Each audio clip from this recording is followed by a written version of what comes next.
Presenting the world's greatest mysteries.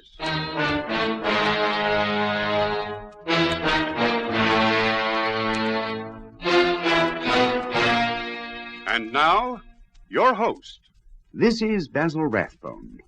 In drama and fiction, newspaper men are invariably tough, hard-boiled characters. In real life, this is, well, it's not necessarily true, although several newspaper men I've known were as colorful as anything fiction has ever had to offer. Mike, whom you'll meet in a moment, is based on a real person who actually works for the European edition of a famous American newspaper. Not only is the character real, but, many of the stories which Mike tells are also based on fact. The tale you're going to hear today, for instance, you may even recognize from the headlines in your newspaper of, not so long ago. In a moment, Mike will introduce you to another mystery solved and signed with his own unmistakable trademark. Europe Confidential.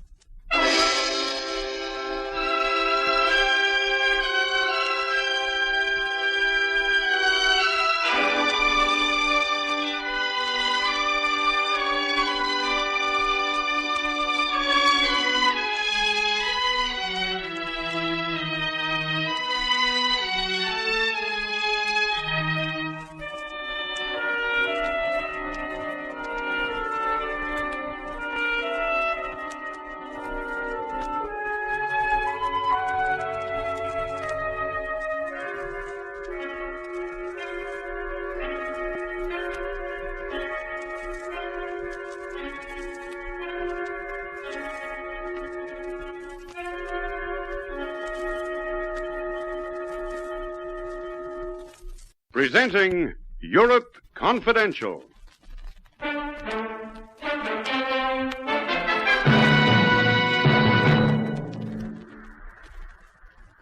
Why have they sent you, Mike?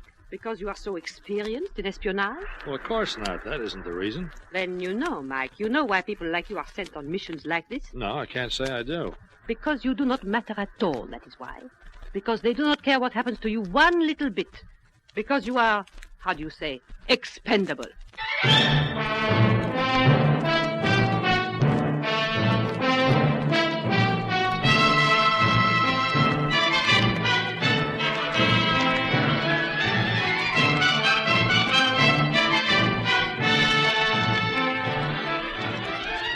In a moment, we'll bring you Lionel Merton as Mike Connoy, the Paris correspondent of a famous American newspaper, in another exciting story in our series, Europe Confidential.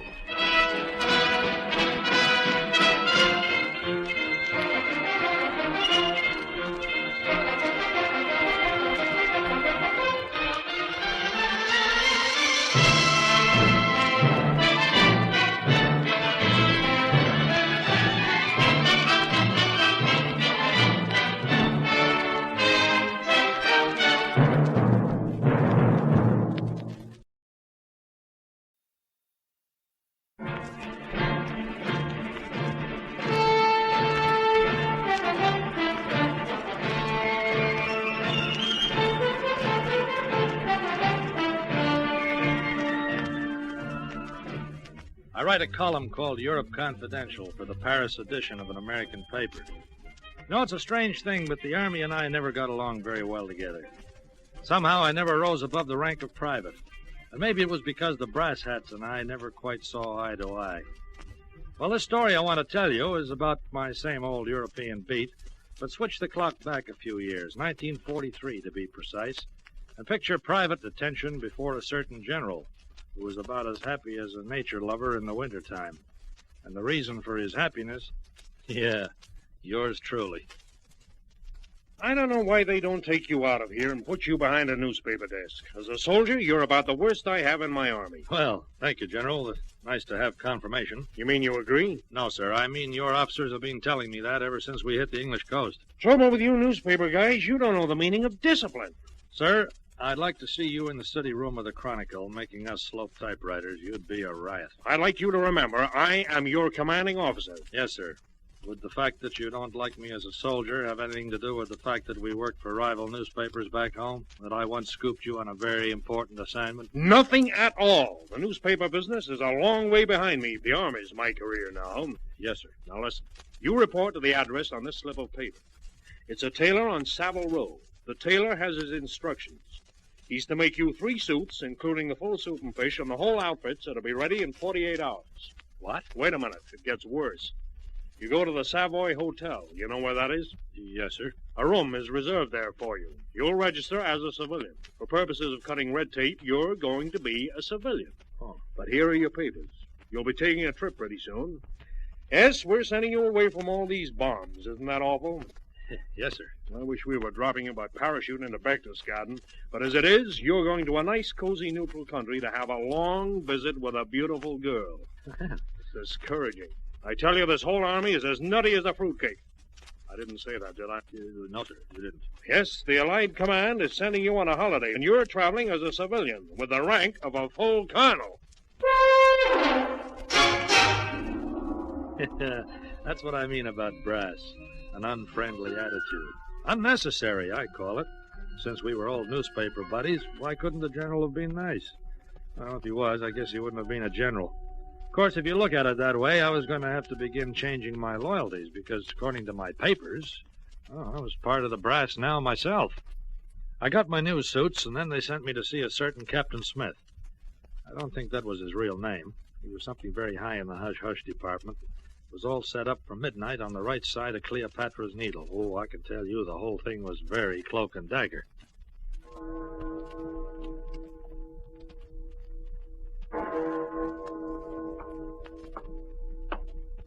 I say, could you give me a light? We're not supposed to show a light. That's correct.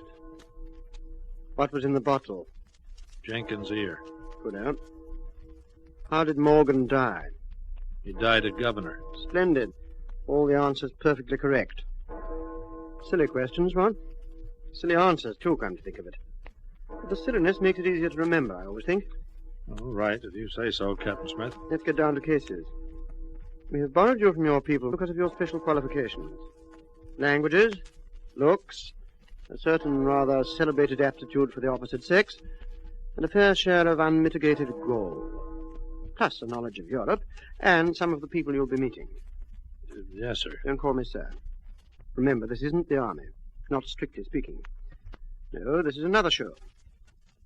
What do you think of spying? Well, I don't know. I never tried. It's a dirty business, of course. Absolutely filthy. But then it's a profession like anything else. Yeah, I suppose so. For one thing, the pay is abominable. That's why so many of the regular pros turn double agent on us. You know what a double agent is, don't you? Well, yeah, I guess so. An agent who sells out to another power. Yes. We're on to most of that lot, of course. We use them when we can, but it's always sticky. No doubt about that. Sticky.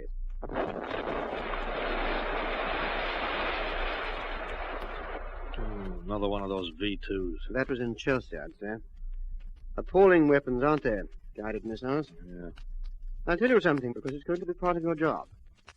This V2 is nothing. So? Jerry is getting ready with something a great deal worse in the same line. About 10 times worse, according to our information. Yes, somewhere in Europe, more than 100 feet underground, there's a factory where they're busy perfecting quite a new thing. We have got to stop them. Want to help? Well, sure, but how? Your work has to do with an agent of ours working in Istanbul. You didn't ever happen to meet a female named Greenall, did you? No, I don't think so. Reddish blonde, sometimes auburn. Grey eyes, rather tall, speaks 8 languages perfectly, 5 or 6 more well enough. She's been a professional agent for more than 15 years. Good at her work, too. Yes, she's been quite valuable to us off and on. This, it appears, is one of the off times. Oh? Very much off. She was due to send us something rather important. You know, I gave you a hint about that. You mean this new rocket factory? Grenoll has the information about where it is, and she won't send it. Worse. She's given us false information. We think the Germans have some sort of hold over her. Blackmail or something beastly. We'd like you to see if you can't get some sort of line on just what it is. We don't really expect you to succeed, but go down and have a try, won't you? Yeah, but what do I do? Where do I go? You'll receive sealed instructions when you get on the plane. Details, background, all that sort of thing. Yeah, but look... See that car across the way? Yeah? It's waiting to take you to the airport. Well, good hunting.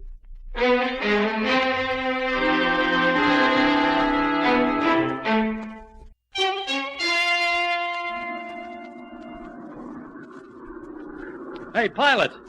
Pilot! Yes? That doesn't look like the Bosphorus to me. No, it doesn't at that. Looks like the Atlantic Ocean. Yes, it does, doesn't it? But don't you know what it says in my instructions? Oh, mustn't tell that, you know. Those instructions are supposed to be secret. Well, that's all very well, but I'm under orders to proceed to Istanbul. And here we are in...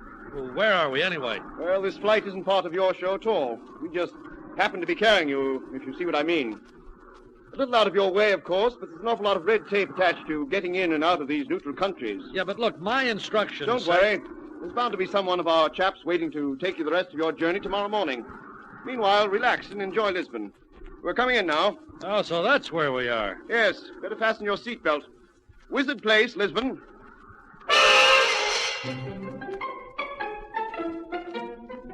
Sure enough, they had me all fixed up for a flight to Turkey in the morning. Well, I wasn't complaining. There weren't any rockets falling on Lisbon, and anyway, it's always been one of my favorite places for having a good time. I checked into the hotel, changed into my new white tie and tails, and took a cab out to the casino at Estoril.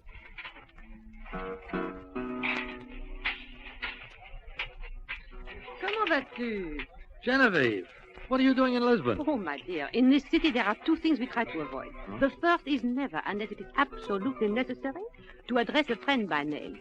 After all, you know one's name may not be one's name anymore. All right, honey, but what's the second rule? It is a most strict one. We observe it very carefully. Yeah, fine, but you can't expect me to obey the law if I don't know it. You asked me what I was doing in Lisbon. Oh, that's it.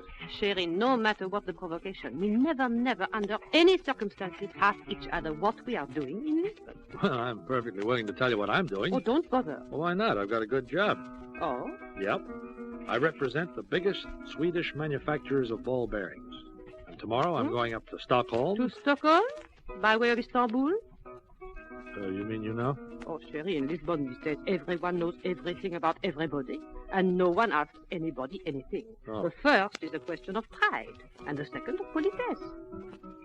Oh, it's very warm in here. Shall we go out on the terrace? Am I allowed to answer that one, or must I tell you in code?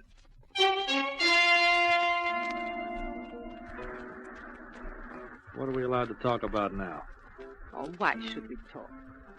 That's true. Why should we? Ah, it was a nice kiss. You still do that very nicely, Mike, but... What's the joke? You're such a terrible spy. Yeah, I guess I am at that. Now, listen, Mike. I've always liked you. I am not working for your people, but I know what you are up to. Don't go to Istanbul. Well, I haven't got any choice, honey, but I think I'd go anyway. You know me, curious as a cat. Why shouldn't I go? They put you onto something terribly big, Mike. Terribly important. Well, that's very flattering, isn't it?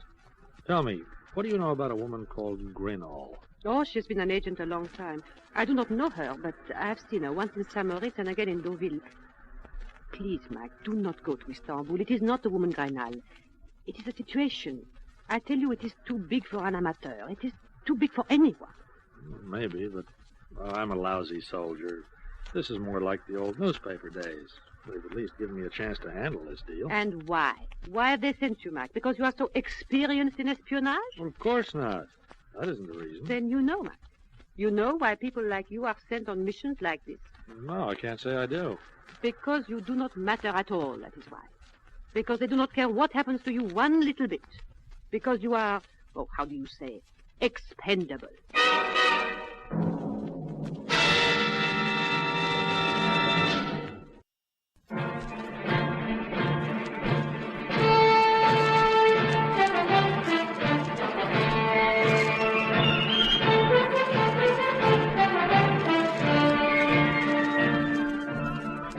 Well, I was on my way, and I'd been warned. Promptly at 6 the following morning, we took off from Lisbon Airport and made Istanbul in good time and without incident. Well, when you're on a story assignment and you don't know where to start, what do you do first? That's right. You look up some old friends. Which was why around 11 o'clock that night, once again in the white tie and tails, I made my way to Georgette's, an upholstered sewer masquerading as a nightclub. I left my top hat with the check girl and called for the head waiter. Good evening, sir. You are alone, monsieur?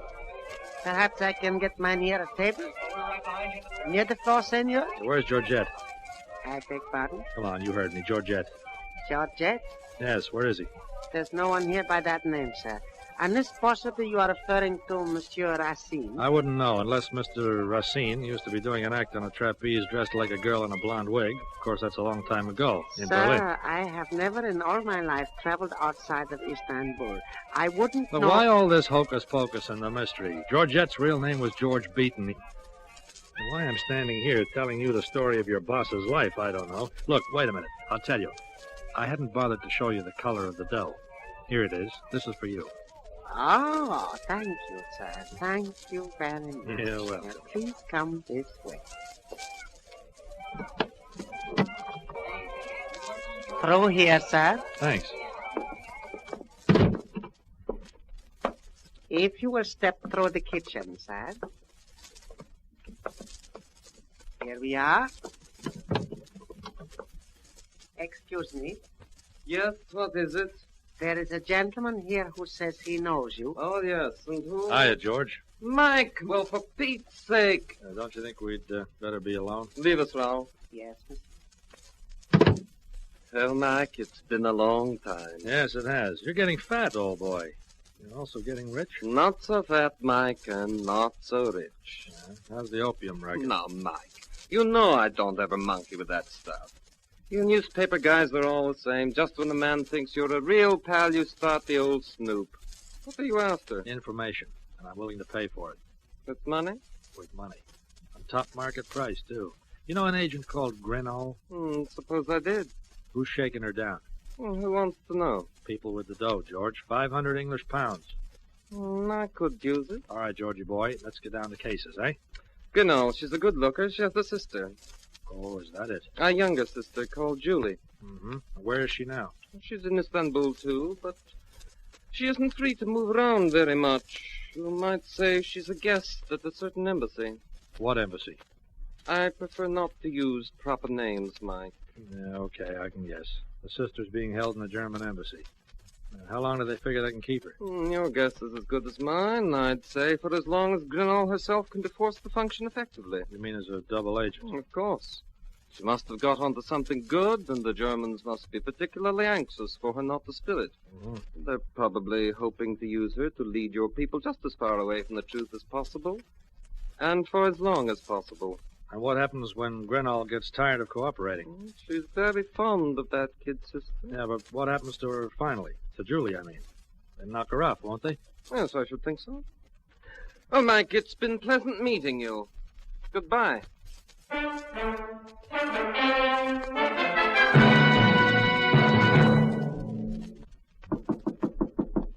Yes? What is it? Miss Grinnell, What do you want? I came here to see you about Captain Jenkins. What about him? His ear's in a bottle. Also, there's Governor Morgan. Come in. Come in. Okay.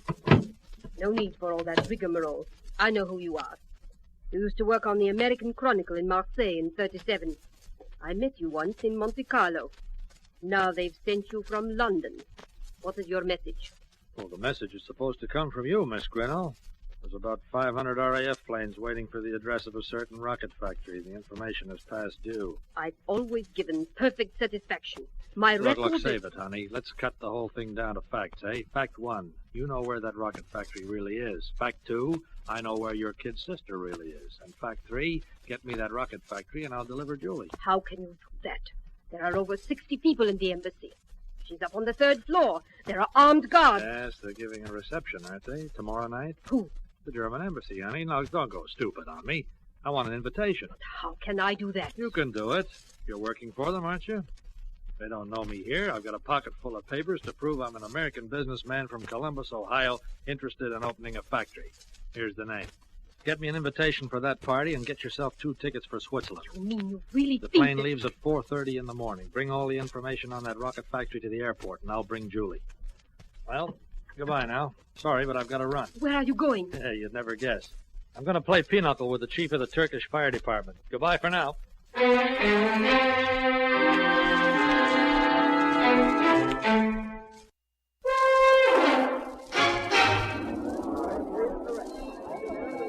Good evening, Mynheer. Mr. Cotton, isn't it? Yeah, I believe that is the name, Mr. Cotton. Good evening, Mr. Ambassador. Very nice of you to invite me. It is our pleasure, Mr. Cotton. The German Reich is particularly interested in the development of industry. Yes, indeed.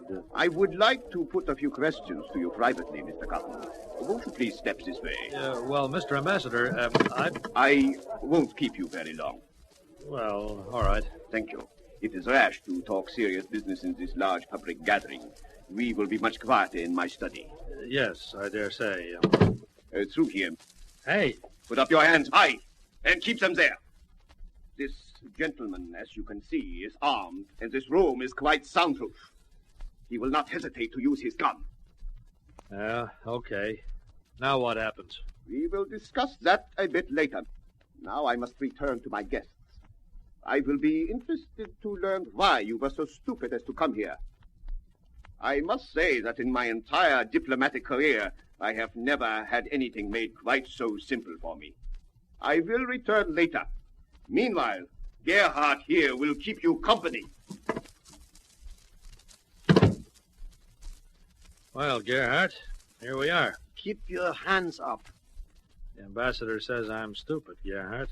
You agree with him? All the Americans are stupid. You think it would be stupid of me to try and get that gun away from you, Gerhard? Yeah, I suppose it would, but anyway, I'm going to try. Sorry I only got you in the leg, old boy, but I never was much of a shot. Schwein! Yeah, what I need today is to practice my marksmanship, and since this is such a nice, soundproof room... What are you doing? What'll I try for, Gerhard? An arm or another leg? No. No. All right, then. Where's the girl? Fat girl. That was your right hand, wasn't it, Gerhard? You see, my aim's getting better. It's practice that does it. Now, let's try for a foot. Huh? No. She's in there. Screw that door. Okay, thanks. Julie! What do you want? I'm not one of the Nazis, Julie. You'll have to take my word for it. I'm your sister's friend. Listen, they're coming. Yeah, we've just got time. Bolt the door. It won't do any good. This is the only way out. There's the window. There's no use. Yeah, the window's locked, isn't it?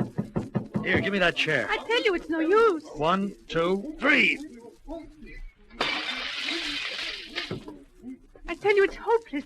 There are big gardens on the side of the house. No one will hear. And besides, the embassy guards will be... Yeah, they're starting to break down the door. Jump, Julie. Through the window? Well, where else, you little fool? But it's 4 stories to the ground. I'll be killed. Jump, Julie. Go on, jump. Oh, very well. It doesn't matter.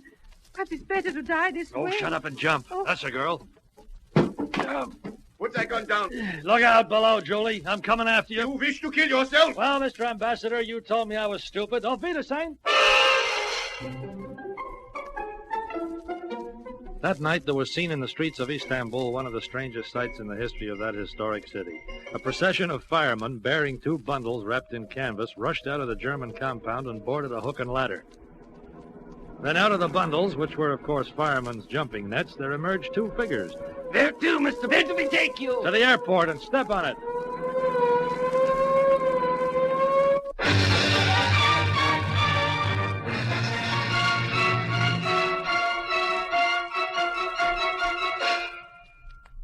I've been reading your report. Very interesting. Oh, thank you, sir. There's just one thing. Turkey is a neutral country. How did you manage to get all that cooperation from the fire department? Well, I used persuasion, sir. You'll find it all down on the expense account. I thought you might like to know, Private, that there was quite an air raid the other night over a certain factory on the Baltic Sea. Mm-hmm. The Germans won't be making that new rocket, Private. Not for some time, anyway. Well, I'm glad to hear it, sir. And I suppose you think we owe the whole thing to you, don't you, Private? Well, we don't. No, sir? That air raid was held 3 nights ago when you were in Lisbon. But Grenell wasn't the only source of information, not by a long shot.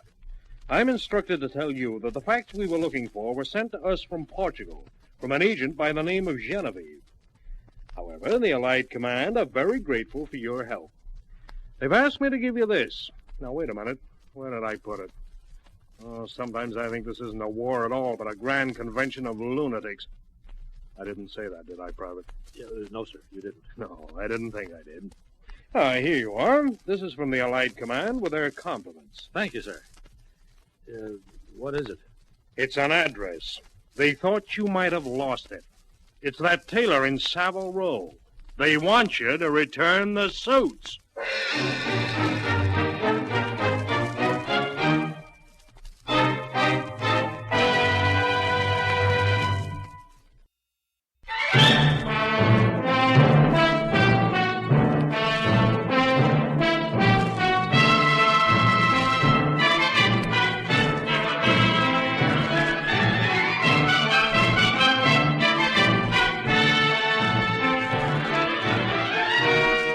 You have been listening to Lionel Merton as Mike Connoy in another exciting episode in the series, Europe Confidential.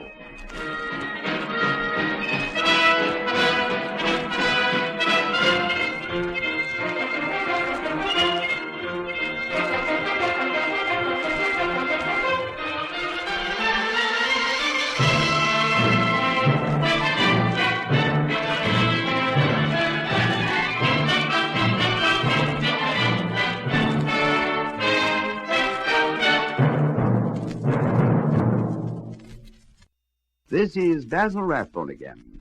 As Mike takes the copy out of his typewriter to file his story, our play for today comes to an end. Well, goodbye now till we meet again to listen to another of the world's greatest mysteries.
Presenting the world's greatest mysteries.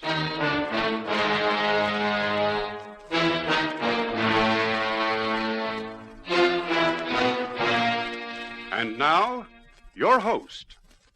This is Basil Rathbone. In drama and fiction, newspaper men are invariably tough, hard-boiled characters. In real life, this is, well, it's not necessarily true, although several newspaper men I've known were as colorful as anything fiction has ever had to offer. Mike, whom you'll meet in a moment, is based on a real person who actually works for the European edition of a famous American newspaper. Not only is the character real, but, many of the stories which Mike tells are also based on fact. The tale you're going to hear today, for instance, you may even recognize from the headlines in your newspaper of, not so long ago. In a moment, Mike will introduce you to another mystery solved and signed with his own unmistakable trademark. Europe Confidential.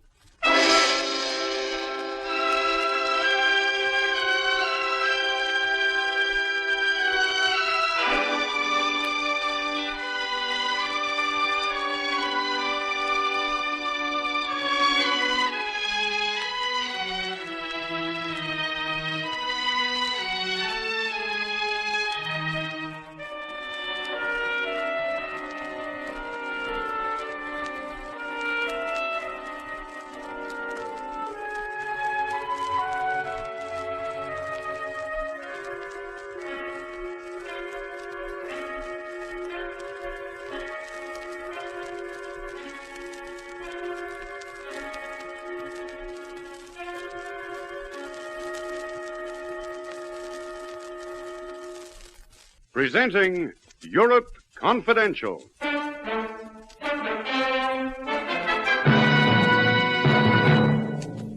Luis, Maria, what is it? What's happened? Pepe, he's been gored by the bull. Pepe. He took the muleta and the sword. He was working close, too close.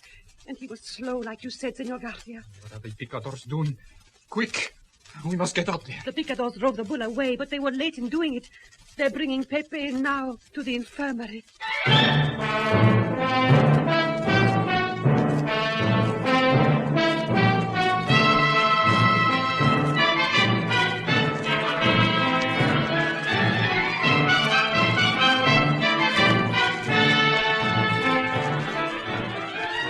In a moment, we'll bring you Lionel Merton as Mike Connoy, the Paris correspondent of a famous American newspaper, in another exciting story in our series, Europe Confidential.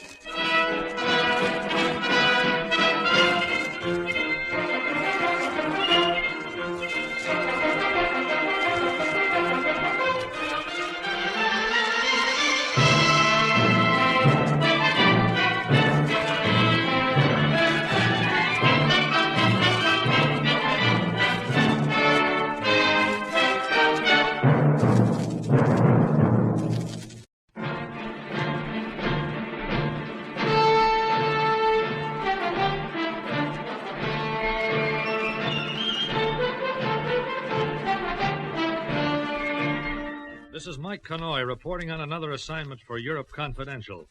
I was in Madrid to get copy for my column, seeing the bullfights at the expense of the paper, when I first came across the story of Luis Mantilla. Matter of fact, I was there at the plaza the day it began, watching the spectacle, one of the crowd of thousands packed around the red fence of the Barrera, waiting for the appearance of Spain's great matador. I was there with another newspaper man, a reporter named Ben Forbes, who worked for the Associated Press. The crowd are getting impatient, Mike. This kid, Pepe Dominica, just isn't good enough for them. Yeah, I guess they're waiting for the big star, eh? Luis Mantilla, yeah. He's the reason why Madrid is turned out by the thousand this afternoon. You wait till you hear the welcome they give him. Popular boy, huh? Ah, the current idol. Already they're starting to compare him to Maniletti and all the great ones. Uh-huh. He takes risks, you see. Works close and gives them thrills. The crowd come for that. Yeah. Say, that kid down there is working pretty close himself, isn't he? He nearly slipped that time. He ought to be careful. Now, they'll get impatient with him soon. Then Mantilla will be brought on. Hey, would you like to meet him later? Who, the great Luis? Well, sure I would. Okay, I'll arrange it. I'm on drinking terms with Jose Garcia, his manager. We'll go around to meet him after the show's over.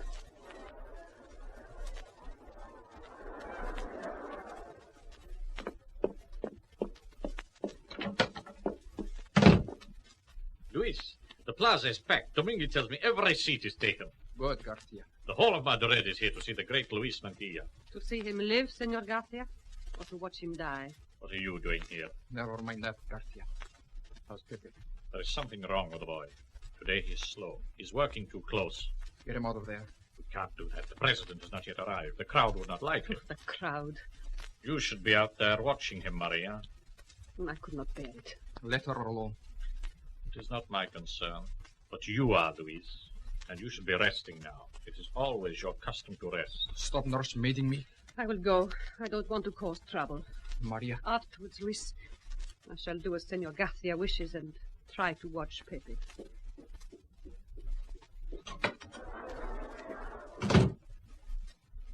Luis, I don't wish to interfere. What you are? It's wrong. It's always been wrong. Does that mean we can help it? Ever since she saw you, that Maria has only had one idea in her head. You can't blame Maria. It was a mutual thing. A bad thing. Nobody wanted it to happen. Now let me alone. You want me to give those patrons their money's worth this afternoon? Well, get out and stop preaching. Luis, I'm on your side. I'm only trying to do what is best for you and for everyone. Luis! Maria. What's happened? Pepe! He's been gored by the bull. Pepe? He took the muleta and sword. He was working close, too close, and he was slow, like you said, Senor Garcia. What are the picadors doing? Quick! We've got to get down there. The picadors drove the bull away, but they were late in doing it. They're bringing Pepe now to the infirmary.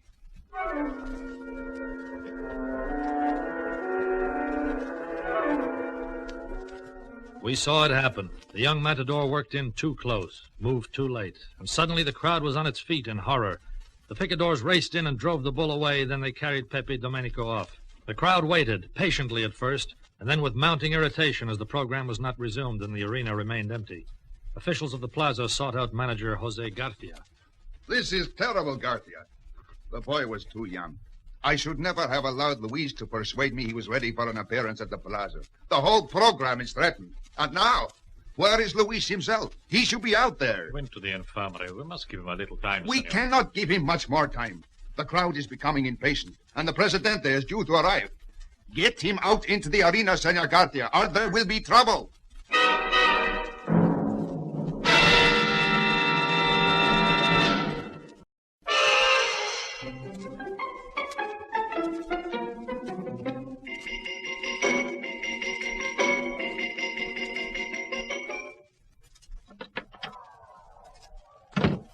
Maria, thank heaven at least I found someone. Where's Luis? I don't know. He left the infirmary. Are they operating on people? Is that why you are waiting here? There wasn't any need. Then he's all right. I'm glad. I'll tell the officials. It'll cheer them up. He's not all right. But Maria, Pepe is dead. I'm sorry. I can't cry, Garcia. Is that an awful thing to say? He was so young, and before I saw Luis the first time, I was in love with him. All he wanted to be in the world was to be a great matador, and he lived for that. And he died for it, too. Only I can't cry about it. Better rest. We'll talk about it later. He had one idol in his life, and this morning we destroyed that. This afternoon he destroyed himself. You told me about you and Luis. We thought that was the right thing to do. Don't look at me like that, Senor Garcia. I tell you, we thought it was right. There's nothing else I can say to you, Maria. Nothing I want to say. I've got to find Luis and get him out into that arena. So that the crowd may have their money's worth. They pay for thrills, don't they, Garcia? And for blood. I'll tell the doctor to give you a sedative. I don't need anything. And you'll have to excuse me. There's going to be trouble if Luis isn't in the arena by the time the president arrives.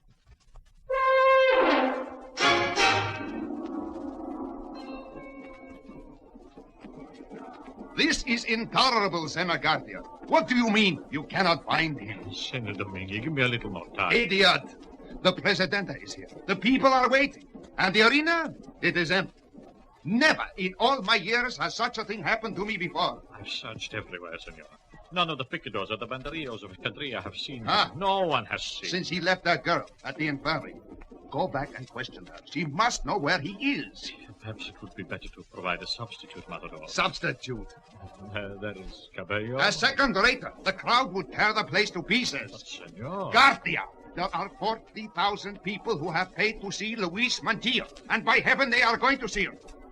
I'll speak to the President, and he can make an announcement about the delay. As you will, sir. And you find him. Question the girl again. She must know where he is. It is simply impossible for someone like Luis Mantilla to disappear.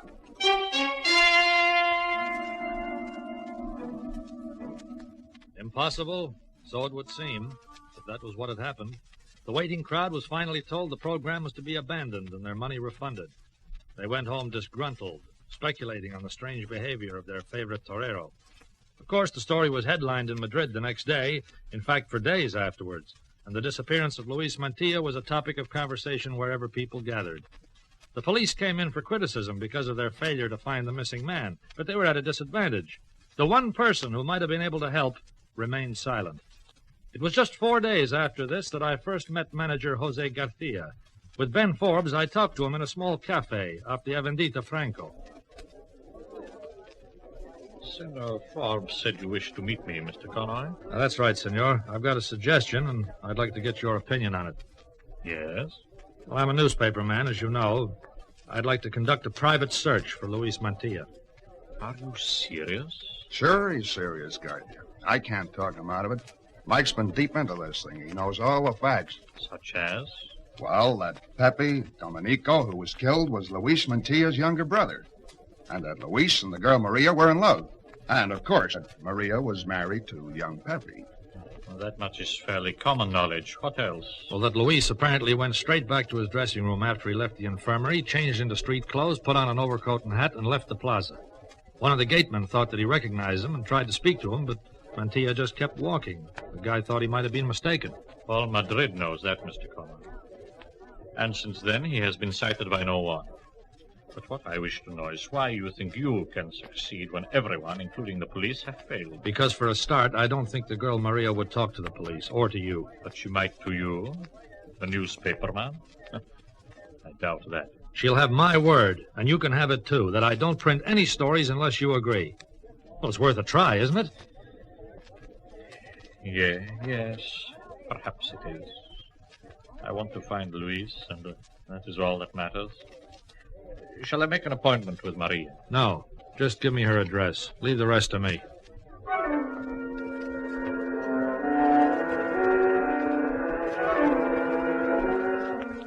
Well, there are all kinds of ways to get a story.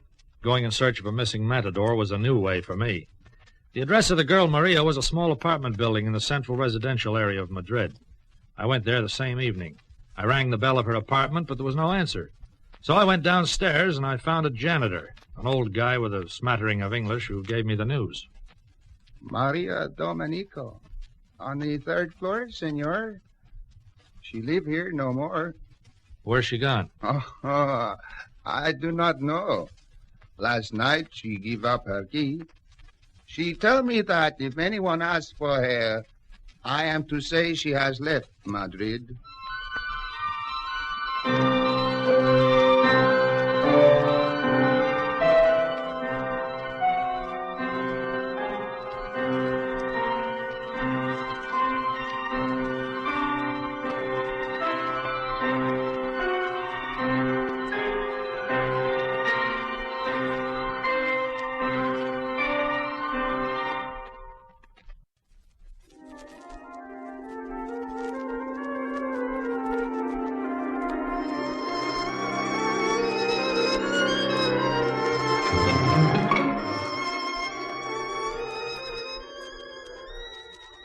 Coffee, Mr. Connor.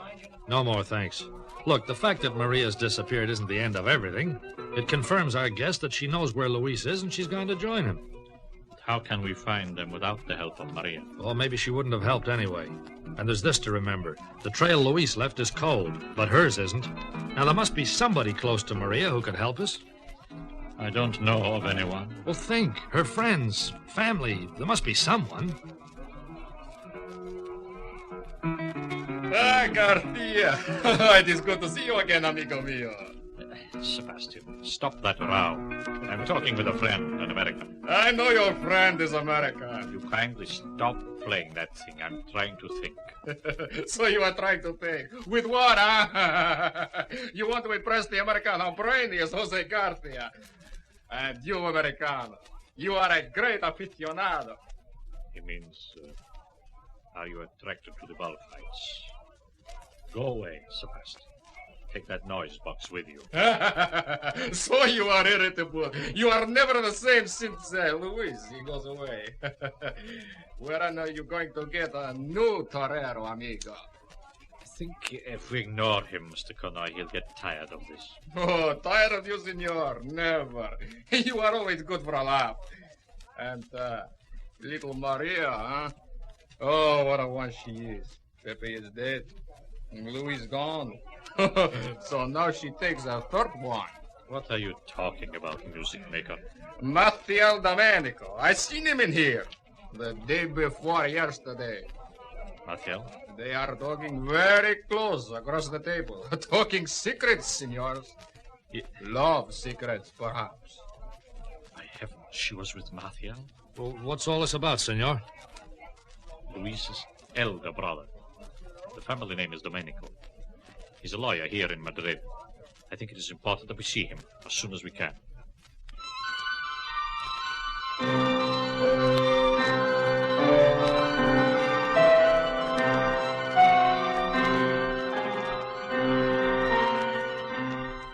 Certainly, I was with Maria, Senor Garcia.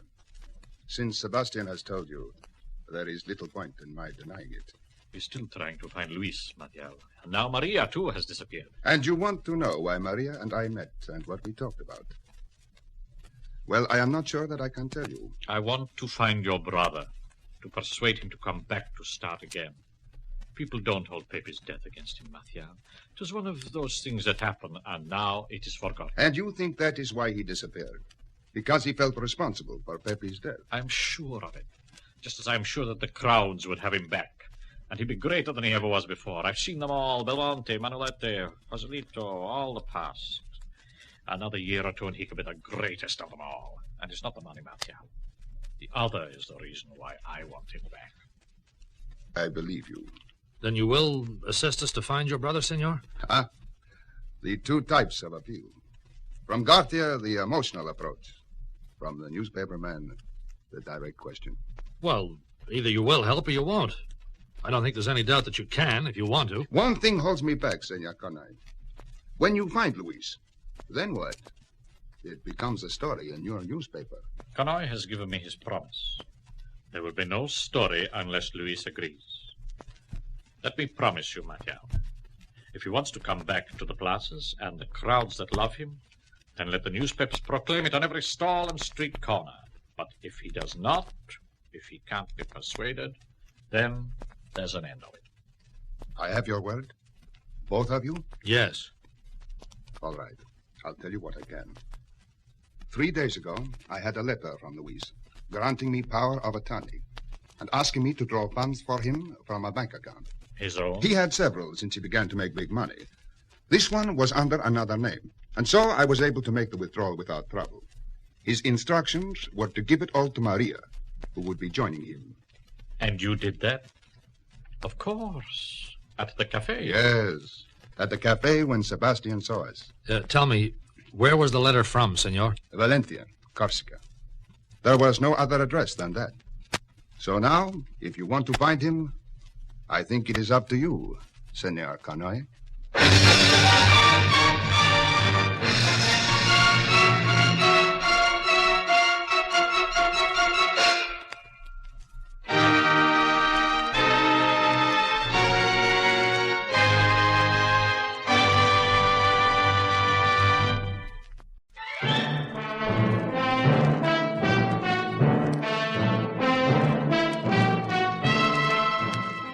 I took off for Corsica the next day, and in the town of Valenti, I set out to search for Luis Mantilla.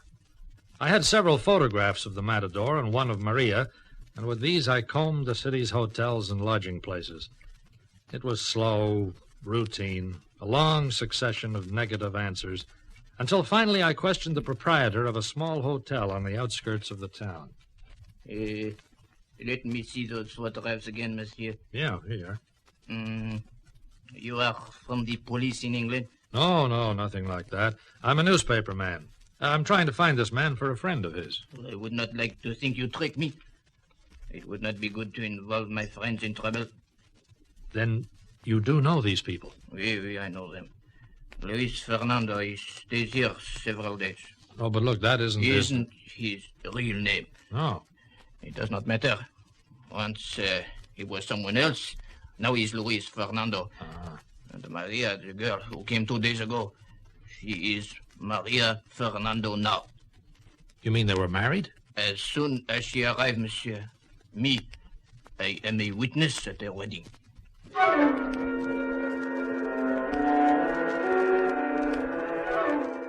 It was a long, tedious job getting the story from the proprietor, but eventually I managed to do so. Luis had stayed in the small hotel while waiting for Maria's arrival, and during that time he and the owner had become friends. After the marriage, Luis and Maria had returned to a village in the mountains, some miles outside the city. With a great deal of persuasion, I learned the name of this village. Well, from that point on, it was very simple. Inquiries in the village led me to a small farm, and in a hired car I drove there, arriving shortly before sunset. 2 people were working in a field near the farmhouse, and even without another glance at the photographs, I knew that my search was at an end.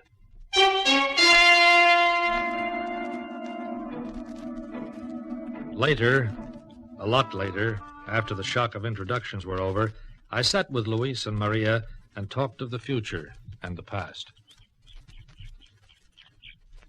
So there it is, senor. Luis Mantilla is dead, and Maria is dead. We're two other people starting a new life together. That's how it is, and always will be, Senor Conoy, if you keep our secret, as I think you will. Well, what about Garcia and your career back in Spain? I'm sorry about Garcia. I find it hard to be sorry for him. Luis was just a meal ticket to Garcia. He will find himself another one. Well, I think you're misjudging the man, you know.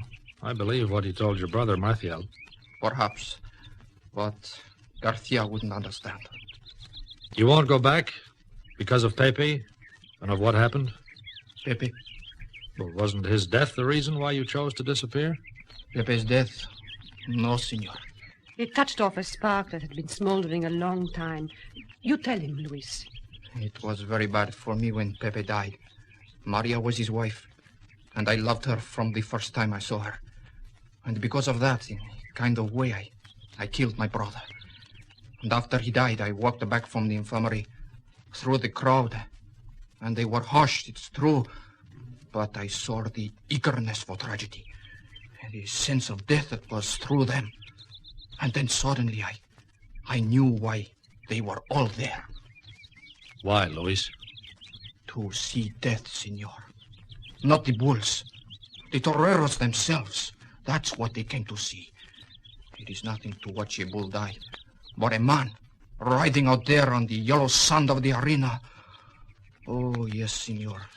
That was it for them. Oh, I've heard old men tell their sons. I was there the afternoon Farida died. And those who were there would have been able to boast that they'd seen the last time Luis Mantilla walked in the Plaza of Madrid. Well, all right, so you were suddenly sickened by it. Couldn't you have announced your retirement? Manolete tried to do that. They spat on him, and people threw stones at his house, senor. The one thing the crowd will never forgive is for its idol to walk away unscathed. They taunted him into coming back for one more season, and he never lived to see the end of it. Mm-hmm. Besides, I couldn't have gone out there into the arena, even for one more fight, because I think I would have been killed. As for now, senor, I have the feeling I'm going to live to be a very old man.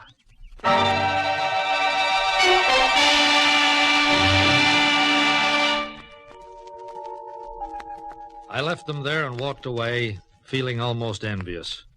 For they were two people who knew where they were going. They were free of the chains that had bound them, and they were in love.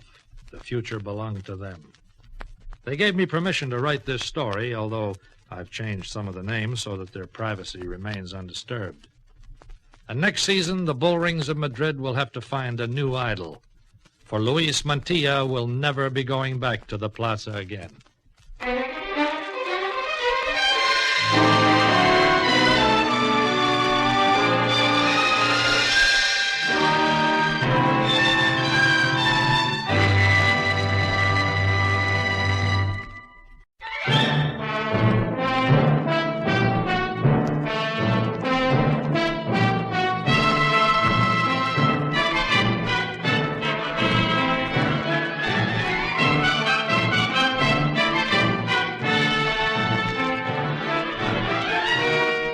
You have been listening to Lionel Merton as Mike Conoy in another exciting episode in the series, Europe Confidential.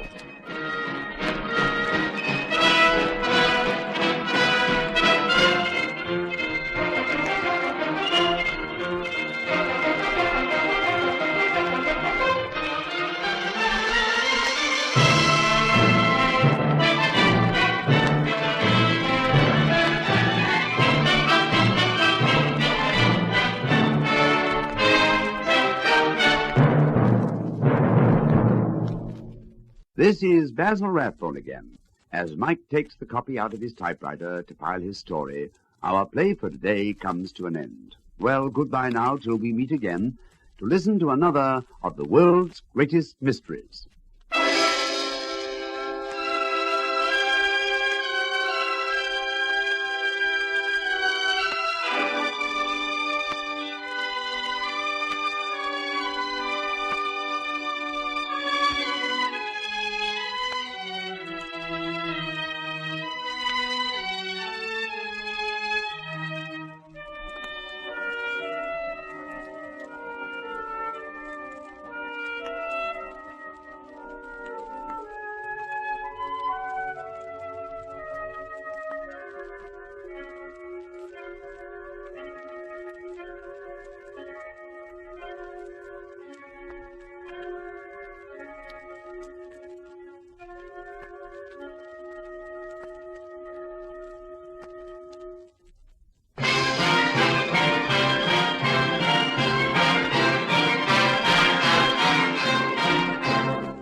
Presenting the world's greatest mysteries.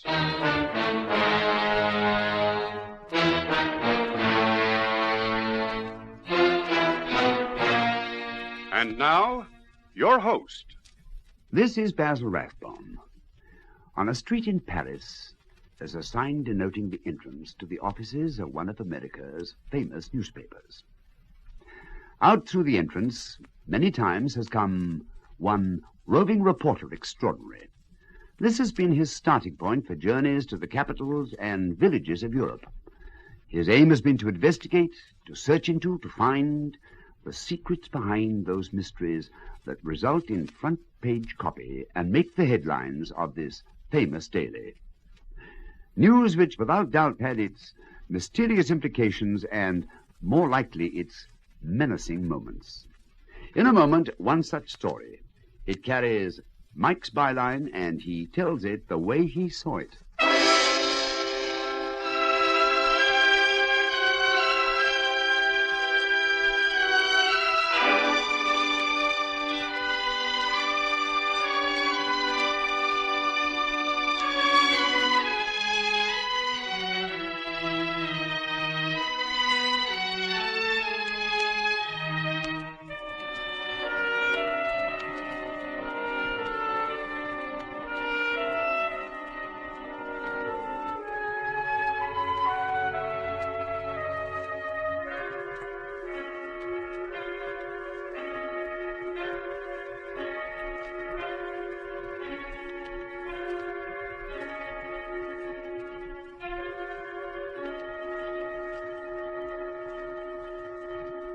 Presenting Europe Confidential.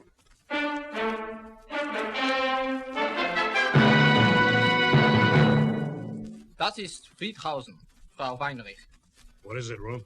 This is where Otto leaves us. We're not a quarter of a mile from the frontier. And the mist's coming up. Tell Otto we'll never be able to thank him enough. Never as long as we live.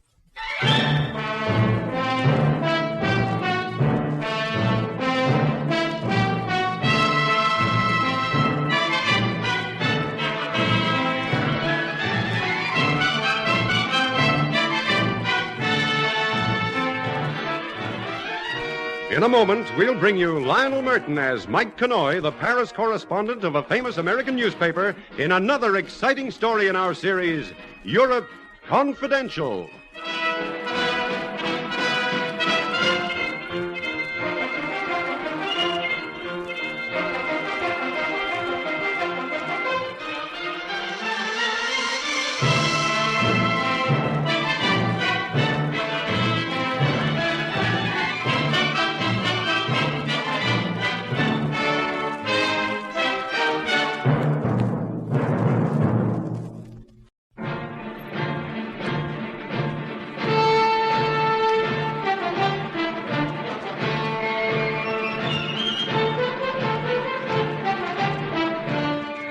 This is Mike Connoy reporting for Europe Confidential. The story I want to tell you right now is not a news story. It took place almost 20 years ago. At the time, I was a copy boy back in New York, and Europe Confidential was being handled by Paul Rogers, a correspondent with long experience of Europe between the two wars. This story happened to him on an assignment in Germany in 1938. Maybe that's why it has a special interest for me, because Paul Rogers was doing exactly the kind of job I'm doing right now, when one morning he walked into the editor's office to meet Andrew Thompson for the first time. Sit down, Paul. Thanks, Chief. Your papers are all in order to leave for that air display in Munich. We got them back from the German embassy this morning. Fine, I'll leave tomorrow night. Yeah, now look, something has come up. Look, I'm not asking you to handle it all. Your job is to go and report that air exhibition they're turning on. But I'll tell you this just the same, and you can make up your own mind about it. About what? Well, Mr. Thompson here is English. He came to see me for the first time last week to find out if I could do anything to help. His daughter is in Germany, and he's unable to visit her there. He simply cannot get an entry permit. Well, why's that, Mr. Thompson? I don't know. I applied several times, and each time the application was rejected. The point is, he hasn't heard from his daughter for over 6 months, and he's pretty badly worried. But, look, suppose you tell it, Mr. Thompson. Yes, of course. Now, let me see. It was 4 years ago. Yes, 1934. when Ruth went over to Germany on a summer holiday trip. She met a man there named Weinriche, Rudolf Weinriche. He was a doctor, a graduate in medicine from Munich University. Over our protests, she married him. Have you met him?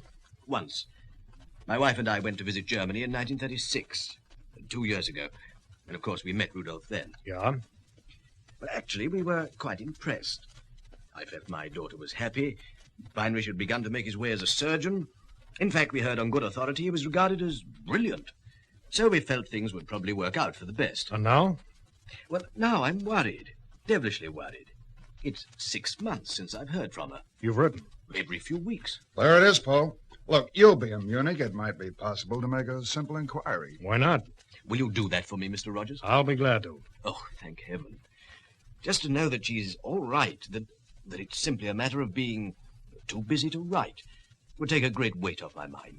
You better give me your daughter's address in Munich, Mr. Thompson. It's number 25, Leopoldstrasse, Marienthal. Number 25, Leopoldstrasse, Marienthal. She never gave any indication that she might be moving from this address, did she? None whatsoever. It might be as well for us to have a photograph. Oh, I can let you have a photograph. Now, in the last letter you received, did your daughter give any hint of trouble or unhappiness?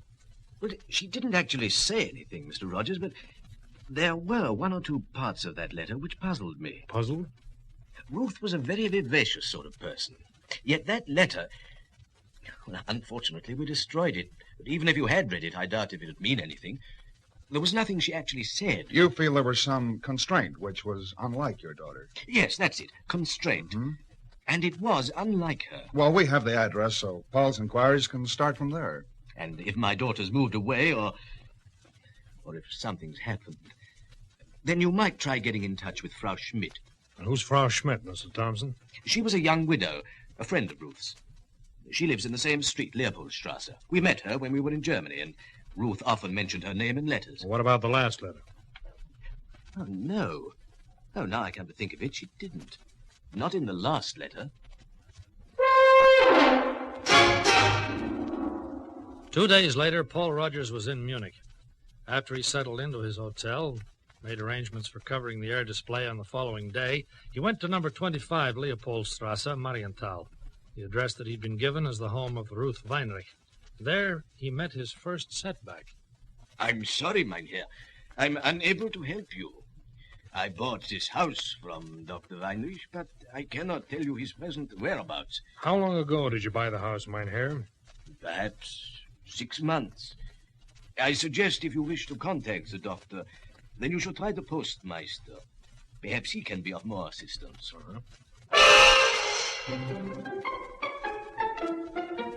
It was when Paul Rogers had to begin making official inquiries for Ruth Weinrich that he decided to use a subterfuge that would explain his interest and his reason for trying to trace the doctor's wife. At the post office, he interviewed the man in charge. Well, Herr Rogers, I understand you wish to see me. Yes, Herr Postmeister. I'm trying to get in touch with my cousin, an Englishwoman who married a Dr. Weinrich in this city some years ago. An Englishwoman? Well, I had an old address. I've learned that the doctor and my cousin moved away, and I'm anxious to locate them. Well, in what way can I help you, Mynheer? Seemed to me that you'd have a record of their change of address. Our records are confidential. I could hardly do what you ask without authority. Oh, but look, after all, my cousin... It would have to be authorized. Such things can be arranged, perhaps 3 or 4 days, perhaps a week. That wouldn't help. I'm on a business trip, and I won't be staying long. Thanks all the same, Herr Postmeister. I'll have to try and find my cousin some other way.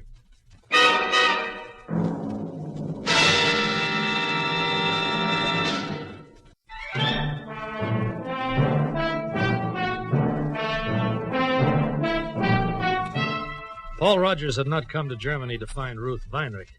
That was an incidental, a sideline to his real purpose for being in Munich. Yet somehow, as one after another the leads faded out, Paul became determined to locate her. For that reason, he went back to Leopoldstrasse to call on Frau Schmidt, who had been a friend of the doctor's wife. Ja, wer da? Was wollen Sie? Frau Schmidt? Ja. My name is Rogers. I'm a relative of Ruth Weinrich's. Can I talk to you? Eine Minute.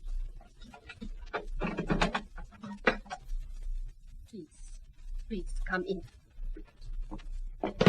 Thank you. You speak English? Yes. What about Ruth Weinriche? Well, I'm anxious to get in touch with her as soon as I can. Just passing through, you understand, on a business trip. I went to her old address, but the people there couldn't help. A relative, you said? Cousin, about 3 times removed, American branch of the family. Her parents asked me to drop by and give their regards. Of course, I agreed. It's proving a bit of a job to find her. Post office wanted me to fill in forms and things, but I don't have time for all that red tape, so I thought you could help. You went to the post office? You spoke to the postmaster? Yeah. Oh, that wasn't very wise, Herr Rogers. Now, look here, this is ridiculous. I know things are different to England and the States, but after all, a man wants to find his cousin, and it seems to cause all sorts of complications. Now, do you know where Dr. Weinriche has moved, or don't you? Dr. Weinrich? Yes, I can tell you that. You can? Of course. He has become a very important person. He has moved to Geisel-Gasteig. He bought a big new house there. Geisel-Gasteig. It's pretty exclusive, isn't it? I told you, Dr. Weinrich has become an important person. Well, what about the exact address? It's not listed in any directory because I've already looked them up. I'm not sure of the exact address, Herr Rogers, but I've no doubt anyone in the district will be able to tell you. A person of his importance would be well known there.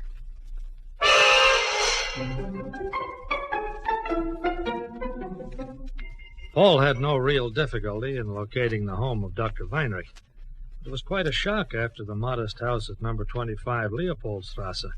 The doctor had graduated to a huge 2-story home set in rambling grounds and screened by a high stone wall guarded by iron gates. He was eventually admitted and interviewed an English-speaking servant who seemed to fulfill the duties of a butler. Dr. Weinrich, sir. I'm afraid that's quite impossible. The doctor is in Berlin at present. It isn't the doctor I wish to see. It's Mrs. Weinrich. I beg your pardon, sir. Mrs. Weinrich. I'm her cousin. Just tell her... I'm afraid there must be some mistake. Mistake? There isn't any Mrs. Weinrich, sir. What? The doctor isn't married. To the best of my knowledge, he never has been.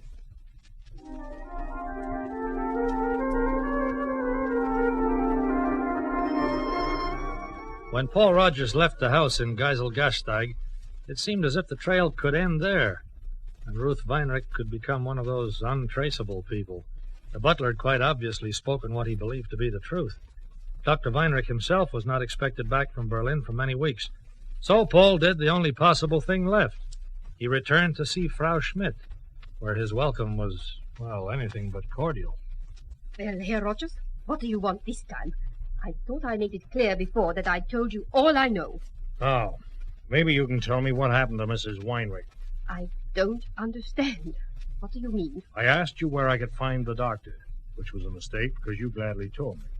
You must have known I wouldn't find Mrs. Weinrich there. I don't know their business. I keep out of other people's affairs. Look, Frau Schmidt, I've got to find Ruth Weinrich. I think you can help me do that, and I want you to trust me. Why should I trust anyone when they lie to me? Lie? You're not her American cousin. She hasn't got an American cousin. Really? I think you'd better go, Herr Rogers. How do you know she hasn't got an American cousin? Please go. When you answer my question. You didn't know it before. How could you know? Unless since the time I was here last you found that out. From Ruth Weinrich herself.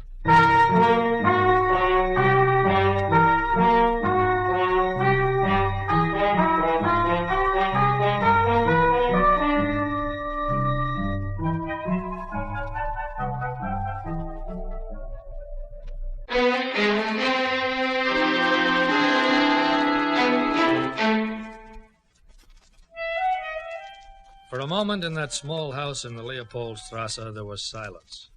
Frau Schmidt was the first to break it. I don't know what you're talking about, Herr Rogers, but if you don't leave this house, I'm going to call the police. I don't think you will, Frau Schmidt. Please, leave me alone. I think it's time I told you the truth. I used that cousin routine to explain my interest in Mrs. Weinrich. Perhaps it was a mistake to try it on you. Who are you? My name's Paul Rogers. I work for the paper in Paris. A newspaper man? I'm here on a routine assignment in Germany.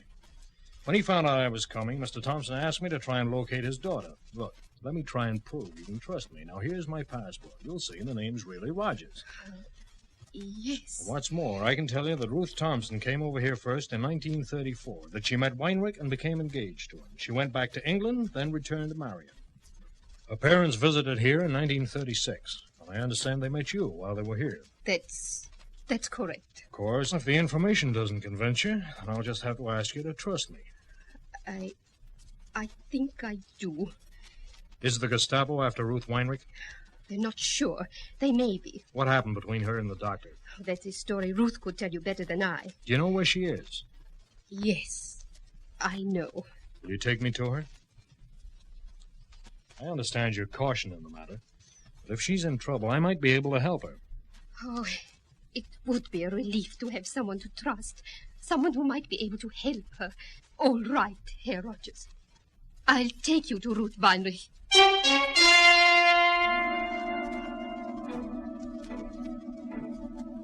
They left the house and walked almost half a mile through a maze of twisting streets and narrow alleys in the poorer section of Marienthal. Several times Frau Schmidt stopped and looked behind her to make certain there was no one following them. Finally, they came to a small antique shop. They passed through the shop after Frau Schmidt had spoken briefly in German to the proprietor and climbed a narrow stairway leading to the residence above.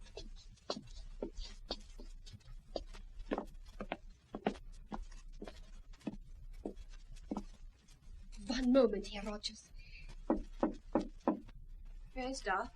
It's me, Elsa. Elsa. Oh, it's all right, Ruth. This is the man who said he was your cousin, but I think we can trust him. Oh, there's a lot to explain. He's a newspaperman from Paris, from your parents. So, my father actually came to your newspaper office and asked you to find me, Mr. Rogers. That's why I'm here, Mrs. Weinrich. You don't know how much this means to me. Just to realize that somewhere in the world there's someone who even cares what happens to you. I wish it would do some good. We'll talk about that in a minute. How about bringing me up to date on the rest of the story? If you're interested in my troubles. That's my only interest, right now. I suppose you could say it started when I married Rudolph. I shouldn't have married him, but for over 3 years we were happy, and I thought it was going to work out. Well, what happened? He was terribly ambitious and very brilliant, and that was the cause of it.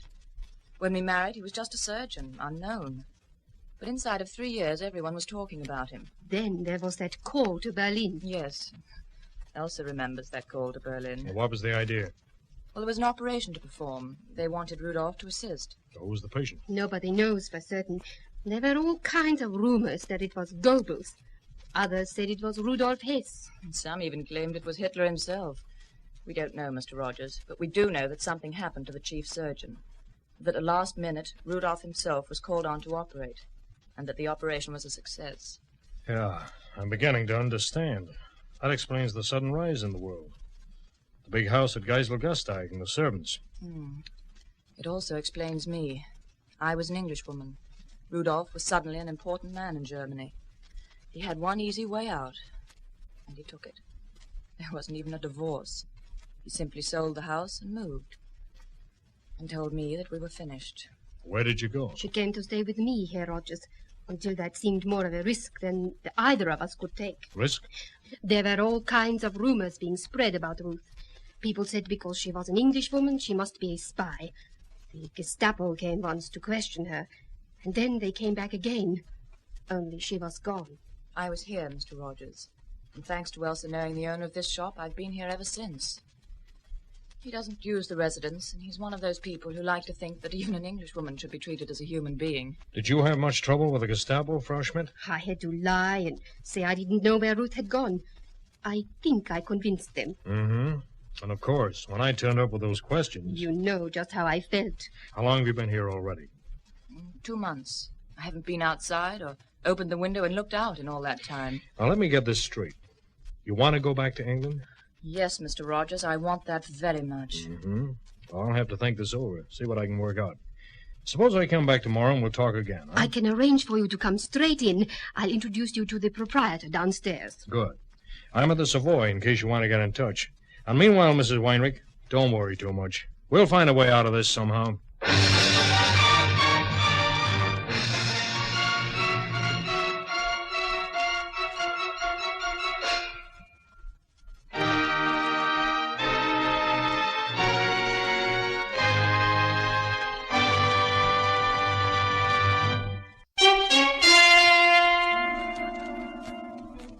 Paul Rogers went back to his hotel to puzzle over the problem of Ruth Weinriche and of her safe return to England. He bought a detailed map and studied it late into the night.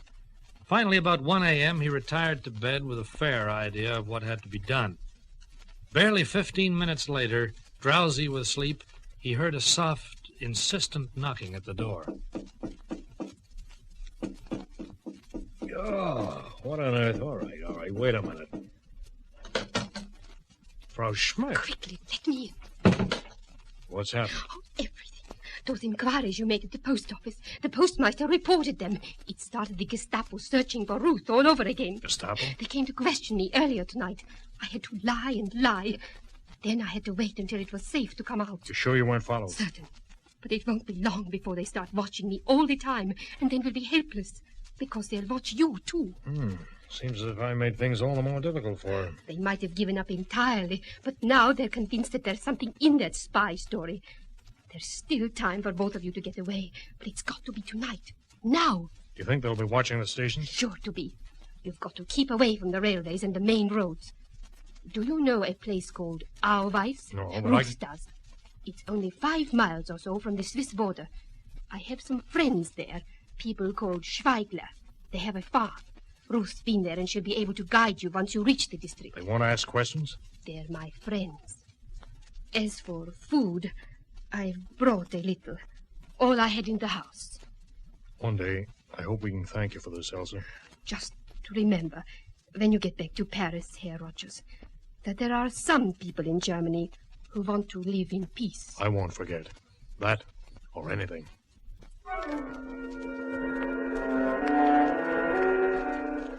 They made their way west and then south, fringing on the Black Forest, traveling through hilly country and keeping away from the main roads.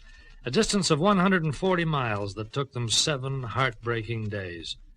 On the evening of the 7th day, they reached the Schweigler farm, where they stayed for 24 hours, and where no questions were asked and hospitality was warmly given.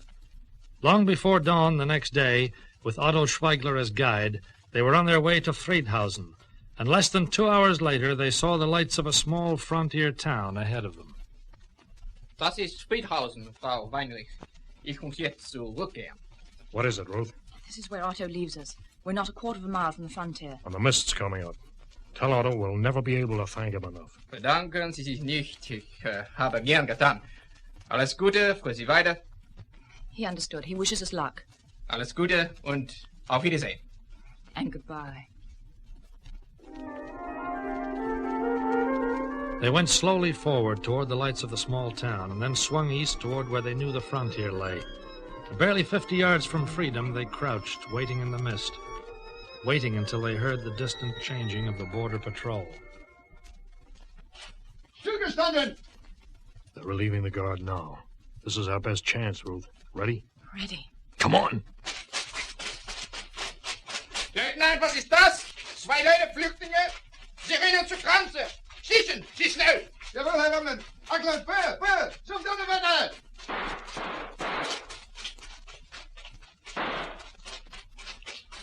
All right? Yes. Wissen Sie, die Steuern nicht sind. Sie dürfen die Grenze nicht verlachen. We made it, Ruth. Through the fence. We're losing them in the mist. They can't touch us now.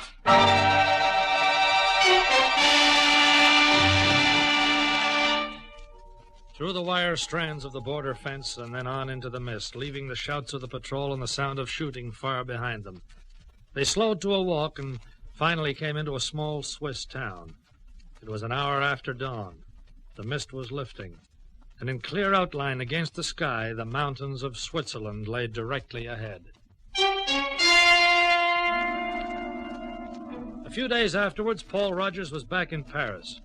Ruth Weinriche was with her parents in England, and the paper had itself a scoop that could have pushed the Munich air display right off the front pages. But the irony of the newspaper business never gets into the headlines. They couldn't use the story because of Elsa Schmidt and the safety of the others involved. It never got into print. Until now.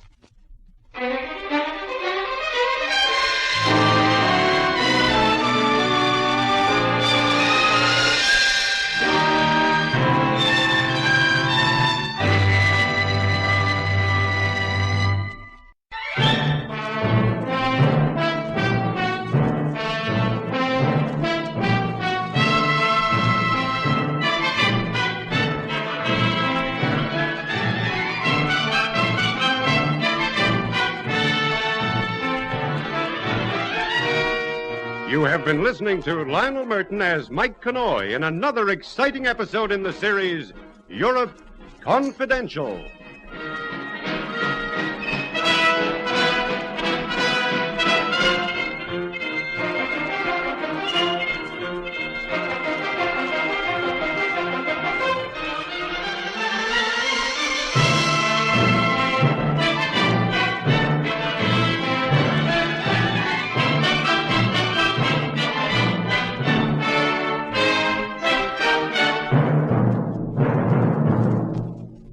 This is Basil Rathbone again. Well, that was Mike's story. This roving reporter friend of ours certainly has what I think the journalistic profession calls a nose for the news. I'll be back again with another of these mystery adventures, and I hope you'll join me. Goodbye now, till we meet again to listen to another of the world's greatest mysteries.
Presenting the world's greatest mysteries.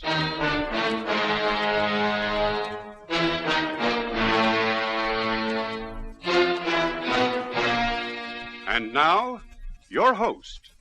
This is Basil Rathbone. Mystery, suspense, perhaps sudden death are the tokens of a roving reporter's trade. They're all here in these tales which Mike tells. They are the ingredients that make the news, and Mike finds them where the news is made. To anyone else, it might be just an unrelated fact. Perhaps, well, a not very interesting item of news which came in on the ticker tape, or a word which was dropped in casual conversation. But it's enough to make him grab the fastest transport at hand and send him speeding to the scene. In a moment, our story.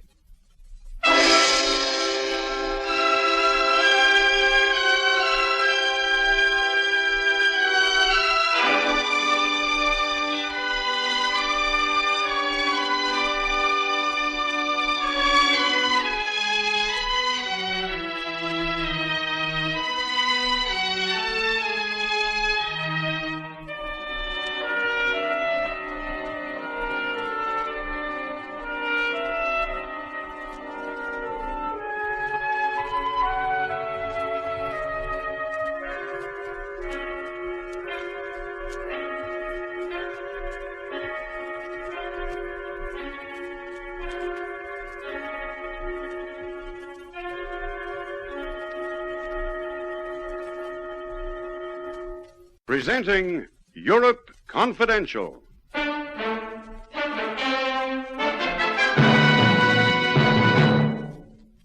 Can you get that draft through in time for the fight? That's by next Thursday? I should think so. I'll fix it from the bank in Madrid. And my thousands, you still have it? It's safe? Don't worry about chicken feet like that, honey. By next Thursday, you'll be on Easy Street in the biggest house on the block.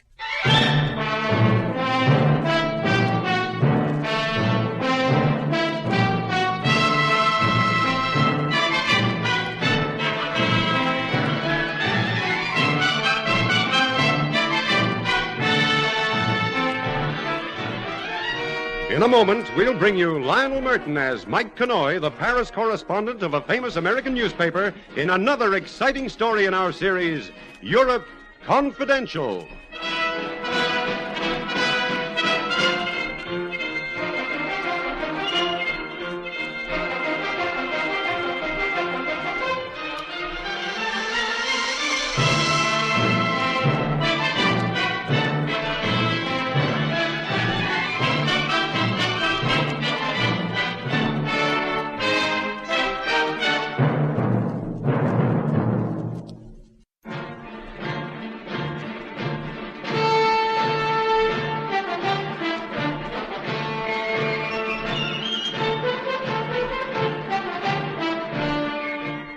This is Mike Connoy.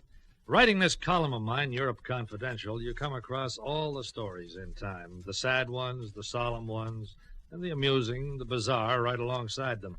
This one, I think it might go under the title of High Comedy with a Kick. Or should I say, a knockout?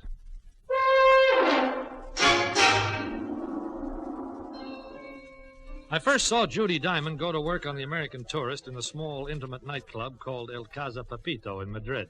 His name was Morgan, I found out later. He was looking at Judy over the rim of his glasses if he found her quite an eyeful. Come to that, she was. Quite an eyeful. Just stay over in Madrid one more day, Judy. Can't you manage that? Oh, Sam, I'd love to, but you don't know my boss. He didn't even like me coming to Madrid for the weekend, and if I'm not back in Barcelona, ready to start work tomorrow morning, ouch. He sounds like a slave driver. Charles W. Charrington is a stinker, especially to his secretary. You say that name like I should know it. Oh, only if you're connected with high finance. He's an American who's really in a big way here in Spain. And I'm just a tourist, but not a pauper. Oh, I didn't mean to imply that, Sam. Oh, you know, I'm glad I took this weekend to Madrid. Otherwise, I never would have met you. You really mean that? Mm-hmm. Then stay out. I can't. If the guy's such a stinker, then quit your job. Well, that's what I want to do. The only thing is I want to make some money before I do. If only I could just figure a way to... To what? Well, I'm not sure that... Oh, nonsense. What? Oh, I started to think I shouldn't tell you about it. I don't know why I shouldn't. You don't know Mr. Charrington, after all. Won't ever see him, probably. Besides, you're nice. I like you. I'm sure I can trust you. Sure you can. Have you got some idea? Well, you see, Mr. Charrington's a great sportsman. Loves to gamble on fights, races, almost anything. Matter of fact, me too. Well, anyway, he's got this big palace of a place in Palamos near Barcelona. Oh, you know, mink-lined swimming pool, tennis courts, the works. And right on his estate, he found that one of the workmen, a Spaniard he is a wonderful boxer. Uh-huh. So? Pancho Rodriguez is his name, and he's really good. Well, at least, I don't know much about boxing, but the trainer Mr. Charrington brought down, and the doctor, and everybody, they all say that Pancho will be world champion. Really? Pancho Rodriguez. Funny I never heard of him. No, not funny. It would be funny if you had heard of him. He's had 10 fights, won every one by a knockout. Don't you see, Mr. Charrington is keeping him under wraps. All his fights are held in secret, so that when he's matched in New York and London, he'll be absolutely unknown. Well, they're trying to get him matched against top boys, and whoever it is Pancho fights, Mr. Charrington will be able to get simply wonderful odds, you see? Mm-hmm. Beginning to. But I don't see how you figure to make any money out of this. Are you going Let to... me tell you.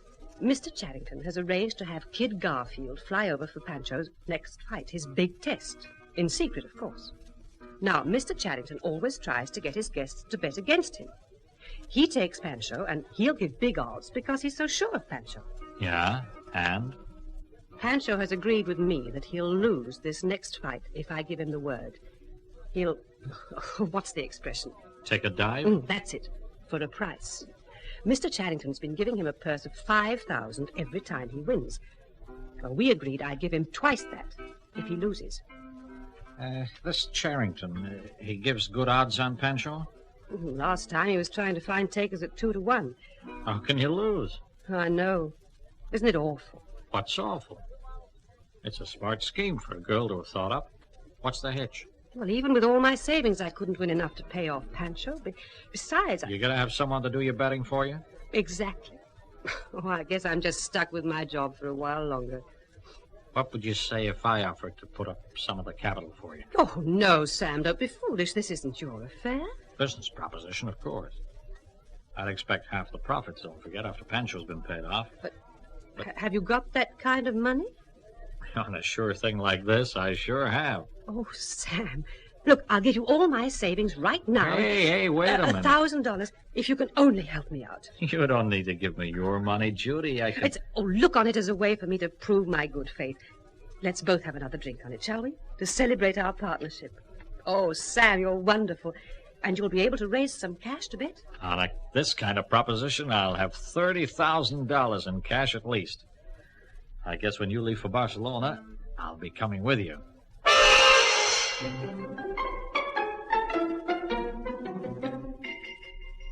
Quick work, Judy. Where'd you park him? He's at the National Hotel. Is the estate all rented? Everything's under control. I only have it for a week, though, so we'll have to work fast. Mm-hmm. Where have you planned to have me meet him? At the bullfights tonight. Fine. Make a bet with him, any kind of bet. And being certain to lose. Fine. Is he right? He's itching to meet you, dear Mr. Charrington.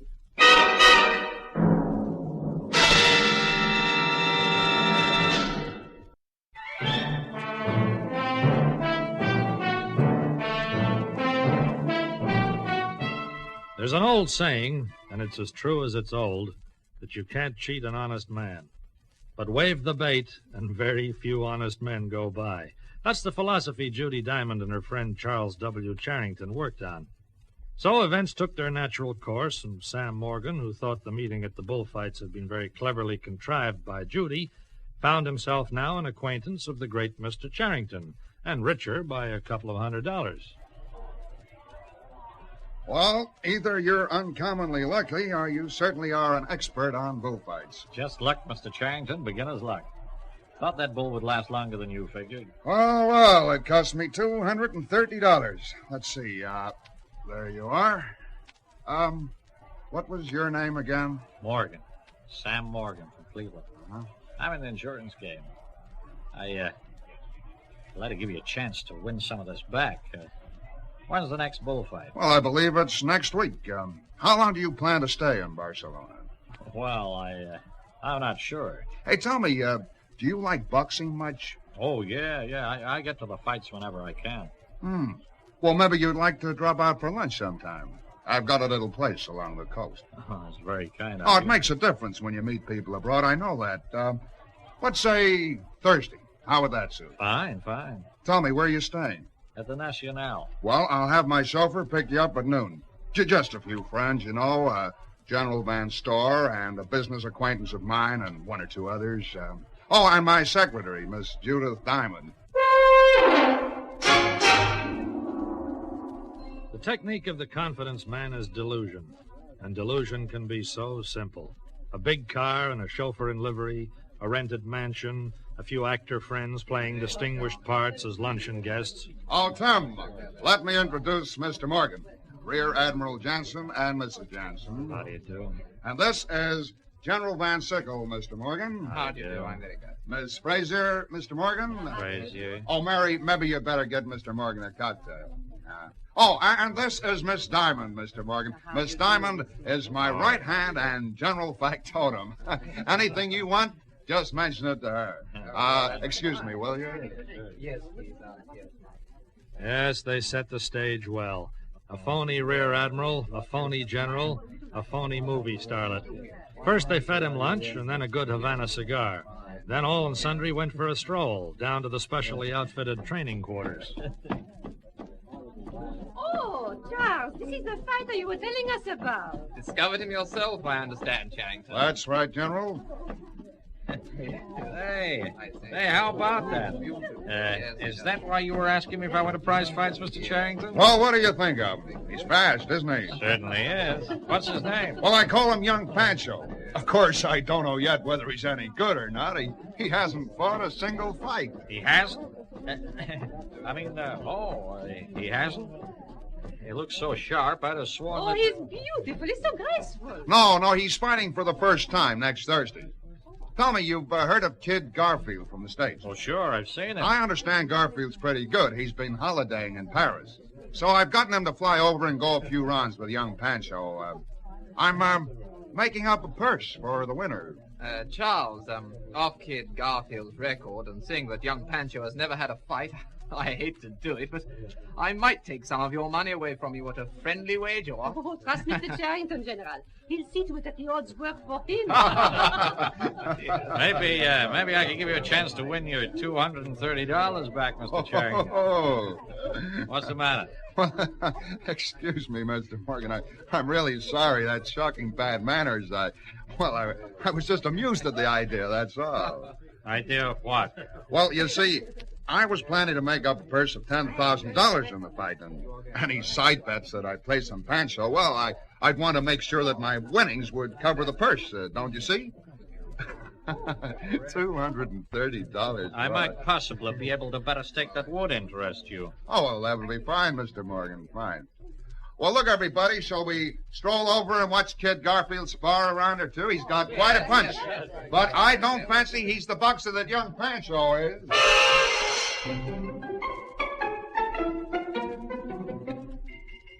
Well, what do you think, Sam?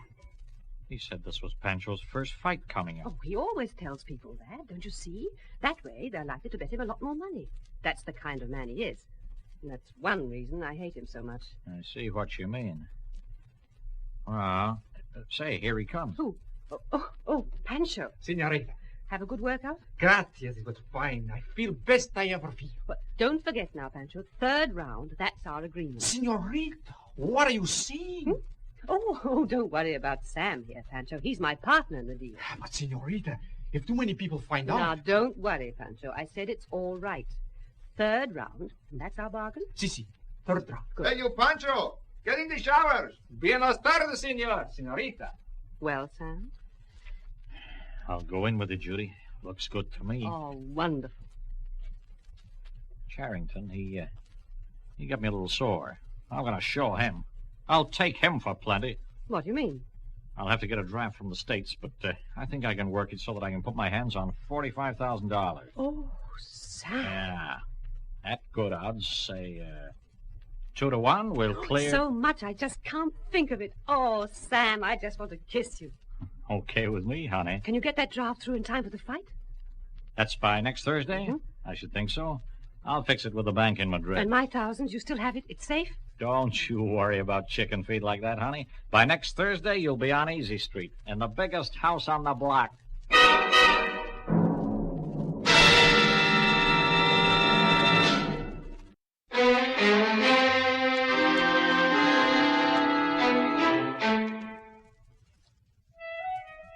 If I'd known in time what Judy Diamond and her boyfriend Charrington had planned, maybe I could have saved Sam Morgan some money.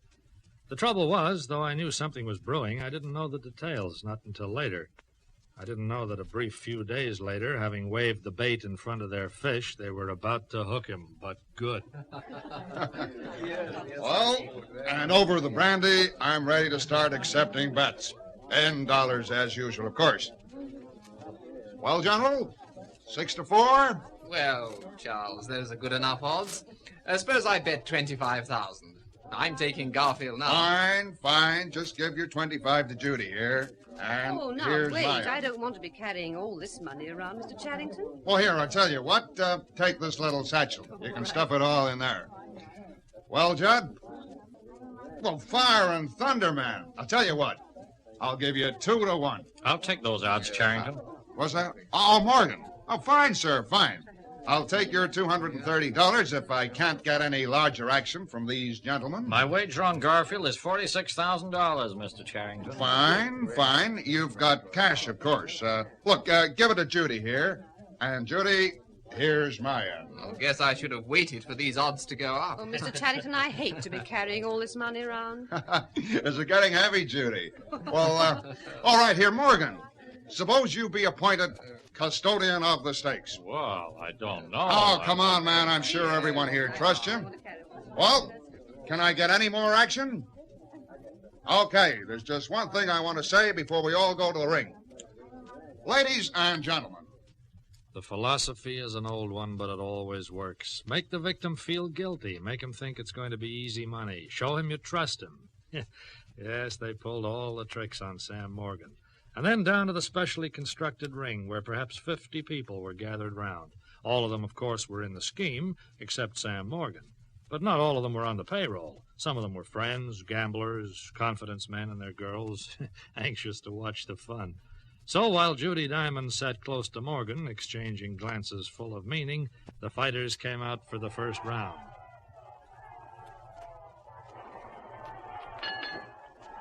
Round one was a warm-up, the fighters pretending to measure each other, fancy footwork. Come on, Pancho! Watch him, Garfield. Trust Charles for a good show. Come on.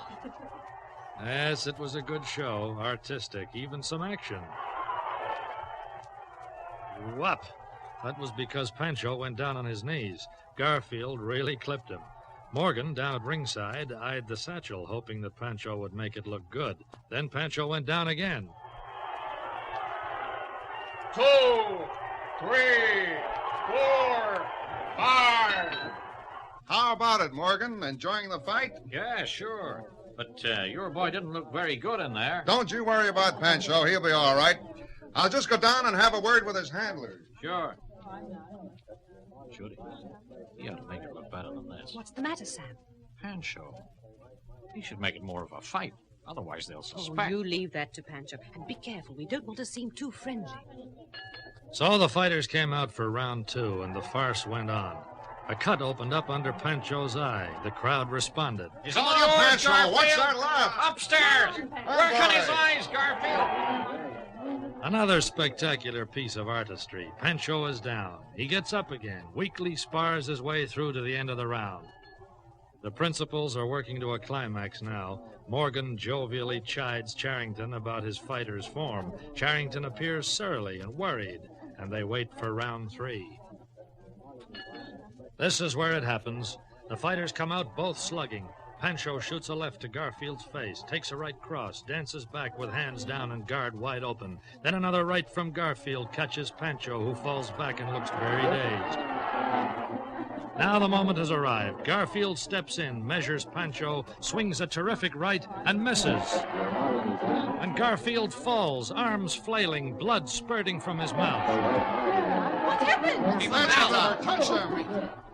Where's the doctor? Hurry, man! What's happened? What happened, Judy? Gosh, Sam, I don't know. He just fell over. The doctor's getting to the ring. Get me my bag at once. On the seat there. Doctor, what happened? This man is hemorrhaging. He's in a very bad shape. I never touched him, Santísima Madre de Dios. Apparently, you didn't need to touch him. Stand back, please. Doctor, what is it? Nothing serious. Serious as it can be, Mr. Charrington. This man is dead.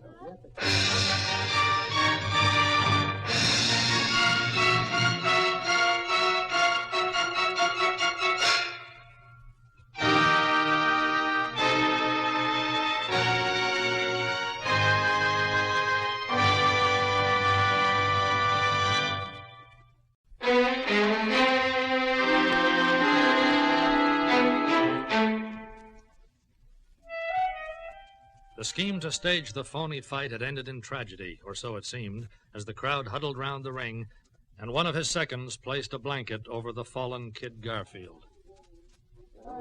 Dad? But how? Apparently, Mr. Charrington, when he missed that terrific swing, he burst a blood vessel. Completely chance. Couldn't have been predicted. But are you sure? Charrington, your guests. Oh, yes, of course. Ladies and gentlemen, I must ask you all to leave at once. Now, look, please say nothing of what has happened here tonight. I'm very much afraid we are accessories to homicide if this ever gets out. Sam? Yeah? Quick, Good night, the money. ladies and gentlemen. There. What are you going to do? Oh, what do you think? Take it. But we lost. We lost the bet. I don't care. He'll never be able to report us. He'll be too busy trying to hush this thing up. Yeah, but... Listen, a plane leaves from Madrid at 11 tonight. Grab it. I'll meet you at El Casa Pepita tomorrow at noon. But, Judy, we're liable to be arrested on a homicide Well, rap. don't you think I know that? Well, go on, beat it. I'll meet you in Madrid. Hurry. But I've got no money left. Here. Quick, before they see I've got the satchel. Here's 100. Goodbye, Sam. And Sam, listen. Yeah, what? Hurry.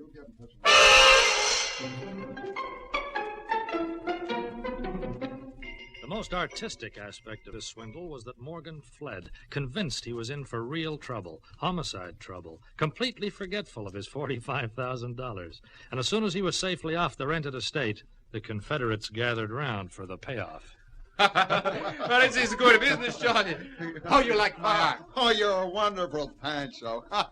Garfield, the way you bit into that bladder of chicken blood, I thought it would never stop coming out. The doc slipped me a second bladder when he was inspecting me. Yes, and then you had to go and bite into it so that the blood spurted all over my brand new suit.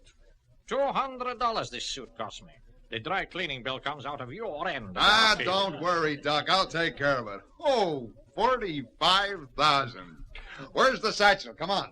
We'll split up the profits now. Yes. Here it is. Hey, where's Judy? She's the one that deserves some praise. Oh, the way she hooked that poor fish. Judy! Well, she must have gone inside for something. Okay, I'll take her cut and give it to her later. Hand me that satchel. Oh, you know, whenever I think of the expression on that Morgan's puss, why, you know, I'll bet he was... What's this? That vixen, that seventh daughter of a seventh daughter, that double-crossing, no-sex triple-crossing Rhine-neck witch, that... Who? Diamond! Judy Diamond! She's run off with my money! No! Not yours, you idiots! I've got enough to pay you off your salaries, every penny. It's the bet she's absconded with. Gosh, one of the shrewdest schemes I've ever hatched, and she has to throw the queer in it. Listen to her note. She says, and I'm leaving 5 for your end, Charles. That'll be enough to pay for your long-distance phone call to tell me what you think of me. I'll be in Madrid tonight, but after that, who knows where I'll be. Love, Judy.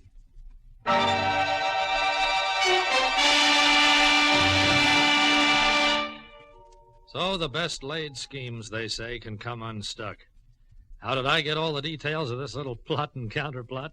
Well, I got them from Judy Diamond herself. I ran into her in Madrid, and the story was so good she couldn't resist telling me before she vanished into smoke along with her newly acquired husband. Yep, Sam Morgan. She picked him up in Madrid the next day as arranged and found that she kind of liked him after all. People are funny, aren't they? Goodbye now.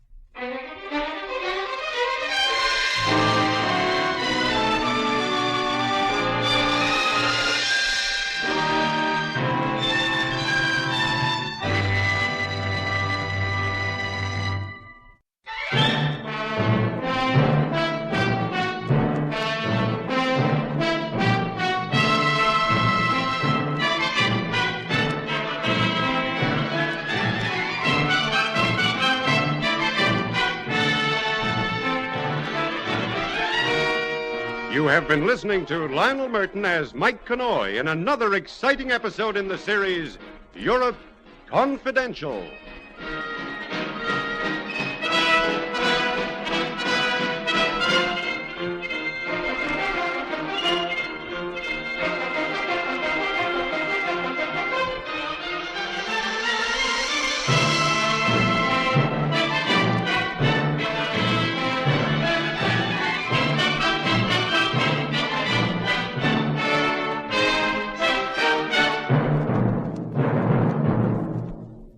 This is Basil Rathbone again. It seems mystery is a tonic to our friend Mike.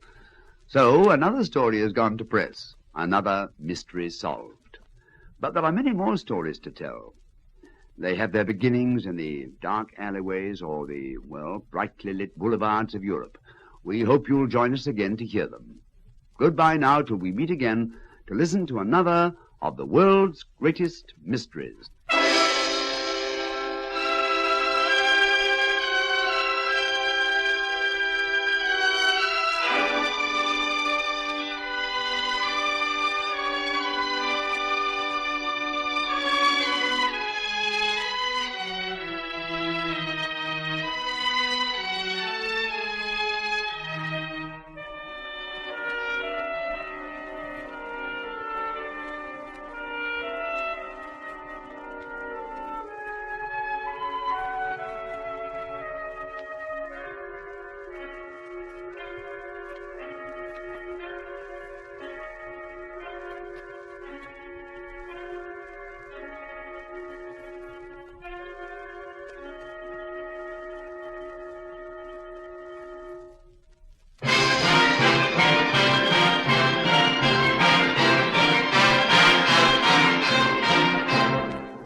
Presenting the world's greatest mysteries.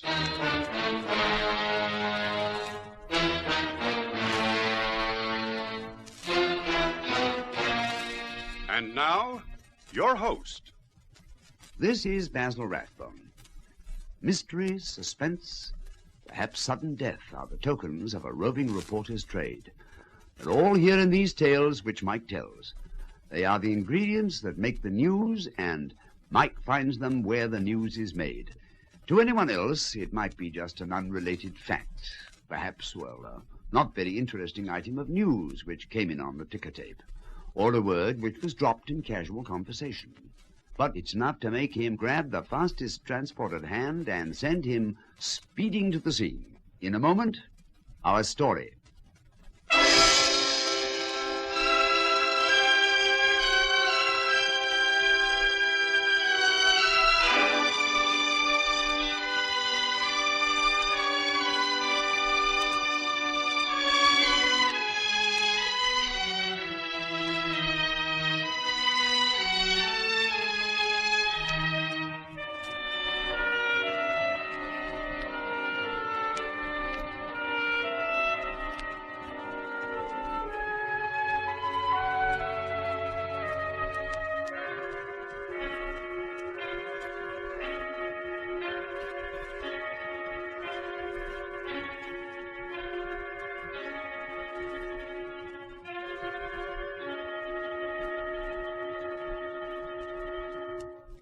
Presenting Europe Confidential.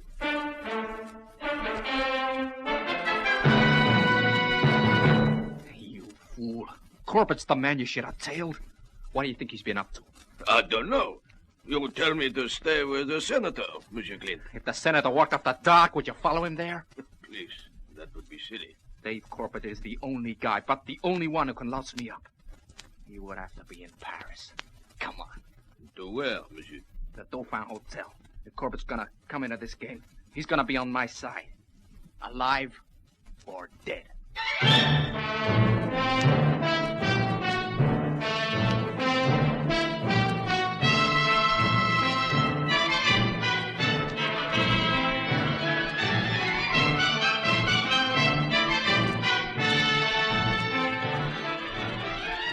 In a moment, we'll bring you Lionel Merton as Mike Connoy, the Paris correspondent of a famous American newspaper, in another exciting story in our series, Europe Confidential.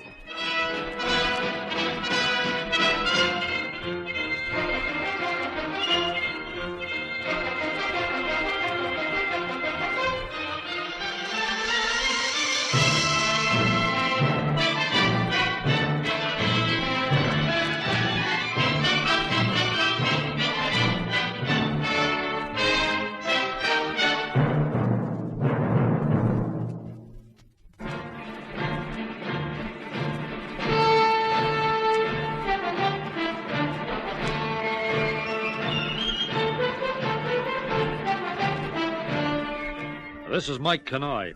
I was sitting in my office at the press building trying to figure out where my next column was coming from when I had an unexpected visitor. The door opened without any preliminary knock, and a thick-set man pushed his way in. You Connoy, Mike Connoy? Sure, but to what do My name's Corbett, Dave Corbett. Maybe you heard of me, huh? Had I ever heard of Lucky Luciano? Sure I had, and I'd heard of Dave Corbett, too. At one time, Corbett was almost as big a name in the rackets, but things had gotten too hot for him in the States, and he'd been living on his wits in Europe these past 5 or 6 years. Yes, I'd heard of him, and I told him so. Well, then, maybe you're interested in the story, Connoy. I'm always interested in a story. Sit down. Thanks. You heard of Senator Payne? Senator J.G. Payne? Payne. Yeah, wait a minute. Wasn't he the man who... You got it. Yeah, he was the man who headed the Senate investigation into my activities and ran me out of the country. Okay, so they had right on their side. I was playing the rackets, but Payne made it a personal vendetta. So, what's the angle? Did you know Senator Payne is here in Paris? No, I didn't. Well, I mostly get the lists of VIPs. Maybe he's not advertising the fact. That's why you didn't hear this. I first knew it about a week back. I was in the Plaza Bar around noon. I was just ordering a drink. Mr. Corbett? Mr. Dave Corbett? Huh? Why, Yes, indeed. I'm sorry to bother you. Bother? If all such bothersome things were so attractively packaged, I'd be the most gladly burdened of men. Will you, please come with me? Oh, I see now. Isn't that approach a little bold? After all, an establishment like this frowns on such obvious... Please, Mr. Corbett, come with me. You're the only one who can save him. Me? Save anybody? You come to the wrong man, honey. Please, you must. Even though you hate him. Hate him? Now you interest me. Just which antagonist do you mean? My enemies are legion. You're wasting time. He'll pay you a great deal of money. Money? You can name your own price. The price of my hatred comes high. But for money and hate, Corbett goes anywhere. Lovely lady, lead on.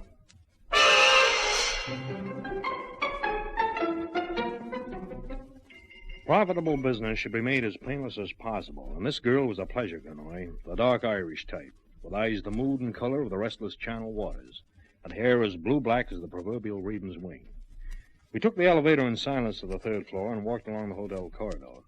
We're almost there. Tell me, Beldan Sonon, are you bringing me on a wild goose chase? If it is, then it's the goose that lays the golden egg, Mr. Corbett. Well, the rose has thorns. This is it. Yes? I found him, sir. Come in, by all means. The Honorable Senator James Payne, I believe. Aren't you surprised to see me, Corbett? Not particularly. This morning, when the wind from the Seine brought with it the usual aroma of stale grease and ancient garbage, I had an idea I might run into some old enemy before the day was through. Aren't you in the wrong country? Still the same old Corbett. Insulting, conniving. And you're the man I'm supposed to help? It's not by choice, believe me. That I do believe, Senator. The dislike is mutual. How much has Diana told you? So her name is Diana. She told me everything about herself, nothing about you. Why, I did nothing. Your eyes, my dear. A woman's eyes tell everything about it. Senator, I said nothing at all about anything. I understand, my dear. My secretary, Diana Barnes, who knows me better than I know myself. My deepest sympathy, Miss Barnes. Well, Senator, it's nice leaving you. Yeah, well, now, wait, Corbett. I'm offering you $15,000. For what? For helping me. I'm being blackmailed. Diana, show him the photographs.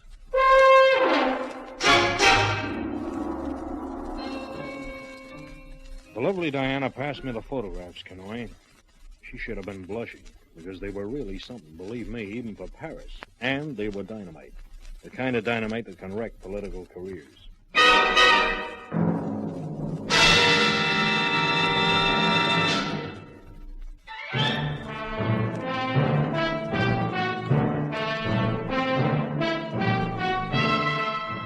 In my office in Paris, I was listening to a story. A senator on vacation in Paris was being blackmailed with a set of photographs. The man he'd called on for help was Dave Corbett, a racketeer that he had driven from the States some years before. Believe me, Conroy, the photographs were good. And spread across the papers back home, oh, boy, what a splash they're going to make. Senator, I didn't think it, even of you. You see, Diana? Even Corbett believes the man in those cursed pictures is me. Mr. Corbett, I'll have you know that Senator Payne is not the man in those pictures. Good little girls should never tell lies, Diana. Hang it all, she's telling the truth, Corbett. I never frequent such clubs as those pictures show. And here, look at this one. You'll recognize a newcomer to the party. Ah, yes. Forrester Clint, ex-Capone boy. Admire his instincts, but not always his performance. He's a little clumsy. Now, don't tell me you and Clint are buddies nowadays. Be sensible, Corbett. Can you imagine me in such company at any time? Particularly with an election coming up next month? Ah, so it's an election coming up, huh? Of course. I lose track of these things, you know. And where's the blackmail in this? Forrester Clint is going to ruin me. He wants control of my state. A free run for his crooked gambling syndicates, his men in public office. I refused. He's claimed he'll send these negatives to the newspapers back home unless I change my mind within a week. And he's here in Paris?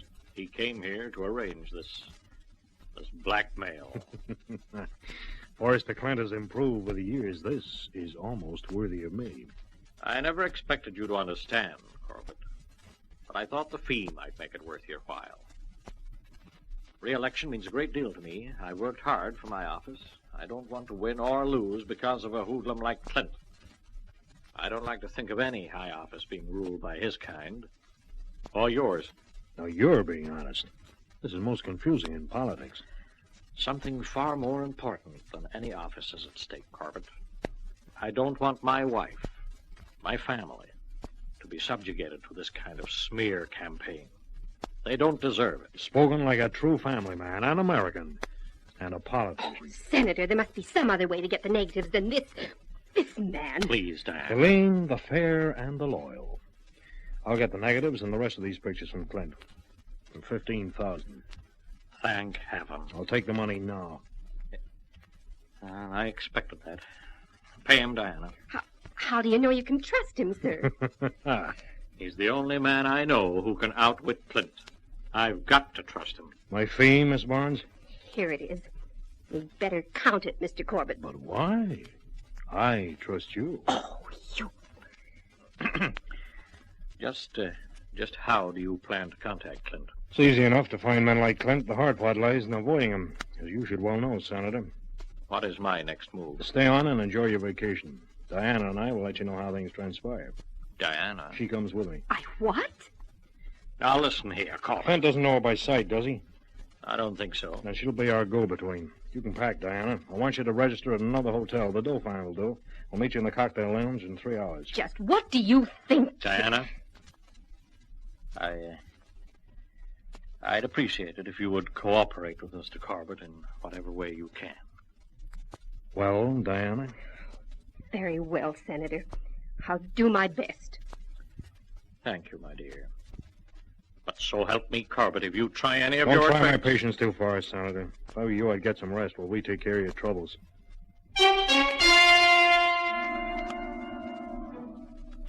Well, come on, Pierre. I employed you so you could keep tabs on him in this city. What's happened? A few hours ago, the senator sends the girl down to the bar. Yeah. She meets someone there. Uh-huh. A man named Dave Corbett.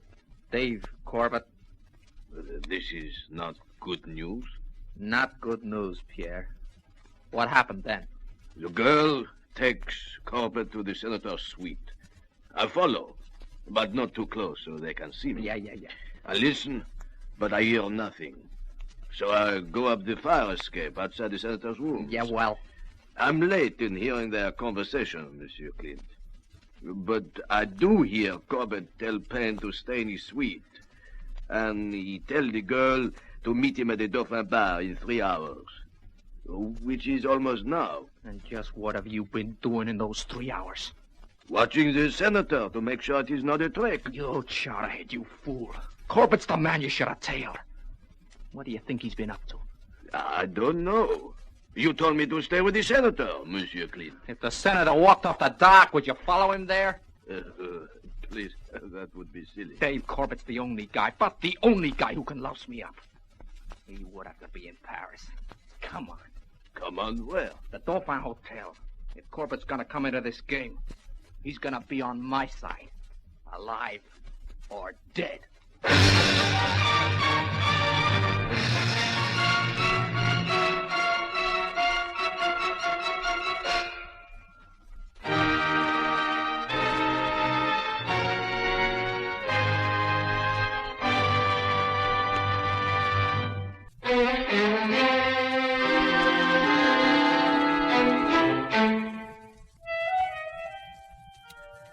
So things were warming up, Canoe. I met Diana Barnes at the Dauphin bar as planned, but she arrived white-faced and scared. Mr. Corbett. Mr. Corbett. I never dared hope you'd be this anxious to see me, Diana. It's Clint over at the bar. Oh? Wow. So it is. Now listen, don't sit down. Keep walking as if this was a casual meeting. Take the side door out of here and go back to Senator Payne's suite and stay there. But... Clint's coming this way. I don't want you around when he gets here. Now hurry. If I haven't called by morning, you and Payne better beat it back to the States. But what about you? Why, Diana, I never dreamed you cared. Oh, goodbye. Hey, drinking alone, Corbett? That can turn into a bad habit. Why, Forrester Clint. In Paris, of all places, and in the flesh. It is flesh, isn't it, old chap? Same old Dave Corbett. A real Parisian these days, aren't you? Since things got a little warm for me across the Atlantic, Paris has become a second home. Oh, you was telling me about it. How about letting me buy you a drink? At my place. Just which place do you mean, Clint? Oh, little estate I rented out of St. Julian about half an hour from here. Shall we go?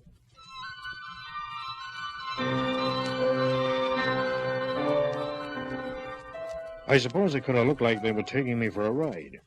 Maybe that's how it was meant to look.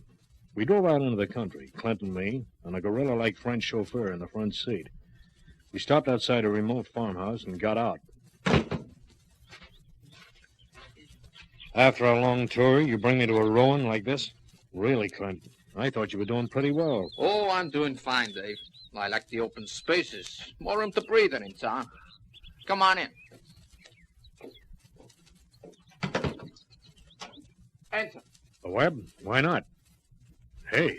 Forrester, you back again? This is a surprise. Senator Payne. Who's this guy, Forrester? Well, I'll be... The face is Senator Payne's and the voice is almost identical. Inside, Frank. Come on, Dave. I'll buy you that drink I promised you. Yeah, I could use one. Sure, drinks on the house. Sit down, Dave. I didn't figure to see you back so soon, Forrester. What happened? Shut up. Pour the drinks. Oh, yeah, sure, Forrester. Now, Dave, I'm open for business. To risk the obvious, this isn't Senator Payne. You bet I'm not. The Payne boys were identical twins. Frank here was the black sheep of the family. Also was supposed to have died in a train wreck 15 years ago. But Jim identified the wrong body. I came through alive. Made myself scarce, and I've been waiting for the day when I could get back at that mealy-mouthed brother of mine. Identical twins. The oldest pitch in the world. Yeah, Frank was the man in those pictures. So simple it always works. Even fooled you, Dave. I can be fooled. Frank's lived on jealousy and whiskey ever since the accident. He crossed my path several months ago, just as I was figuring on how to move into Jim Payne's state. He was an answer from heaven. We found out Payne was due for a vacation in Paris, so how much better we could set it up here. And that's it. Very neat. Oh, I can give you a fat fee, Dave, and a chance to pay off an old grudge against the senator. Fat fee? You only paid me $500. Shut up. Dave, I put him over a barrel. How much did he offer you to get those negatives? $15,000. 15 grand, and I got a lousy 500 to pose. I'll give you 25,000 to come in with me, Dave. 25 grand in advance? Half. The rest when the deal is completed. Listen, Clint, if you want to throw money around, toss some my way. I've been cheated. Did you hear me? Cut me in on this, or I'll go to my brother and tell him... What? You what, Frank? Well, nothing, Forrester. I didn't mean it. What are you going to do, Forrester? Here. Monsieur Clint. Take him and walk him over. He talks to you. No! Forrester, no! Get him out of here. And hurry. I'm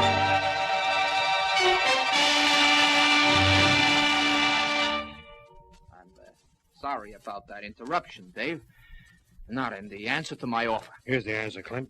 Our deal has to be 50-50 or it's no deal at all. Half share of all you clean up. 50-50? Why, you? Do you think you'll get away with this? I'm sure of it. All because of a young lady who was with me at the Dauphin. What about her? She's Payne's secretary. I spent a great deal of time and effort getting a complete file of your misdemeanors, Clint.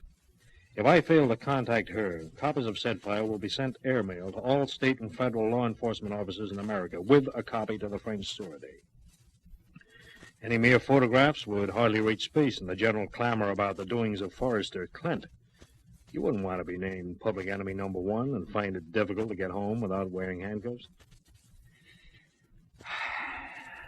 50-50 it is. Right. Where are the negatives? Let me keep one secret. I'll collect them and meet you at Payne's Hotel in an hour. Then we'll go call on the senator.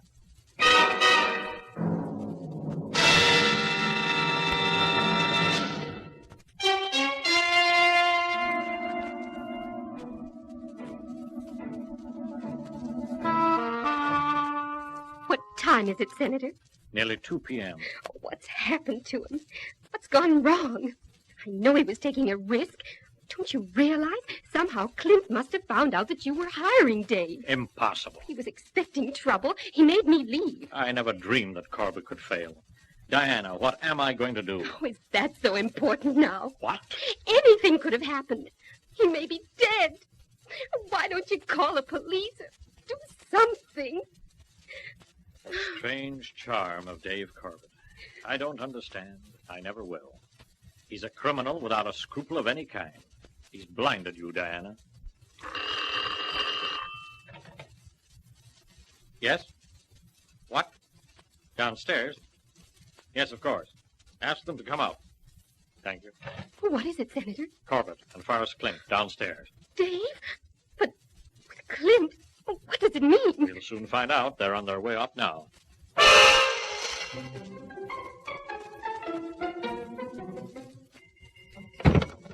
Good afternoon, Senator Payne, Diana. Mr. Corbett. And Forrester Clint. Surely you haven't forgotten me, Senator. Hardly. Well, gentlemen, what is your business? We'll come right to the point, Senator. We want to discuss the possibility of your re-election when you return home. What? I'm afraid I don't quite understand, Mr. Corbett. Mr. Clint has informed me that your re-election can be a certainty, providing you agree to his highly lucrative business proposition. Clint, I told you once and for Oh, all. don't be too hasty, Mr. Senator.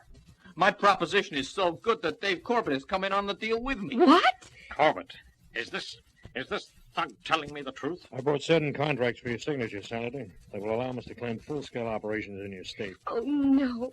You wouldn't. I can't believe it, Corbett. Not even you. The price of the negatives, Senator. Oh, you better give me those negatives now, Clint. Prove our good faith to Senator Payne. What good faith? Yeah, but here you are, Dave. The negatives. And the rest of the pictures. All nicely tied with a pretty ribbon, Senator. A ribbon as blue as Diana's eyes. You. How small can you get? Now, will you sign the contract, Senator? I'll deliver the negatives to Miss Barnes. Yeah, that's right. Just sign on the dotted line, Payne. Everybody'll be happy. Sold out. Because I trusted a rat. Here's your pen, Senator. And here, back, Diana. Get out of the way. What are you doing? Corbett, what? Down on the floor, Senator. A gun? Hold it, Clint. Are you crossing me, Dave? Hold it. You can live without the negative. Oh, yeah. You killed him. What happened? He's shooting. I suggest you call an ambulance. There's been an attempt on Senator Payne's life. Oh, mon Dieu. And keep those people out of here for a minute. How can I ever thank you, Corbett? You risked your life, Dave. And all the time we thought... Save it. I had to kill Clint to take over his lucrative business myself. I'll keep his negative, Senator. You'll what? Oh, Dave. Oh, no. With a chance like this, Senator, you don't think I'd let you off so easily? These incriminating negatives in my possession, like the sword of Damocles, will be suspended over your uneasy head from here on. Call them Corbett's annuities, Senator. And now, if you'll excuse me. I might have expected this. And I was beginning to think you were a human being. Never make that mistake, my dear Diana. Goodbye now.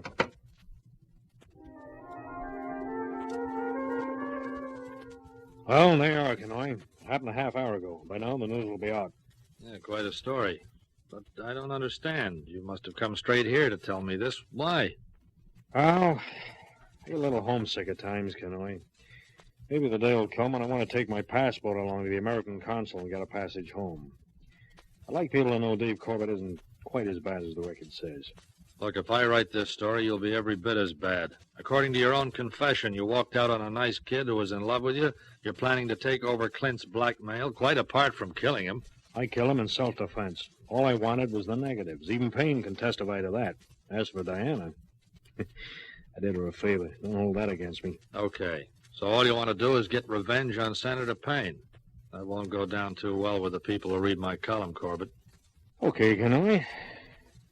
You got a fire extinguisher here. Not that it'll make much of a blaze. What on earth do you... This is what I came to do. Here are the negatives and the other photographs.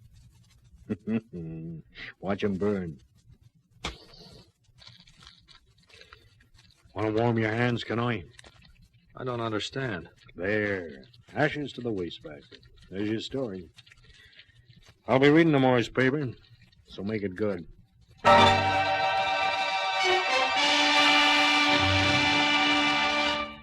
So that's the story. Why did Corbett burn those films in my office? A gesture? Well, maybe it was a little more. Maybe it was an attempt to show that people can be misjudged on past mistakes. But I don't set out to explain people. My business is merely reporting the facts. I'll leave you to judge the answers for yourselves.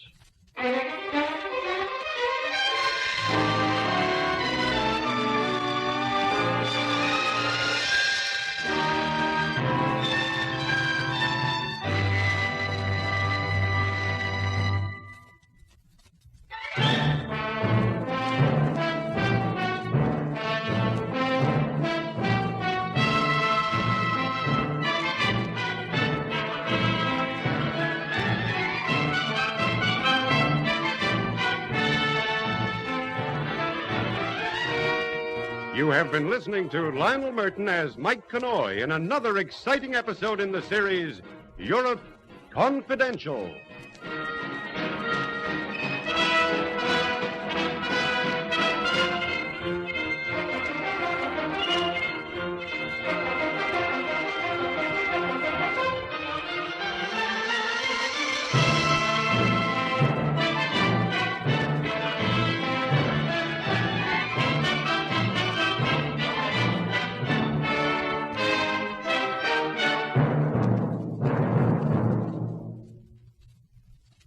This is Basil Rathbone again. It seems mystery is a tonic to our friend Mike. So another story has gone to press, another mystery solved. But there are many more stories to tell. They have their beginnings in the dark alleyways or the, well, brightly lit boulevards of Europe. We hope you'll join us again to hear them. Goodbye now till we meet again to listen to another of the world's greatest mysteries.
Presenting the world's greatest mysteries.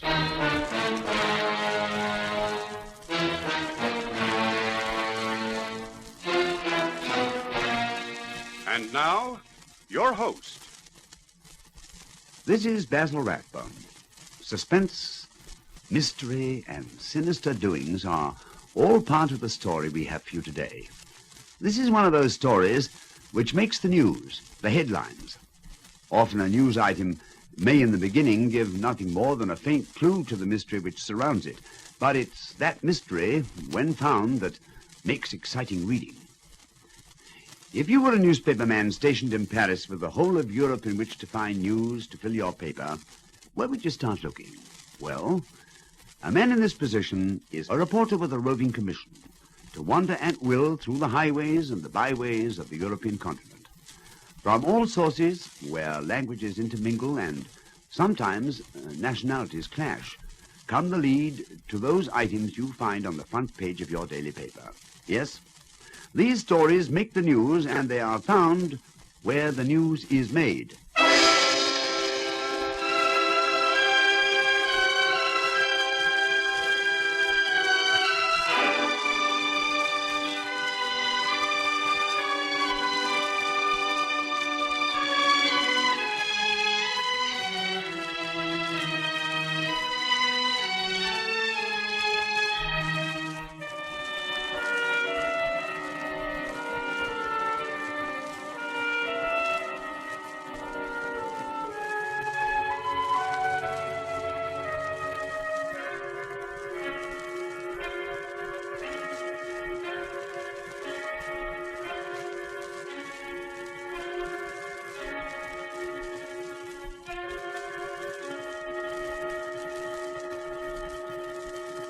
presenting Europe Confidential. I've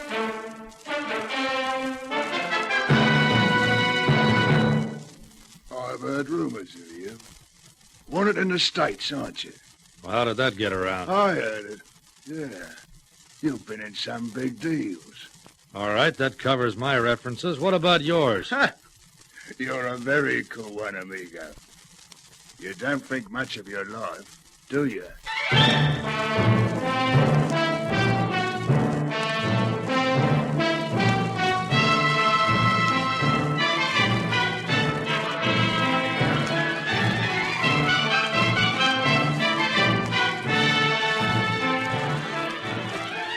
In a moment, we'll bring you Lionel Merton as Mike Connoy, the Paris correspondent of a famous American newspaper, in another exciting story in our series, Europe Confidential.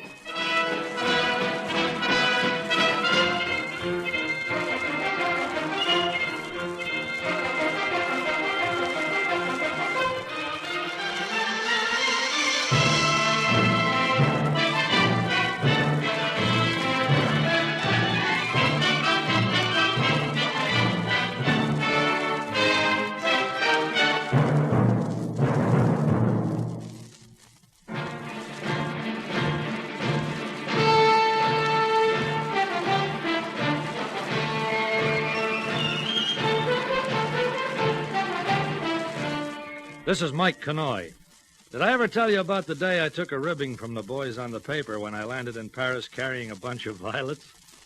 It was March 1946, and it started in Marseille. I was there to get a story about a flourishing black market and the man behind it. I landed from Paris around 2:30 in the afternoon to be met by a member of our staff who'd arranged hotel reservations and other details. There you are, Mike. Single room at the Plaza Hotel under the name of Mike Maloof. So why you want to stay in that end of town? Well, for the same reason that I'm using an alias, Toby. We got wind of this black market in Paris. When the chief decided I was to handle it, we started sending the word around about a big-time American racketeer named Mike Maloof. Maybe it'll pay off, maybe not, but, well, that's how I hope to get into the black market. Seems like a risk you're taking. Oh, stop worrying for me, Toby. Thanks for the hotel booking. I'll be in touch. So, for the sake of a story, I became Mike Maloof, American racketeer, occupying a hotel room in the seamy part of Marseille.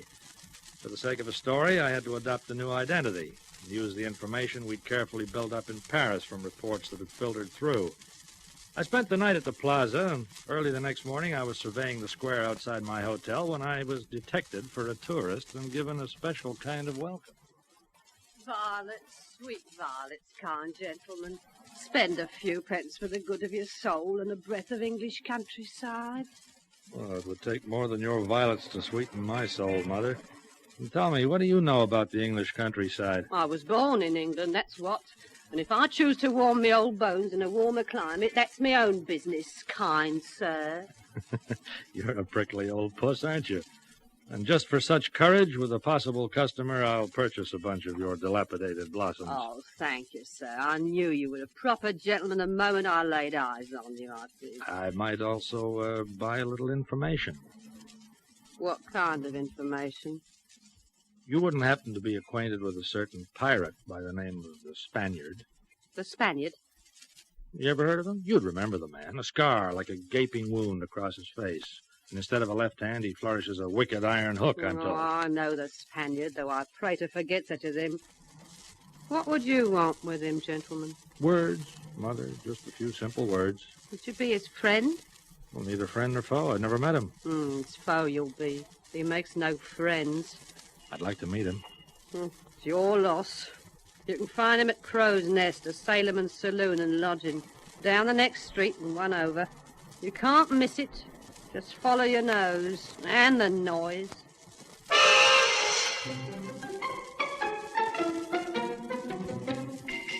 What you do, the drunken sailor? What you do, the drunken sailor? What you do, the drunken sailor? It was like walking into a page of Robert Louis Stevenson. Ship's lanterns lighted the place, fishing nets and cobwebs decorated the walls, and I swear that some of the patrons boasted barnacles. But at the bar, with a swearing green parrot on his shoulder, was the English renegade they called the Spaniard, complete with scar and iron hook. Well done, gentlemen, well done. But shouldn't the song have been 15 men on a dead man's chest, yo-ho-ho, and the rest of it?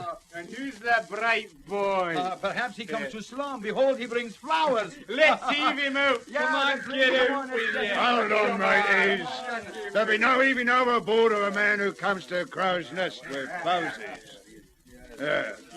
He's either a maniac or a fox. And this one's no madman. Well, greetings from Reynard, Spaniard. Ah, Reynard, is it? I've read me fables, matey. What's the fox's other name? Mike Maloof. Maloof. I know that one, too. Well, your fame is also known to me. Judging by them dead violets, by way of Gentle Annie. Oh, is that her name? She's been called other things. Yeah, she told me where you dropped anchor. But the most important facts concerning you I had before arriving in port. Well, maybe we'd better have a private talk, Mr. Maloof. I'm at your disposal. Follow me. Run in a bucket of grog for me and my friend Robbie. On the double, Spaniard. Welcome aboard, Mr. Maloof. We've got some talking to do.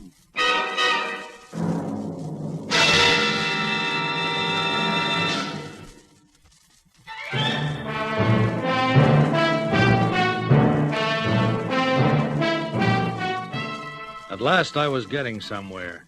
Sharing a bucket of grog with the Spaniard was a privilege reserved for very few. State your business, Mr. Maloof. I've come to Marseille to work. There are those who say you run a black market here. Who told you that? I never betray sources of information. You're a cool one.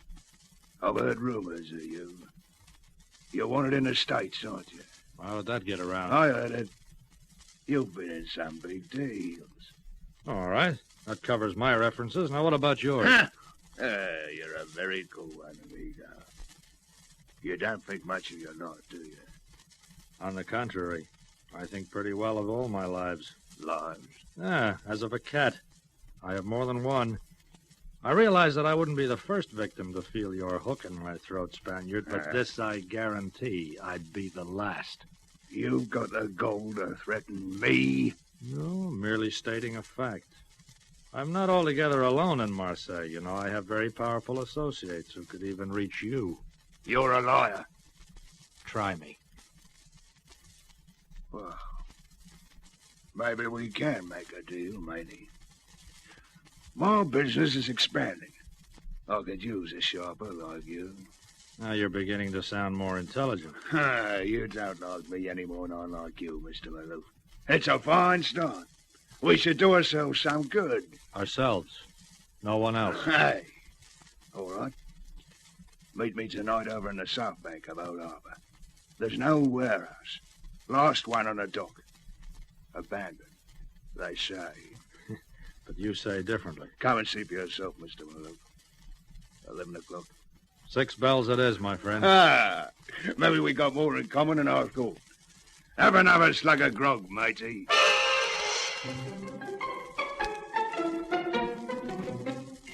I begged off and left the Spaniard swilling his bucket of grog.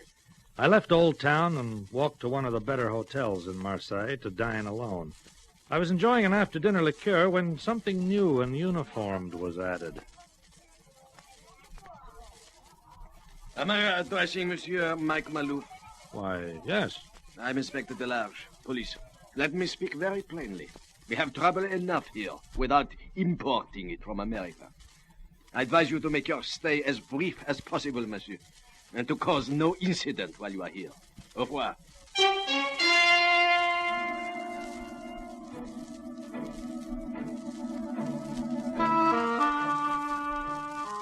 Fog lay in my throat like cold cotton when I arrived at the abandoned warehouse on the waterfront of Old Harbor. Backwater lapped against the pilings of the dock, and the damp crept into my bones. The whole atmosphere of the place was one of defeat, despair, and hopelessness. I was anxious to get my business over with, and I pushed open a sagging door.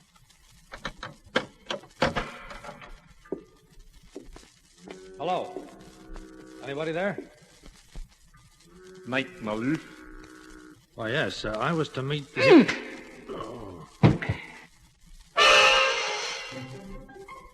He didn't have a thing on him, Spaniard.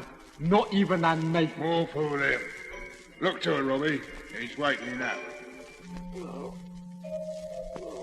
So, you've come back to us, Mr. Maloof.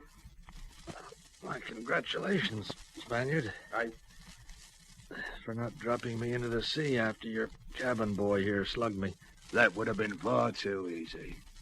Easy? Yeah. I want to see you squirm a bit before sinking you. You didn't think I'd let you walk in nice as you please and take over my hard-earned living, did you? Certainly.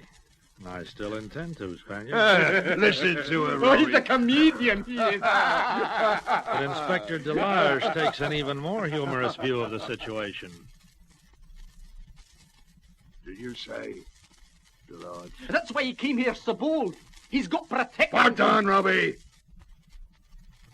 You should have told me that sooner, Mr. Maloof. I found it most unwise to publicize one's affiliations. Keeping too quiet might lose you your life. Well, does that mean I still go for a midnight swim? No. No, I'll sign you on, Mr. Maloof. But it's going to take more than your fancy talk or Inspector Delage. How do you mean? Well, they're clamping down on me. I'm afraid to sell. You find a safe way of making customer contact, amigo, and you're in. Can't your corrupt inspector assist you? So you know that, do you? Well, of course. Hey, don't trust him, Spaniard. Shut up. Stay out of this. You're in on one condition, Maloof. Sell my goods for me and you share. But if you fail, then you'll feel the cold steel of my hook against your throat. Nice guy, this Spaniard. But at least I was in. And already by chance I'd uncovered one corrupt police inspector who was a part of Operation Black Market. The next stage was to get enough evidence to break the story.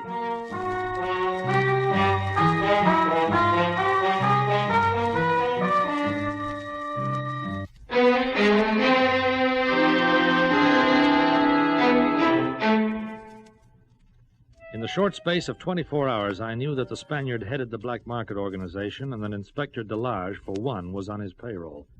But knowing it wasn't enough, I had to prove it. So I had to take the game one stage further and do some mild trading on behalf of the Spaniard. But to do that, I had to make it convincing. Violet, sweet Violet. We'll spend a few pence for the good of their soul and the breath. Oh, it's you, young gentleman. Good morning, Annie. Did you find the Spaniard? Yes. Say, isn't it a bit cold for you to be out today? Oh, my diggings are no better. What with me gas turned off and me landlady wanted to lock me out if I don't pay me past rent. Look, supposing I buy out your stock and we go over to that inn for something warm, huh?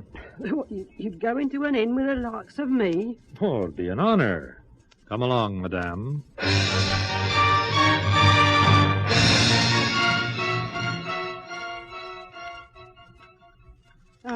There's nothing like a spot of tea and brandy to put life in a body again. You want another cup, Annie? Oh, Lord love you, sir. I've had 3 already.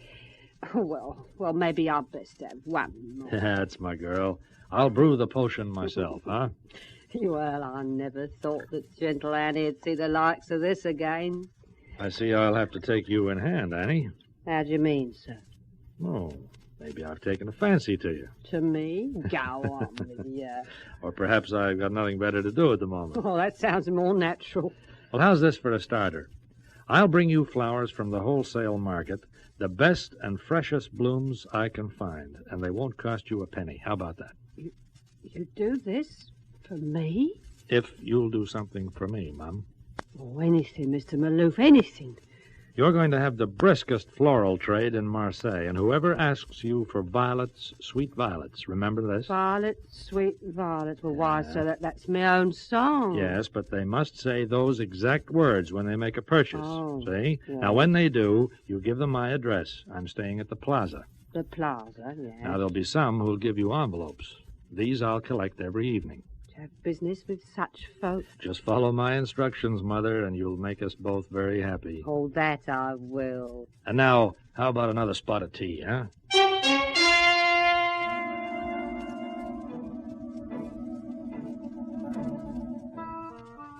I've never heard the like, Mr. Malone. The whole thing's a rum idea. But you can't disagree with its efficiency, Spaniard.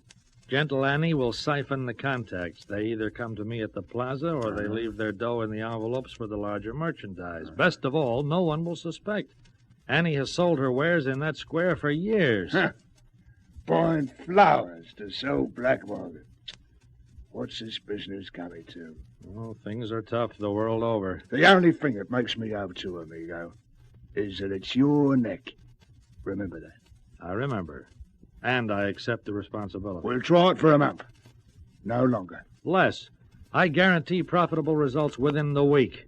And you won't forget my share, will you, partner? Don't you worry about me, amigo. We're sailing together. But one shift in course from you, and my oak will do its work. Now my timbers are shaking. All right, then. How about another bucket of grog with me, Mr. Malou? Not tonight, Spaniard. Remember, I have to be up with the birds to buy violets while the dew is still fresh. My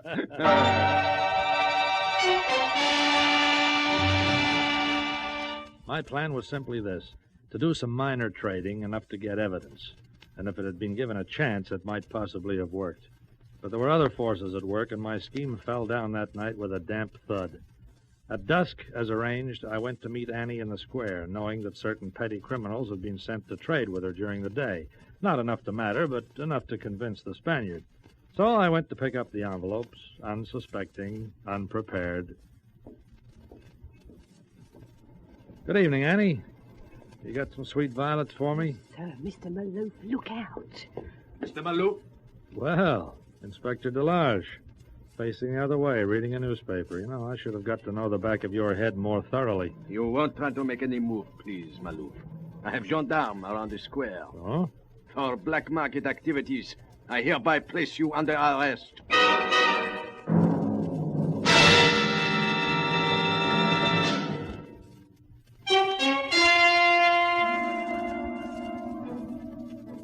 To say the situation was loaded was something of an understatement. 2 hours later, I was in front of the prefect of police with Inspector Delarge giving a highly colorful and fictitious story of my activities. That is the position, mon père. I've had this man under watch since he arrived. He is a dangerous American with a criminal record. Have you anything to say, Monsieur Malou? Plenty. What is there to say? Do you deny you are trading in illegal goods and using the woman flower seller as your agent? Well, Do you deny it? No, but... Then what else is there to say? He admits it, mon préfet. Let us hear him, Inspector Delarge. All right, mon préfet. I didn't want to do it this way, but there's not much choice now.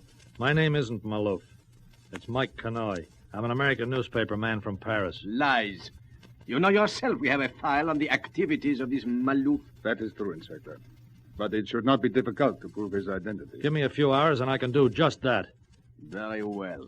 I concede he may be a newspaper man. But aren't we getting away from the point? Whatever he is, he was trading in the black market. A newspaper man. Hello. There have been corrupt newspapermen before. And corrupt policemen, Inspector Delarge. That is always the last resort, monsieur. Mon préfet, we have a case against him. And there is a witness. Yes. Bring in the witness. Certainement. Monsieur, come in. Robbie. You see, the witness is known to this man. Andrew Robinson. Is that the name? Certainly is, sir.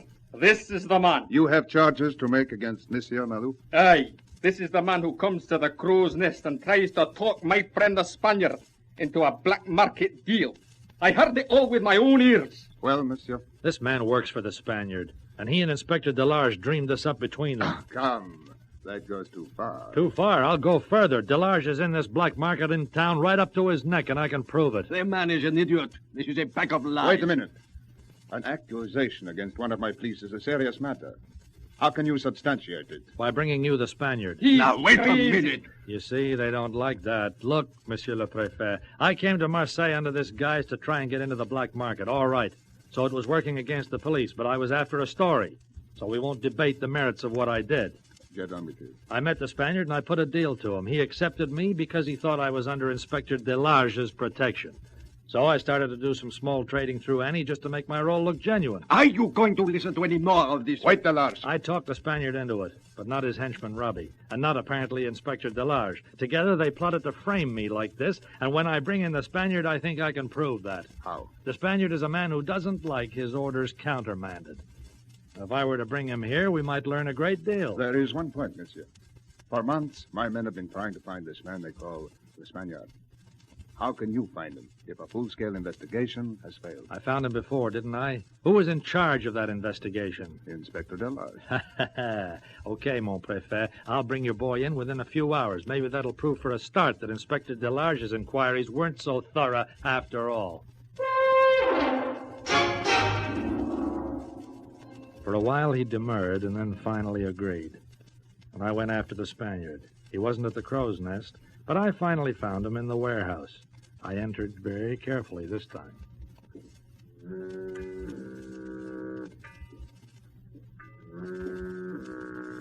Oh, it's you, is it, my snooping amigo?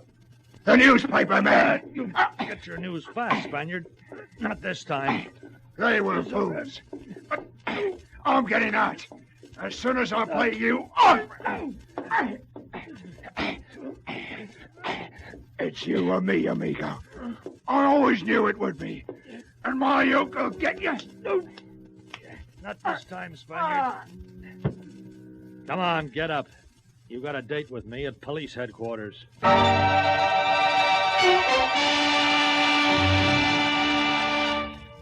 It took us a few hours, but the truth finally came out. I was cleared. Inspector Delarge was indicted with the Spaniard and the rest of the crew. Oh, yes, it all tidied up very nicely.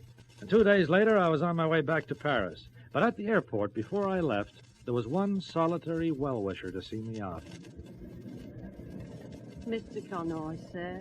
Annie! Oh, I couldn't let you go without a word of goodbye, sir. Well, now, that's very kind of you, Annie. You came all this way just to see me off? Yes, and to give you these. Au revoir, Mr. Conroy. And all the best from Annie.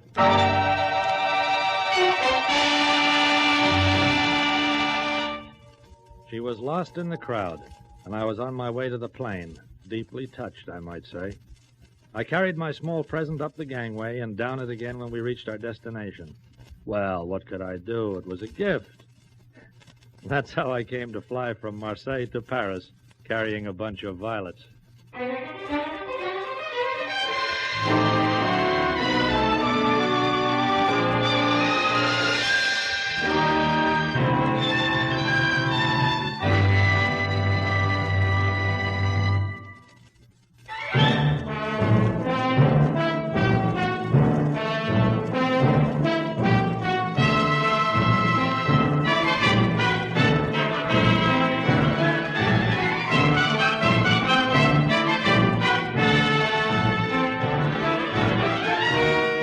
You have been listening to Lionel Merton as Mike Connoy in another exciting episode in the series, Europe Confidential.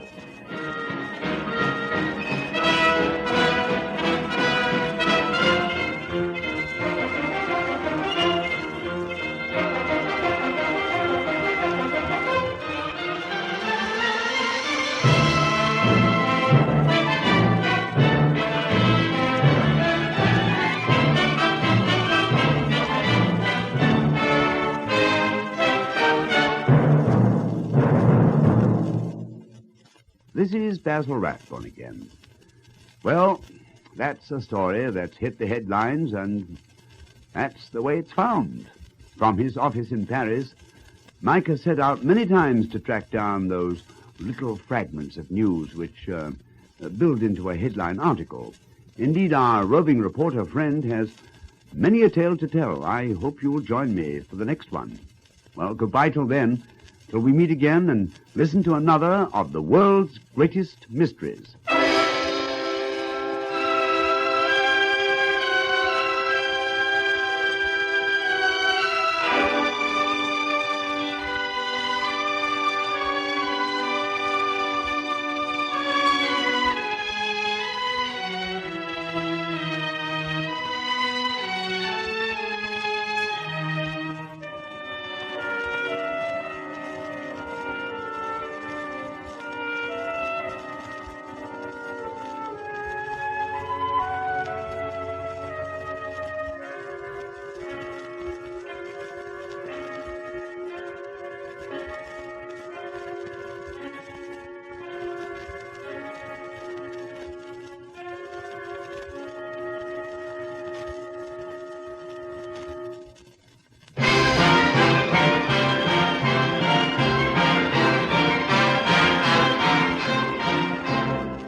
Presenting the world's greatest mysteries.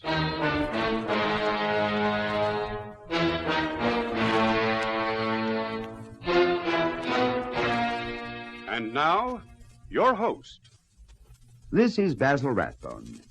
Any reporter who can win a roving commission to discover the mysteries behind the secrets of one or several countries has certainly won his position because he has that special something that recognizes a story even before it is a story. In the likeliest and unlikeliest places of Europe, Mike has discovered intrigue and mystery and has searched behind the veil for the stories that will make the news. Not without danger, these stories have been transmitted to his European headquarters in Paris, and from there they have found their way into newsprint to excite the world. But in a moment, let Mike tell you himself of one such adventure.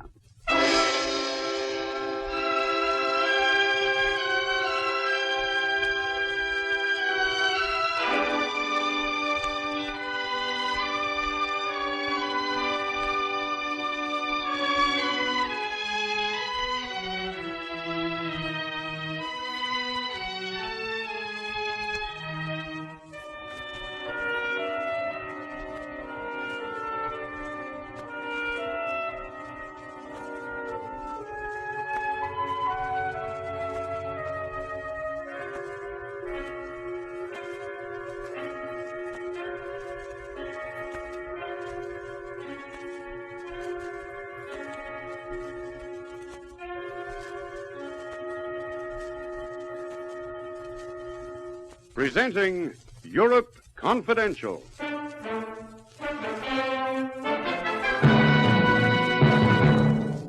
must be crazy, Thornton. Ringing me last night, telling me to be here with £10,000. Blackmailing me? Oh, that's a laugh, that is. I want your 10,000 in cash or I'll put the police on your trail. For what? For the stunt I pulled on you in Genoa? No. I'm talking about something more serious. Murder.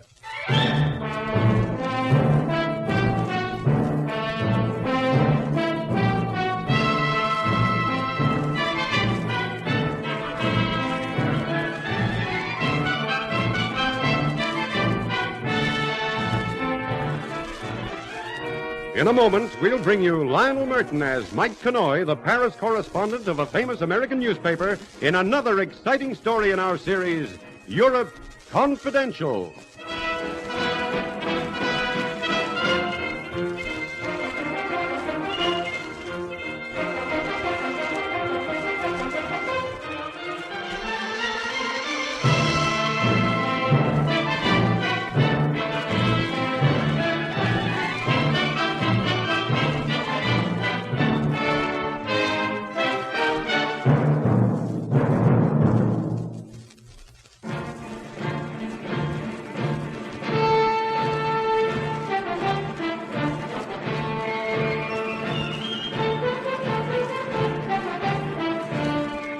This is Mike Kanoy. I got into this case because I was in London at the time and because Inspector Marks happened to be an old friend of mine. I had a date for lunch with him 2 days after I landed, and he was half an hour late. Well, that's how a story can start. 2 hours before our luncheon date, Marks was called out on a case. A dead girl in a Bayswater residential flat. Just a kid, a nobody, unimportant. At least until she died. Now then, Mrs. Forbes, I'd like you to tell me everything you can about the girl. What is there I can tell you? She came here about a week ago. How was I to know there was nothing different about her? Nothing different. She looked the same as any of my other boarders. I took her in, and now what's going to happen? Look, ma'am. People will start to leave. I know how it is. First one leaves, then another. The place is tainted. It took me years to build this into a decent, respectable place. Now that's all going to be ruined. I appreciate your problem. Years it took me. But people won't come to live where there's been a murder. I didn't deserve this. I doubt if she did. And wailing about your luck won't help anyone. You, the girl, or me. Now then, what was her name? Jane Ferris. A week she'd been here, you said? That's all. Any idea where she lived last? None. I got the idea she might have been abroad somewhere. Abroad? Any special reason for thinking so? Just that she said there was a sister living in London, and she hadn't seen her since before she went away. I didn't ask where away. I'm not one to pry. No, of course not. A sister? Now, I wonder if her name would be Ferris. No, it wasn't. Oh, then she told you the name. Well, not exactly. But she left a letter in the box downstairs to be posted. So I've got it here. I thought you might want it. Thank you. Mrs. Evelyn Greyfair, Clifton Avenue, Kensington. That's very helpful. I don't think there's anything more just for the moment. Sure? Quite sure, thank you. Mrs. Evelyn Greyfair, Clifton Avenue, Kensington.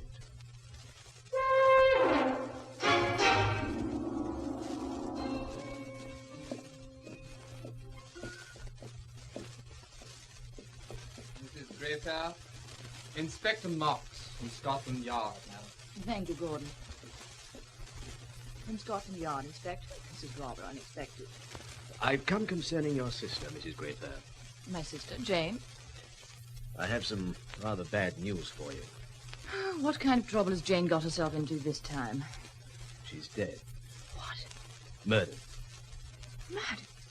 Inspector, you don't mean Jane murdered?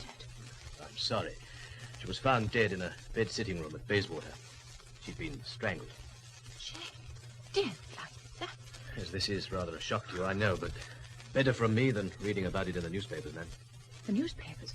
Well, when my husband will see it. I expect he will. Oh, but this is dreadful, absolutely dreadful. But what do you mean, Mrs. Greyfair? My husband's a well-known city man, Inspector. He's the chairman of companies. Our friends are respectable people. Oh, yeah? My sister's been a source of embarrassment to me since the day I married. I managed to conceal most of her. Well, you don't want to hear about this. On the contrary, I do. How did your sister earn a living? She was a dancer. I see. I wish I did. She used to work at a place called the Paris Club. You didn't like her working there? Well, hardly. I went down to that place and tried to reason with Jane. She was strange and stubborn. How long ago was that? Oh, it must have been all of 6 months. We quarreled, and I haven't seen or heard from her from that day to this. You didn't try to see her? No, can you blame me? After all, a dancer. It wasn't as if she was a good dancer, just a girl in a line. Perhaps she liked it. She could have got other jobs. She had a talent for art once. And wasted talent now. You can't tell me anything else that might give us a clue to her murderer? I'm afraid I knew nothing about my sister's private life. Nothing at all. I can only suggest you try the Paris Club. And that person who runs it. I think his name is Brewster. Benny Brewster.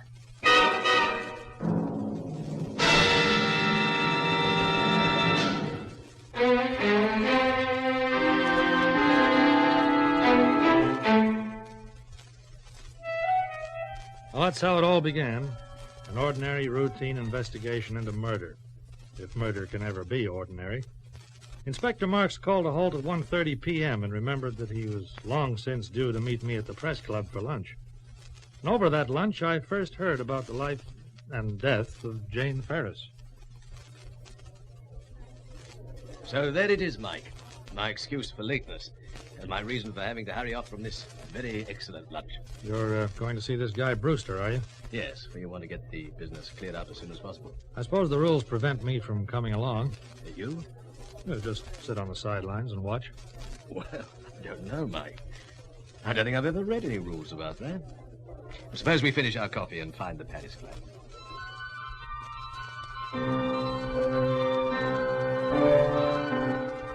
The Paris Club is a basement room. Nothing about it resembles anything Parisian.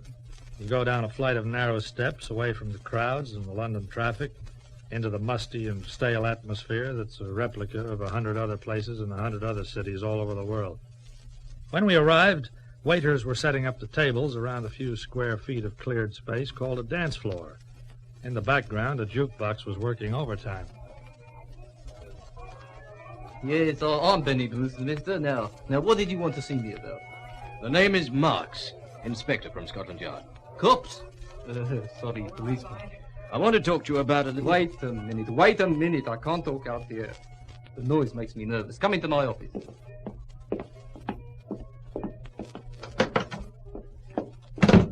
Now then, Inspector. Now, what do you want with me? I'm law-abiding, honest. Mr. Brewster, did you know a girl named Jane Ferris? Janie, yes. Yes, she used to work here. Well, how long ago did she leave? 4 months. And she didn't leave. Sacked? Yeah. Any particular reason? Now, look, mister, who I hire and fire's my own business. I run a respectable place here. Before you go any further, I'd better tell you this. Jane Ferris has been murdered. I'm investigating her death. Murdered? Things like that make me nervous. I know the signs, girls who start playing around with needles. Oh, they make me nervous. Needles? You mean drugs? What else? She got mixed up with Harry Klein and his crowd. I didn't want her around. Harry Klein? That name's familiar. Who is he? I don't know. Where did the girl go after she left here? No, that's something I can tell you. She went to Italy. They even sent me a little card with a drawing she did on it herself. It's funny, that. There you are. With the poor kid dead, I reckon you might as well have this. Yes, I'll take it with me. Strange sort of sketch. See it, Mike? Yeah, an old man sitting on what looks like the steps of a cathedral or something, feeding the birds. And the postmark's obscure. Italian stamps. Did the note say from where she posted it? Oh, some place called Genoa. Yeah, Genoa. Only I wouldn't know. Foreign travel doesn't go down with me. It makes me nervous, and I have to take things easy. We left the nervous nightclub owner, and Inspector Marks went back to Scotland Yard. I had a kind of a hunch that behind this case was the sort of story I could use. So I made further appointment to see Inspector later that afternoon. When I met him, his news was not very encouraging. Looks as if the case just peters out, Mike. No more leads. No one saw anybody enter or leave her room at the boarding house. No fingerprints, nothing to work on. What about this guy Klein? No, he's known to us all right. What you might call a big operator. Runs crime on an organized basis. Specializes in blackmail and drugs. Oh, nice guy. Charming. We pulled him in and questioned him. He admitted knowing the girl, but there's nothing else we can prove. He had his lawyers with him, of course, laying down the legal procedure. How does this guy get away with his organized crime, if you know about him? Simply for lack of evidence. Oh, well, we're going to keep working on it, of course. Perhaps we'll come up with something. What about the Genoa angle? Yes, I'd like to follow it up, but that's out of our province. We made a routine inquiry through Interpol, and the Italian police don't know the girl. Inspector, supposing I wanted to take a trip. What do you mean? To Genoa. Find the church, eh? And the old man. And maybe get a lead on what she was doing in Geneva. And then maybe, well, just maybe, they'll tell us why she was murdered. I don't think we'd miss that sketch. I don't think we'd miss it at all.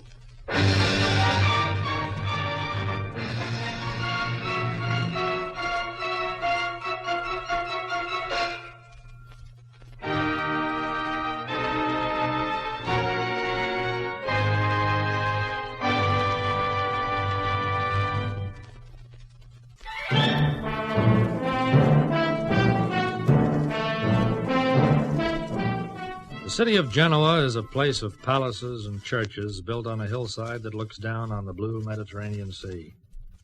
I had as an official guide one of our staff in Rome who'd flown up to meet me. All I had to do now was to deliver a story. Together we roamed the city streets. Signor Connor, we have walked a great way, but nowhere is there a church like this. Yeah, we've sure covered the churches. And what are those spires? They belong to the church, the cathedral of the Annunziata. Wow, from here it looks beautiful. Now, if I was an architect, I could really appreciate this tour. But then architects don't get sent on jobs like this. All right, you are. Yeah, it's too bad. Hey, wait a minute. Look. What, Signor Connor? The steps. The cathedral. Look, the old man sitting there. Look what he's doing. Why, it is a replica of your sketch. A perfect replica. An old man sitting on the steps, feeding the birds. The old man's name was Guido. He spoke a brand of English cultivated for the tourist trade, and his eyes lit up with recognition when I showed him the penciled sketch. Well, Guido, does it mean anything to you? You happen to recollect who drew it? Yes, I remember. I've never forgotten her. Her? Then the girl did draw it, eh? Jane Ferris? Her name was Jane. She came here in the spring. I remember that the birds loved her. The birds? This man, Signor, he believes the birds are the judges of good and evil. If the birds stay when a stranger comes, then Guido talks with him. I see. You haven't frightened them away?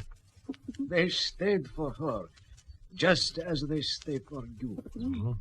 She was very beautiful, and the birds would feed from her hand. She used to laugh then. Somehow the whole Garibaldi would seem a cleaner, brighter place.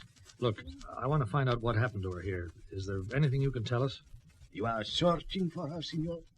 Well, not exactly. She's dead. Madre Dia Day. Oh, but she was so young. I'm trying to find out why she died, Guido. Anything you can tell me will help. Of course. I will tell you what I can. The first time I saw her, she was with someone. A man, tall, dark. A man I did not like. She called him Harry. Yeah, Harry Klein. Must have been. What else, Guido? Did you hear anything they said? Anything at all? I heard a little, Signor. I did not care to listen. But they came close to me, to where I was sitting here on the steps of the Annunziata. Harry, what a lovely place. Oh, look at the church at the top of the steps. This is a spot I've picked, Jane. You're to be here at 10 tomorrow morning. Oh, I shan't mind. Aren't the birds beautiful? Chattering about birds and listen to me. Oh, we frightened them away. Blast the birds. Listen to me. Yes, Harry. Tomorrow at 10, Thornton passes this way, going from the hotel to the art gallery. And when he sees you sketching... You think he'll even be interested? He's a connoisseur of beauty, of fine painters and beautiful women. You'll be irresistible, Jane. And from then on, it's all up to you. But I know you won't fail me, my dear. So they left, Signor. But the next morning, the girl returned. She sat here on the steps, and this time the birds stayed. We talked a little. Then she began to sketch. And after a while, I noticed an Englishman, a wealthy signor, had stopped to watch her. That's very good. Do you mind if I admire it? I'm afraid you're flattering me. I'm just an amateur. But your outlines are good. You shade it too much here. Apart from that, I like it. Thank you. That's high praise from Miles Thornton. Oh, you know me. I've seen you at the art shows here in Genoa. Well, how could you have been there and I not noticed you? Do you go to many art exhibitions? When I can. There's an exhibition this afternoon at the Palazzo Rosso. Are you going? Oh, it's an invitation show. I haven't tickets. Would you accept my invitation? That's very kind of Please. you, but... I have a ticket going to waste. Take it and promise you'll be there. All right. I promise. And thank you once again. Yeah, I see it now, Guido. So that was the trick, the oldest in the world. But, Signor, there is more to tell. Well? The signorina met him often after that day. They seemed happy, so very happy. One only had to look to see how much in love they were. Yeah, and I'd started to feel sorry for Jane Ferris. But you do not understand. They were in love. Oh? And their happiness was complete until the other man came back to cause trouble. Harry Klein, yeah, he'd be back. They were here when it happened. She was finishing her sketch while he watched. Then this Signor Klein, he arrived. There was an argument, but I did not hear what was said. I suppose it ended with Miles Thornton bringing out his checkbook. Yes, there was some talk of money. The man, Klein, seemed to be threatening the other. The signorina was crying. Yeah, but that was an act. That's all you can tell me, is it, Guido? That is all, Signor. They went away, the three of them. They did not come back. And now you say she is dead. It is very sad. Yep. Yeah, it's too bad. Well, thanks a lot, Guido. Goodbye. Arrivederci, Signor. Goodbye.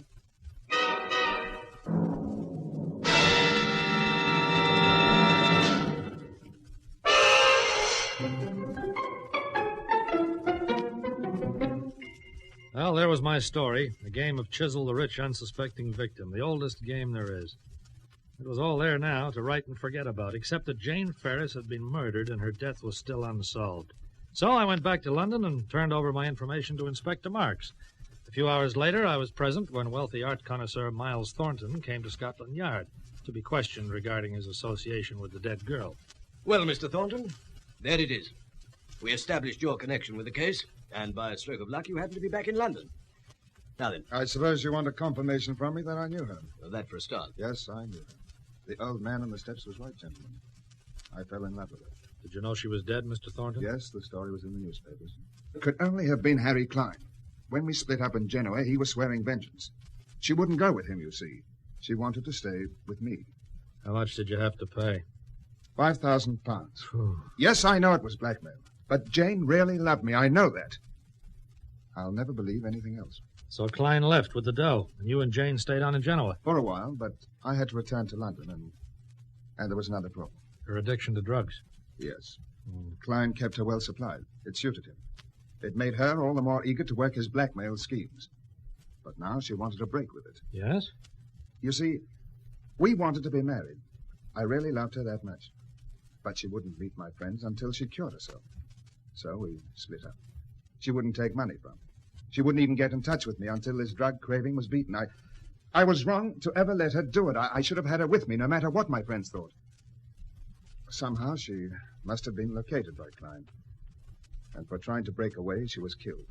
Yes, that's a pretty theory, Mr. Thornton. But it's only a theory. We can't prove a word of it. Wasn't there any lead that might link Klein with this? Nothing. No fingerprints, no witnesses. And with this story, we'd hand Klein a certain acquittal. Yes, I see that. We don't even know he is guilty. But I know it. This is asking a lot, Mr. Thornton, but would you be willing to give evidence in court? Tell this whole thing to a judge and jury, if it meant catching the girl's killer? Yes, Inspector. I'll do anything you say now. But you said you can't go to court with this, Inspector. No, Mike. I had something else in mind. If Mr. Thornton will cooperate with us, this is what I think we should do. It'll be our only chance of getting real evidence against Klein.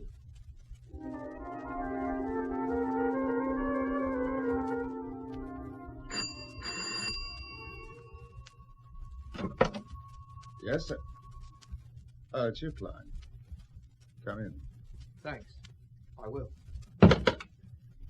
Well, did you bring the money? You must be crazy, Thornton.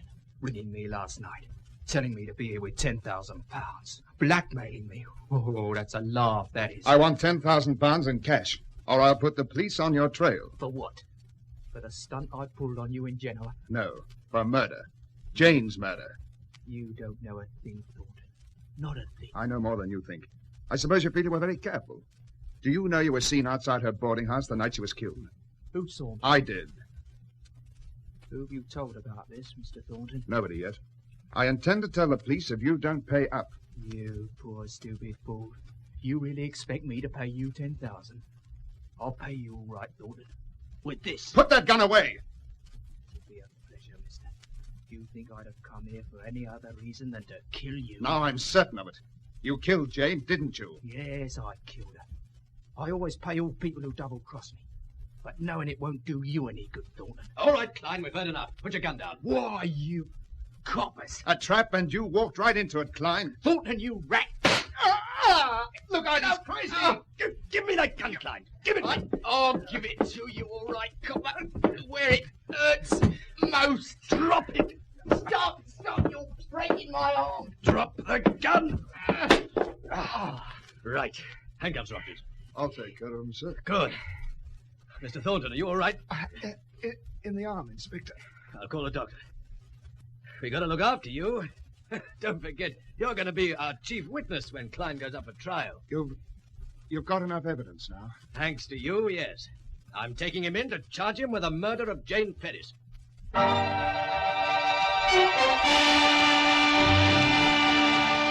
You could say that was the end of the story, although the real end came 2 months later when a jury found Harry Klein guilty of murder. So a big-time operator was caught on a rap he couldn't beat, all because of a girl found dead in a Bayswater room. A girl who wasn't at all important until she died.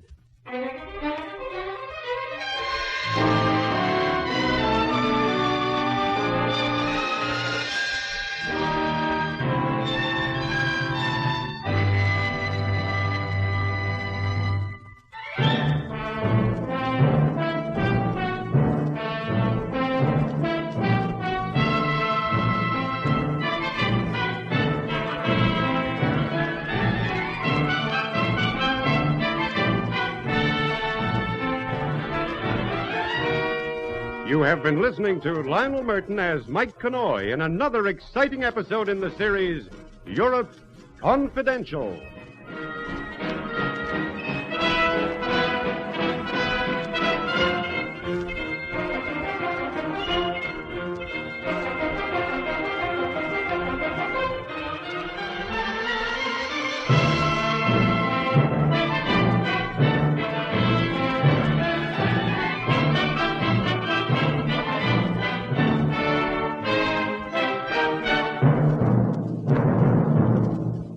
This is Basil Rathbone again, and that's Mike's story for today. Mysterious, yes, and exciting.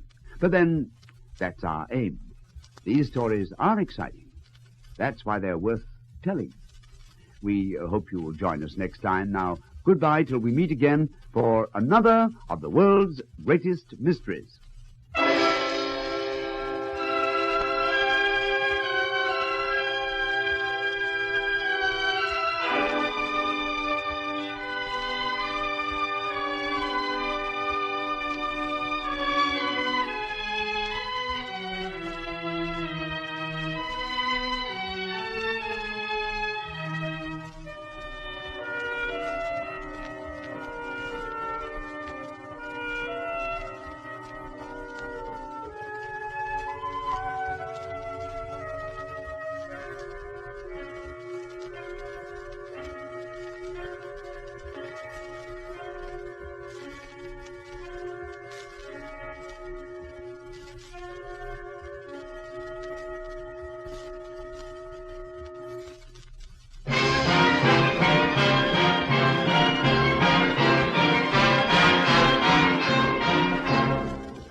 Presenting the world's greatest mysteries.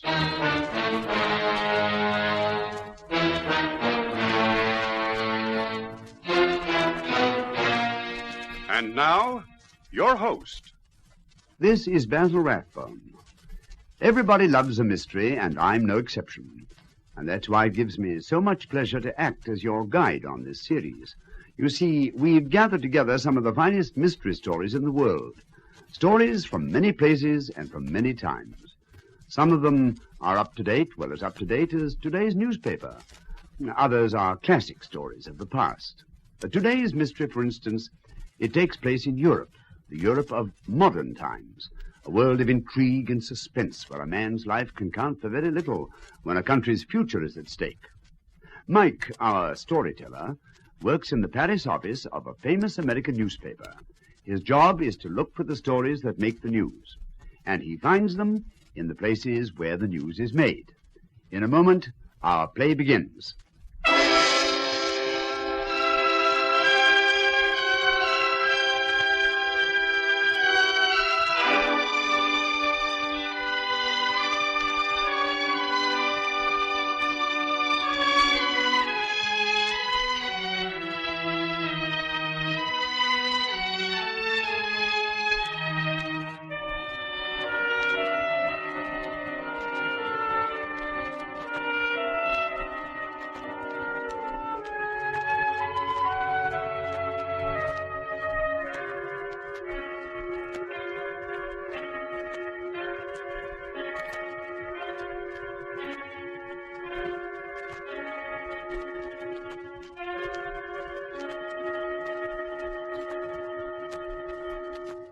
Presenting Europe Confidential.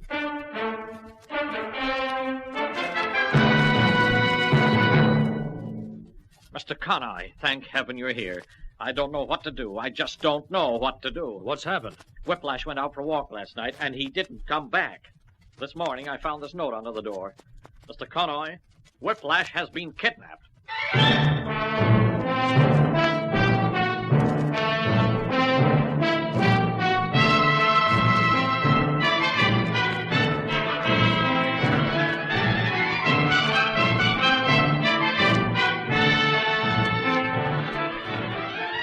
In a moment, we'll bring you Lionel Merton as Mike Connoy, the Paris correspondent of a famous American newspaper, in another exciting story in our series, Europe Confidential.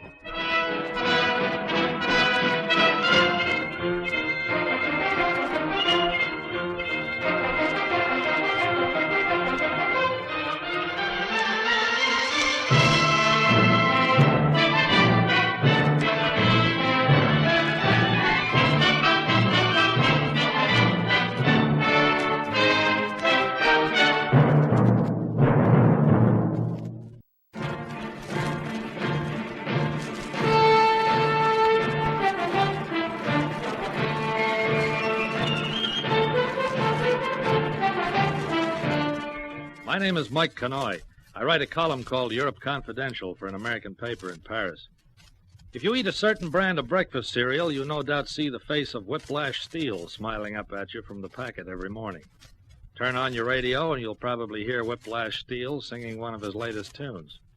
And at night, if you're addicted to television, you're likely to see a Wild West picture starring, Whiplash Steele.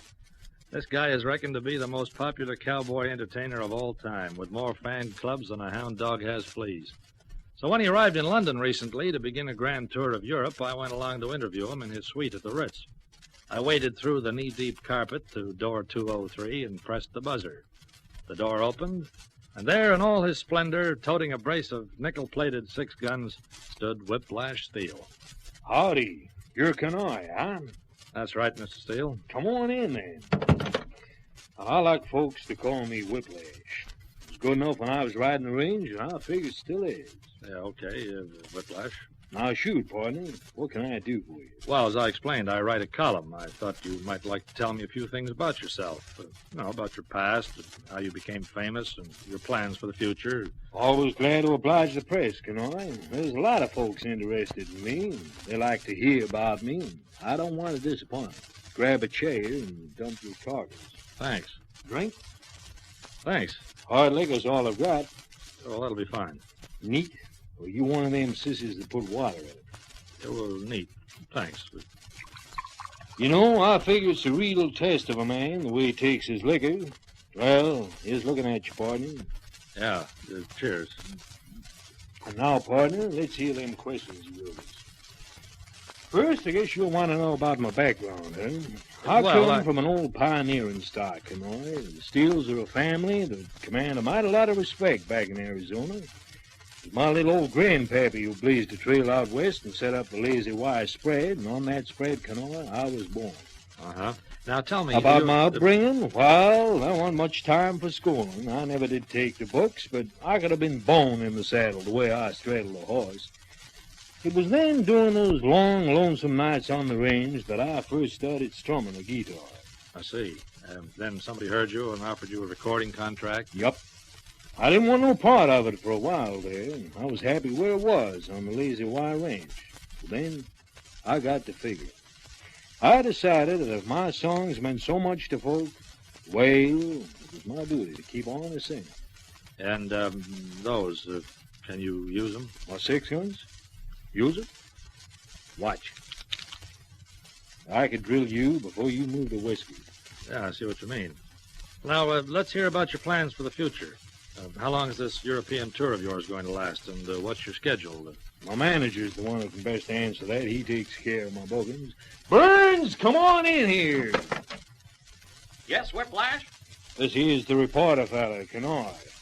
This is Burns, my manager. How do you do, Mr. Connoy? Hello there. Come on in, close the door. Canoy wants to know what my engagements are. He's writing some sort of big article about me. Oh, I see. Well, Mr. Connoy, Whiplash starts off his European tour with a big TV appearance tomorrow night, 8 o'clock until 9. Uh-huh. There'll be representatives from every Whiplash Steele fan club in Britain in the auditorium. Kids, you know. I'm the rival. Then the following night, Whiplash is star of a big rodeo they're staging at the White City. On Wednesday evening, he has a radio broadcast... Hey, hold it there. Wait a minute. What's this about Tuesday night? I don't know nothing about no rodeo. Well, sure you do. You signed the contract 4 weeks ago. Contract? I put a whole pile of them in front of you. I started to tell you about them, but you said not to bother you. Well, tell me now. Okay. They're staging this big American-style rodeo, and you're the star. You're being paid £3,000 just to ride a buck jumper and sing a few songs. What? Why didn't you tell me about this before? Well, I tried to, Whiplash buddy. But... You bungler, Burns. That's why I fired my other managers for messing things up. But, Whiplash... Shut up. Happens I got something else on Tuesday night, something personal. So cancel the contract. Tell them I can't make it. But we can't do that. It's signed. Well, unsign it then. Tear it up. Tell them to go jump in the lake. I'm Whiplash Steele, and I don't stick to no contract. Whiplash, pal, I'm sorry, but this is one contract you can't get out of. The rodeo will collapse without you. They'll sue you for every cent you've got. You've got to do it. Oh, yeah? Say, Canoy, you come on back in the morning, will you? We'll finish the interview then. Sure. It's all the same to me. You know the way out. Now, you listen here to me, you bungling little runt. You tell them I won't be there on Tuesday night, you understand? But Whiplash, buddy... Don't buddy me. You go right along. And that was my first meeting with Mr. Rootin' Tootin' Steele. I was not impressed. However, I still hadn't all the information for my story, so next morning at 10, I was back. Burns opened the door, and to say he looked worried was an understatement. Oh, Mr. Connoy. Morning. Is Nature Boy up and about yet? Mr. Connoy, I don't know what to do. I just don't know what to do. Huh? Whiplash went out for a walk last night, and he didn't come back. This morning, I found this note under the door. Mr. Connoy, Whiplash has been kidnapped.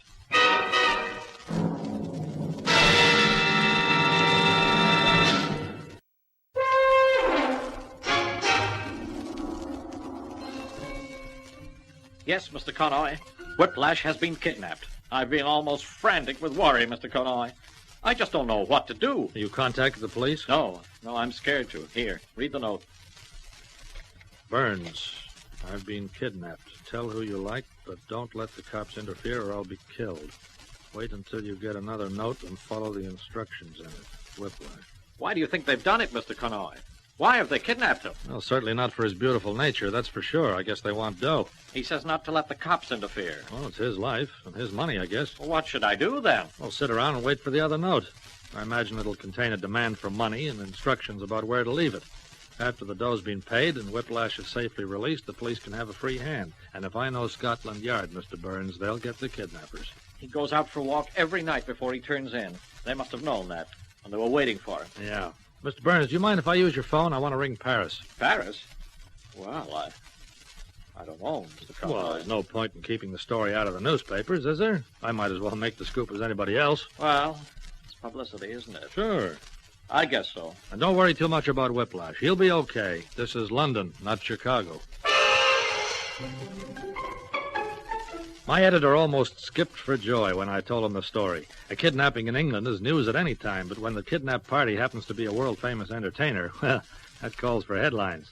Scotland Yard lost no time in contacting Burns, but they agreed not to interfere until the ransom money was paid. While we waited for note number 2, I stayed at the hotel suite with Burns. He seemed glad of the company. In the afternoon mail, there was the letter. It's Whiplash's handwriting. What does it say? They want £10,000.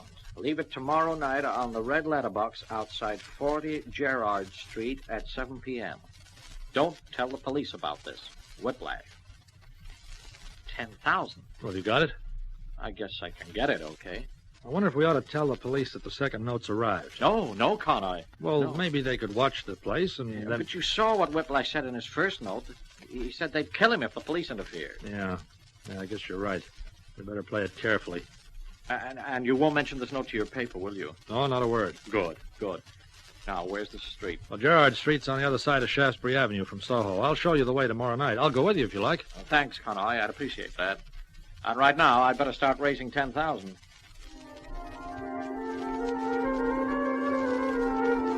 £10,000 for the life of Whiplash Steele seemed to me about £10,000 too much. Or maybe I'm just a cynic. Anyhow, next day, Burns produced the money, and at 6:30 we set out together to find number 40, Gerrard Street. 36, 38. Yeah, there it is, number 40. And there's the letterbox. Will I put the packet on top? Yeah, so they can find it without any trouble.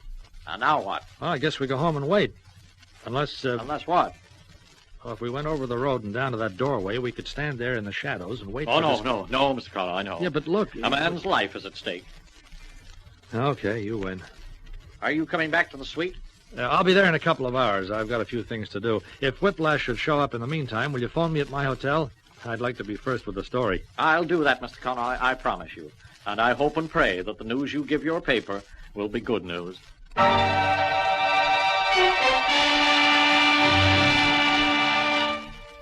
I had no intention of going back to my hotel, of course. As soon as I saw Burns into a cab, I did a sharp about turn and went back to Gerrard Street. I stood in the doorway and waited. I saw a tall, dark figure slink along the street and pull up before the red letterbox. He took the packet of crisp 5-pound notes, looked very carefully around him, and then walked off in the direction from which he'd come. I waited until he turned the corner, and then I followed.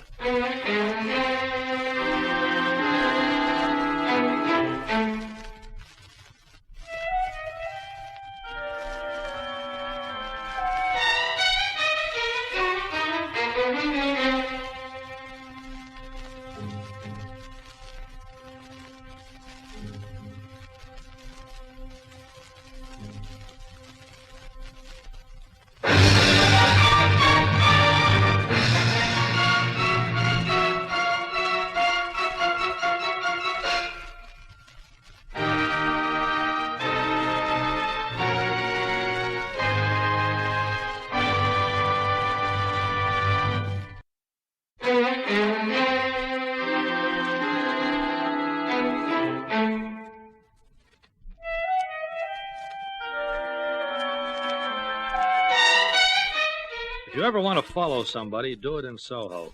You'll never find a better place. In Soho, if you're not up to something sinister, you feel you ought to be. As I followed the kidnapper along Firth Street and down a narrow alleyway, I felt I was doing the normal thing for Soho.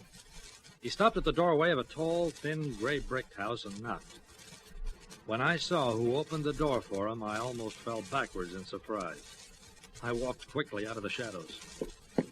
Well, if it isn't Mr. Steele. Can I? Mind if I come in too, Whiplash? What are you doing here? Well, I'm paying a social call like this fella here. Mr. Politica? You fool. I thought I told you to be careful. Don't worry. I'll take care of Hold it. Come in, can I? Thanks.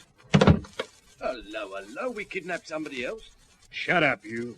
Fine pair of nincompoops I picked. Here now, lay off the language, Geoff. Me and Charlie ain't used to that sort of talk, are we, Charlie boy? No, we ain't.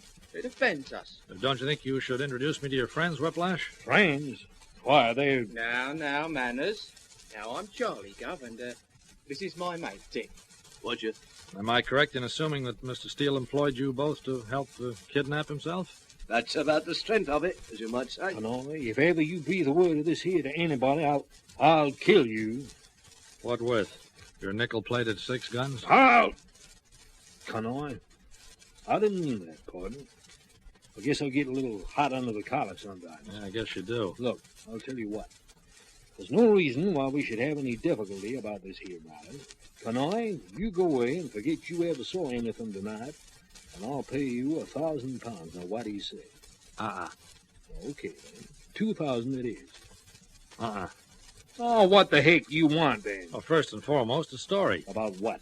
About why you kidnapped yourself. What'll you do then? Well, it remains to be seen. You won't print it? I'm not promising anything. Okay. I guess you hold all the aces, don't you? Fellas, can you leave us alone for a while? It's a pleasure, isn't it, Charlie? Yeah. We'll go and make a nice hot cup of tea. Off to you, Charles. Sure, I'm sure. Where'd you pick up that circus? In a pub. Well, I'm waiting. What do you want me to tell you? Everything. The lot. Okay. For a start, my name ain't Whiplash Steele. It's Alfred Skinner. I come from Arizona right enough, but my pappy don't own no ranch. He's got a garage in Greensboro. That surprises you, I guess. Nope. No? Nothing surprises a reporter. I've been living a lie, Kenoi, for the past 3 years. Ever since I sang that song of mine over the local radio station and got offered a recording contract. I ain't had no say in my life, past, present, or future. Overnight, they wrote a new story for me, and I had to act it out all the time. The only fellow who knew the truth about me was my manager, Geoff Gilson, but he got a bit too uppity, and I fired him. And you hired Burns, eh? A defenseless little guy you could bawl out whenever you liked. You want to put it like that? Yep. But he didn't know my life story was all a fake, and he still don't. So he fixed me up to star in that rodeo at the White City. Well? Boy, you should have seen what I had to do. I had to ride out in a bronc, the meanest old bronc they could find. I had to team it right there in front of 50,000 people. And Kenoi, I've never been near a horse in my life. I'm scared stiff of horses. And it ain't no joking matter. Yeah, so you decided on having yourself kidnapped. It was the only way I could think of. I was desperate, Kenoi. There was no way out of the contract. And if I went along to that rodeo, I'd break my neck. So I had to walk around solo. I got to talking to them 2 fellas at a bar. Told them what I wanted done, and they agreed to help me for £500 each. Well, you know the rest. 2 teas coming up? Oh, thanks. Not at all. Pleasure, innit, Charles? Not half. You own this place? No, Gov. It's been empty for a couple of years. Me and Charlie found out how to open the front door, and we used it as our London residence. Kind of headquarters, if you know what I mean. And we hope you'll be very comfortable here. Because we're going to lock you in for a while. What? Hey? Yes, Gov. We've decided to take a trip abroad. And we're taking the £10,000 with us.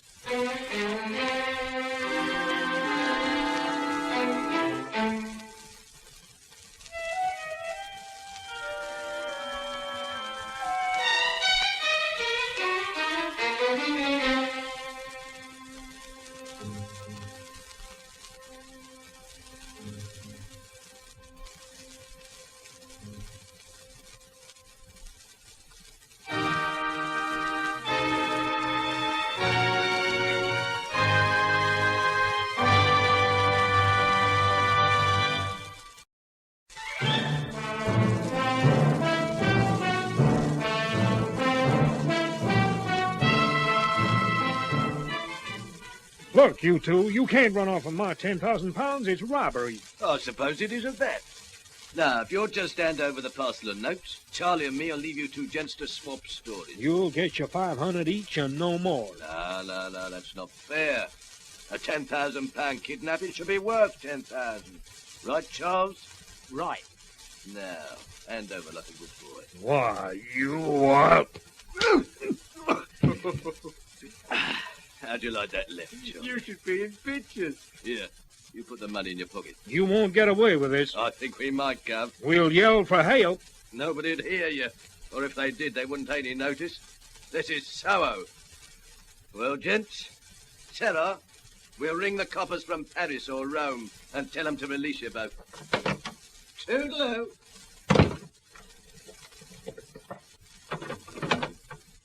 Can I? What are we going to do? Now, what can we do? They built these houses pretty solidly. The only window is that one up there near the roof. They both have to be about 50 pounds lighter to get through it. What about the door? Yeah. Maybe if we both got hold of that table. And here, give me a hand. Here. We'll use it as a battering ram and try and break in the panels, right? Yep. Okay.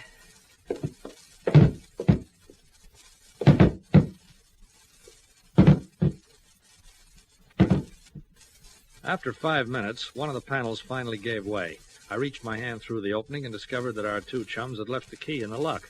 In a matter of moments, we were free. There you are, Whiplash. I wonder where the nearest phone is.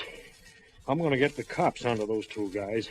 They won't be taking no vacation on my 10,000. Wait a minute. Have you figured out what'll happen when the police catch them? The story'll come out. They'll tell everything. Holy smoke. What's it matter? We'll write it up anyway. Well, I've been thinking about it, Whiplash. I must be frank. I don't like you or anything about you, but on the other hand, I don't use my column to ruin a man's career. I'm going to write the story, yeah. But I'll tell you what I'll do. I'll give you 3 months. Enough time for you to finish your tour of Europe and get back home. I guess that's something new for a reporter to be human. That means I got the choice now of letting them two crooks get away with the 10,000 or get the money back and have the story come out. Well, that's just about it.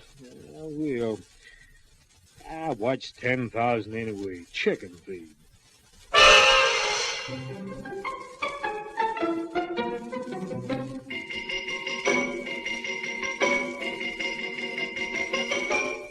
We caught a cab in Shaftesbury Avenue and headed back toward the hotel. Whiplash knew that as soon as it got around that he'd been released, Scotland Yard would be clamoring for the full story. So he invented 2 fictitious characters with fictitious names and had his story all ready. When we reached the suite at the Ritz, we were welcomed by an overjoyed Burns. You don't know how pleased I am to see you, Whiplash, buddy. Why, we were imagining all sorts of things, weren't we, Mr. Conroy? I guess I was lucky to escape with my life. You feel okay, though, do you? I mean, you haven't been beaten up at all? No, I'm fine. Good. Come on, then. It's nearly 9 o'clock. There's still time. Time for what? Here, grab your cowboy suit and your 6 guns. You can change into them when you get there. When we get where? Why, to the rodeo. Rodeo? Oh, I'd forgotten. What time is it? 9 o'clock. You don't appear until 9:30. Come on, buddy. But Burns, Hurry. We've no time to waste. Mr. Conroy, we'll see you later. Yeah, so long, Whiplash, and good luck.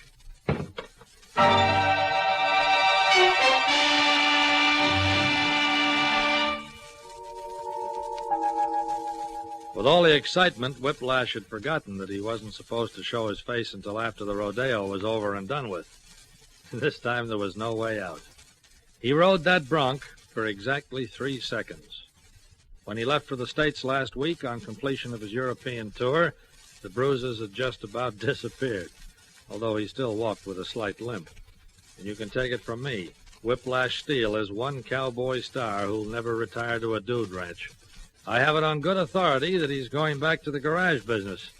There, the horses are all kept safe and sound under the hood.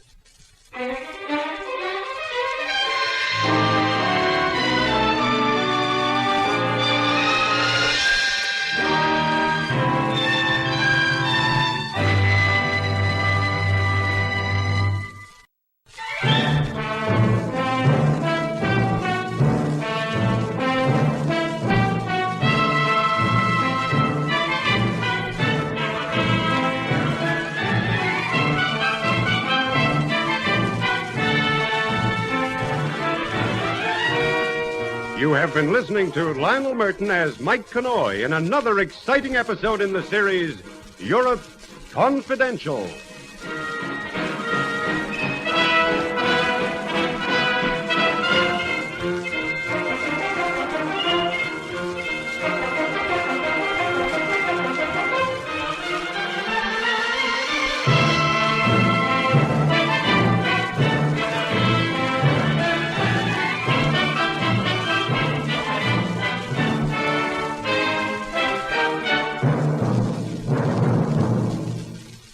This is Basil Rathbone again. We've reached the end of today's story, but I'll be back to introduce to you another unusual tale. Remember, for this series, we've searched the whole world to bring you stories of every kind. Tales of espionage, suspense, crime, and intrigue by famous writers from every part of the globe. In fact, a selection of the finest stories that have ever been assembled in one series. Well, goodbye now till we meet again to listen to another of the world's greatest mysteries.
Presenting the world's greatest mysteries.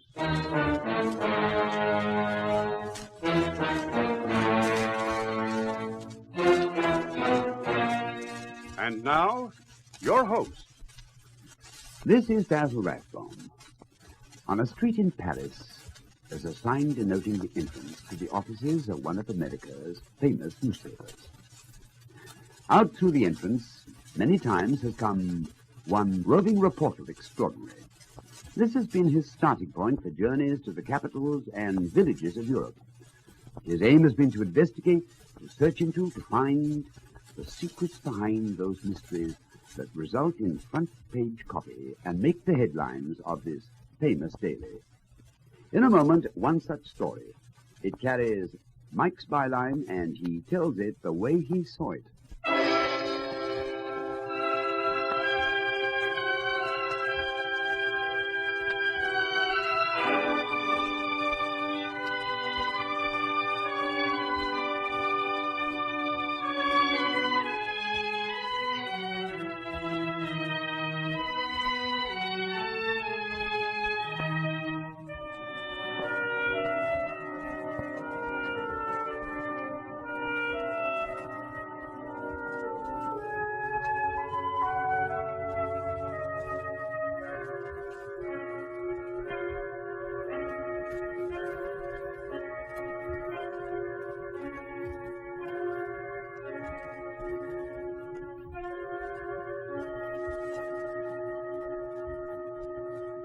Presenting Europe Confidential.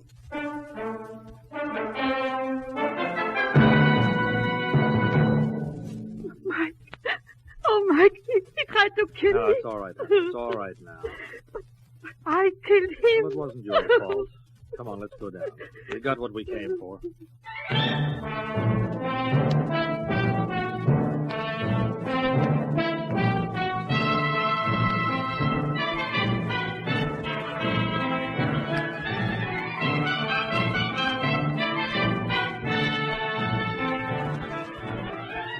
In a moment, we'll bring you Lionel Merton as Mike Connoy, the Paris correspondent of a famous American newspaper, in another exciting story in our series, Europe Confidential.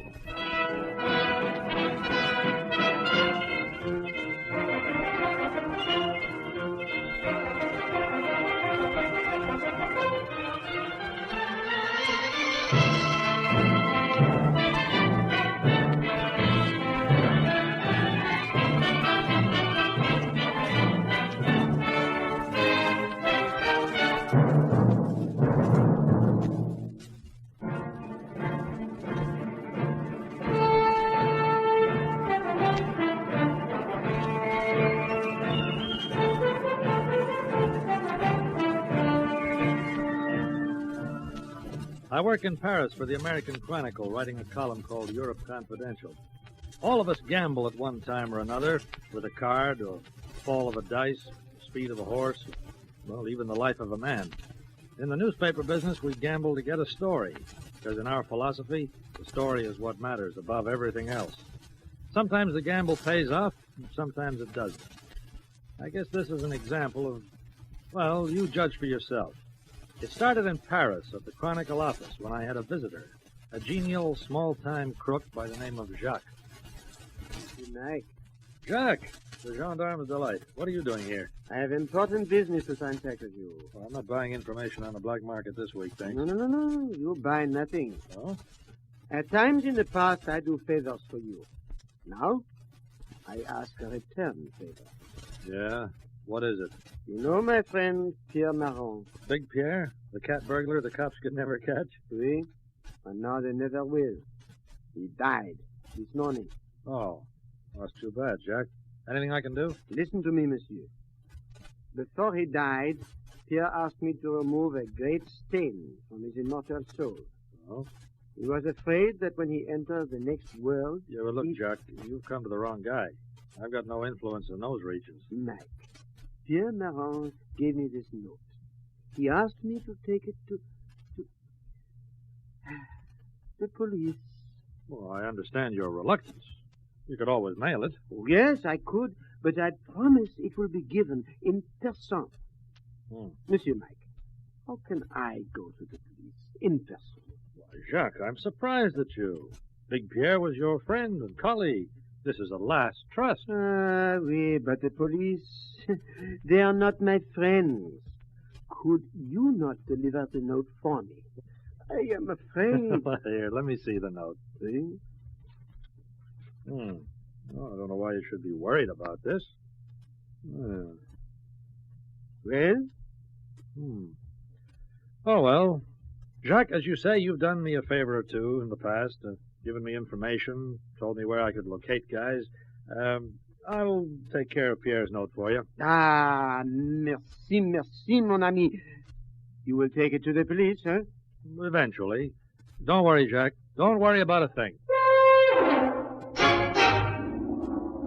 When I'd ushered the grateful Jacques out of the room with as much courtesy as my eagerness would permit, I sat down and studied this note more carefully. 17 years ago, the note explained, in a little French town of Léon, Pierre Marron had killed a man. This note was his confession, a complete account of how he had permitted an innocent man, someone named Henri Dubois, to be accused of this murder. It explained that Pierre had hidden signed affidavits proving Dubois' innocence somewhere in Léon. Just where in Léon, he neglected to say. The police would be interested in this confession, of course. But then it seemed to me that before it went to the gendarmes, here was a story handed to me on a platter. All I had to do was dig for facts. So I started to do just that later the same day. I went to an oversized house in an exclusive district of Paris and met two lovely ladies, one old, one young, both of them named Dubois. Ah, an American from a newspaper? I write a column for the Chronicle. Ah, yes. We sometimes take the Chronicle, monsieur. But I don't understand. You said you have some document that concerns my husband. I don't think you can have anything of value for us, Monsieur. Wait, Louise. Let the young man speak. The document concerns Henri Dubois. He was your husband. Ah, yes, but Henri is dead. Madame, how long has it been? Since his death, I mean. Well, we don't know. Not for certain. It has been a long time. Well, you needn't be delicate on my account, Madame. I know. You know? Well, Mademoiselle, I know that your father was accused of murdering a man in Léon 17 years ago. He did not. Henri would never hurt anyone. He was not a criminal. Well, I'm afraid the police don't share that view. When he escaped from prison before his trial, it seemed to clinch the case against him. Clinch? Well, it made the authorities even more certain of his guilt. I read the newspaper files. The case made a splash, even here in Paris. But he had to escape. There was no hope without the paper. Yes, I know. You seem to know so much, Monsieur. Well, I know what you know, mademoiselle. Those papers were the evidence that could have saved your father. They were stolen. This does not help us. We have searched for 17 years for some kind of evidence that would have cleared the name of my husband. We have spent thousands of francs. Thousands. What if you found that evidence now, madame? Oh, mon Dieu, if we only could. Madame, mademoiselle, those papers, they were affidavits proving absolutely that your husband was nowhere near the scene of the crime when it occurred. They were? How do you know this? I have the word of the man who stole them. You have? Oh, Louise, I knew that someday. The affidavits, mademoiselle. They're hidden somewhere in the town of Léon. It may take a great deal of searching, but, well, I'm willing to try. Oh, if you could find evidence to clear my husband, you can ask for anything you wish. I'll ask for just one thing, Madame Dubois. Anything. The right to this story. Exclusive. All the photographs I need, your personal story, and your daughter's. But, Maman... You have my word. You can put our private lives on your front pages. If only you find proof that my husband was innocent.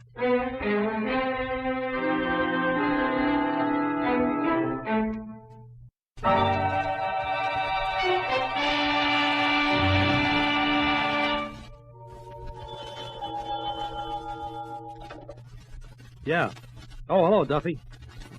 Sure, I'm just about ready to check out. Oh, don't worry. I'll call you from Léon. Yeah, just as soon as I strike any oil. There's somebody at the door. I've got to go. Yeah, I know. Yeah, an editor's job is a thankless one. Well, cheer up. I'll buy you a drink at the press bar when I get back. Goodbye. Come in. Bonjour, Monsieur. Oh, mademoiselle. You don't mind if I come in? Well, you seem to be in. What's this? Last-minute instructions? Not exactly. I thought you would be leaving soon, and I was anxious to get here in time. Any particular reason? I am coming with you. You're... Oh, now, wait a minute. Is there any particular reason why I should not? Well, I can think of several. You mean that what I am suggesting is not done? Well, that's for a start. And then there's Mama. I have discussed this with Maman. She's in full agreement that I should go with you. Besides, I have a car outside. It will be so much more comfortable than traveling by the railway. You know, you're beginning to break down my objections. All right, but you'll have to pack in a hurry. Now, you go on home and get ready. No need to. My luggage is downstairs, waiting in the car. Well, how could I go on arguing after that? Besides, two's company, and the company was definitely a doll. Our first glimpse of Léon was from a hill behind the city. The red tile of the rooftops glistened in the warm sunlight. A quiet little mountain town that was incapable of coping with giddy tourists on expense accounts. As we entered Léon, I wondered how murder, misdirected justice, and hidden evidence could possibly fit within its limits. Clever, Mike. You've taken us directly to the center of town. Well, I couldn't miss, honey. Only one road into the place. Is that a hotel over there? Oh, it is the hotel. That must be the town's official greeter. Out you go. Oh, merci. Oh, good price. Please, good travel. Spare me a few francs. I will watch the car for you. My mother is ill, my family dying of hunger. Good sir, please help me. He'll watch the car, Mike. Yeah, official greeter. There's one in every town. His family starving, the old story. Oh, let's give him a few francs. Huh? Go away. Get out of here. Good sir, please help me. Good sir. Looks like the greeter was just sent into retirement. Your pardon. Monsieur, Madame, welcome to Leon. You will find the hotel very comfortable. A beautiful room I have for you. We followed the little manager across the tiled lobby and up the rickety stairs. I guess it was as well he'd never had any competition. Otherwise, Leon's leading hotel might have been out of business. The sleepiness of a town is welcome sometimes. Leon was even sleepier than most small French towns. At night, when you'd expect it to come to life, it didn't. It remained sleepy as before. Good for the nerves, unless you were trying to awaken a memory 17 years old. Pierre Marron? 17 years ago. He lived here. Big Pierre, he was called. No, I don't know this man. 17 years, monsieur, that is a long time. Yeah, we began to find it out after a solid 12 hours of covering bars and the cafes. We began to find out that 17 years is maybe just too long. Some people had heard of Big Pierre in Paris, but nobody remembered him in Leon. We split up and tried alone, then teamed up again, without anything good to report. Did you find anything, Mike? Oh, nothing. Tough job. Perhaps we're making a mistake. What about my father? Huh? It would be easier to find someone who remembers him. We can start from there. Are you out of your mind? Mention your father's name. Just mention it around here, and you'll have not only the police down on us, but we'll have every cheap confidence man in the place on our hands trying to find out what we want, plus the newspaper men. But we have to start somewhere. Yeah, we have to rest somewhere, too. My feet are killing me. Let's go back to the hotel, huh?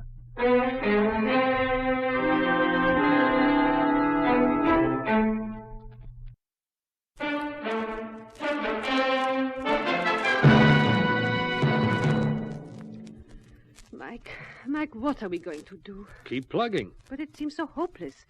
It would be better if we started finding people who knew my father. I told you, that would bring every news hound in France buzzing around here if the word got out. That's more important to you, isn't it, than clearing my father's name? Your story. It's the only thing that matters. Sit down. You don't even care. I said sit down. That's better. Oh, Mike, what can we do? Oh, now, come on. There's nothing to cry about. I'm sorry. I can't help it. Here, come here. Come on. Mike, please, no. You know, you're a very lovely girl, Louise. No, Mike. Somehow I kind of hope this search of ours isn't too successful too soon. Well, things improved in Leon during the next few days. The warm, pleasant evenings, Louise. But during the hot, tedious days, we searched and searched and searched. After one of our times together, I left Louise at her door and headed for my room. When I opened the door, there was a surprise waiting. I had a guest, the wizened old beggar who'd been the first to greet us on our arrival in Leon. His greeting this time was a little violent. Oh! I have been waiting for you. Hey, what you? Oh! No, you don't. Who the devil? You try to kill me. You die. You? What are you doing here? Come on now, what do you want? No. Panhandling business falling off? Robbing hotel rooms now, eh? Well, we'll see what the cops have to say about this. No, not the police. All right, let's have it. What's it all about? You come to kill me. What are you babbling about? Who wants to kill you? Pierre Marron. You look for Big Pierre. You come to kill me. Pierre? What's he got to do with it? Hey, come back here, you. Pierre? It was like a flash of light. Yeah. Suddenly in that crummy hotel room I knew. Henri Dubois, the beggar, the wizened old car-watching beggar. This was Louise's father. Buried in the dust of police records, rumors, and memory, but still alive after all these years. I had a story now, and what a story. I had a girl who didn't even know her own father. His identity buried under a scraggy beard and the guise of a beggar. Yeah, and a father who didn't even know his own daughter. Oh, I had a story, all right. Better than that, I had a chance to clear a 17-year-old miscarriage of justice. But it could only be done one way. It could only be done by finding those affidavits. And until they came to light, it would be pointless and pretty dangerous to tell Louise the truth about her father. Mike, I thought we could go. Mike! It's all right. Come in. Close the door. What happened? A little argument with destiny. I won. Your clothes, they're all torn, and your face. Oh, Mike. No, there's nothing I can't wash off with soap and water. But what was it? The old car park beggar. What? He must have been after my dough. He tried to kill me when I caught him at it. Oh, Mike, you must be careful. We should go to the police. No, I don't want to talk to the police until we clear your father. If there's any further trouble, I can handle him myself.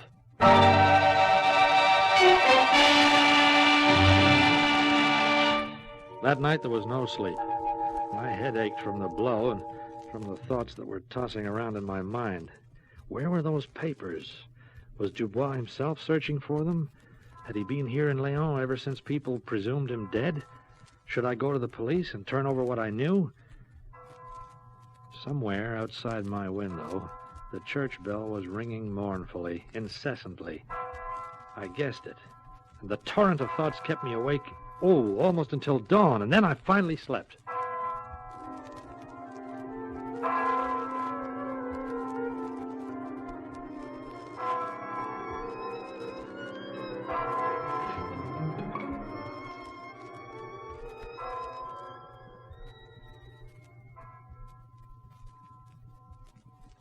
Ah, bonjour, monsieur. Where's Louise? The mademoiselle, where is she? At church, monsieur. Church? Oui. This is the patron's holy day in our town. At midnight, the bell begins to toll and does not stop until the sun sets tonight. You mean to tell me it's going to keep up that racket till sundown? That horrible noise, that clankety-clank? This clank, monsieur. It is the will of le bon Dieu. Yeah, I need some coffee. Our punishment, monsieur. We atone on this day for the great sin of Leon. Yeah, it must have been a whopper. Oh, a terrible sin, monsieur. On this day, 17 years ago, a man was killed in Leon. For this, le bon Dieu removed the music from the bell. It was... Wait a minute. What happened 17 years ago? There was murder in our city, monsieur. And the bell? A miracle. This bell was once of glorious musical tone. Then there came this terrible sin, this killing. Yeah. One of the men of Leon was taken by the police for this murder. Then there occurred this miracle. What miracle? Music left the tone of the bell, and this man was never seen again. He escaped. Some say he is dead. It changed its tone overnight, eh? Before the man was brought to trial? The will of the Lord, monsieur. Our punishment for permitting violent death in our town. Each year on this day, we pray that the music be restored to our bell. You say you wish coffee, monsieur? No, not now. When the mademoiselle returns, tell her to see me at once.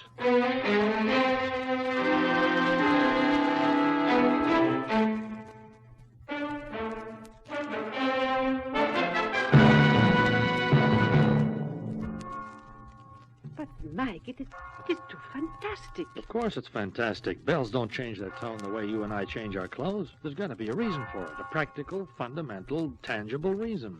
Look, this note. What? Pierre's note. Here, look. He admits it right here. He stole the evidence that would have cleared your father. He says he hid it right here in Leon. Why did he not destroy it immediately? Well, who knows? Maybe he intended to confess sooner or later. Murderers are seldom logical people. But look, now we learn that just before your father escaped from the police, the tone of this bell suddenly, mysteriously, miraculously changed from a melodious ring to that clank that we hear out there. Listen to it, Louise. Listen. What makes a bell sound like that? I do not know, Mike. It may be... I don't know. Well, neither do I. But tonight, when this town crawls into bed, I'm going to find out. And you're going to help me.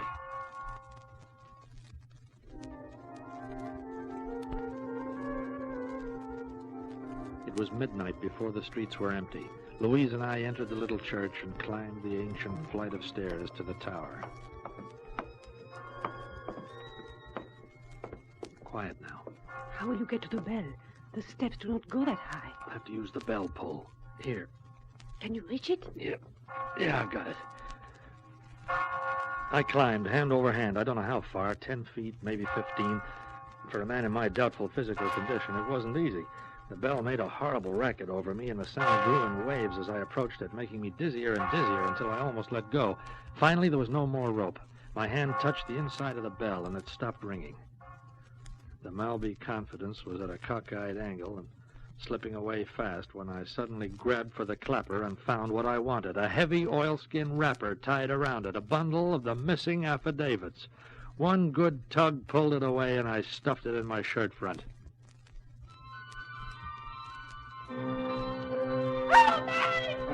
Louise! The rope burned chunks of flesh right out of my hands as I slid down. Below me, I saw another figure struggling with Louise, trying to get past her. The two of them were wrestling on a narrow ledge at the top of the steps leading from the church itself. I caught one moonlit glimpse of their faces as I swung onto the ledge. It was the beggar, Dubois, Louise's father. I want those papers. They kill you. Before I could reach them, she got one arm free and hit him as hard as she could. Then she shoved, and he went over. Louise! Mike! Oh, Mike, he tried to kill me. He tried to kill me. It's all right, honey. It's all right now. But I killed him. It wasn't your fault. Come on, let's go down. We've got what we came for.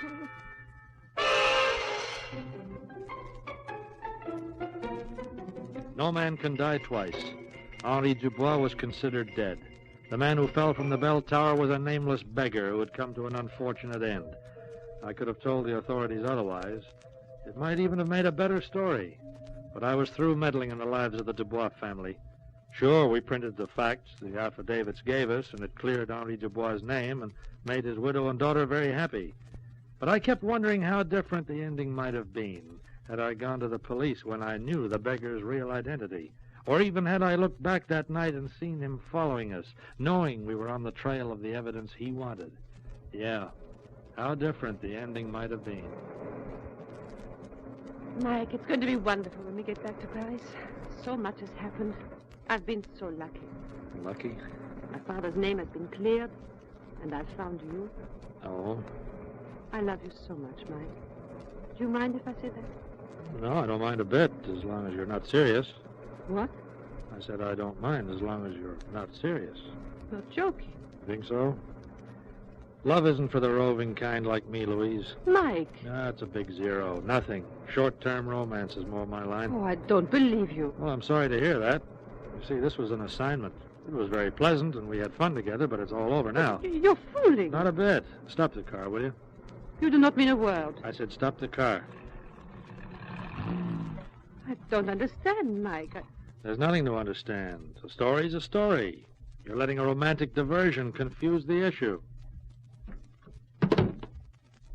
Where are you going? To Paris, without any strings. It's been great fun, Louise. I'll see you around someday. We'll have a drink in the Carlton Bar. Oh, what a fool I've been. Au revoir, Mike. Or perhaps it's adieu.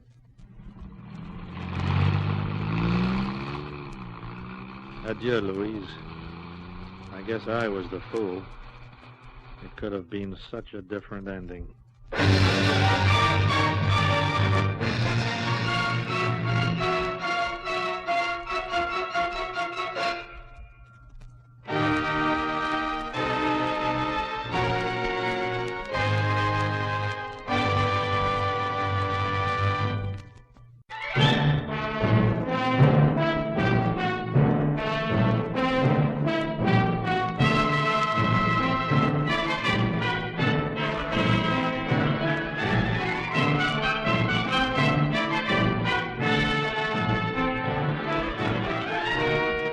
You have been listening to Lionel Merton as Mike Connoy in another exciting episode in the series, Europe Confidential.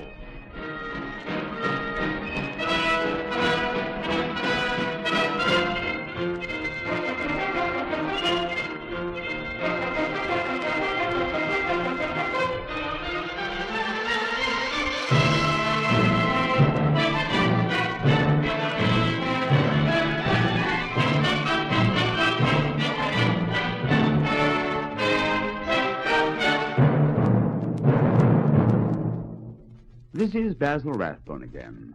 Well, that was Mike's story. This roving reporter friend of ours certainly has what I think the journalistic profession calls a nose for the news. I'll be back again with another of these mystery adventures, and I hope you'll join me. Goodbye now, till we meet again to listen to another of the world's greatest mysteries.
Presenting the world's greatest mysteries.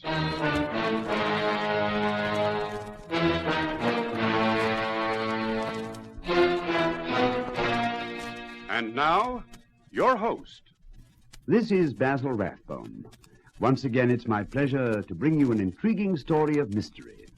Today again, we have as our storyteller the young American newspaper man whose home is Paris and whose beat is Europe. Europe, a continent full of all the ingredients beloved by mystery writers and yet in reality twice as mysterious. Today's story is particularly full of suspense and yet is founded on fact. Of course, the names have been changed, but little else. There's a well-known saying that truth is stranger than fiction. Our story today is not only stranger, but more thrilling, more full of suspense than anything fiction can offer. Come with me, then, on another journey to the places where only a man in search of adventure would travel. In a moment, our play begins.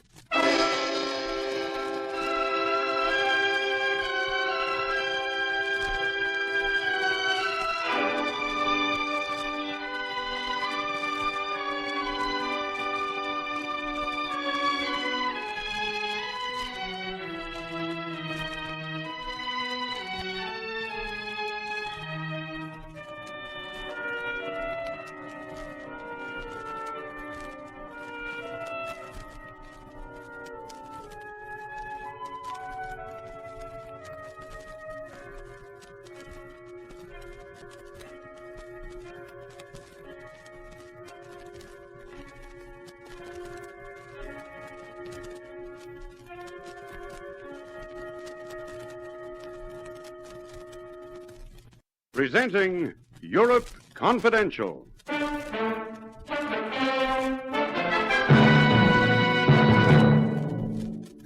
Mr. Blake, I will be frank with you.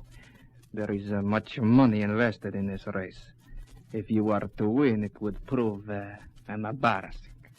Are you trying to threaten me? As I said before, I come as a friend with some good advice. And if I don't want it?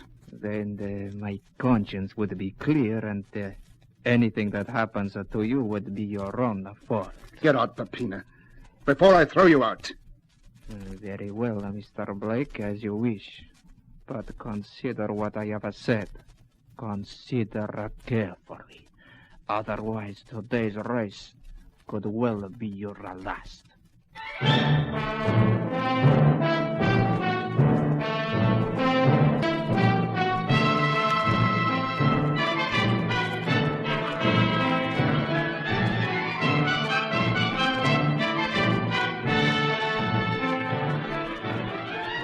In a moment, we'll bring you Lionel Merton as Mike Connoy, the Paris correspondent of a famous American newspaper, in another exciting story in our series, Europe Confidential.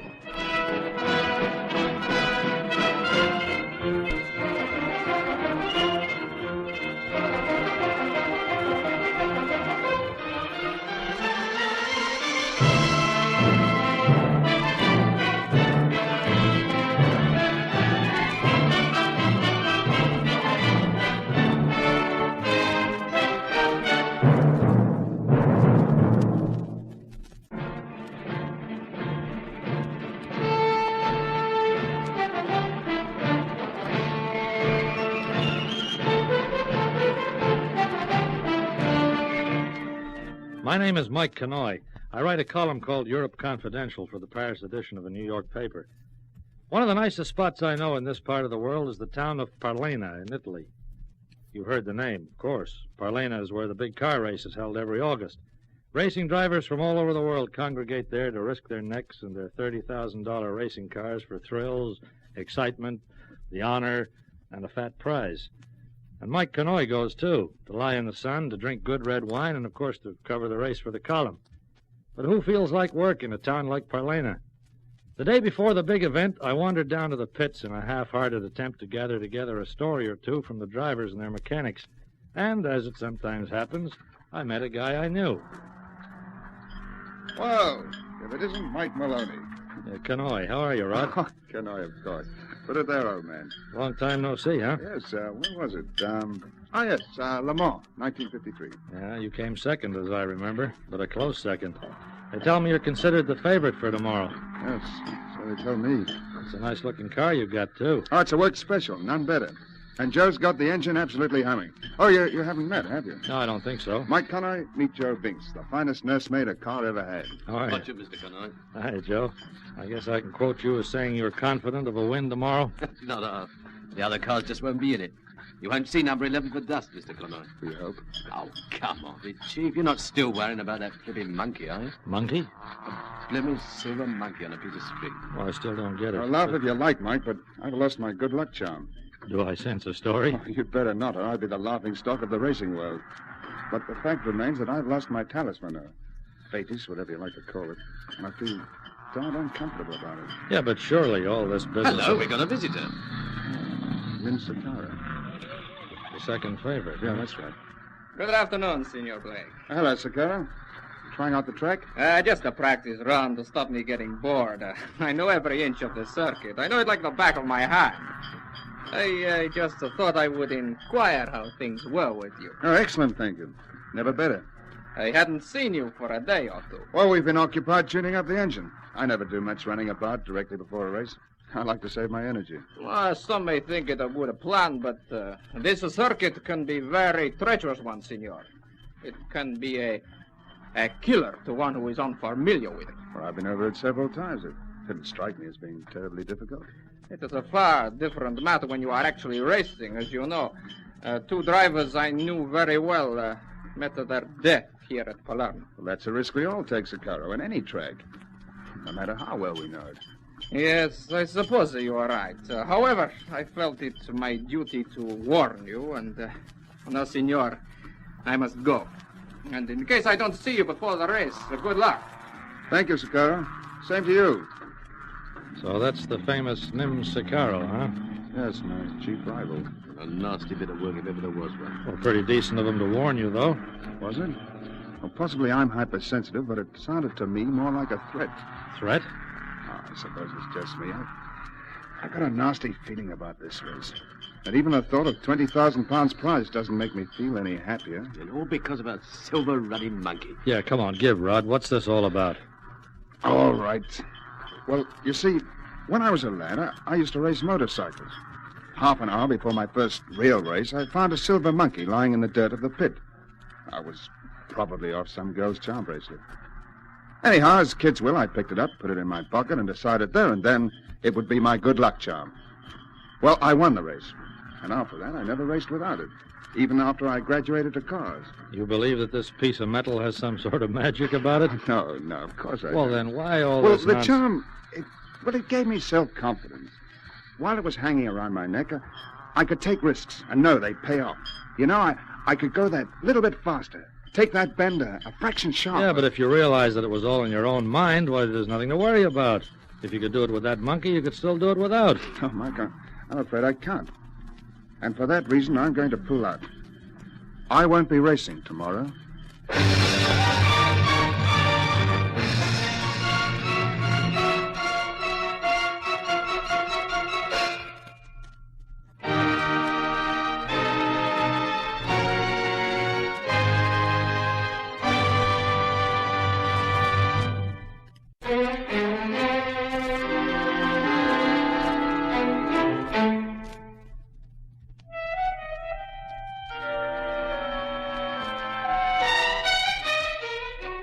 Yeah, there was Rodney Blake, renowned the world over for his devil-may-care, breakneck driving, refusing to race because he'd lost his talisman. Can you beat it? Personally, I've no time whatsoever for this superstitious nonsense. I've walked under ladders, spilt salt by the cellar full, broken mirrors galore, and so far nothing's ever happened to me. Or has it? Well, Joe and I gave him a talking to. We tried to make him see reason. At the end of half an hour, we'd almost succeeded. I suppose you're right. At least I know you're right. I'd be a darn fool to pull over. But even so, If you didn't race tomorrow and the reason got around, as these things do, why, you'd never live it down, Chief. But at least I'd be alive. Look, isn't there an easier way out of this? Well, like what? Well, let's look for the monkey. Where do you think you lost it? That's the trouble. I don't know. You see, I usually wear it around my neck, but yesterday morning I noticed it was gone. We've looked everywhere for it. My Mr. wife's Connor. turned the hotel suite upside down. There's no sign of it. So the sensible thing to do is to forget you ever had a flipping talisman. Or get a new one. But whatever happens, Chief, you've got to race tomorrow. Tell yourself you've lost your nerve, and sure as eggs is eggs, you will lose it. Well, I won't make any promises, Joe. I'll see how I feel about it tomorrow. And Mike, do me a favor. Nothing about this in your column, huh? Well, I don't write a word, much as I'd like to. By the way, why don't you and your wife have dinner with me tonight? Oh, love to, Mike. But I insist. You dine with us. Oh, okay, then. Either way suits me. Well, we're staying at the Hotel Napoli, Suite 206. About, 8 o'clock?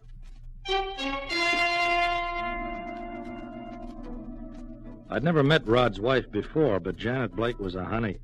She had the kind of blonde hair you can't get from a bottle, a pair of wide blue eyes and more curves than a scenic railway. She was very concerned about her husband's welfare. No, Rod, I don't want you to race tomorrow, and that's final. If you drive feeling that you're going to have an accident, chances are you will. And I don't want to be a widow, darling. Oh, just as I'd talked him into it. I seem to be getting just more confused. One part of me says 20,000 pounds prize money, and boy, do you need it. And the other part of me says the only thing you'll win is a broken neck. Oh, we don't need the money all that badly, darling. Don't we? Have you seen my bank balance lately? Janet, are you sure you look everywhere? I've done everything but tear the carpets up. I've mentioned it to the hotel staff, told them we'll pay a reward, but no luck. Oh, I wish I'd never found that darn thing in the first place. Well, if you hadn't, you probably would have placed your faith in something else. A lucky shilling, lock of your mother's hair, a rabbit's foot. You know, the funny part is that anything can give you confidence, just so long as you believe in it. You know, I've never thought of it that way. Another cup of coffee, Mr. Canoy? No, thanks, Mrs. Blake. I've done very nicely. You know, a fellow I once knew started a Lucky Charms by post business. You fill in the coupon, post it off with a dollar bill, and he sends you a genuine Lucky Pixie Stone by return mail. All his advertisements began with the same caption. The Lucky Pixie Stone brought me a wealth of good fortune, and believe me, it did. He used to sell 50,000 of these things every year, and it was all profit. Oh, dear, look at the time. As I explained to you before, Mr. Canoy, I have to go out for a while. You will excuse me, won't you? Well, of course, Mrs. Blake. I promised Helen I'd have a drink with her tonight. Helen Jorgensen, you know, the wife of the Swedish driver. Yeah, I've heard the name. Oh, now, where did I leave my purse and gloves? Here, right in front of your nose. Oh, thank you, darling. Hey, careful. Oh, that was clumsy of me. Here, let me help you pick it up. No, thank you, darling. It's all right. All right. I don't know where you find the most odds and ends, in a man's pockets or a woman's purse. There, and now I must rush. Goodbye, Mr. Canoy. It's been so nice meeting you. Perhaps we'll see you tomorrow. We can watch the race together, all three of us. Yes. Good night, Mrs. Blake. Bye, darling. Be back in an hour or so. All right, Pet. And don't let Mr. Canoy talk you into anything. I'd rather have a live husband than a dead one. Well, I suppose that settles it. I don't race tomorrow. The decision's been taken from me, and I'm glad. Yeah. Rod, will you pardon me if I leave now? I just suddenly remembered I'm supposed to phone my editor in Paris with some sort of a story. Oh, you can do it from here if you like. Well, thanks. No, I've got to write it out first, so I better go back to my hotel. Anyhow, thanks for having me. I'll see you tomorrow sometime.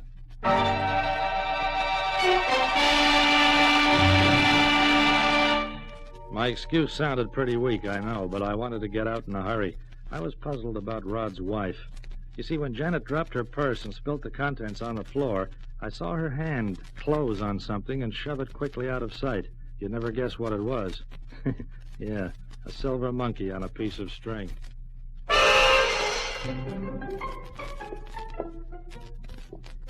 When I came out of the hotel, Janet was way down the street, almost out of sight in the dark and walking fast. I followed. After 15 minutes, she stopped outside a 3-story apartment house.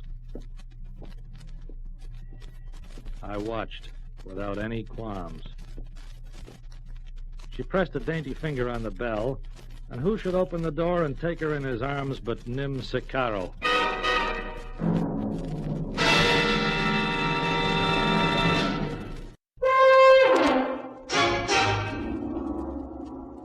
Dear Dorothy Dix, when a guy discovers that an acquaintance's wife is being unfaithful, what should he do?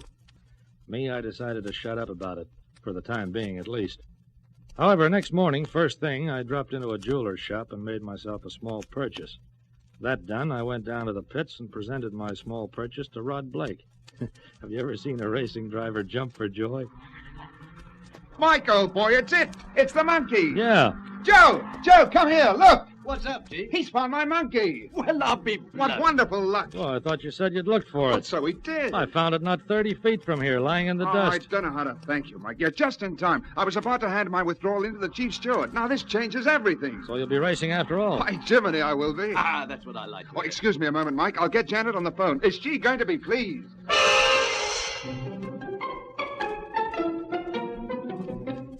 As the time for the race drew nearer, Rod and his team of mechanics fussed around the car like a bunch of happy kids on Christmas morning. It was 12 noon, and Rod and I were sipping a cup of steaming coffee when we had a visitor. Excuse me, is Mr. Blake here? I'm Blake. Can I help you? My name is Pepe Papin. You have heard the name, no? Yes, sir. I believe I have. Excellent. I wonder if you and I could have a few words alone. I'm sure this gentleman will excuse us. Oh, sure. Wait on, Mike. A few words about what? I would prefer to tell you alone, Mr. Blake. You see, it is something rather personal about the race. You can say it in front of my companion. Very well. First, Mr. Blake, let me say that I come as a friend, as you possibly know. I and many of my acquaintances make our living from speculation. Pepina, of course. This guy's one of the biggest gamblers in Europe. Thank you. Mr. Blake, there is much money invested in the race this afternoon. And? Frankly, Mr. Blake, it would be embarrassing were you to win.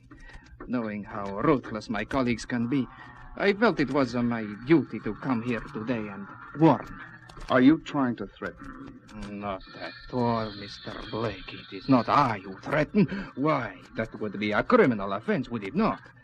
I come here simply as a friend with some good advice. And if I don't want it? Then my conscience is clear. And anything that should happen to you would be your own fault. Get out of here, Peppina, or I'll personally throw you out. Very well, Mr. Blake. As you wish. But consider what I have said. Consider it carefully. Phone the police, Rod. Let them take care of it. Police, what could they do? Well, arrest him. You've got me as a witness. Arrest him for what? Giving me some advice? No, they couldn't do anything. Anyhow, it's only a bluff. Well, I'm not so sure. They wouldn't be game. Besides, what could happen to me? I'll be wearing my silver monkey.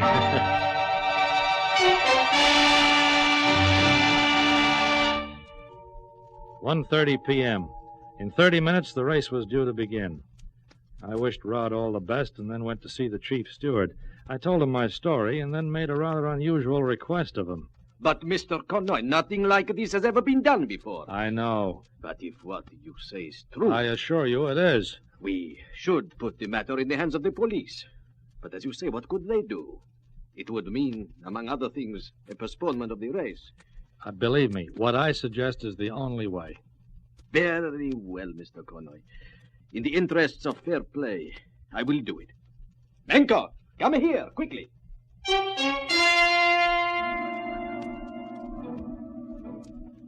I walked back through the crowd until I was in a position where I could see the entrance to the pits. The cars were being driven slowly into their starting positions along the track.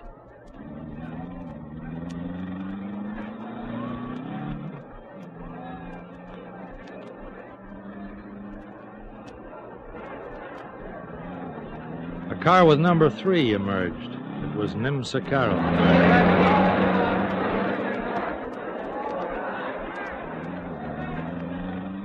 Then a few moments later, the other car came out, number 11, Rod Blake. I could see Rod waving goodbye to Janet. I waited no longer. I walked to the back entrance to the pits and stood in the crowd. A few seconds later, Janet Blake hurried out, and I followed her.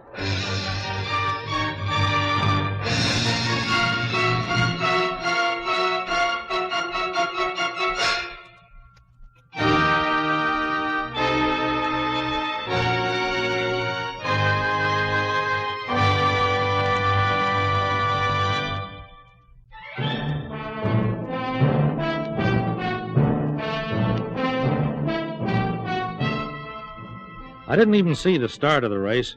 All I heard was a scream of engines and a roar from the crowd. I was busy trailing Janet Blake for the second time in 24 hours. She was walking towards the west end of the track, some 2 miles away.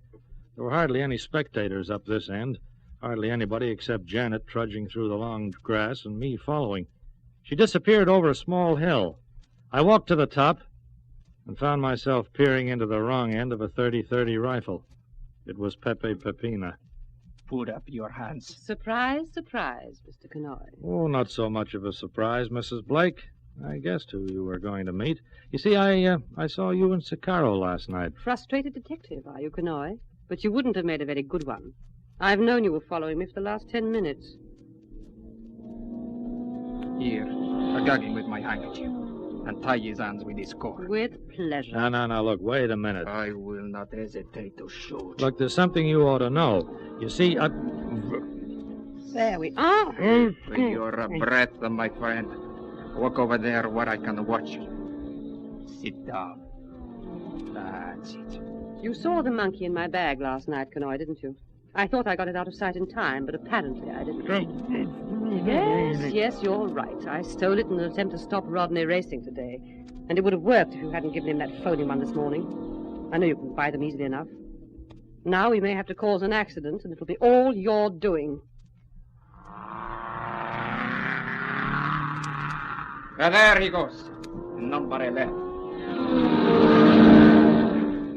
And there's Nim, right behind him. 24 more laps to go. And if dear Rodney's still leading on the last lap, he'll have the smash of his life.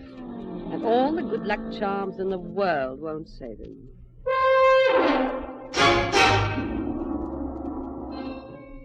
What could I do but watch?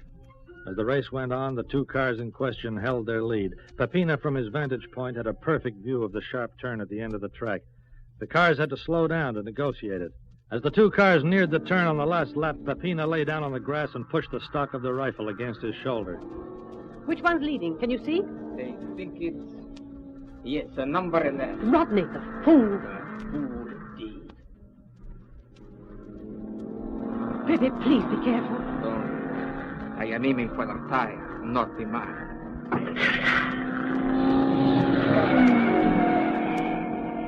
The car zigzagged along the track as the driver fought to regain control, but Pepina's bullet had done its job. The car veered into the safety fence with a sickening crash and burst into flame. At that moment, half a dozen uniformed police appeared over the brow of the hill. Pepina grabbed Janet's arm, and they tried to make a run for it, but they didn't get too far. By the time somebody had released my bonds, the pair were being led back, handcuffed to a pair of tough-looking cops. An ambulance had reached the burning car, but I'm afraid they were too late. I didn't have anything to do with it. He fired the shot. I would advise you to leave the accusations until later, Senora. We did not mean to kill him. Nevertheless, Nim Secaro is dead. Nim? No, you're making a mistake. He's in car 3. No, Senora. At the last minute, the stewards had the numbers of the 2 cars changed. Number 3 became a number 11, and number 11 became a number 3. That is Nim Secaro who lies dead in that car, not your husband.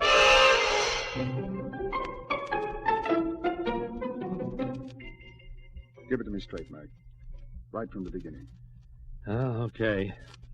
Janet and Nim Secaro planned to run off together right after the race today. Secaro introduced her to Pepina, and the 3 of them put their heads together. They decided they would back Secaro for a fortune, and Janet's job was to stop you from racing. Go on. So she stole the monkey, knowing how much you depended on it.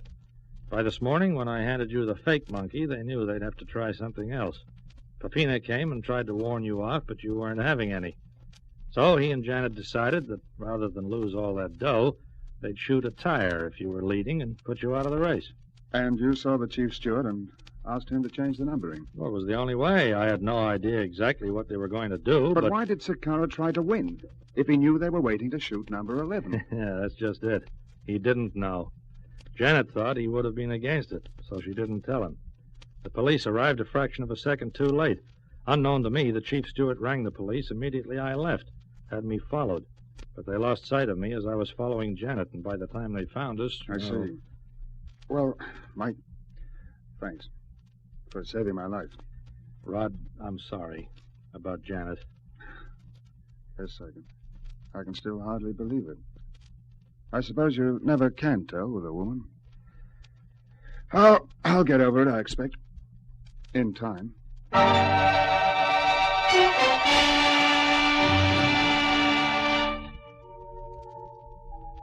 He did get over it, but it took a long, long time. Matter of fact, I saw Rod again last week at Le Mans. He won the Grand Prix.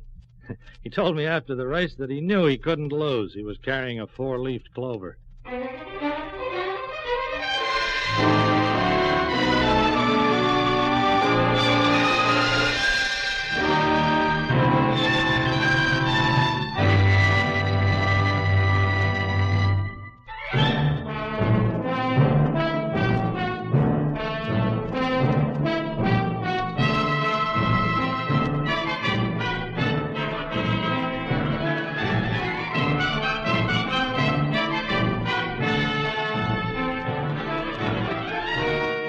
You have been listening to Lionel Merton as Mike Connoy in another exciting episode in the series, Europe Confidential.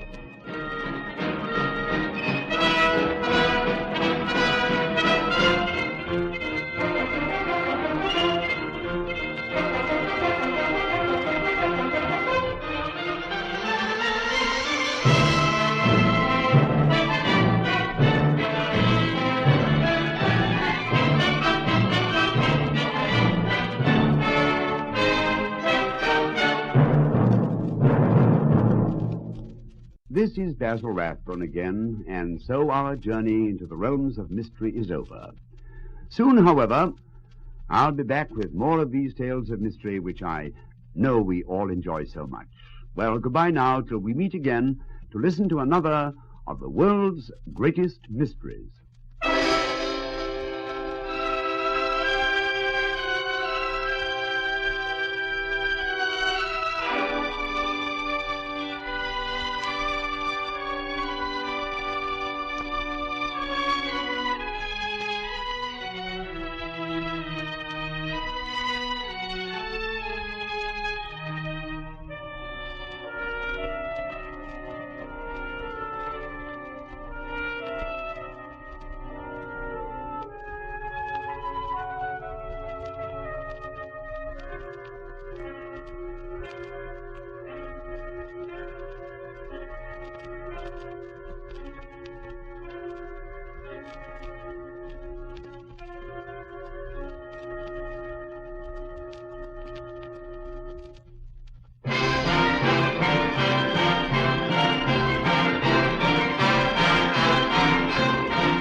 Presenting the world's greatest mysteries.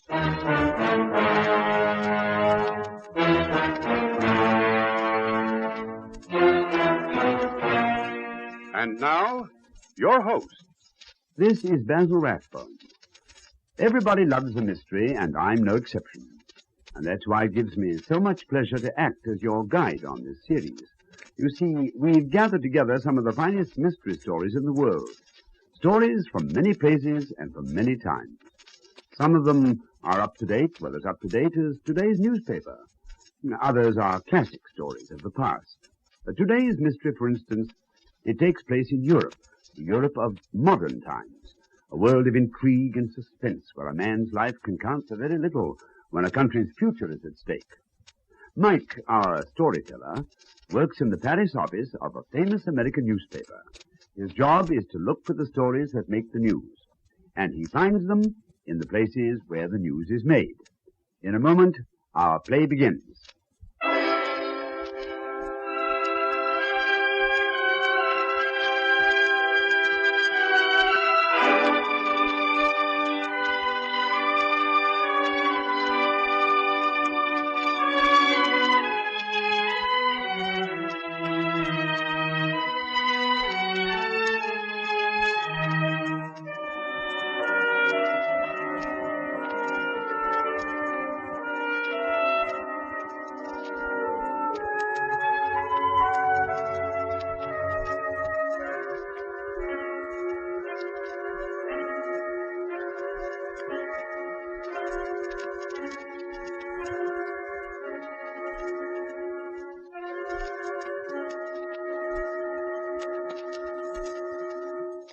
presenting Europe Confidential.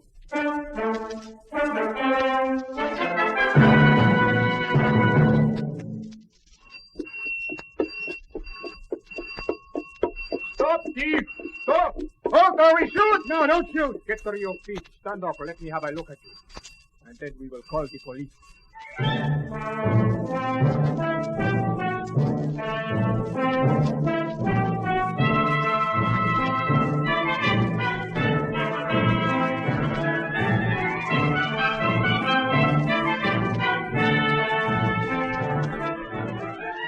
In a moment, we'll bring you Lionel Merton as Mike Conoy, the Paris correspondent of a famous American newspaper, in another exciting story in our series, Europe Confidential.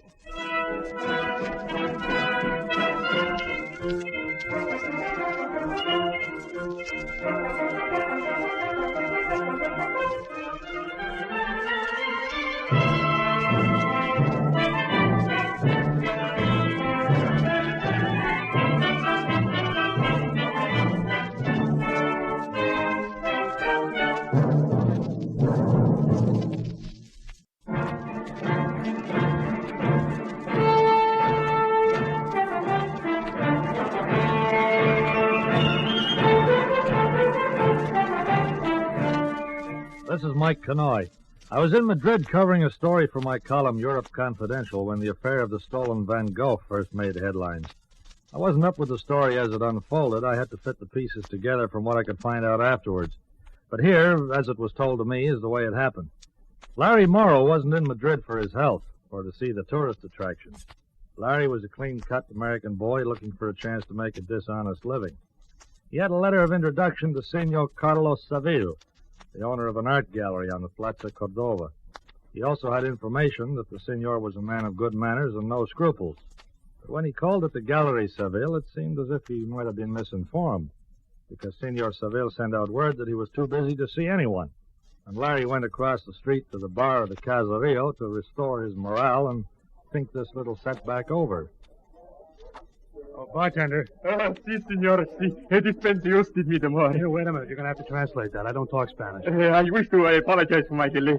The supply of rum was being exhausted. What is your wish, senor? My wish is an absinthe. Muchas gracias, senor. You see, we use much rum in this bar, the speciality of the house. She is a drink I have myself invented, made with 4 different kinds of rum. Yeah. The juice of the pineapple, a dash of Curaçao, sprinkling of... Wait a minute. I'll have an absinthe. Si, senor. One absinthe. Yeah. But you would like my speciality, people from all over the world. You make a mistake in ordering absinthe. Rum is the popular beverage. What is it? Why? And your clothing. You should buy clothes in the stores of Madrid as soon as possible. Well, Miss Emily Post, I presume. My name is Saville. Carlos Saville. Oh. And I do not make these suggestions for the sake of etiquette, Mr. Morrow, only for business reasons. I'm completely fascinated, Senor Saville. Please continue. In our profession, Mr. Morrow, we must dress as the multitude dresses. We must drink as they drink, act as they act. We must never call special attention to ourselves, but must seemingly melt into the background. Would I melt so badly? Bring your drink, senor. Absinthe. Oh, thank you. For you, senor Saville. I will have one of your specialities, Juan. You'll be over at the little table in the corner. But of course, senor. It was not judicious of you to come to my art gallery, Senor Morrow. You see, the business that goes on in the front rooms is quite regular. But there is a back room where some of the transactions are a bit less orthodox. Yes? My back room friends must not be seen coming into my establishment by my front room friends. You do understand. Oh, of course. You're not giving me your full attention. No, how could I? Did you just see what came through that door? Hmm? Ah, the beautiful senorita with the off-the-shoulder dress. Well, you don't miss anything either, do you? Not very much, I assure you, Senor Morrow. Well, who is she, do you know? If you and I come to terms, Senor, she is your first assignment. Carlos Saville didn't go into further details at this first meeting. Instead, he turned the conversation to the arts, and in particular to paintings. Apparently satisfied, he arranged a second meeting with Larry the following day, and there they got down to the details. Senor Morrow, I have a profitable business. Unfortunately, I'm a man whose reputation is known. There are, in Madrid, many new residents bringing in rich possessions. priceless works of art. And you'd like to get your hands on some of them, huh? Perhaps I shall, with your aid. It is my desire that you make friends among some of these new residents. You can gain invitations to their homes and go through their private galleries. There are many such private galleries. Sounds interesting. I could even get a job later as a tourist guide. Your job will be to guide some of my friends to the finest, most expensive works of art in town. You must equip them with full descriptions of the galleries, the houses containing them, personnel, entrances, exits. Oh, I get it. Those who take the greatest risk will get 50%. You and I will divide the balance equally. Okay, our souls have met. And now to the first assignment you spoke about, the senorita. Little is known of the senorita Francesca Morel. She came here a few months ago from Italy. She rented an expensive villa, and she has invited only a few close friends to see her art treasures. But, according to reports, she is the owner of the most valuable painting in the whole of Madrid. An original Van Gogh, worth a fortune. All that and an original Van Gogh, too, huh? Yes. She came into my gallery one day. I indicated that my heart stood still at the sight of her beauty, but she remained completely aloof. I want you to make friends with her. I want you to manage an invitation to her house. Well, even if Senorita Morel was the owner of a mere Cézanne, I think I wouldn't mind getting friendly with her. I have but one warning. Should someone guess your motives, should there be trouble of any kind, you are on your own. I won't even admit to knowing you.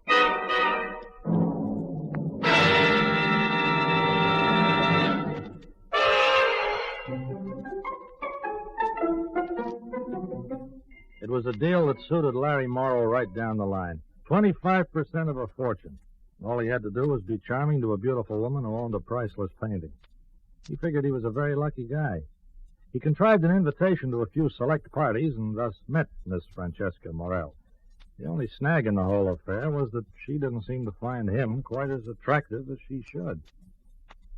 I'm very sorry, Senor Morrow, but I am busy tonight and tomorrow evening. What about the following day, then? No, I am sorry. The following day I have an engagement. Well, the day after that, Senorita Morel. Busy. Well, look, surely you must be...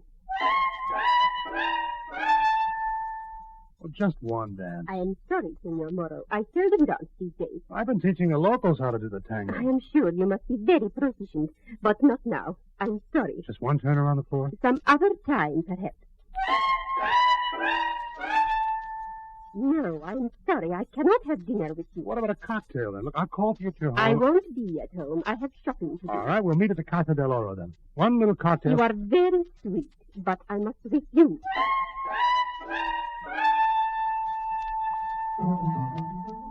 Now, there were two things driving him towards Francesca, his determination to pierce that core of cold steel and his desire to get that painting. He'd known women like her before, women with cash registers where their hearts ought to be, but it wasn't going to defeat Larry. He wanted a new bank balance, and he wanted Francesca Morel to be the donor. Well, that Saturday evening, Senorita Morel was giving a large dinner party for a visiting American diplomat. After a short study of the guest list, Larry chose as his target an undersecretary of the English consulate, a Mr. Henri Saunders. He studied him very carefully. He learned of some of his former posts and all of his weaknesses, including that of absent-mindedness. On Saturday evening, he followed the diplomat out of his hotel. Henry! Henri Saunders in the flesh. Yes, in the flesh, sir. How are you, old boy? I heard you were connected with the consulate over here, but I really haven't had a chance to look you up. Oh, it is good seeing you. Well, yes, it's been nice seeing you again. Imagine bumping into good old Henry right in the middle of Madrid. Yes. It's been a long time, Henry. Look, I hope you'll forgive me. Frightful memory, you know, but I don't seem to remember quite where it was last time. Oh, no, you're joking, Henry. The Shoreham Hotel, Washington. Oh, yes, of course. Frightfully stupid of me. Washington, eh? Well, it must have been about 40, eh? 1940 it was, exactly. Oh, you say you have a bad memory. Yes. Oh, this is really a break bumping into you. My first free evening since I got here. Oh, you got to have dinner with me. Well, the fact of the matter is, I have a dinner engagement. Charming girl. Oh, having a bit of a party tonight. I promised I'd go. Oh, I'm certainly not going to say goodbye to you after being lucky enough to run into you now. Look, I hate these dinner parties myself, but Oh, well, maybe you couldn't take me along even if you wanted to. I dare say it would be all right, but... Well, as long as you say it'll be all right. Now, you sure I wouldn't be intruding? No, of course not. Why, a pretty girl like that would be delighted to have me bring a handsome young chap around. Your hat, senor? Oh, thank you. Ah, here comes our host. You look simply ravishing, my dear. I want you to meet an old and very dear friend of mine, Mr. Larry Morrow. I have had the pleasure. Oh, say what I didn't know. Sorry, Francesca. I didn't know Mr. Sanders was coming here. I bumped into him. It's all my fault, my dear. Larry and I met accidentally, and I hadn't seen him in years. I simply insisted that he came along. I suppose I was so busy chatting about old times, I didn't get around to tell him who our hostess was. I see. I hope you'll pardon an old dapper. Oh, yes, of course, Mr. Sanders. Of course, you could call the police or have your servants throw me out. I say, he is droll, isn't he, my dear? Very. Well, come in and have a drink. The others are a little ahead of you already. Oh, we'll catch up, won't we, Larry? Well, I don't think I'll bother to drink tonight, Henry. I don't want a chance dulling my senses, you know. I understand Francesca has an art collection that's really worth seeing. Ah, you are interested in art? Somehow I didn't think you would be. I'm very interested. Perhaps I've been wrong in my estimate of you, Mr. Morrow. I'll be glad to show you my gallery if you really think you'd enjoy it. Miss Morrell, honestly, nothing could fascinate me more.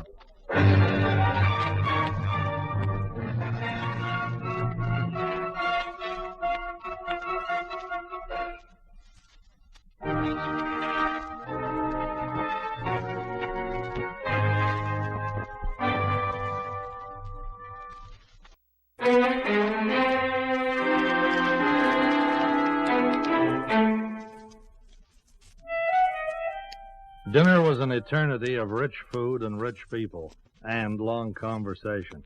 But after it was over and the party had broken up into small groups, Larry persuaded Francesca Morrell to conduct him on a cook's tour of her famous gallery. Well, this is it. That's magnificent. Well, there must be a fortune represented here. Oh, it means little to me now. Perhaps someday it may have value for me again. Maybe you don't realize what's wrong, Francesca. You're lonely. This first painting is quite interesting. It's lovely. That's a Degas over there, isn't it? Yes. And a Van Gogh. That is a Van Gogh, isn't it? Yes. When I first got it, I thought it was the answer to all my dreams. It isn't now? It's almost worthless. Well, Francesca, you can make things worthwhile again. You can learn how to dream again. Please, Larry, you're hurting my hand. Francesca, I don't know what's holding you back, but sometimes when we've been hurt, we build up a wall around ourselves. I know because I've been hurt. I've been lonely. Maybe neither of us has to be lonely again. No, Larry. Please. I didn't intend to kiss you by force. I think maybe I'd perhaps better go back to my other guests. Look around the gallery, Larry. Take your time. Have your fill of it. When you're ready to rejoin the others, just pull the door firmly. It's self-locking.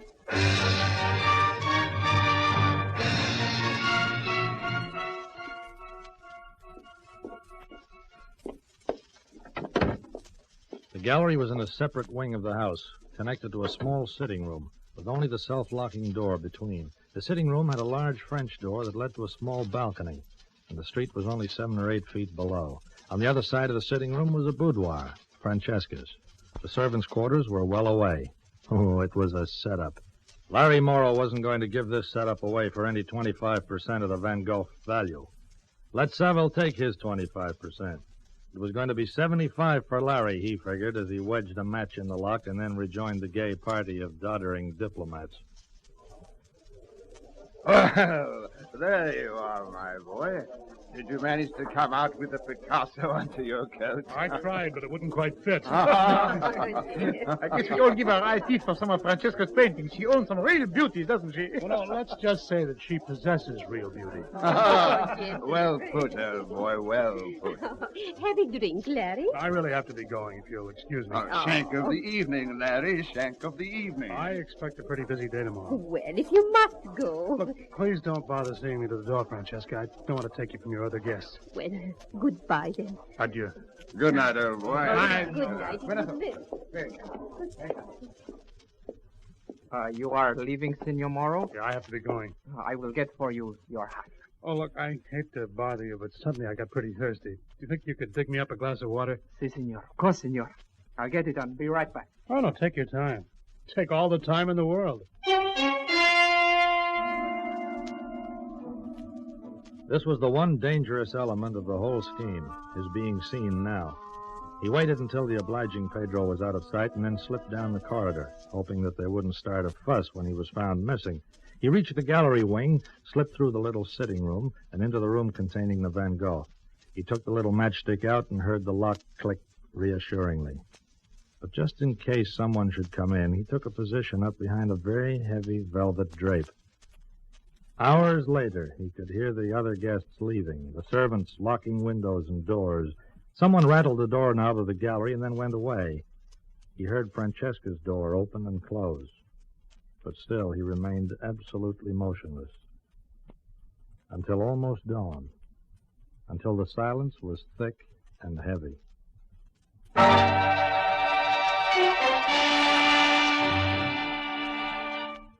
He stealthily approached the priceless painting, took a small knife and slit the canvas neatly from the frame, rolled it up and slipped it into the lining of his coat. He held his breath as he tiptoed to the door and opened it gently. He crossed to the French door that led to the balcony. Below was the street. Safety. The latch worked easily. He started to turn the handle.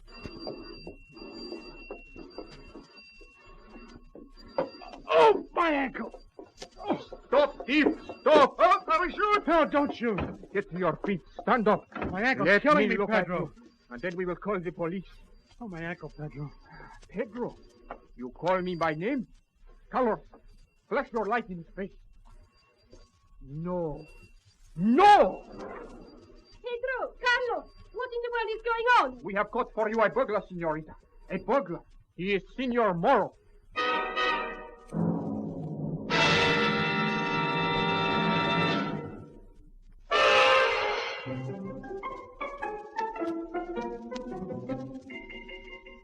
I call the police here? No, senorita? Wait, just a minute.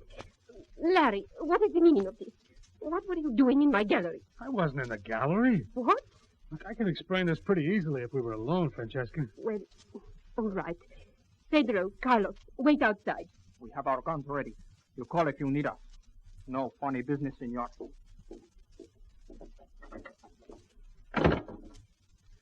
Well, Larry?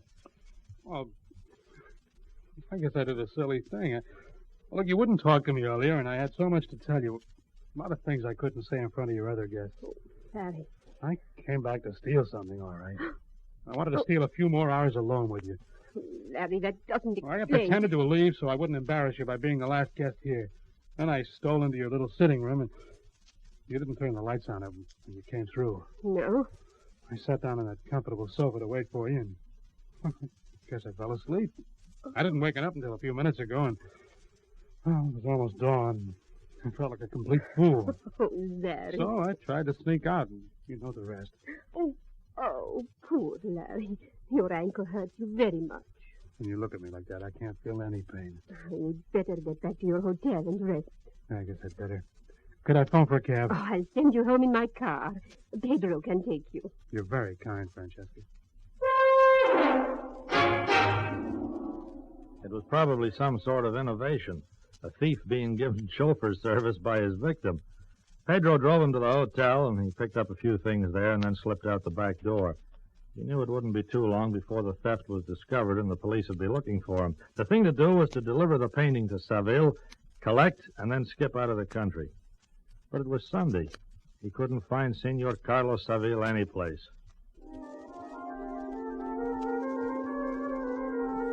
He spent the day skulking in doorways, running from shadows, hiding in deserted spots. And finally, Monday morning came, and with it the newspapers, but he didn't wait to buy one.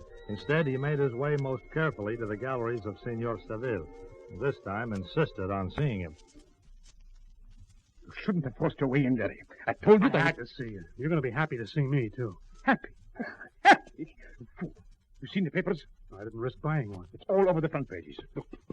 Van Gogh, stolen. The police are searching for you. What? Idiot. If you'd handled this the way I suggested, but you... Oh, no. You had to be greedy. You thought you could manage it all alone. Well, I got the painting, haven't I? Give me my share and let me take my chance. Painting? The painting is worthless now. What do you mean? You think I would handle anything so dangerous when all the police in Madrid are searching for it? Get out of here and take the painting with you. Now, look, I gotta get away. I haven't any dough. I'll give you enough to bribe someone to take you out of the city. Here. Now, get going, senor, and take the painting with you.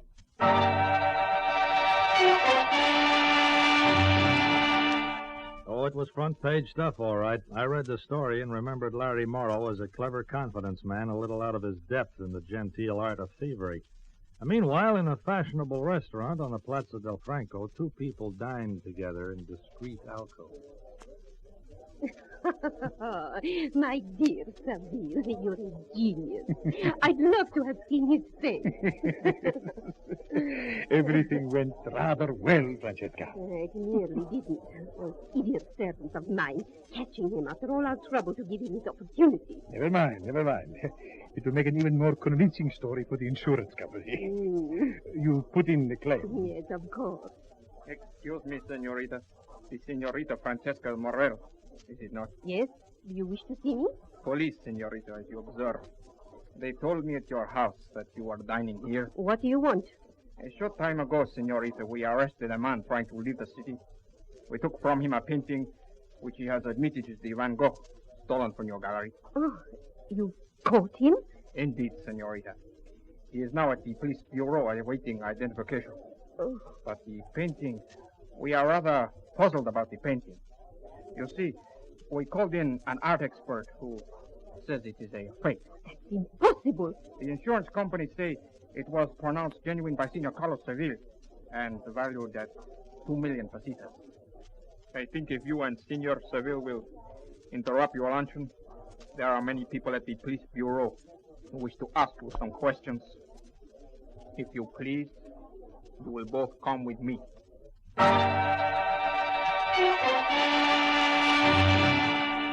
was a very clever and a very elaborate plot, but they didn't get away with it. The idea was to employ Larry Morrow as the patsy. Let him get away with a worthless painting, heavily insured as a genuine Van Gogh.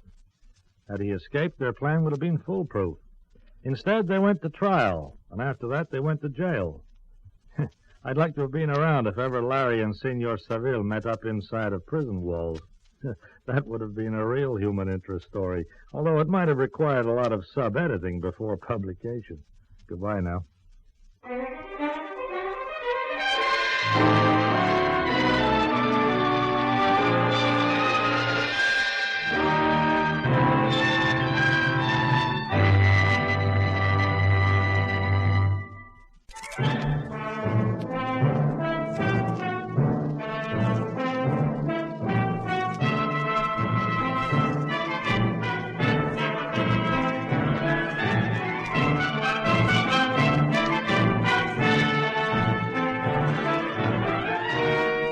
You have been listening to Lionel Merton as Mike Connoy in another exciting episode in the series, Europe Confidential.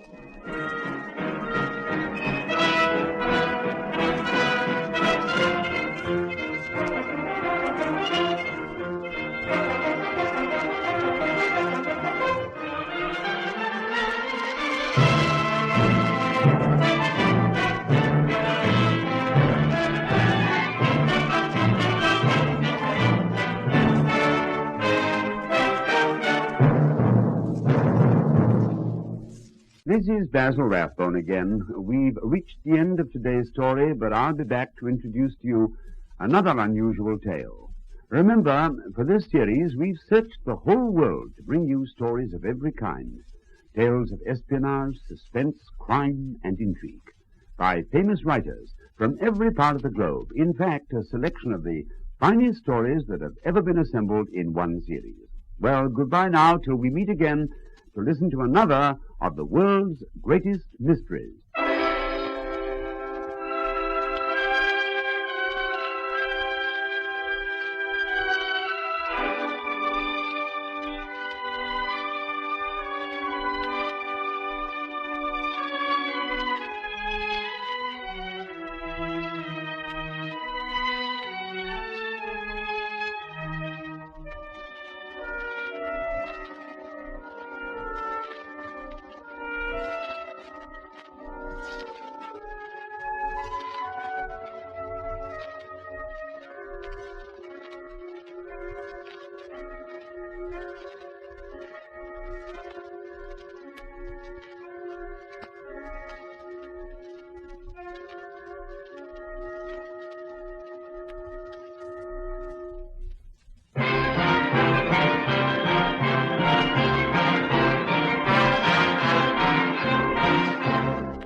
presenting the world's greatest mysteries.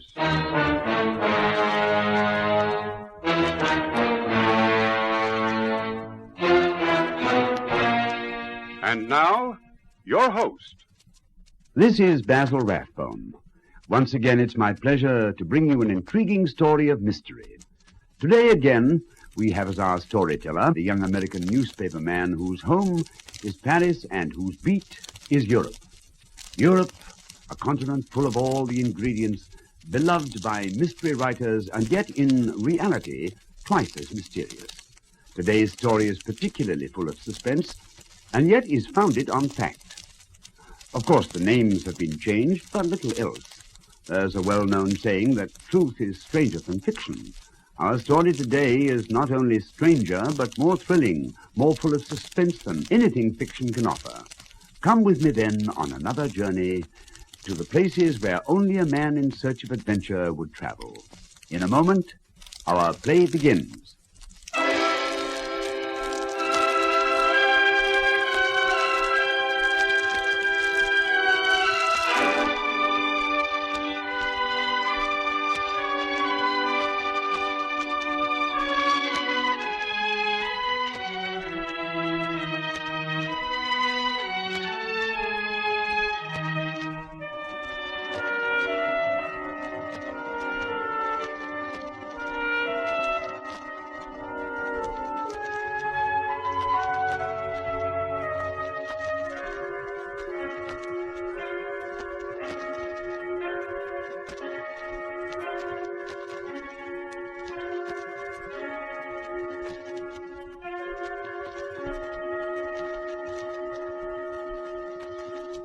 Presenting Europe Confidential.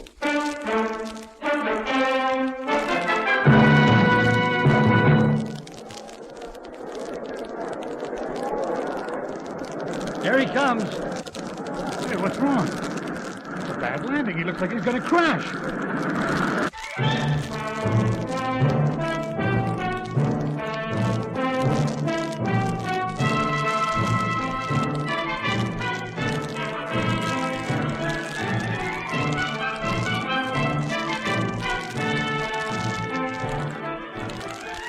In a moment, we'll bring you Lionel Merton as Mike Connoy, the Paris correspondent of a famous American newspaper, in another exciting story in our series, Europe Confidential.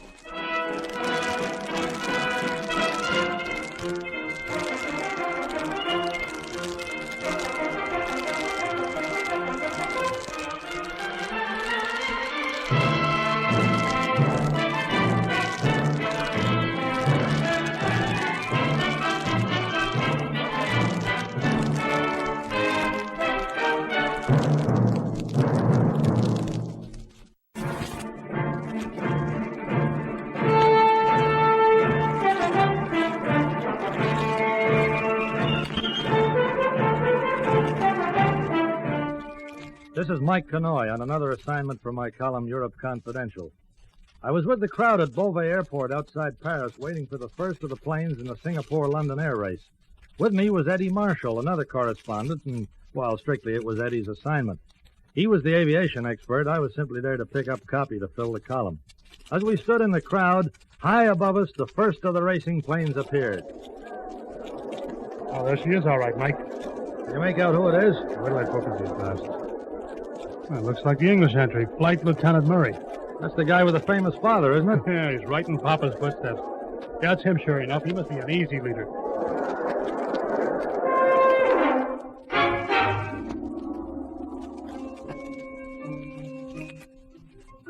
There's the airfield, Frank.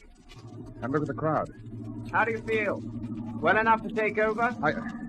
Yes, I can manage now. All right, Tom. We're going down.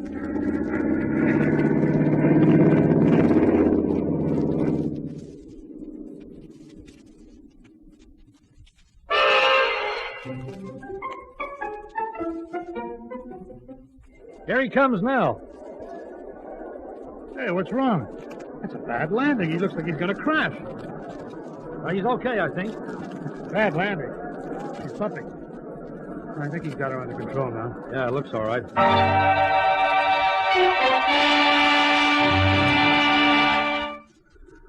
Frank, are you all right? Yes, Tom. Okay, now. I'm sorry about that. I'm still a bit shaky. Forget it. Come on, let's get up. Here, I'll give you a hand up. Thanks. Hey, what about some coffee? Hello. It's the official reception by the look of it. Flight Lieutenant Henri, welcome to Beauvais and to France, monsieur. I am Marceau Léon, in charge of all airport arrangements. How do you do, Monsieur Léon? My navigator, Tom Ferris. A pleasure, Monsieur Farrell. Glad to know you, sir. Can we have the plane refueled? Our tank's showing almost empty. That will be attended to. While I escort you to the club rooms for something to drink. Or coffee, perhaps? Coffee, I think. Don't you, Frank? Yes. Coffee. Good. You have a compulsory 20-minute break before resuming your flight in accordance with the race rules. Your plane will be guarded from the crowds and serviced by our mechanic, so you've nothing to worry about. This way, monsieur, please.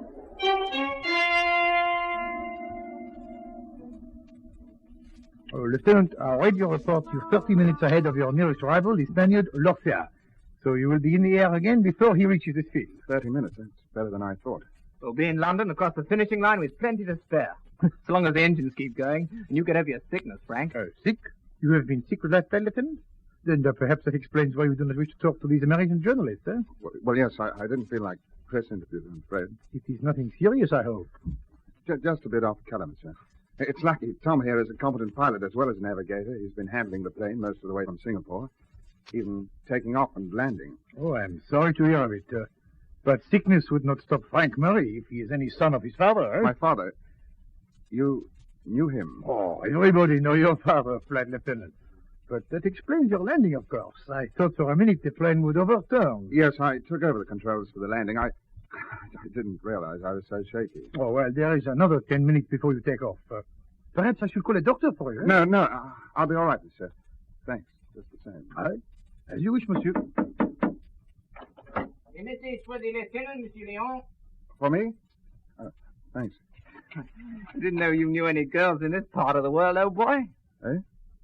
I said I didn't know you... Hey, what's the matter, Frank? Matter? Well, nothing. Look, I've got to see someone outside, Tom. Go right ahead. But don't forget the time limit's coming down. About 9 minutes to take off. I'll be there, don't worry. Where's the lady who gave you this? Outside, monsieur. I'll take you to her. The lieutenant is not well, Monsieur Ferrand. No, he's not. Something's been bothering him ever since Singapore, and I'd like to know what it is. Perhaps it is the stomach, the nerves. His father was the greatest flyer I have ever met, but he was always troubled by nerves before takeoff. I'm not sure what it is. Look, if you don't mind, I think I'll get over to the plane. I want to check everything is ready for the last lap to London. The 9 minutes time limit ticked away, and with the plane refueled, navigator Tom Farron prepared for the last stage of the air race. 30 seconds to go. What the devil's happened to Frank? He knows our time for takeoff. This is strange. I expected him to be standing by.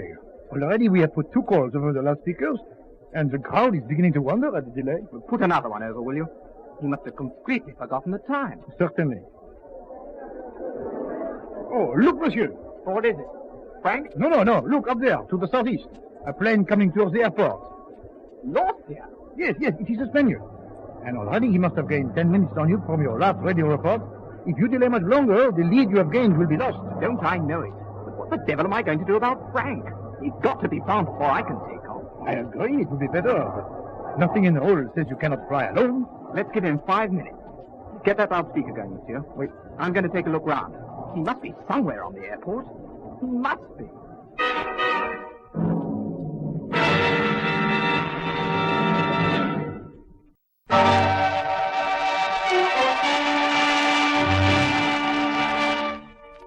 Eddie Marshall and I weren't exactly surprised when Flight Lieutenant Murray refused to give us an interview.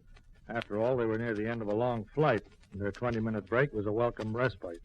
No, we weren't surprised, but what did surprise and intrigue us was the series of loudspeaker calls for the English pilot and the delay in the takeoff. Finally, with the Spanish Lorcia only a brief 15 minutes behind, navigator Tom Farron made the only possible decision. Tell him to stand by out there, Monsieur Léon. Wait. I'm going to fly to London alone. It made headlines, of course. The navigator who flew on and won the race, the pilot who disappeared. A whole series of rumors were started, and for 3 days the papers were full of it. But then, as always happens, public interest began to wane. There was tension in Berlin, the World Soccer Cup in Paris. The strange affair of Frank Murray was soon forgotten, except by those who had known him. I guess I didn't give it much thought until one day, several weeks later, Eddie Marshall came into my office. Mike, boy, we got an assignment. Yeah? A double assignment. You for the human interest angle, and me because I'm a so-called aviation expert. Well, what's cooking? Mrs. Murray is in Paris. Who? Well, Frank Murray, you remember. It's his mother. Oh. She called up the chief this morning and asked if he'd be interested in making inquiries about her missing son. She did that? What did the chief say? What do you think? We have to get over to the Jardin Hotel to see her right away. You understand, gentlemen. The police have made no progress, and so I asked for their inquiries to cease. I felt it should not be a police matter. You want us to try and find him, Mrs. Murray? Your editor is an acquaintance of mine of long standing. I have his word that the story will not be printed without my approval. Oh, you can rely on that. I simply want my boy found, and to know that he's all right. Yeah. If there's anything I can do to assist your inquiries... Well, I guess you could send us some photographs. They might help. Of course. I'm going back to London tonight. I'll send them by the first post. And your editor has promised to keep me advised of developments.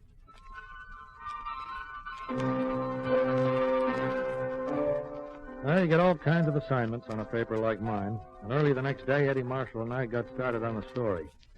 We went first to interview Marcel Léon, the official of the race club who'd been in charge of Beauvais during the actual event. It is a terrible thing, gentlemen. Terrible. And there has been no word from him since, you say? Not at all, Monsieur Léon. The flight lieutenant was not well. He may have had an accident. Well, we ruled out that possibility. Police checked the angle pretty thoroughly. But what else could have happened? But you and the police talked to that attendant who brought the note to Murray. What did he have to say? Oh, he knew the young woman who sent it. But you can rest assured, Monsieur Conroy, that inquiries in that direction will get you nowhere. What makes you so sure? Oh, this young woman is well known to all of us here at the airport. She's a tiny pilot and a very respectable person. What's her name? Very well. But I hope you're not going to be rash about your inquiries, Mr. Conroy. Her name is Louise Raymond. She lives at number 21, Rue de Circus, Arrondissement 4. Number 21 Rue de Cherche was a narrow house converted into an apartment building. Louise Raymond lived on the top floor. I went to call on her alone because Eddie had gone back to the paper to cover another assignment, but we arranged to meet later in the day. I explained to Mademoiselle Raymond the reason for my visit. But I do not understand, Monsieur Conroy. The police have taken a statement from me. I told them all I can. Well, this is a private inquiry instituted by the mother, Mademoiselle. I suppose you go over it again, huh? There is really nothing to tell. It was so stupid. Stupid? I am a trainee pilot, you see. Not a very good one, but my interest is in airplanes. Yes, so I was told. I hear that the flight lieutenant is due to land, so I go to the airport. I wish very much to meet this man, this famous flyer with the famous name. Yeah, like the kids back home go chasing the film stars, huh? You like, monsieur. So many have told me about his father. So many have said that his son may be even greater. I am very daring. I write a note, and knowing one of the attendants, I asked him to give it to the flight lieutenant. And you met him? Oh, yes. He was very gracious. He talked to me, and then I left. I joined the crowd to watch him taking off. And then comes the news that he is missing. That's all I know. You haven't any idea where he went after he left you? I thought he went back to his plane, or to join the navigator. Yeah. There's nothing else you can tell me? No. Well, I'm sorry to bother you. I'll get up before your guest arrives. Yes? Oh, you've noticed the table. Yes, I'm expecting a friend for lunch. Well, if anything comes up, I'll be at the office. You can always contact me there. Monsieur Conroy, what could possibly come up?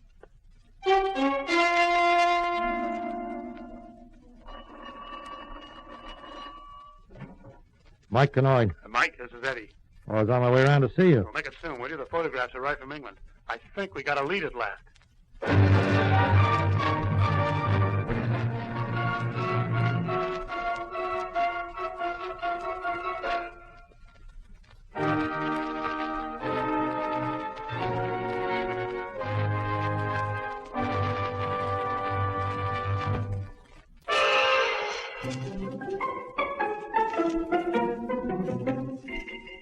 I'd been away about 4 or 5 hours checking other leads after I left Louise Raynaud, and in that time a whole lot had happened. First of all, Eddie Marshall showed me the pictures.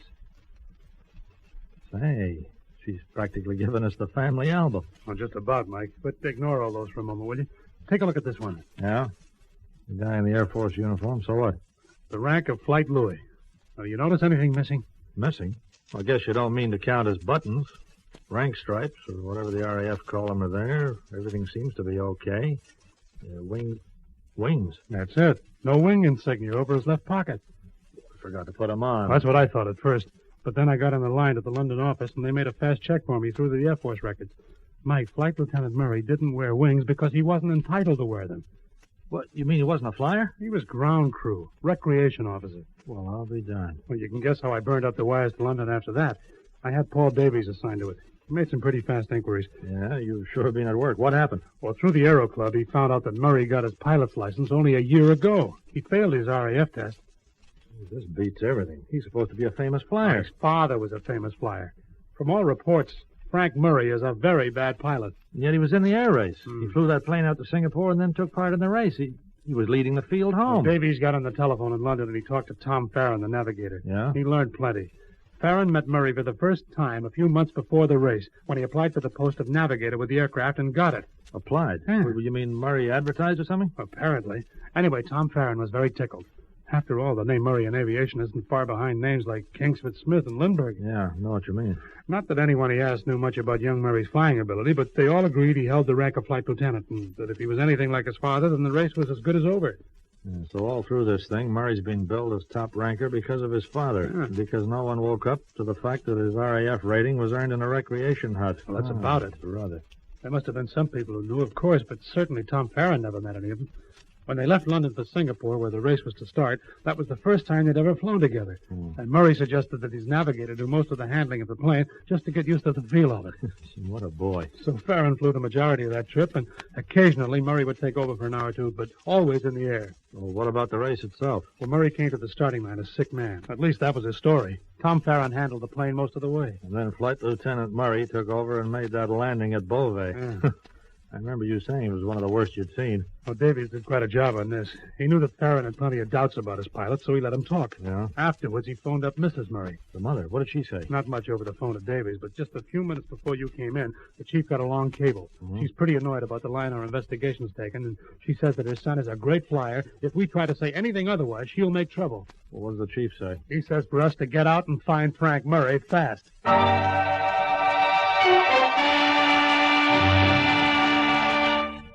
We searched Paris.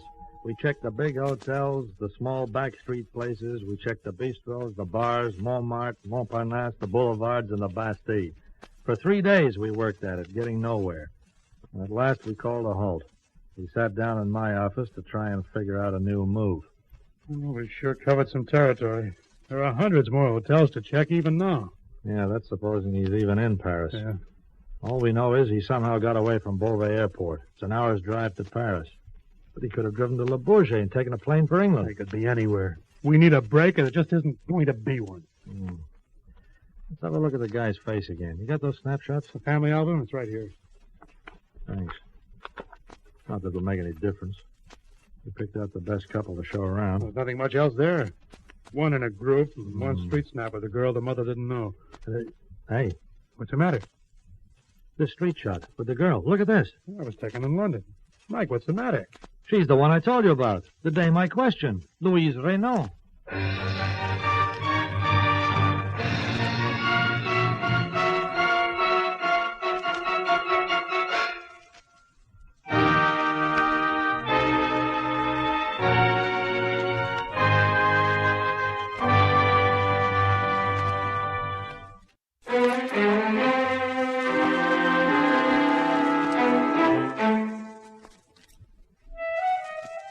Eddie and I didn't waste any time getting over to 21 Rue de Cherche.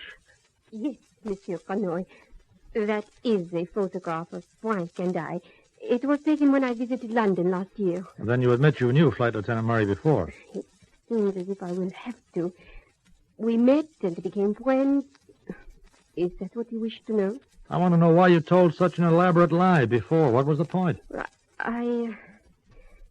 Maybe Mademoiselle Raymond was alarmed at the idea of becoming involved in any kind of investigation. People do feel that way, Mike. Oh, yes, that's right. That was it. If it was known that Frank and I were acquainted, there would be talk that I was part of his disappearance. People were saying he might have been bribed to abandon the race, or that there may have been pressure on him to force him not to continue. I did not want to be mixed up in it. Of course, you knew nothing of his whereabouts. I know nothing. Well, we'll have to continue our search. In case you hear anything, mademoiselle, you can reach us at the office. You know, I wish I could find Frank Murray. I think he's running away from a myth. As long as you have to live a make-believe life, you can never be happy. A make-believe life? Well, I've always said nothing's so big that you can't talk it out. That's why I'd like to find him.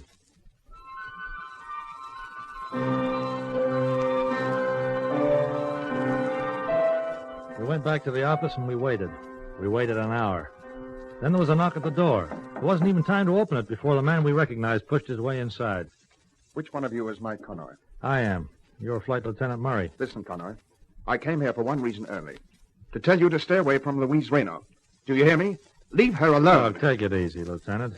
We didn't want to hound her. She's a nice girl. All we wanted was to talk to you. There's nothing to talk about. Look, we've worn the leather off our shoes, tramping the streets searching for you. The hardest pavements in the world are right here in Paris. Don't you think that gives us the right to a few minutes' conversation? All right. What do you want to say? Make it snappy. I haven't much time. It took us about 10 minutes to break down Frank Murray's defensive dislike, and another 15 to give him an account of our search and the discoveries we'd made. At the end of it, he remained silent for almost a minute. And then, very quietly, he started to talk. There's hardly anything I can tell you. You seem to have it all. Even the part my mother played in this affair. We're not very clear about that. Well, it's simple enough. My father was a great aviator, a man of the headlines. When he died, something went out of my mother's life. She used to say she hated the publicity, but that wasn't so. She missed it very much. She missed the adventure, the thrill of being the center of a crowd at the end of a record-breaking flight. When I was a boy, she filled my mind with the stories of my father and his deeds.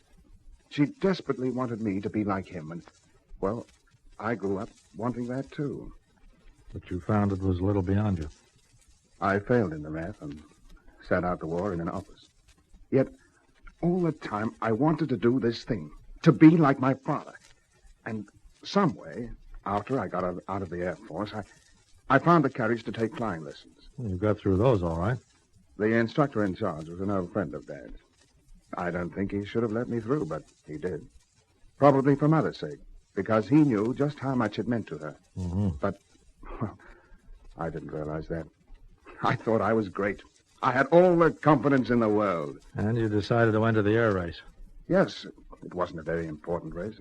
It seemed a good way to start. I was going to show the world, and my mother most of all. But I couldn't go through with it. I was sick, all right. When we took off from Singapore, I was scared sick. And by the time we reached France, and I was barely able to land the plane, I knew that was the end of it. And then when Louise, whom you'd known in London, sent a note at the airport asking to see you, she was the logical person to turn to for help. Yes, that's how it was.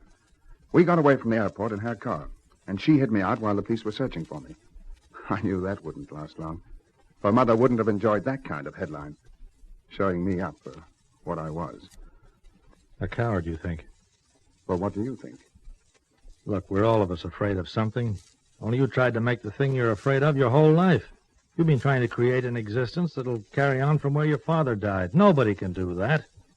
I think the sooner you make that clear to your mother, the sooner you can start to live a life of your own.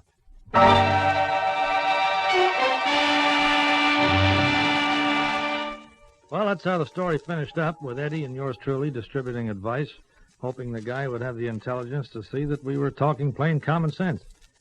Well, it turns out that he did.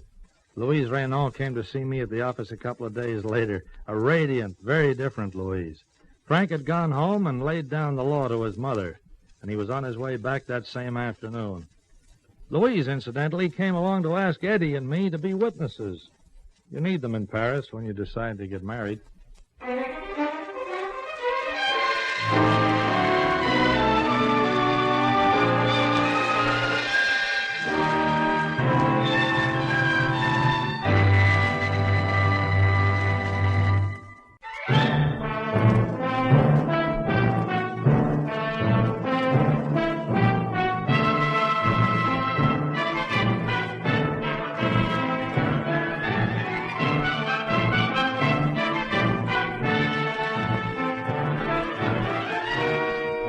have been listening to Lionel Merton as Mike Connoy in another exciting episode in the series, Europe Confidential.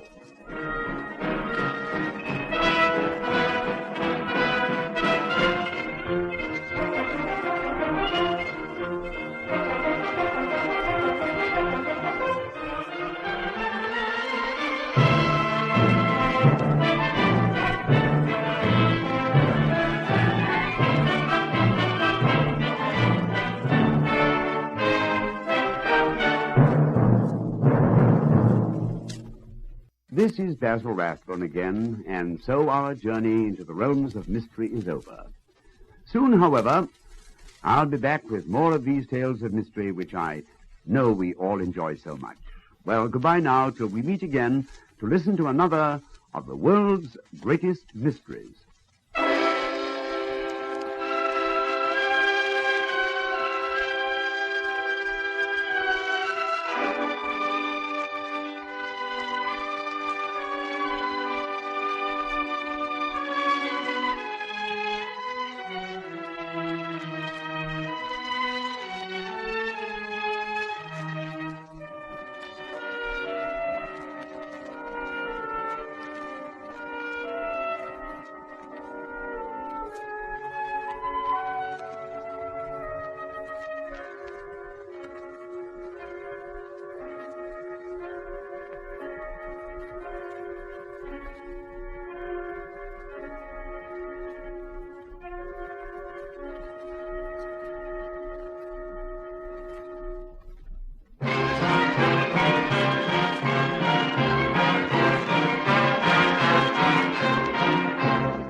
Presenting the world's greatest mysteries.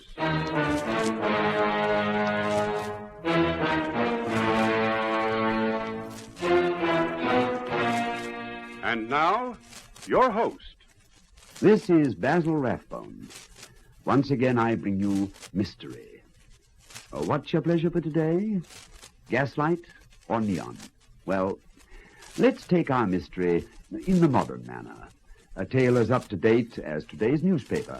Our storyteller works for the Paris edition of a famous American newspaper, and his job is to investigate the stories behind the headlines. Sometimes from small beginnings, a paragraph tucked away on page 6, shall we say, Mike finds the lead to big and exciting news. Take today's story, for instance. If Mike hadn't... well, yes, but I mustn't tell you the story for him. Let him relate it, just as it happened to him. And now, to you. In a moment, the story begins.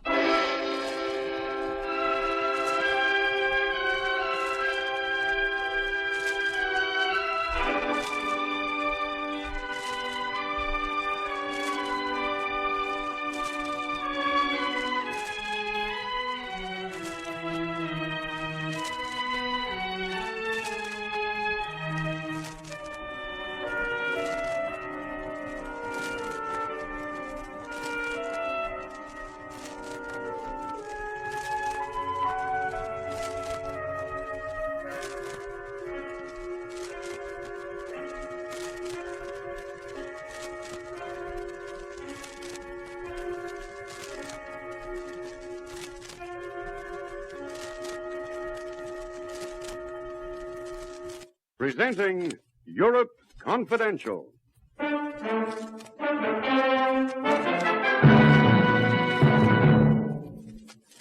Grady, search this room. Take the furniture to pieces, rip up the floorboards. Look for secret hiding places. You can't do that to my business. What's the idea? The idea, Mr. Roberts, is microscopic film. But you wouldn't know anything about that, would you?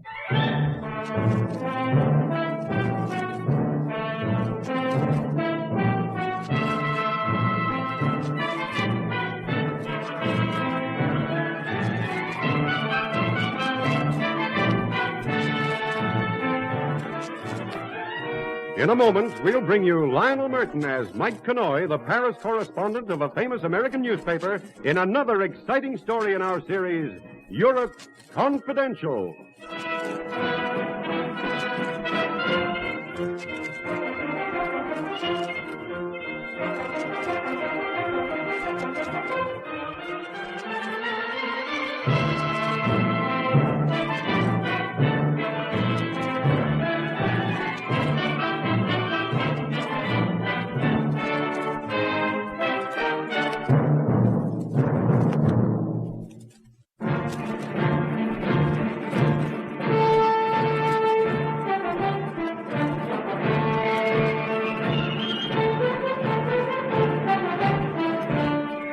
Hi, this is Mike Connoy.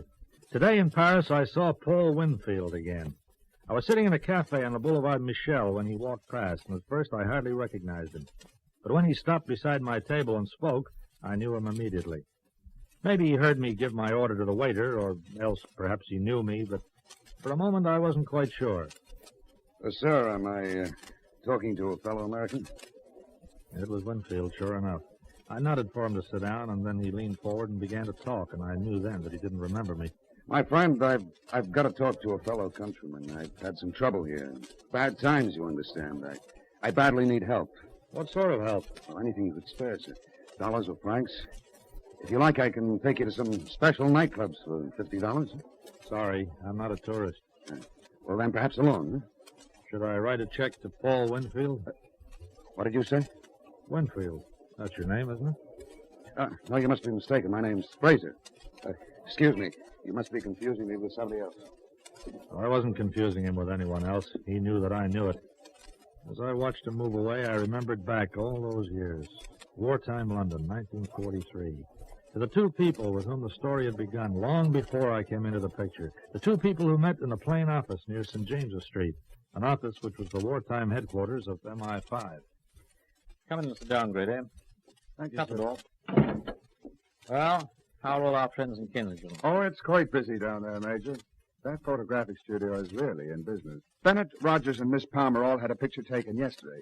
They made independent appointments in the usual way. Find out anything? Well, they made their appointments dovetail. So while Miss Palmer was in the studio, Bennett had a chance to look around, and while Bennett was in there, Rogers did the same. Yes. Well, now, they couldn't further their own too much, sir. There was a receptionist. Very blonde, very sharp-eyed. And for an ordinary small photographer, those people have a lot of high-powered, expensive equipment. They do?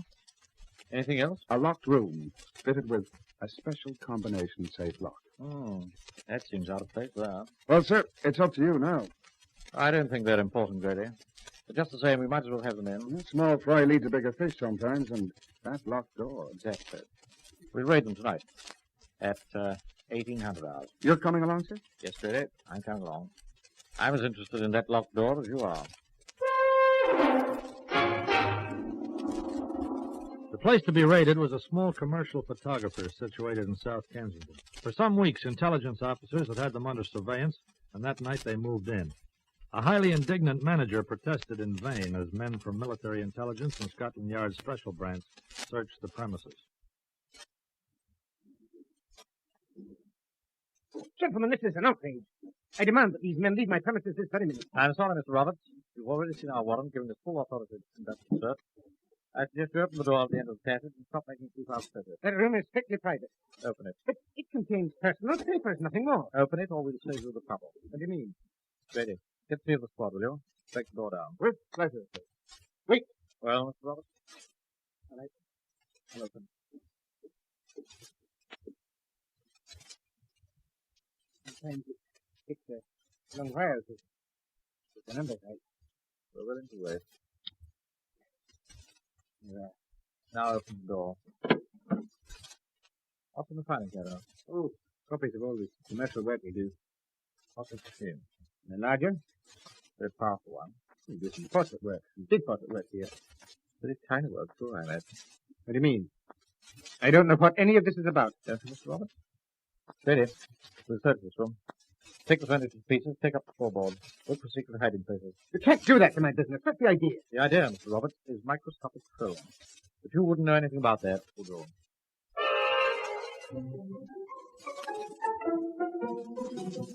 The search was very thorough and lasted for several hours. At the end of that time... Here we are, sir. That's it. One of the men on Ferris duty. Wow. Let me have those. Grab him, Grady. Oh, no, yes, brother. These aren't going to be destroyed until we've taken a good look at them. 4 tiny microscopic rows. I think we found what we were looking for.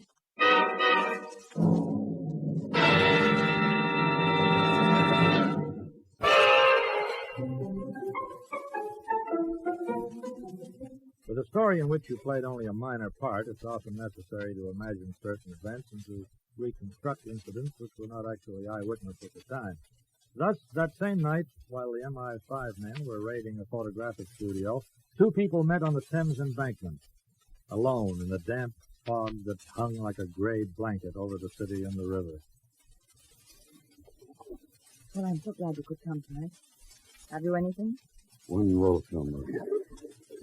I don't know how much longer I can go on like this. Why, is something the matter? I'm worried. So far, it's been too easy. Well, why not? It's easy because of the American embassy. They are fools. No, Maria. Maybe I have a grudge against my countrymen, but I know them better than that. They're not fools. And you are not a coward, darling. Well, I wish I could feel sure of that. It's been so easy. But it can't go on forever. Well, we are working for our beliefs. If we only help make one tiny advance in the German conquest of the world, we will have done our share. Yeah, they told me that in Berlin. But it seemed easier there, easier to believe. You still love me, don't you? Oh, of course. Sometimes I sense a change in you. Probably been stupid. You are, my dear. Our love is a luxury, and in these times we have to deny it. But when Adolf Hitler invades England... Will he invade soon? Before the end of the summer. And Paul, things will be different. We shall be there to meet the Führer when he lands at Dover, and afterwards there'll be you and I again. Sounds too good to be true. No one thinks he can still invade. Oh, they underestimate him. If we do our share, we'll make it possible.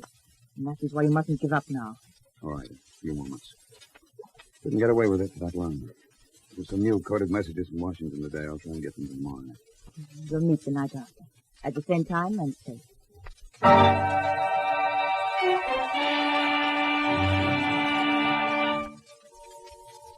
Come in, Major Anderson. Sit down. Thank you, sir. Now, you chaps at military intelligence have really got onto something this time. I thought we had, sir. These roads in microfilm contain decoded messages passing between Washington and the U.S. Embassy here. Exactly, Major. This is dynamite. You talked to the American ambassador? Yes. I asked him to leave the case in our hands for the moment. I explained that the photographic studio was suspect for a long time, and that obviously they've been doing some developing work for a German spy ring in England. Now, we don't want to move too fast and upset the apple cart. I agree. Now, since they're civilian personnel, I got the okay on them. Of course, the ambassador wants to spot the movers as fast as he can, so you're going to meet a chap from Army Security tomorrow, name of Conroy. He'll have all the dossiers of men and women holding confidential posts in the embassy, and then it's up to you. Well, that was how I came into this story, as a junior officer attached at the time to security. I had the job of liaison to MI5, whose case it really was. Together with Major Anderson, I went over all the files, as he and his boys eliminated and narrowed the field down. Finally, Anderson was able to report to his commissioner. Two men, sir. They had the opportunity to take those files, and they have the background that fits in with the general picture. You agree on that, Conroy? Yes, sir, I do. Who are the men? The first is an assistant undersecretary, Henry Carruthers by name. He'd have a chance to see the files, of course, and he traveled widely on the continent before the war. Mm-hmm. And the other? A fellow called Paul Winfield, a cipher clerk. Yeah, he'd certainly see the messages as they came through. He's in the decoding section, sir. What's his history? 10 years with the American State Department, third intelligence, received rapid promotion. This job is a stepping stone to a secretaryship. Mm-hmm. 2 years ago, he took 6 months' leave of absence, visited Germany. 2 years ago. There was a big rally at Nuremberg at that time. It ties in with Nuremberg rally, sir. Apart from that, it has expressed anti-Semitic views on occasions, and in his private life keeps very much to himself. Well, this sounds more promising, Major. I think so, sir. He's the type, all right. And I'm going to put 2 men on to watching him. I want to know his friends, where he goes in his time off duty, everything we can find out about him. We won't make a move to arrest him until we're certain he's our man.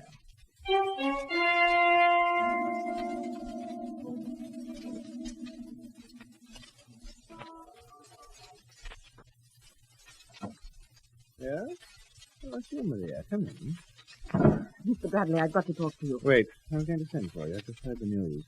That photographic studio we used in Kensington has been raided. What? And Robert? Doesn't matter much about Robert. He's not into our organization. But if British intelligence had found any of our microfilms... Oh, bad. Very bad. I've just left Paul Winfield. Any more documents? No, and I'm worried. Why, my dear? And Paul is starting to lose his nerve. He may break. For the good of the organization, I think he should be eliminated.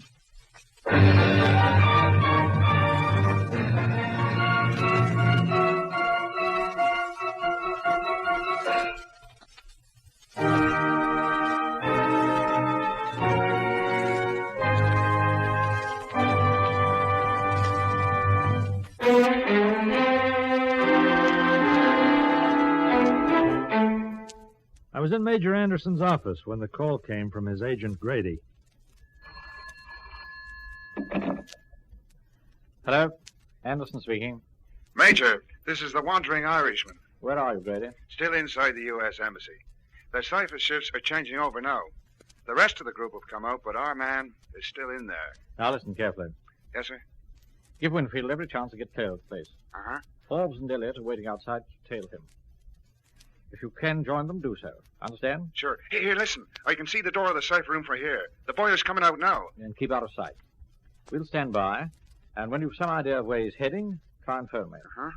We want to be in on the final show. I'll do my best about that. I've got to go. Good luck. Goodbye.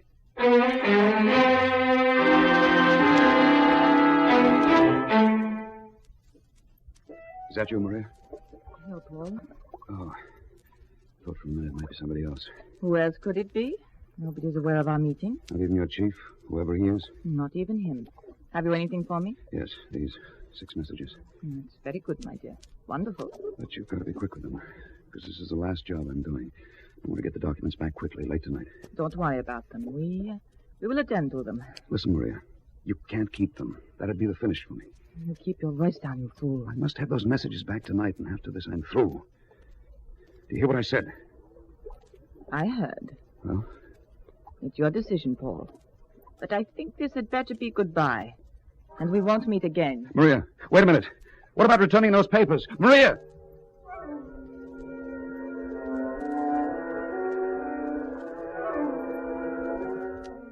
Grady, did you get through to Major Anderson? He's on his way over, Conroy. Oh, good.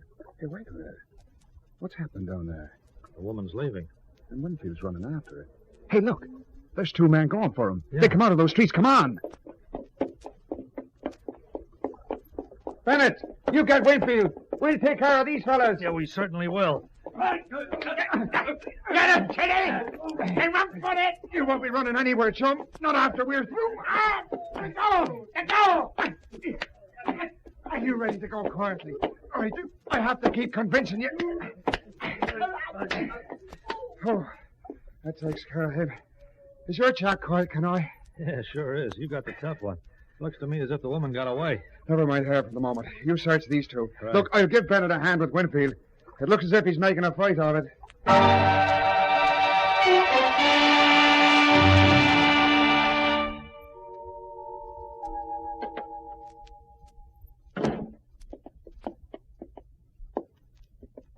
The prisoner, Major Anderson.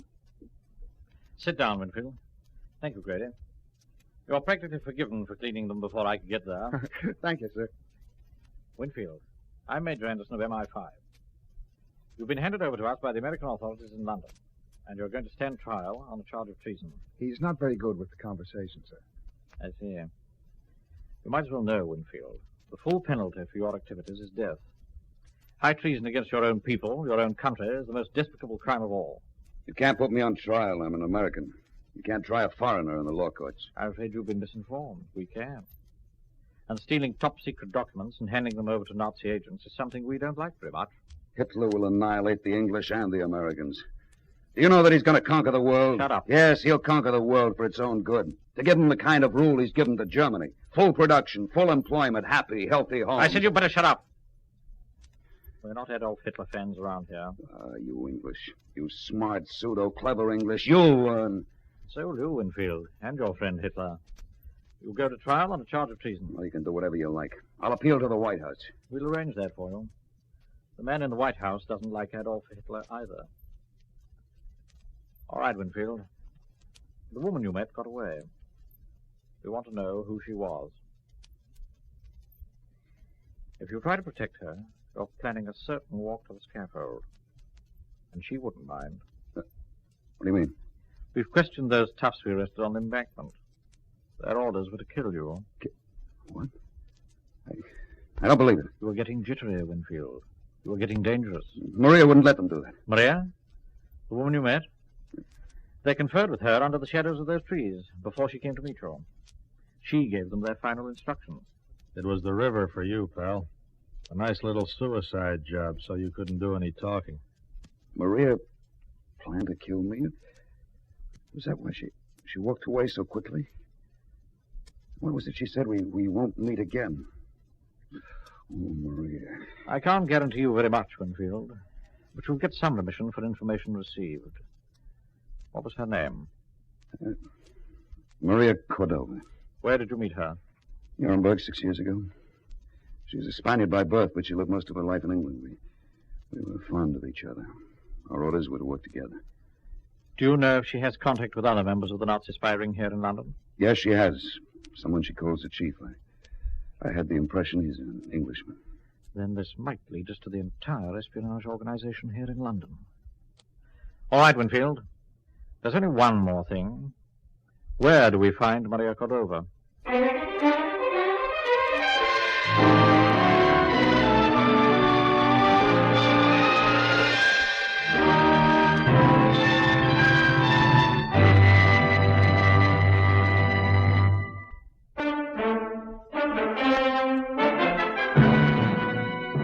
Winfield realized the truth, that the Nazi spy ring had listed him as expendable and had made plans to eliminate him. He began to talk. He talked long and steadily. At the end of that time, MI5 knew everything about the activities of the woman called Maria Cordova and where to find her. But they didn't make any move to pick her up. That'd be a waste of a good opportunity, Conway. From tonight onwards, I'm assigning our very best men to trail her. Keep her under observation night and day. You're after the big fish, huh? Yes, the one Winfield told us about. The one Maria Cordova called the chief. Tell me, how did Paul Winfield get into a thing like this? Oh, he had German parentage way back, on his mother's side. I see. He was in Nuremberg to visit his relatives before the war. He met Maria Cordova there. And fell for her, huh? Pretty heavily. When they found out he was in the State Department, of course, they must have put her to work on him. They kept in touch. He wrote her he was being sent to England. That was before American entry into the war. And one day, Maria just turned up. Pretty soon, he was deep in the net. And he stole decoded documents, took them to Maria, who had them photographed by the studio in Kensington, and then returned them the same night. That's how it was done, huh? That's about it. Nobody suspected him. He had a clean record. What happens to him now? He'll be held until we're ready to grab the others. Then the lot of them will be tried for treason. 6 days later, the unsuspecting Maria Cordova led British agents to an apartment in the West End. They forced their way in and placed Maria and the occupant under arrest. You will come along with us to answer some questions. This is an outrage. My name is Bradley, John Cornish Bradley.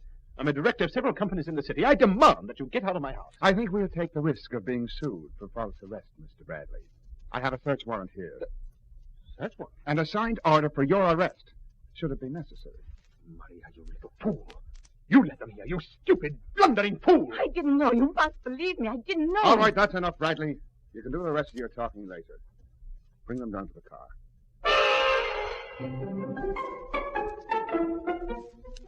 The trial, as was customary in wartime espionage cases, was held in secret. but as a witness I was present. I sat and listened to the evidence and learned how, through this case, the whole pattern of a Nazi espionage ring had been broken. I heard Bradley, the ringleader, sentenced to death, and then the judge dealt with the cases of Maria Cordova and Paul Winfield. You have both been found guilty of charges relating to the theft of highly secret documents and of the still more serious charge of aiding and abetting the enemy in time of war. Paul Winfield, you have pleaded that as an American citizen, this court has no jurisdiction over you. I now categorically reject that plea. You are herewith sentenced to 7 years penal servitude. Maria Cordova, for you who accepted this country's hospitality from your earliest years, yet shamelessly betrayed it in our most desperate hours, I hereby sentence you to 10 years imprisonment.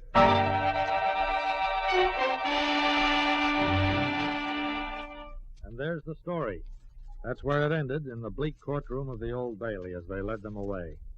I suppose I thought once or twice of Paul Winfield in the years that followed, but time gradually eclipsed all memory of him. The war ended. I signed up to write a column called Europe Confidential here in Paris, and until today I never thought again of the man who tried to sell out his country all those years ago.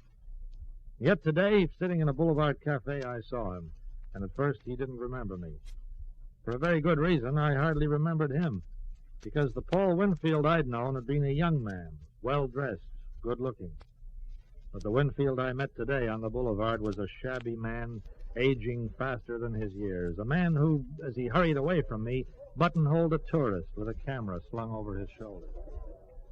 Say, you're an American? I'm looking for a fellow countryman to try and help me. I had bad luck in the war, you know. I haven't been able to earn much of a living since. Anything would help, sir. Dollars or francs. Anything at all.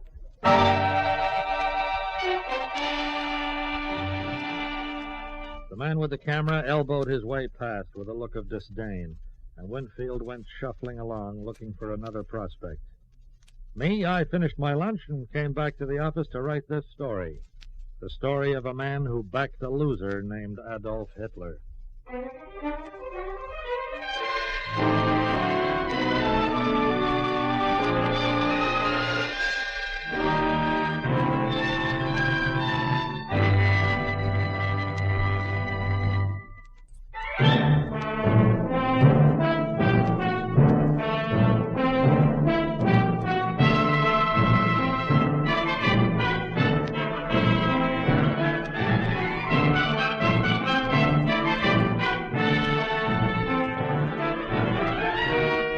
You have been listening to Lionel Merton as Mike Connoy in another exciting episode in the series, Europe Confidential.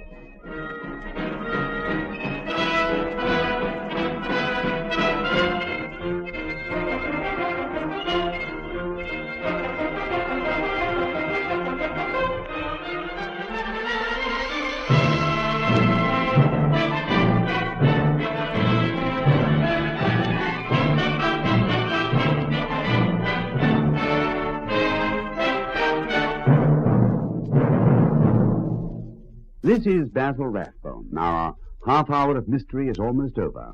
Mike will be back again soon with another tale that makes the headlines behind the news. I, too, will be back to recall to you more of these stories which I hope you enjoy. Stories of mystery, suspense, intrigue, and crime. Well, goodbye now till we meet again to listen to another of the world's greatest mysteries.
presenting the world's greatest mysteries.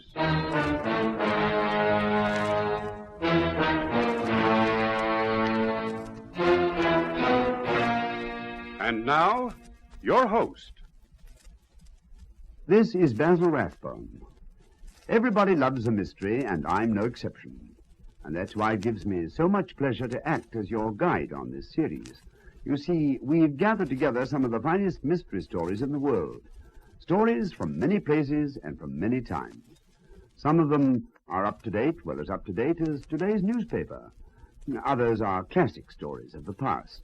Today's mystery, for instance, it takes place in Europe, the Europe of modern times, a world of intrigue and suspense where a man's life can count for very little when a country's future is at stake. Mike, our storyteller, works in the Paris office of a famous American newspaper. His job is to look for the stories that make the news, and he finds them in the places where the news is made. In a moment, our play begins.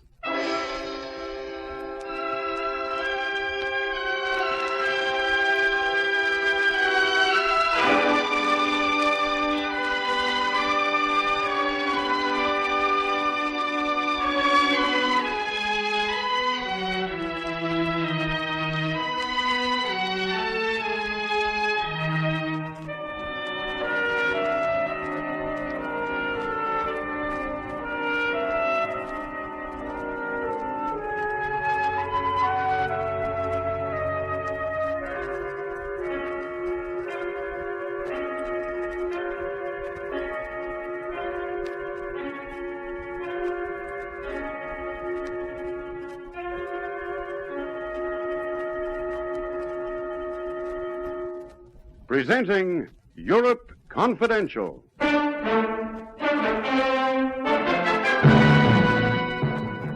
These crates are heavy, Paul. Don't complain of their weight, old chum. Remember, the heavier they are, the richer we'll be.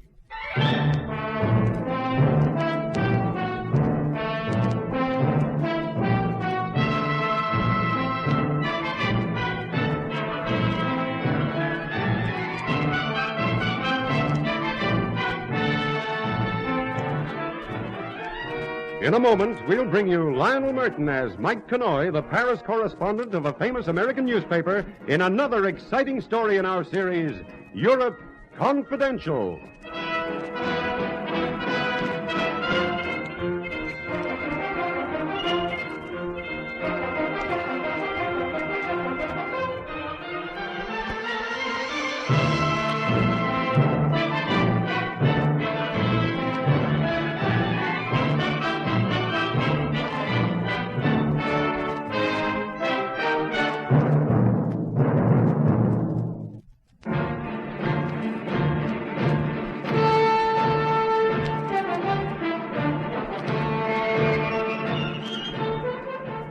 This is Mike Connoy. It's my job on this news beat of mine to meet all shades of characters. The honest, the not-so-honest, and the rogues pure and simply. I guess there wouldn't be any hesitation about it. Paul Garfield would go into that last category. For Paul Garfield made his living by his wits. And I knew that day in Beirut that he wasn't hanging around the waterfront just to catch the sea breeze. Beirut was way off Garfield's regular beat. Quite a distance off mine, too. My presence there I could explain. The explosive Middle East situation. But his explanation was much more original. Wondering why I'm here, are you, Conway? Well, not a word to the police, old chum, but I'm about to uphold law and order. Yeah, that'll be the day. Believe me, I have the backing of at least 3 governments behind me. You know, I'd just love to know which 3. I'll confide in you, Conway, though it's against my better judgment. You may know, gold in the Orient fetches higher prices than in Europe. A shocking thing, Conway. A great deal of gold is being smuggled east through Beirut and the Persian Gulf. Yeah, doesn't sound honest. A distressing practice. I was approached on a high level and told that certain European governments would look very kindly on any efforts to halt this smuggling. For instance, if the smugglers were made to realize their shipments do not occasionally get through as planned, for one who could make them realize this, the proceeds of such gold would be given to the man who makes the arrangements, if you follow me, Conway. Yeah, I'm trying to. You've been told to hijack some smuggled gold shipments, and if you do, the gold's yours. Hijack? Well, hardly. This is an honest venture. Well, how can it be done? Simple. You see, the usual route for the smugglers is from Beirut by chartered plane to a small sheikdom on the Persian Gulf called Kuwait. Mm-hmm. Here, the gold's dumped out on the sand. No armed guards, no security, no precautions. The sheiks in Kuwait presently have it carried to small craft, dhows, in the harbor. Aboard these dhows, the gold is hidden on the legal cargoes of dates or figs, and thence is sailed east to Karachi or Goa or Macau or... No armed guards? Ridiculous, isn't it? The sheiks are persuaded that their local punishment for thievery is enough of a deterrent. Oh. And the local punishment is... Well, my principles don't go into details on that. More important matters to discuss, you know. Well, maybe I can give you the lowdown here. I've heard something about this local sheik treatment. They believe in public flogging, notching of the nose, clipping off ears. Nothing really serious, of course, but... Flogging and nose, ears? It's an old Mid-Eastern custom. Don't get caught, will you, Paul? You know, I don't think you'd like it a bit.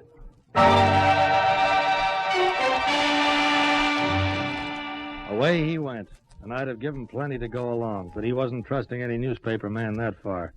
So the rest of the story I had to reconstruct from what I found out later. And this is just the way it happened. It seems that after he left me, Paul Garfield met up with a couple of his chosen chums, Clancy, an Irish pilot, and Singh, a Lascar sailor, both of them very eager to earn a fast buck and not too choosy about how they went about it. Kuwait? Sure. I've been there a dozen times. Charter flights to the airfield there. And you, Singh, you know the wharves at Kuwait? No way you can lay your hands on a good seaworthy dhow there? Easy. Clancy, I understand there are certain scoundrels who smuggle gold through Kuwait. Sure. Flight from here in Beirut, dump it on the sands. Some natives come along after a while and cart it down to the docks. And that's just what we'll do. Now remember, both of you, from now on, I am Dr. Paul Garfield, FRCS, well-known archaeologist, right? Whatever you say, Paul. Singh, you leave at once for Kuwait and hire a dhow. Clancy here and I will give you a head start. Then we'll fly to the airport, where we'll have to land because of engine trouble. I am an archaeologist looking for likely ruins to dig up. Clancy, you will not be able to fix our engine until the moment when there is a big shipment of gold lying on the sand by the airport. This begins to sound promising. At that point, you tell me the engine is all right again. I arrive, change inside the plane to the clothes of a native. Singh drives a cart up. He and I load the gold shipment into the cart, drive it down to the docks, dump it into the dhow, and sail 100 miles down the Gulf. Where I meet you with a plane? Right. And we fly on to Karachi and sell it. Why not? Nobody stops us. So long as everything works just as the sheiks always do it. Simple and sweet. He's worth a fortune. And a quarter share for each of you when it's sold in Karachi. Done? Done.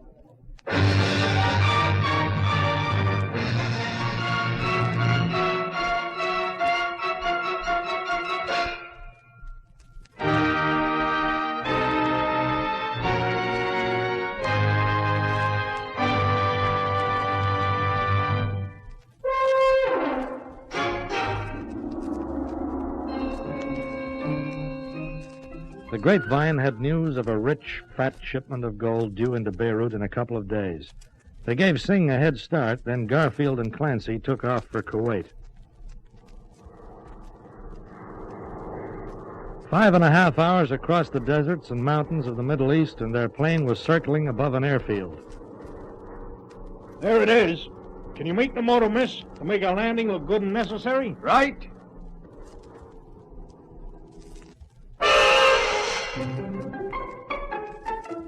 Heat reached up and met them, swallowed them. It was infernally hot, a moist, humid heat.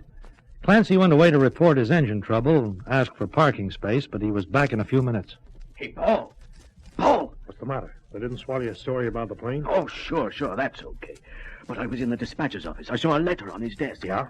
Plane due in tomorrow with a consignment for the Sheikh Sir Suleiman El Hamad bin Tamur. So what? I know him, that's what. He's the biggest man in the gold business here in Kuwait. It must be the shipment we heard about back in Beirut, don't you see? In tomorrow, huh? I'll have to work fast and in this heat, too. You stay here and fuss with the plane. I'll get into town, buy some native clothes, and contact Singh.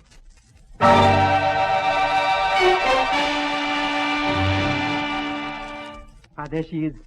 Tied up at the end of the wharf, see? Well, they all look alike, these dawns. That's good. Harder to catch us. Crew? Don't worry. Cargo of dates to hide our crates on it? Already aboard. You hired a cart. We'll need it tomorrow morning. I'll be there. You just say when? 1 o'clock. 1? In the afternoon. But the heat, 130 degrees at least. Exactly, old chum. There's people around to watch us, the better. Garfield left the waterfront, went back to the town's best hotel, carrying his package of clothes. The town's best was a glum hostelry with a villainous-looking clerk. Paul put over his archaeology story and handed the clerk a card printed for the occasion. Yes, sir, Dr. Garfield. You want rooms, fine suite, running water, hot and cold, a cross-ventilating, very fine suite. Sign here, please. He leaned down, signed his name, and then straightened again, glancing over his shoulder. That was when he saw her. Luggages, sir. You have luggages, no doubtless.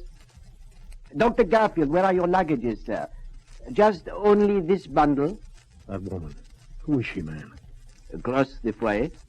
That is Fallura. She is dancer. Dr. Garfield, your luggage. Never mind my luggage a minute. Hello. You asked my name, Dr. Garfield. I see your lips move. How do you know me? Everyone hears of the plane that is forced to land, of the famous archaeologist. What's a girl like you doing here in a place like this, huh?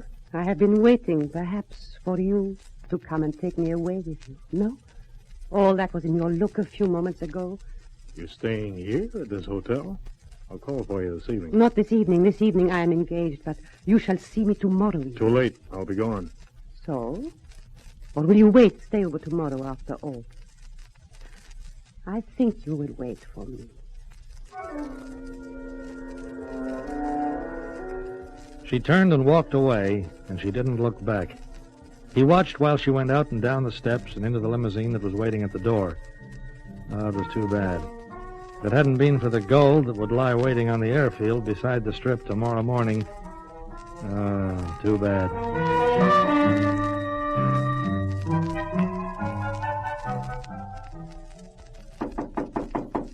Come in. Dr. Garfield, sir. Oh, it's you. What do you want? An invitation has come for you, sir. The Sheik throws a big party tonight. He has heard that you, a famous archaeologist in town, visiting. He has sent you invitation for his big brawl. Very lucky for you, Dr. Garfield. Social event of the whole season in Kuwait. Sheikh? What sheikh? Sheikh Sir Suleiman El Hamad bin Tamur. Sheikh Sir Suleiman. Greatly anxious to meet you, Doctor. Talk of scientific matter. Scientific matters? Sheikh famous amateur archaeologist. Writes many books. Glad to talk with you, Dr. Garfield.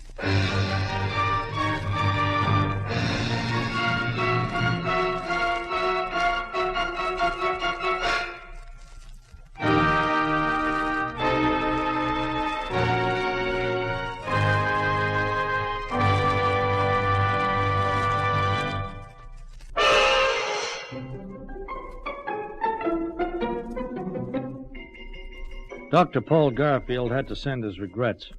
He would like to attend the Sheikh's party, but he had a splitting headache, the sun and the heat. It was too bad. Next morning, he was on his way out of the hotel. 0 hour was coming up, and so was a lithe and lovely girl on the stairs. Where do you go so early, handsome one? Flora, I'm leaving Kuwait. It is not possible. I tried to tell you. Have to leave today by plane for India. Then I go with you. No, I'm afraid not. You shall take me. Flora, my lovely Arabian moonflower, listen to me. Oh, the first pretty thing you have said to me. I shall treasure it. Goodbye, Flora. You are not coming with me. I'm going alone. Goodbye. No, wait. You mean it? Certainly I do. I'm late now. Goodbye. Oh, but wait. You have toyed with Fallura. This is rash. Goodbye. Say au revoir. Goodbye.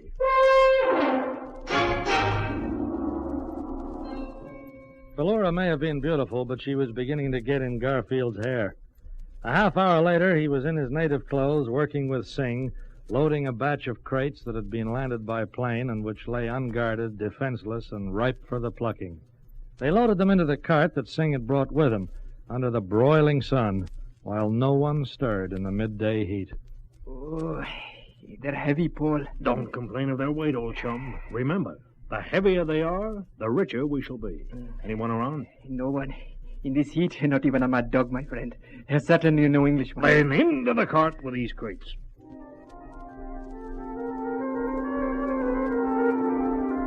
The gods were with them. Why should anyone stop two Arabs from loading crates into a native cart? What could be more brazen and therefore seem more innocent? Go on, you lazy devil. Off to the airfield, with Singh laying his whip across the backs of the two plodding, sweating beasts, into the town and down toward the docks, past the hotel.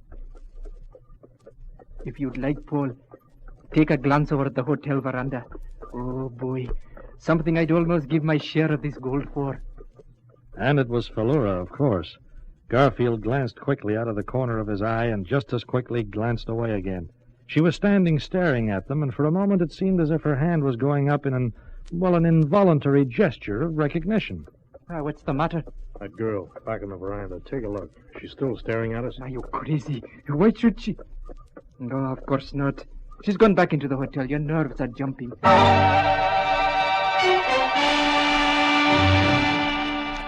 By mid-afternoon, they were out in the Persian Gulf, out and away and cool and utterly unsuspected.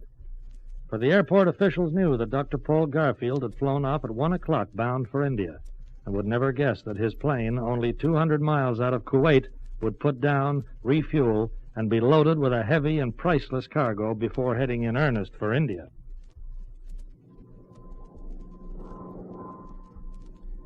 I feel better now. Almost weren't airborne back there. That's too heavy a load for safe flying, Paul. You too, Clancy, you too. Me too what? Like Citizen Singh back there, you complain of the weight of our payload? $100,000 worth. That's what we'll charge for this cargo in Karachi. Why not put down at Goa? I heard of a Portuguese there named Piranda who buys gold. Karachi, I said, Clancy. Karachi's the place to get the best price.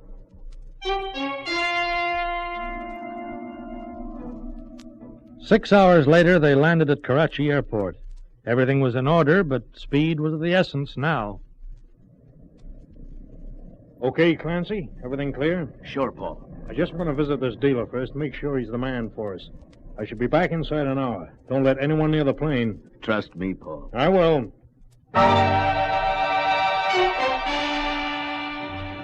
He did, and that's where he made his big mistake. It took Garfield an hour to find his merchant in the city, 10 minutes to learn that he had a man who'd make a quick and profitable deal, half an hour to get back to the airport.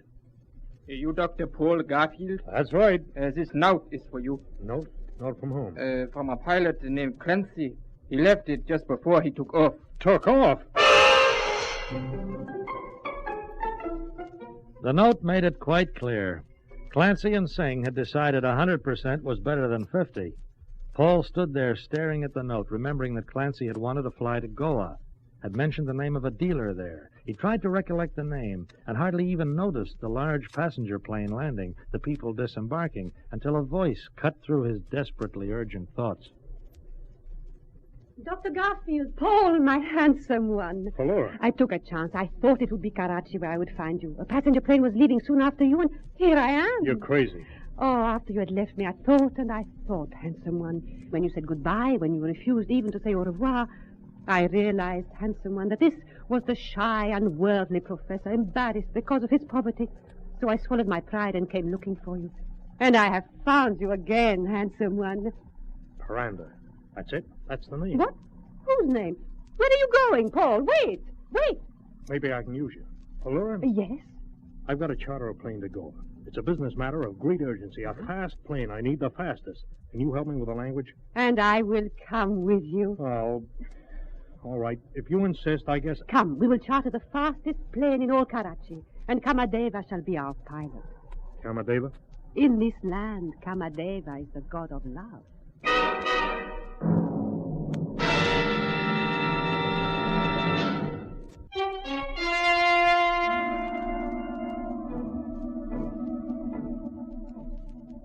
More than 800 miles down the west coast of India lies Goa, capital of Portuguese India. Garfield reckoned that Clancy and Singh had an hour's head start.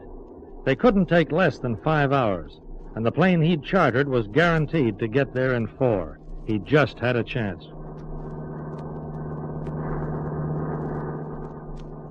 All he had to do would be to get rid of Philura, pay off the pilot, and find Piranda's offices. And just 4 hours later, he was circling above the ancient city of Goa.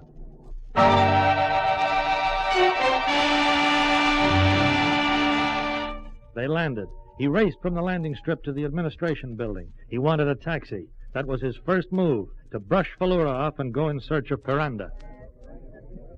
Taxi! Taxi! I beg your pardon, but aren't you Dr. Paul Garfield? Why, yes, Paul, where are you going? Professor Garfield, is it not, the well-known archaeologist? Yes, but I really must apologize.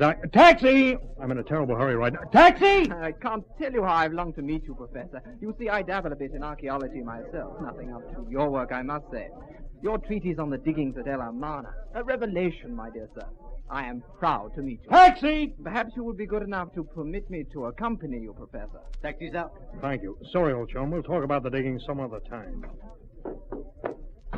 Get going, quick. Paul, don't leave me. Professor, wait. Did you hear me? Get going. Yes, sir. Paul! Paul!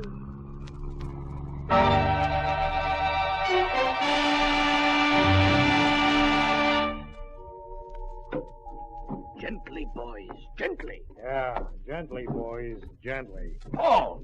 Yeah, well, you boys have rather inconvenienced me. Please, Clancy, don't reach for your pocket. As you may notice, my hand is already in my pocket, and it isn't my pipe stem that's pointing at you, I can assure you. What are you talking about, Paul?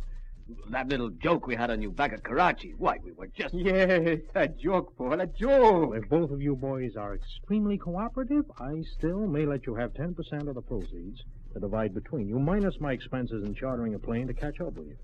Does that seem satisfactory, Clancy? And now, don't make me waggle this cumbersome pistol too long. Paul, listen. I know. You were just joking. Nevertheless, the penalty for practical jokes is severe when my profits are involved. Oh, my gosh. You see, he's stopping them. Yes, I think you're right, my dear. I think he is a fellow archaeologist after all. What? Certainly he is, Sir Suleiman. What's this, Suleiman? Why, I thought you knew him, handsome one. This is the Sheikh Sir Suleiman Al-Hamad bin Taimur. Delighted, Professor. I had been looking forward to a chat the other evening, except that you were suddenly taken ill, I understand. Well, yes, And I must say I'm most grateful for all your efforts at halting these brigands. You'll forgive me, for a time I actually thought you were part of the plot to hijack my gold. As soon as you told Falura back in Karachi that the name was Piranda, he found the opportunity to ask Karachi radio operator to send me the information. I was, at the time, flying from Kuwait, and naturally I radioed ahead to my good friend Piranda. We've often done business together in the past, and he arranged to have some Goa police inside his place of business here. Police? Yes, they're ready to take these two thieves in charge right now, I believe. Now, look here, Paul. And a very good thing, too. Oh, Paul, does it not turn out well? You're not getting away with this, Garfield. All right now, my men, just move along inside the shop, please. Be good enough to respect this obviously emotional moment. These two wish to be alone. Yes, handsome one. Soon we will be alone. Believe me, Falura, I cannot wait for that moment. Oh, Professor, just before I go, is it possible I have confused your work in the field with that of Sir Paul Hartsfield? Your names are so familiar. Was it his treatise on the dig at El Amana? Well, it's very possible. Oh, how very embarrassing. Please, it's really of no importance. Suppose you just take care of those two scoundrels, and then maybe we can... have a real chat about archaeological matters. Fine, fine. Oh, by the way... Yeah? Please accept this, a small reward for your friendly intervention. Oh, really? It was... No, I insist. Here, Falura, you make him take it. Professor, you perhaps don't realize how valuable a shipment this was that you saved. I'll see you in a few moments. We will wait, Sir Suleiman. Falura, Yes, handsome one. You would prefer not to wait? to be alone with you. I understand. Come, we will see if there's a bank open which will cash the Sheikh's check. You see, the reward is for honesty, handsome one. Yes. Slender return on investment. Come, my moonflower. This reward for honesty can be best celebrated without the presence of the Sheik.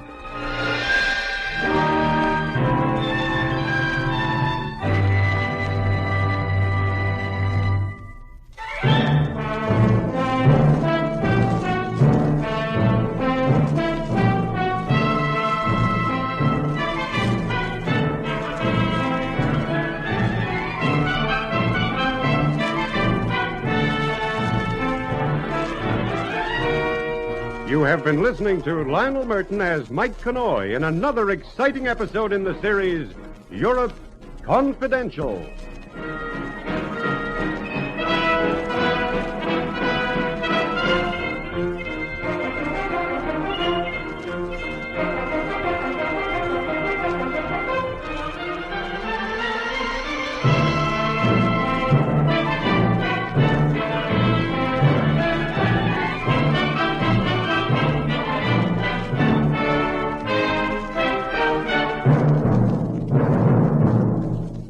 This is Basil Rathbone again. We've reached the end of today's story, but I'll be back to introduce to you another unusual tale.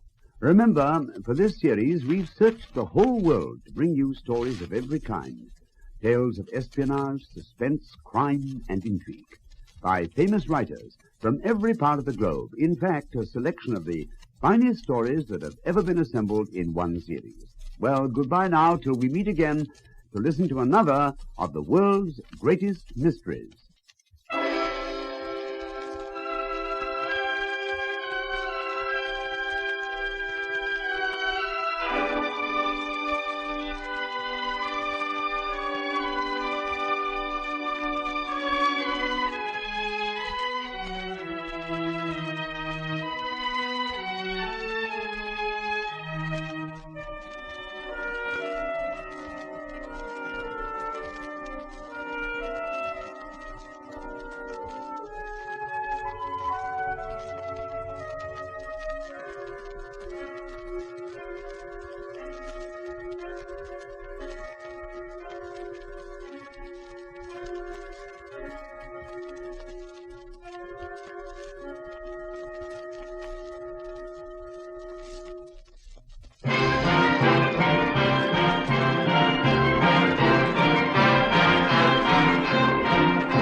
Presenting the world's greatest mysteries.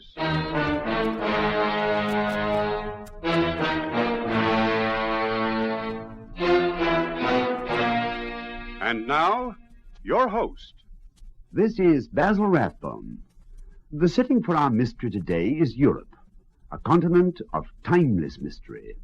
In the aftermath of war, with its bombed cities and refugee people, there are many strange tales. Our storyteller is an American newspaper man with his headquarters in Paris.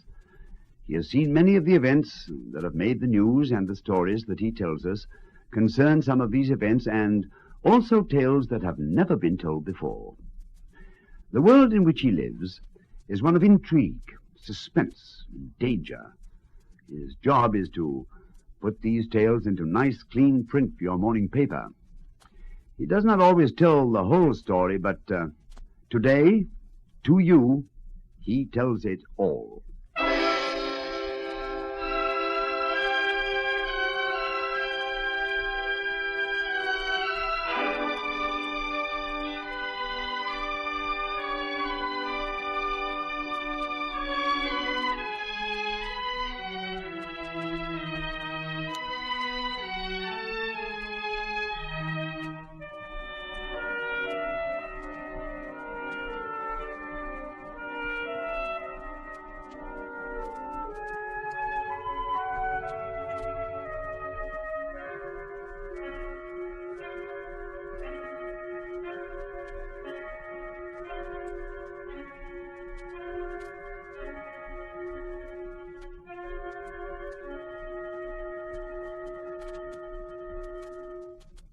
presenting Europe Confidential.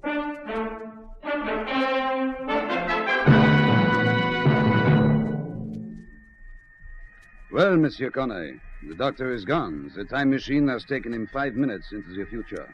That steel box, I don't believe it. No? Then allow me to show you. It is now safe to open the door. Holy smoke. Well? He's gone. Just disappeared.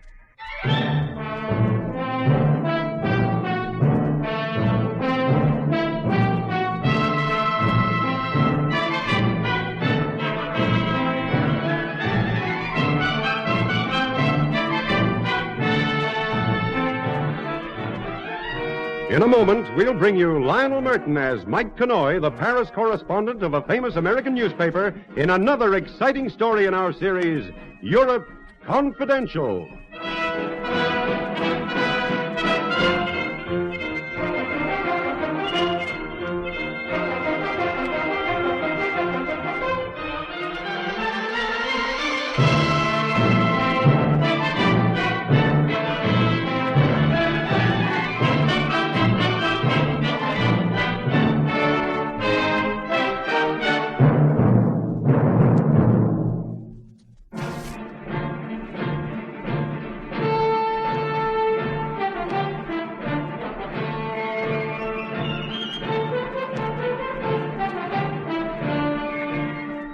My name is Mike Connoy. I write a column called Europe Confidential for a New York paper here in Paris.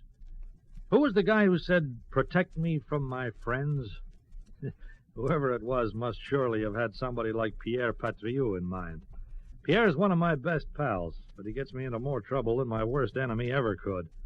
Pierre's a big, bouncing, affable kind of guy, and he owns a big, bouncing, affable Alsatian dog called Bruno. When Bruno wags his tail, he almost knocks you over with it. When he licks your face, it's worse than being kissed by a dozen maiden aunts. So maybe you can imagine my feelings when Pierre phoned me up one evening and said, "Mike, mon ami, I want you to do me a very small favor. Will you look after my little Bruno for a few days?" "What? Me?" "Well, look, I have been called out of town out at Lee. I have to fly to Rome." "Oh, but look, Pierre..." "I love you, my Bruno. He wags his little tail for joy whenever I mention your name, Mike. See?" "Now, look, Pierre, much as I'd like to do this for you, wouldn't it be better for Bruno's sake to put him in a kennels for a few days?" "In the kennels? My Bruno, why, Mike, an experience like that can be very unsettling to a sensitive dog. He would be among strangers. He would feel rejected, unwanted. Yeah, but Pierre, now, look... with you, Bruno would be with a friend. Well, no doubt, but Pierre, I just haven't got room in my apartment And in return for your kind help, Mike, mon ami, I am going to give you a big story for your column. Oh? A very big story. An exclusive one, too. About a time machine. A what? Oui, mon ami, you heard correctly. The story of the year.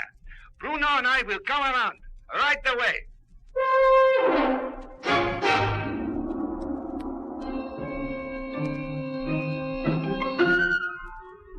Sit down, Pierre. You care for a whiskey? Merci, mon ami. Yeah, good boy. Nice, Bruno. Down, boy. Bruno, you scallywag, do as you're told. Yeah, that's it. Nice old Bruno. Ah, yes, he is so very fond of you, Mike. Yeah. He considers you as one of his best friends. Ah, I know he will be happy here. And now, what's this nonsense you were spouting about time machines? Oh, it is not nonsense. So I am assured. A man called Dr. Jegel has invented a time machine here in Paris. You don't have a spare grain of salt, do you? I'd like to take it with this gag. Believe it or believe it not, Mike. Perhaps the man is just another crackpot, but the person who told me didn't seem to think so. He told me of this time machine in strictest confidence. He made me swear not to breathe a word of it. Yeah, so you're telling me. Well, you're a friend. There are no secrets between friends. Well, what's this machine look like, then? And what does it do? That I don't know. But you will find Dr. Jegel's address in the telephone directory. Why don't you ask him yourself? And now, Mike, I must go. My plane leaves in 30 minutes. Goodbye, Bruno. I sorry. I will be gone only a few days. Ah, my little one. I'll take good care of him, Mike. If he is bad, punish him by all means. But remember, he is a very sensitive dog. Yeah, I'll remember. Goodbye, Mike. Goodbye, Bruno.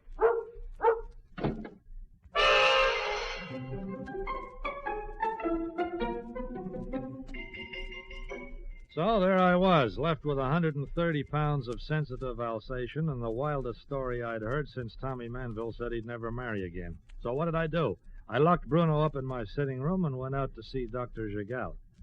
As Pierre had suggested, I found his address in the telephone directory. He lived on the outskirts of Paris, an hour's drive from my apartment, in a very nice-looking house set well back from the sidewalk. I strolled up the path and knocked on the door. Yes? Oh, good evening. Is Dr. Gigal in, please? I am Gigal. Oh, fine. My name is Conoy, Mike Conoy. I write a column for a paper here in Paris. A reporter? Well, more or less. And what do you want, Monsieur Conoy? Well, somebody mentioned that you were working on I don't know the correct scientific term, a time machine. You have been misinformed. Oh. You mean you definitely haven't been doing any experiments with time travel? If I had, that would be my own business. Yeah, I guess it would at that, unless you cared to change your mind. I do not care to. Well, we'll have it your way. But look, Dr. Gigal. Yes? Perhaps you'd like to make some short statement, just a few words? Certainly. Oh, good. And the statement? Get off my property before I call the police. Have I made myself clear?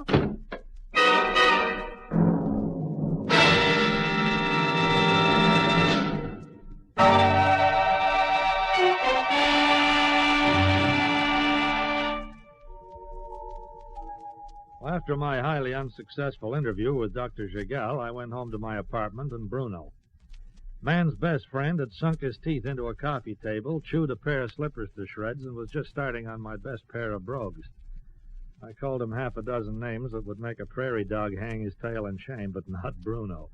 He just grinned at me and wanted to play games. So I tossed him a couple of pounds of steak from the deep freeze and went to bed. Next evening, after a show, driving home, I suddenly realized I was just a few blocks away from Gigal's place. For some reason or other, I got to wondering about Gigal. I thought it'd be nice just to have a look around his house. I pulled up, swung the car around, and I headed in the direction of the Gigal residence. Why? Hunch? No, not even that. I guess I was just curious.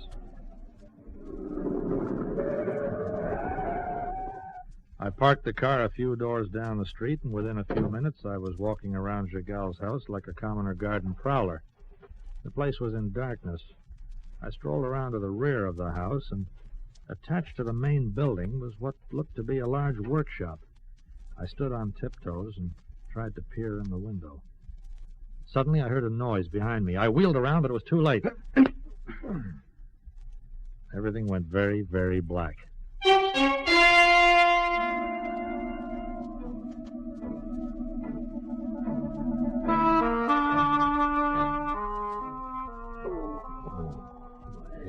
He's coming around, Doctor. Good. So you have a slight headache, Monsieur Conoy. I was slugged. Would you expect for trespassing a prize? And there's the guy who slugged me. My assistant, Jean, and a very efficient caretaker into the bargain. Why did you come back, Conoy? Why were you snooping? I was looking for the answers that you wouldn't supply me with last night. Do you realize I could ring the police over this? Yeah, I guess I'd deserve it if you did. I should have minded my own business. But you know how it is with newspaper men. Mm-hmm. Mind if I stand up? Don't try anything funny, Zim. I assure you I'm in no state to try anything, funny or otherwise. You certainly hit me hard. Oh, Jean knew. You could have been a burglar. I guess so. Here, thank you. It's coffee. And here are aspirins. Yeah, thanks. It will make you feel better. How long have I been out? 20 minutes or so, a little longer, perhaps. Well, I guess I better get going. Thanks for the coffee. And tomorrow in your paper you will write about a mad doctor who invents time machines and his assistant who attacks people, eh? Well, I hadn't really thought about it. Monsieur Conoy, at this stage there is nothing I want less than publicity. Particularly unfavorable, inaccurate publicity. So? So I will make a bargain with you. I will give you the whole truth tonight, but you must not publish any of it for 2 days. You've got yourself a deal. Excellent. Come this way, Monsieur Conoy. I would like to show you my time machine. In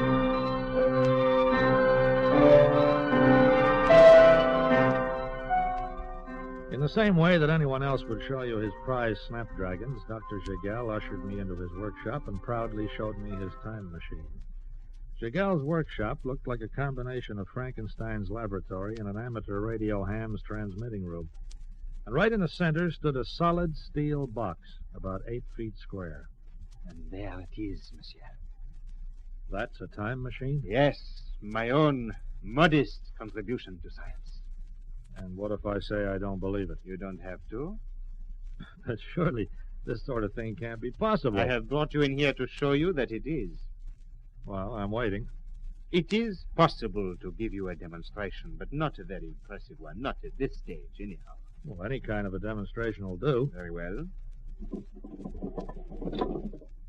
May I look inside? Certainly. It just looks like a steel box with dials and a few switches. That, in fact, is what it is. But the dials are to measure travel through space and time, and the switches are to control it. Well, Doc, I'm waiting. Jean, the controls are still set as they were this afternoon's experiment? Oui, Doctor. Excellent. Mr. Connery, Mm-hmm.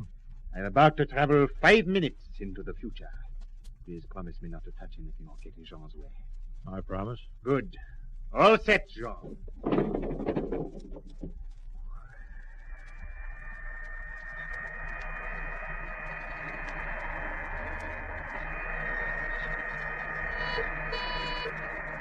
The doctor is now 5 minutes in the future, Monsieur Connery. That was the signal. I don't believe it. No? Then allow me to show you. It is safe now to open the door. Holy smoke. Well? He's gone.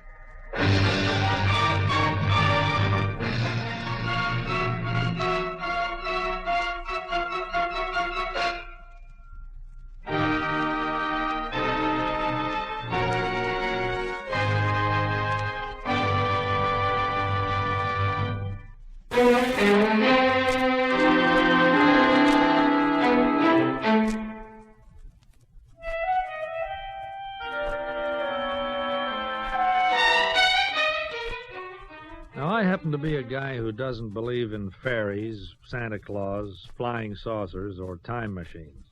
At least, up to that moment, I didn't. But right before my eyes, almost, a man had disappeared into the future. That sort of thing just can't happen. But it had.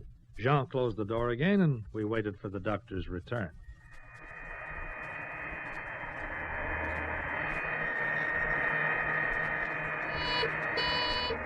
You see, he is back.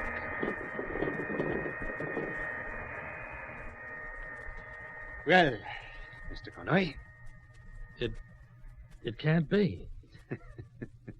60 years ago they said that about the airplane. 30 years ago about television. But where did you go? 5 minutes into the future. And what did you see? Just the steel walls of my machine. 5 minutes into the future is now. Mm-hmm. That means we should be able to see you in that machine at this moment. No, Monsieur Connoy, that would be impossible. That would be a paradox. There Oh? cannot be two Dr. Gégals existing together at the same moment. Well, I don't quite understand. No. You would have to be a mathematician before you could. But tell me, why have you kept it so dark? Why haven't you told other scientists or the government? Simply because I wish to make myself a fortune.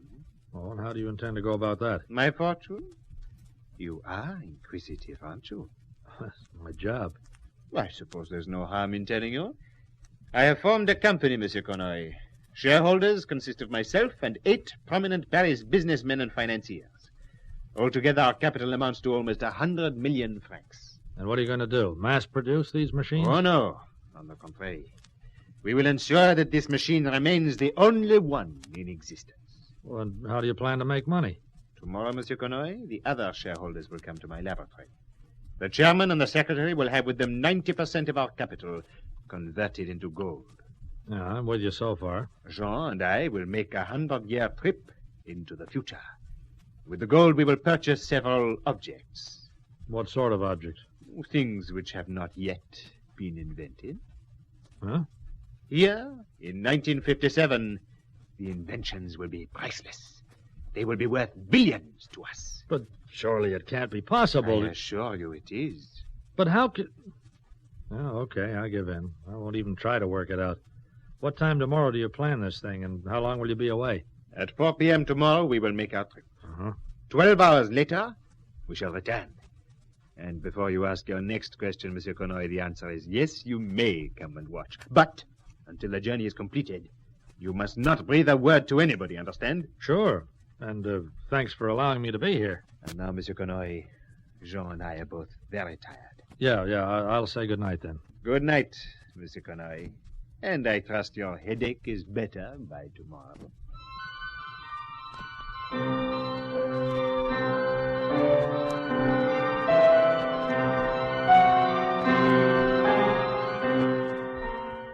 Have you ever had the feeling of complete unreality?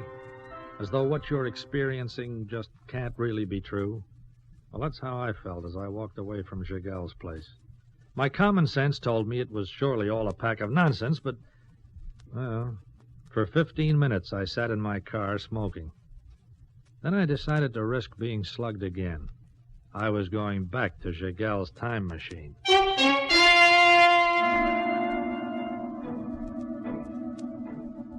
I waited nearly an hour to make sure Jigal and his bodyguard were both sound asleep. Then I crept back to the window of the workshop. It gave me no trouble. Within a few minutes, I was standing before the time machine itself. I opened the door. And I walked inside.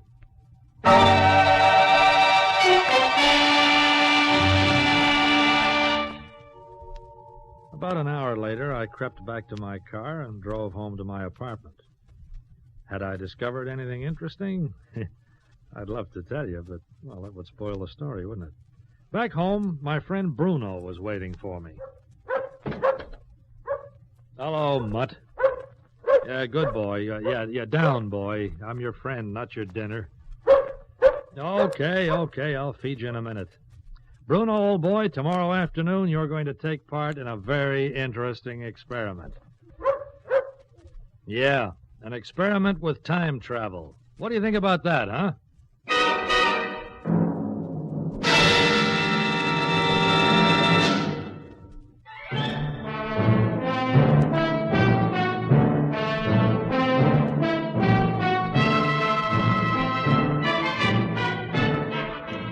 Next afternoon at 3:35, I arrived at Jigal's house.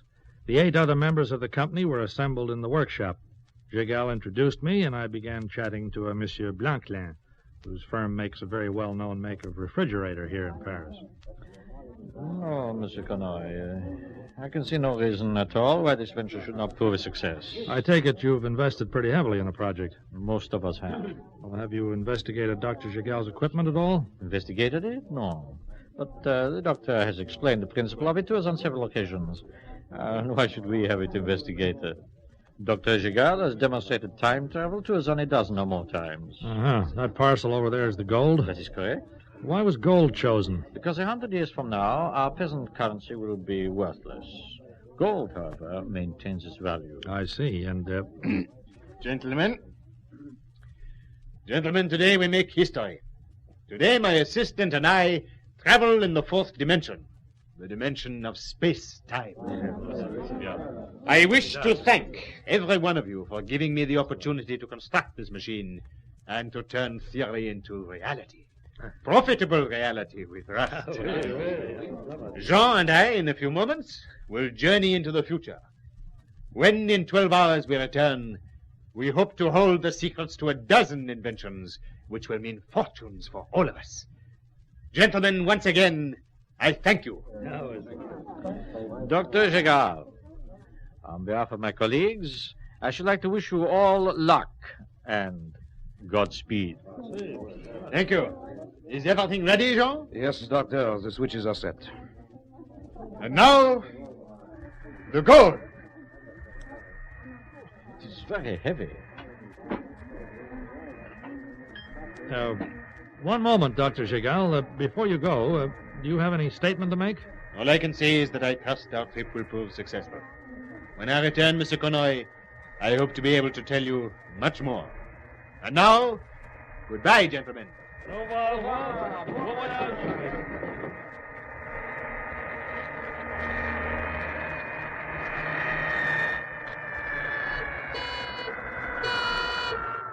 Well, they are gone. And now all we can do is to wait. Well, I wouldn't worry about it, Monsieur Blanclair. I somehow feel that you won't be waiting for very long. What do you mean by that, young man? Oh, let's call it a hunch. A hunch? An old American term meaning premonition. See what I mean? Never fails. Sounds like a dog. Hey! Take him off! Get away! Get away! Get away! Get him off! Quickly, Jean! The door! Get him away from me! Can it be a dog? Here, Bruno. Here, Bruno. Good boy. Can it be a dog from the future? No, Monsieur Blanclair. It's a dog from the underground. Underground? Yeah. Gentlemen, may I demonstrate something to you? No, no! Keep away from my machine! Take it easy, Doctor. I just want to show these gents how your invention operated. A trapdoor. Yeah, hidden beneath that metal plate. It leads to a tunnel which emerges at the end of the doctor's garden. Blast you, Conoy! It was all a Blast you! Exactly. Dr. Jegal intended making a trip with your gold, just as he said, but his journey was not into the future. He had no intention of coming back. If I were you, gentlemen, I'd ring for the gendarmes.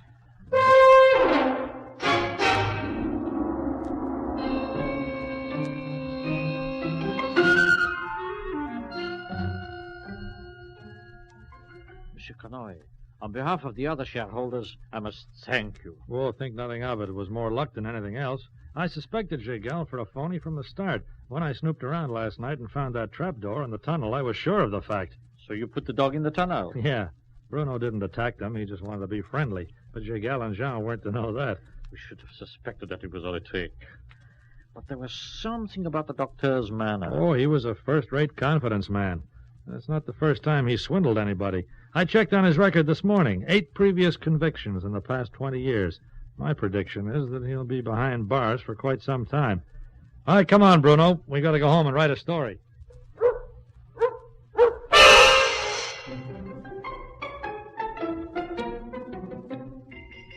And so ended the episode of Dr. Jegal and the Time Machine. Bruno had proved very useful. But when Pierre called for him 2 days later, I wasn't sorry to see him go. Pierre remarked how healthy and well-fed Bruno looked. Well, and so he should have. He'd just eaten 6 of the best pairs of shoes in Paris. My shoes.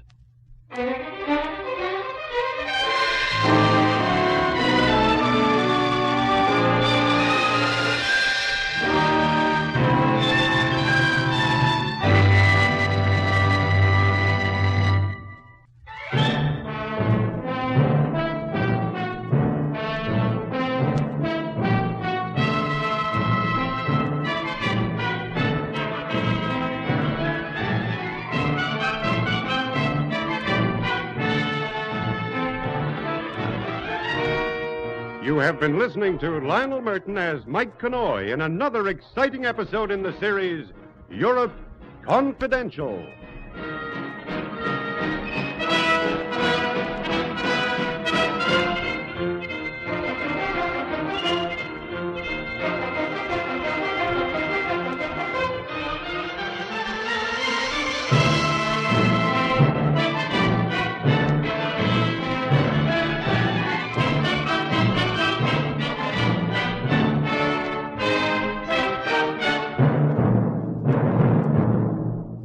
This is Basil Rathbone again.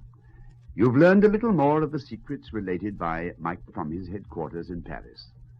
He'll be with us again soon with another exciting tale. So, goodbye now till we meet again to listen to another of the world's greatest mysteries.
presenting the world's greatest mysteries.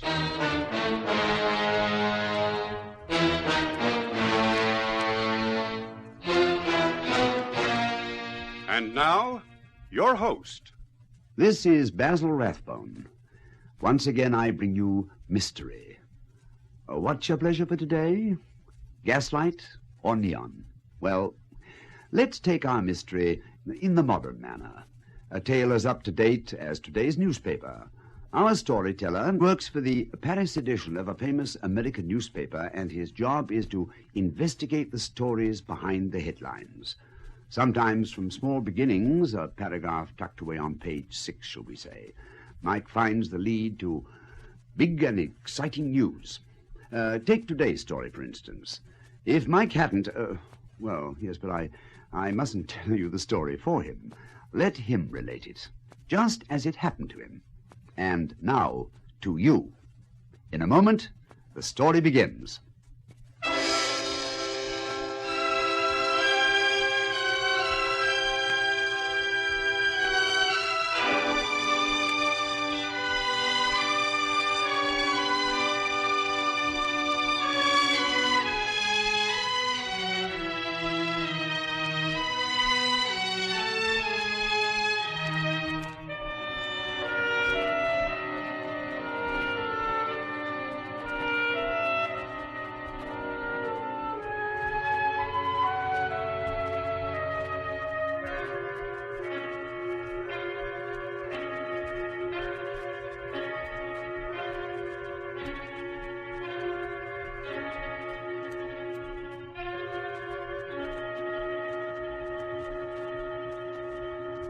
Presenting Europe Confidential.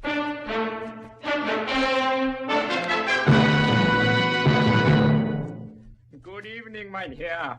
So you have come to catch the sniper, huh? Look, I guess we made a mistake. Herr Geiler, I hope you'll pardon the question, but I just want to set my mind at rest. Did you come in just a few moments ago? Nein, I have been lying in the warm bath for the past 20 minutes. Nor did I drop a rifle on the doorstep. I have been called many things in my time, but never a sniper. Perhaps it can be considered a distinction.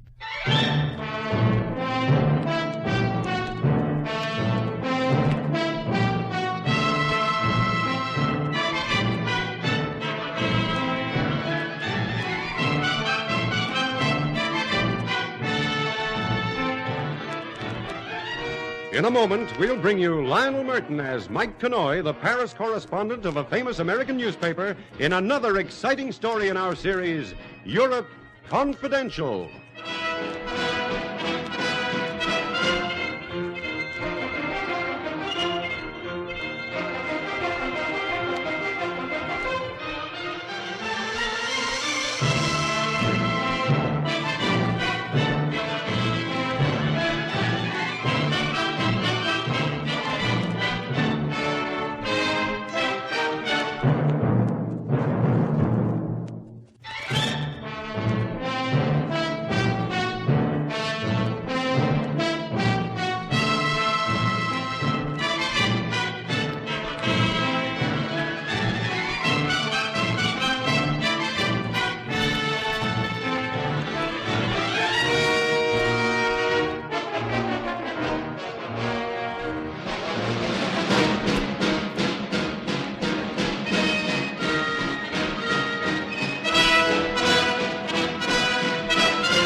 I will see you tomorrow night, then.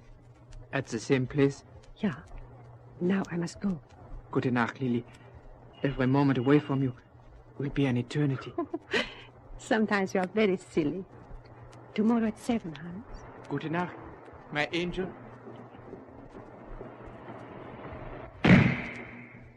Lily! Lily! Oh, the sniper! She's been shot! The sniper!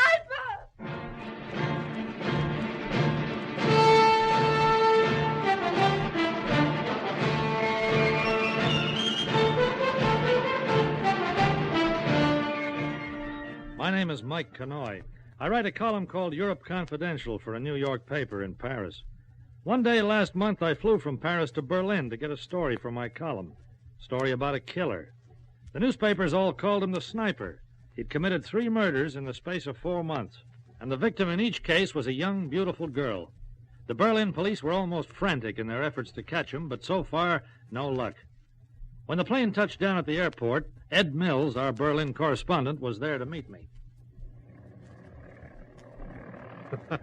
Mike, you old so-and-so. Hi, Ed. Well, what's the big idea, moving in on my territory? Why doesn't Paris get a sniper of her own? Well, I'll tell you, we advertised, but, well, nobody's willing to take the job. How are things anyway? Oh, fine, just fine. Got myself a honey of an apartment in the classiest part of the city, and every Fraulein in Berlin's just crazy about me. What more could a guy want? Well, right now, I'll settle for a cab. I'm supposed to wire in a story of Paris by 3 p.m. My car's right outside the gates. And if you made an hotel booking, cancel it. You're staying at my place. Well, if it won't put you out, Ed. Oh, I got plenty of room. Come on, grab your bag out of the pile and we'll get going.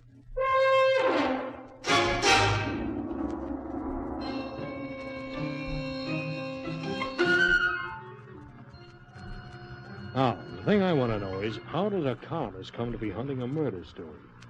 The human interest. In a story like this? Well, a killer's human. People are interested. Well, yeah, when you put it like that.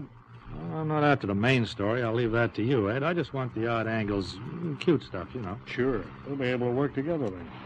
Although if you plan to stay in the city until the sniper's caught, you better prepare to be away from Paris for a long time. It's like that, huh? You can't blame the cops. Where do they start? Every time a murder's been committed, it's been in a different part of the city. The only thing each crime has in common is the victim. Pretty girls. Every time. Guy uses a .22 rifle, probably fitted with telescopic sights. He takes up his position on the roof of a building and waits. A pretty girl comes into view, and he fires. Crowd panics. By the time the police arrive on the scene, he's gone. A rifle's a pretty large article to conceal. Maybe he dismantles it and hides it under his coat. It wouldn't be difficult. Yeah. There's nothing much the cops can do except wait. Hope that the next time they catch him before he gets away. That's about it. Well, he's obviously crazy, but why's he got this desire to kill? Why are his victims always the same? I can't answer that one. For this evening, I'm interviewing somebody who possibly can. Herr Dr. Atzwarn. He's one of the city's fashionable psychiatrists. Get your story phoned through as soon as we get to the flat, and then you can come along with me if you like. Fine. I've always agreed with the guy who said anyone who goes to a psychiatrist ought to have his head read, but nevertheless, it should prove interesting.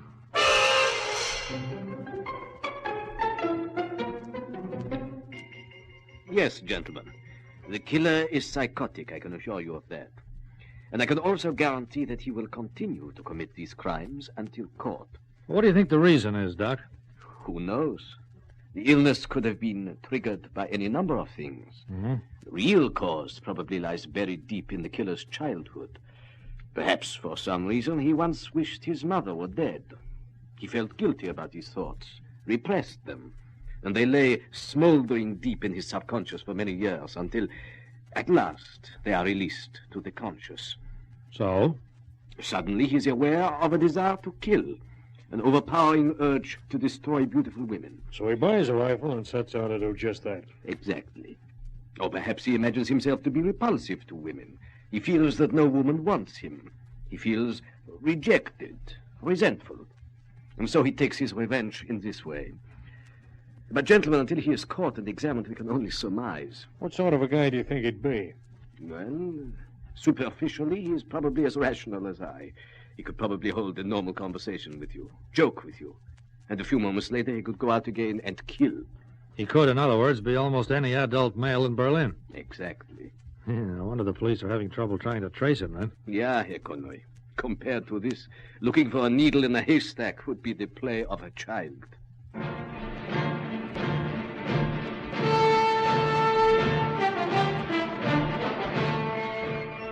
On the way back to the apartment, Ed had to call into his office. Just as we got in the door, the phone rang.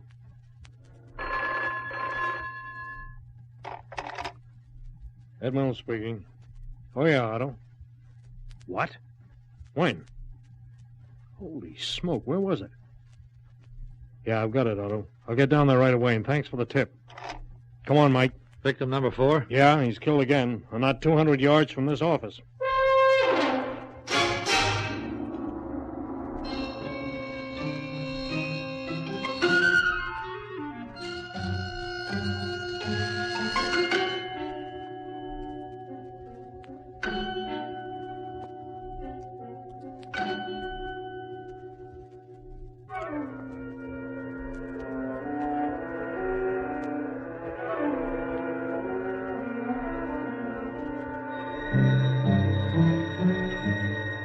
didn't take us more than 3 minutes to run down the stairs and along the street to the scene of the crime. The victim was about 20, a brunette, and very pretty.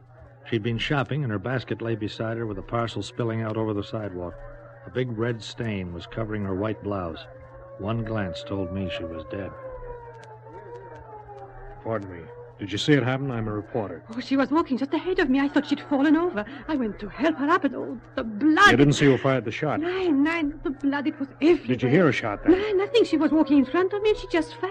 I thought she was sick. You don't know the girl? She's a complete stranger to me. The blood, it was horrible. She just fell over as though she was sick. Come on, Ed. I've seen enough. I never did have a very strong stomach for this sort of thing. Me neither. Out of the way there, please. Let the ambulance men through, and nobody leave until you're given permission. And of the cops. Once again, too late. Sergeant, have your men set up a block at the intersection, and jump to it. Let nobody through unless I tell you to. Now, who saw this happen? Even with our press cards, it took us 15 minutes to get out of the area. The police fenced in 4 city blocks and went over every building. They questioned and searched every man they found. I think they were even suspicious of one another. Result? Nothing.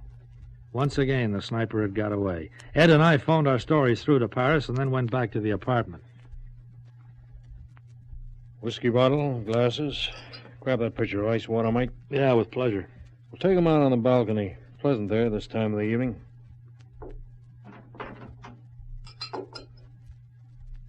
Go on, take a seat. I don't know about you, but I need a stiff one. I'm going to have nightmares for a month. Better make it 2 stiff ones. Sudden death's bad enough, no matter who it happens to. But when it's a girl, a nice-looking kid, just a kid, in fact. Well, cheers. Yep.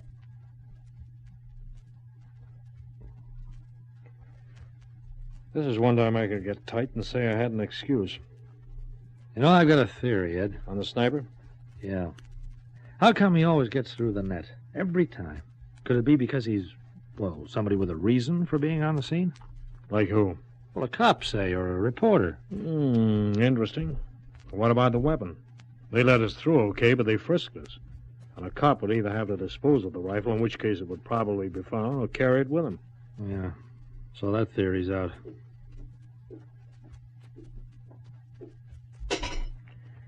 It seems he fires the shot and then beats it immediately.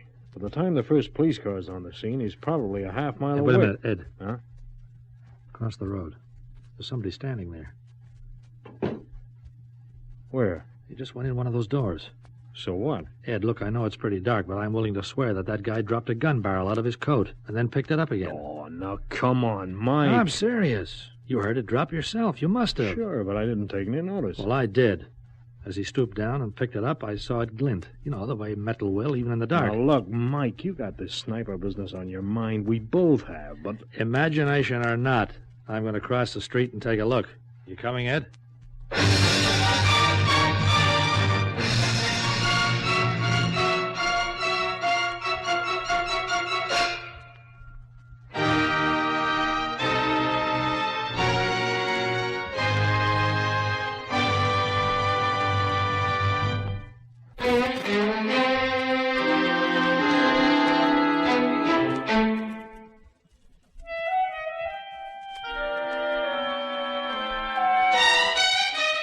I lost no time getting out of that apartment and onto the opposite sidewalk, and Ed came along with me, under protest.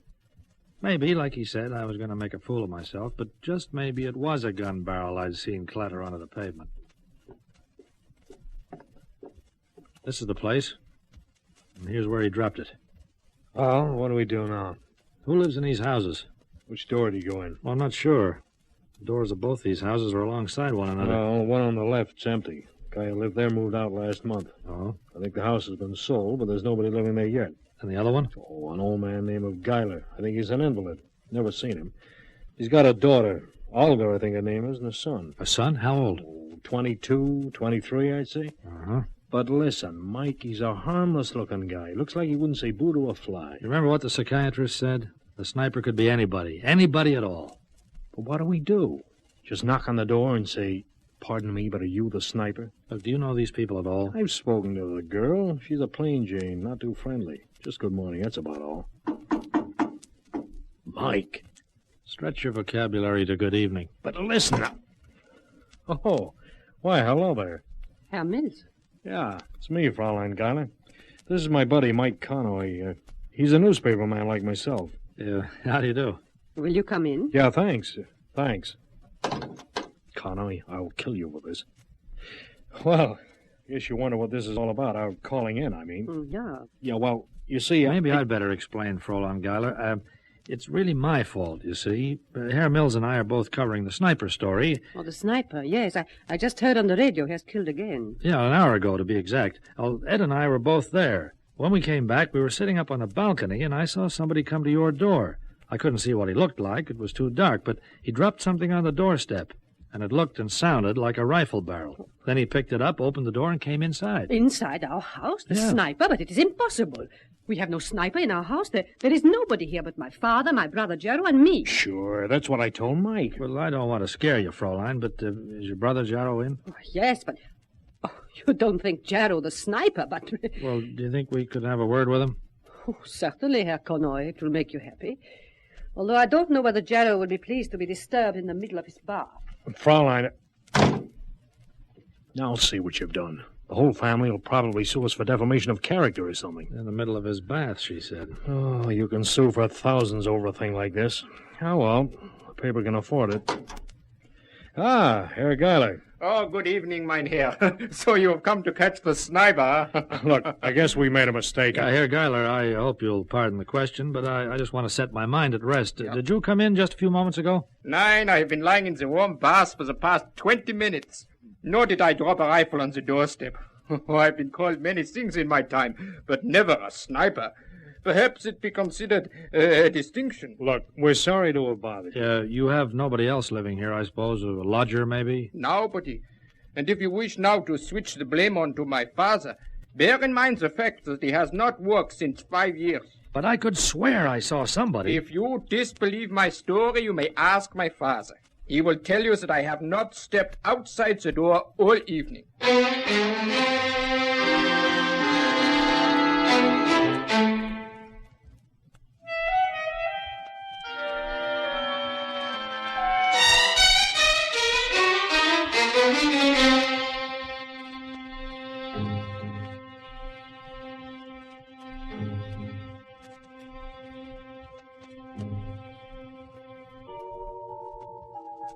Sure, I know. You thought you saw somebody go in there, you'd swear it on a stack of Bibles. And I would. Look, have another drink and forget about it. Maybe he went into the house next door. We checked, remember? Cobwebs on the doorknob. Nobody's opened that door in weeks. Well, then they must be covering up for him for some reason. Oh, nuts. You spoke to the guy. He was laughing about it, fortunately. He'd taken it into his mind to sue. Yeah, that's what Dr. Atzvan said. The sniper would joke with you and then go out and kill. And he's the sort of guy that could have a grudge about his looks. Geiler? Well, he's no Adonis. How about that hook nose of his? Everyone in the Geiler family seems to have it, even Olga. She's no beauty. But getting back to the kid, it still doesn't make him a killer. Oh, what the heck. I'm going to bed. I tossed and turned all night, and the next morning I was still puzzled. It just didn't add up. Late that afternoon, I went for a stroll. I walked past the Geiler's house and stopped for a moment where I'd seen the rifle barrel fall. A shiny little object against the wall caught my eye. I stooped down and picked it up. It was a cartridge, a .22 rifle cartridge.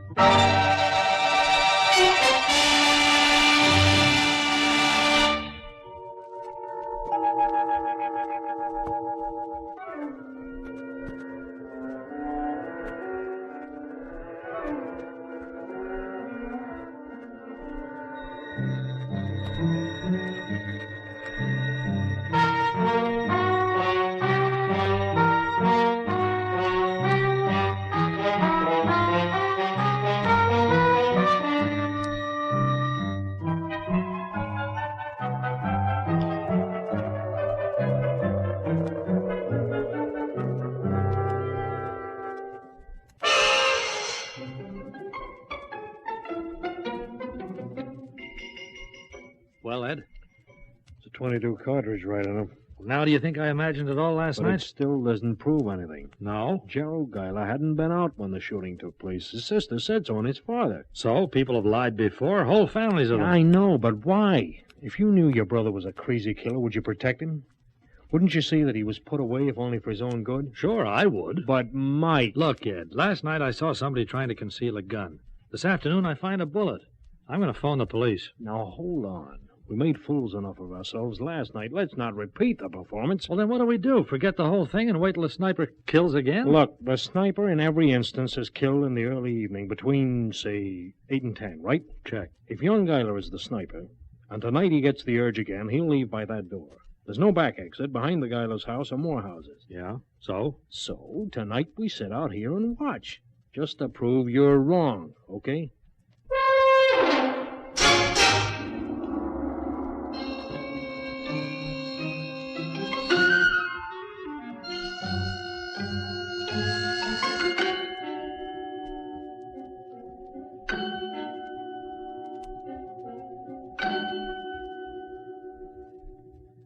Ed still insisted that I was making a mistake, that there was nothing in the whole thing. But before we took up our positions on the balcony, I noticed he rooted out an old Army service pistol from somewhere and stuck it in the top of his pants, just in case. Well, we sat, and we waited. 8:30. Life gets tedious, don't it? Yeah, it's almost completely dark, and no moon. Say, what if the sniper decides not to kill again for a month or two? Do we sit out here every night? Huh? The door's opening. Yeah, somebody's coming out. Come on, Ed, and hurry.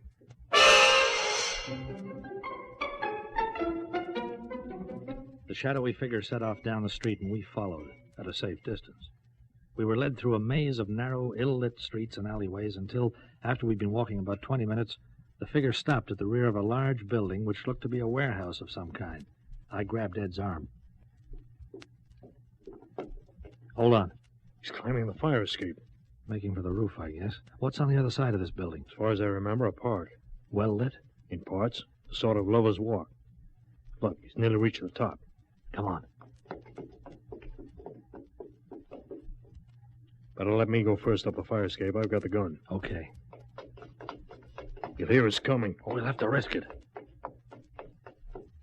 Take it easy now. No sign of him. Probably on the other side of the roof. Look, over near the skylight. That's it. Okay, Guyler, your game's up. Drop that rifle and get your hands high. Ouch! Ed! My shoulder. Get down. Behind this chimney. Quickly. You okay? Yeah. Bullet only grazed my arm. Here, take the gun. You haven't got a hope, Guyler. The whole place is surrounded by police. Well, two can play at that game. Keep your head down. Drop that gun, Guyler, or we'll shoot you.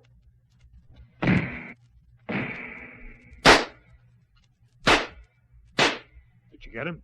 That's all bluff. I can't even get my head up far enough to see him. His rifle's empty. I'm coming to get you, Guyler. Get your hands up and drop that... Oh, no, you don't. Let me go! I'll kill you! Let me go! Holy smoke! Let me go! Olga!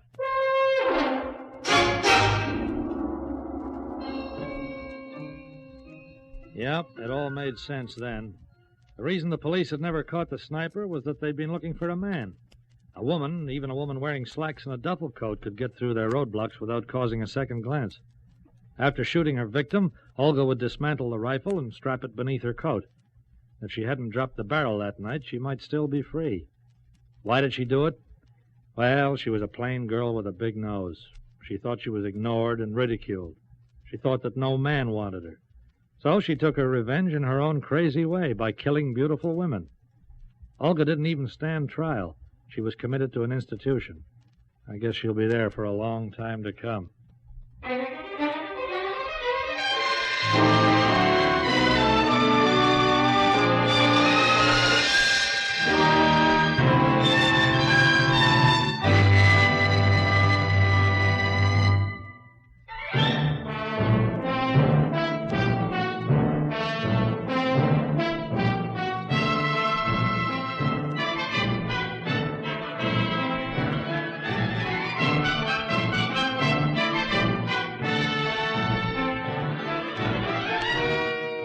have been listening to Lionel Merton as Mike Connoy in another exciting episode in the series, Europe Confidential.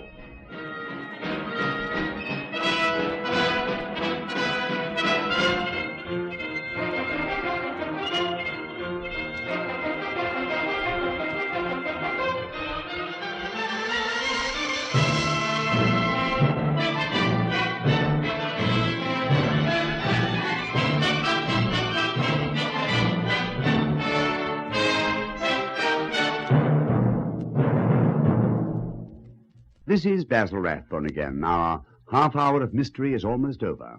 Mike will be back again soon with another tale that makes the headlines behind the news. I, too, will be back to recall to you more of these stories which I hope you enjoy. Stories of mystery, suspense, intrigue, and crime. Well, goodbye now till we meet again to listen to another of the world's greatest mysteries.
Presenting the world's greatest mysteries.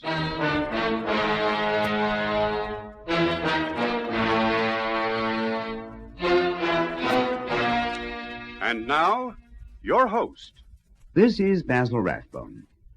Mystery, suspense, perhaps sudden death are the tokens of a roving reporter's trade.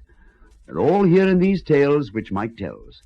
They are the ingredients that make the news, and Mike finds them where the news is made. To anyone else, it might be just an unrelated fact.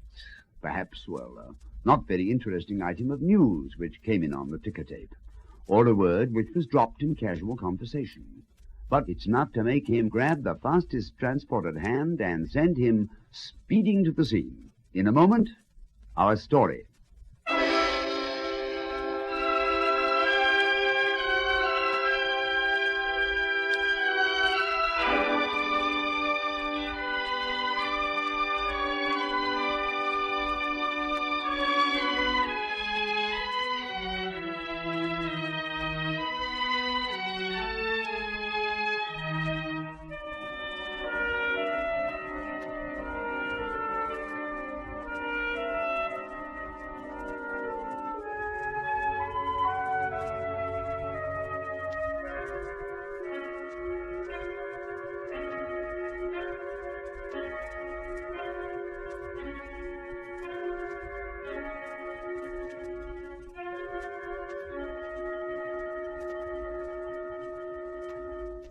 Presenting Europe Confidential.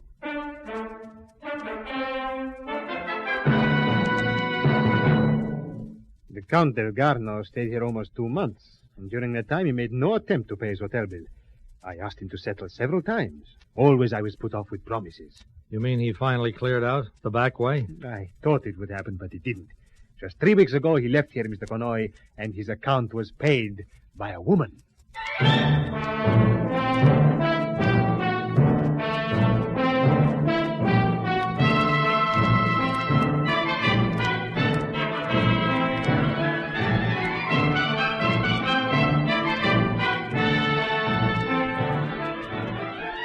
In a moment, we'll bring you Lionel Merton as Mike Conoy, the Paris correspondent of a famous American newspaper, in another exciting story in our series, Europe Confidential.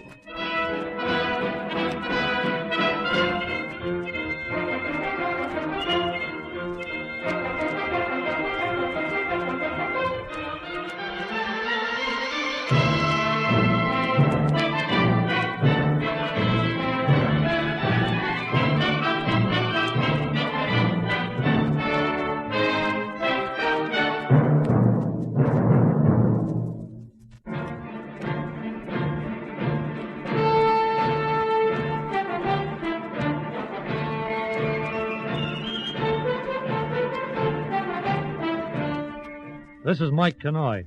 I work for an American paper in Paris. What happens to the lucky winners of the big football pools in England? Does their sudden wealth bring them happiness or tears? Does it enrich their lives or ruin them? I thought it might be human interest material to find out what happens when an ordinary person comes into a fortune.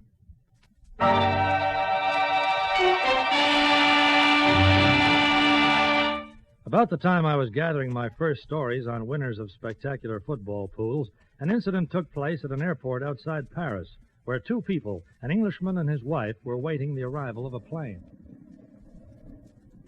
Attention, attention.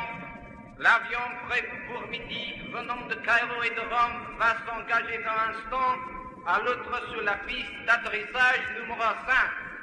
Attention, attention. What was all of that, Philip? The plane from Rome is due on runway 5. Come on, we'll get near the barrier. You can see Aunt Emily when she comes off. As the two people moved toward the barrier, the plane came in low from the west, landed, taxied to a point of disembarkation. The doors were opened, the steps wheeled into position, and one by one the passengers left the aircraft. She must be the last to get off the plane, Philip. Savoring every minute of the big adventure. I suppose you'll be surprised to see us. Yes. But we're not letting her go traipsing around Paris the way she's been doing in Rome. And be careful how you broach the subject. She's rather touchy since she became so independent. I think I know how to handle her. After all, we're offering her a good home with us in London. Yes, and we have gone to considerable trouble and expense to meet her so far from home. Philip, where is she? That's strange. The hostess is getting off, and all the other passengers seem to have disembarked. Look, they're shutting the plane doors. We'd better try and talk to the hostess if she's English. Come on, Joyce.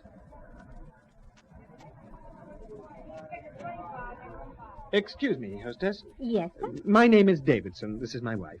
We were expected to meet my aunt, Miss Emily Davidson, on this plane. Miss Davidson? And she sent us a cable to say this was the plane she intended taking, hostess. And she was going to stop off in Paris for a few days, so we came all this way to meet her. I'm afraid Miss Davidson cancelled her booking at the last minute. Cancelled it? Do you know why? No, sir. She was actually aboard the plane when a message came for her. Apparently she changed her mind about leaving Rome. Changed her mind? But what message? Who sent it? I'm unable to tell you any more than I have, Mrs. Davidson. The message came from the booking desk at the airport. When we were due for takeoff, I went to the clerk there and asked about the passenger. I was told that she'd ordered her luggage removed from the plane and had cancelled her seat. This is really very strange. Thank you, hostess. Sorry to have troubled you. Perfectly all right, sir. Yes, madam. Can I help you?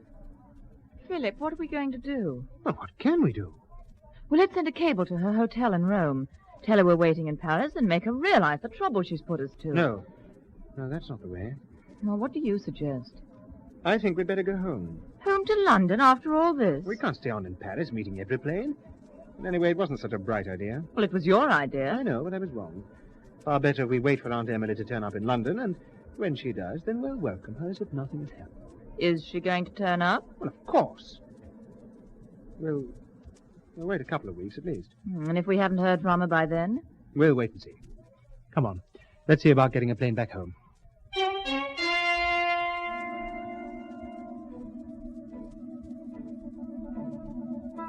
Several weeks after this happened, I had a visitor from London. He introduced himself, named Philip Davidson, an Englishman. He told me briefly the reason for his visit. We saw a copy of your column, Mr. Conroy.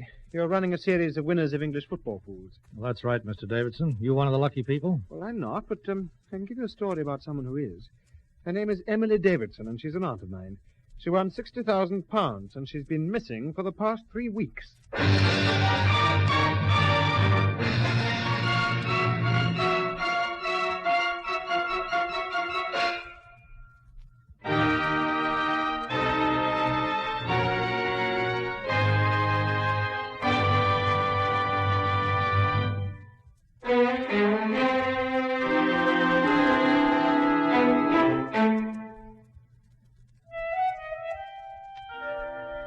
Emily Davidson was 42 years of age, a spinster who had lived a quiet and uneventful life. Every week she'd spent a few shillings filling out the coupons of the well-known football pool, and one week she'd brought off the national dream and won £60,000. These were the brief facts that her nephew, Philip Davidson, gave to me in my office in Paris. I don't know whether you're interested, Conroy, but she won a pool, and now she is missing. Oh, I'm very interested. Suppose you give me a few more facts, huh? Certainly. After her big win, she flew off to Italy for a holiday. My wife and I were very fond of Aunt Emily. We didn't want her to go, but she insisted. Well, she wrote after a few weeks to say that she was coming home, and we flew to Paris to meet her, hoping to give her a pleasant surprise. Instead, she gave you the surprise by not turning up. That's about the strength of it. You know where she stayed in Rome? Yes, a hotel on the Via Nazionale. I have the address.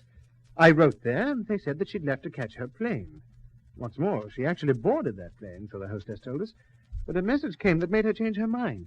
And since then, we've heard nothing. Did you go to the police about it? I don't feel we should do that. We thought of a private inquiry agent. And frankly, when we saw your newspaper series, we hoped you'd be interested. Interested enough to try and locate her. I see. Well, I can't go chasing off at the slightest whim just because a pool's winner disappeared, Mr. Davidson. Still, the chances are that I have to go to Rome at the weekend to cover another story. Supposing you give me the address of that hotel in Rome and any other details you can. Now, it happened that while I was in Rome the following weekend, I went to a hotel where Emily Davidson had stayed. At that stage, the story was only of minor interest, and I didn't intend to be anyone's free detective, as it seemed Philip Davidson hoped I would be. Yes, Signor. We remember the Signorina Davidson. She stayed here for several weeks. She didn't return at any time since May the 15th, the day she was due to take that plane home. No, we have not seen her. There was a letter from some relatives in England. Yeah, I know about them. Tell me, while Miss Davidson was here, did she meet any people, get friendly with anyone in particular? There was one man. He was not a resident here, but often he came to visit her. Can you recall his name or anything about him? Oh, yes, Signor. He was a count, a Hungarian, I think. A Count del Garno. He was very attentive to the English signorina. Very attentive indeed.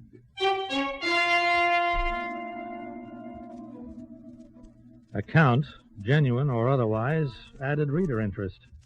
From the hotel, I went to the airport, and after some inquiry, located the receptionist who was on duty at the booking desk on the day that Emily Davidson had canceled her plane booking.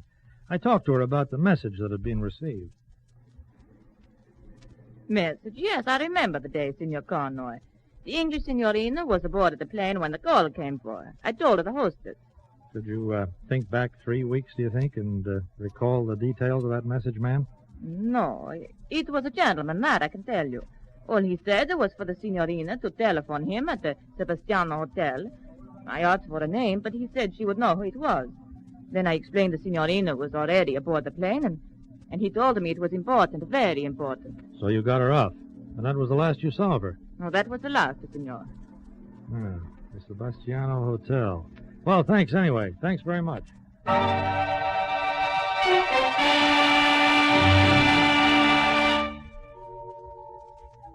No, Mr. Conroy. I'm afraid there's no record of a Miss Davidson ever staying at our hotel.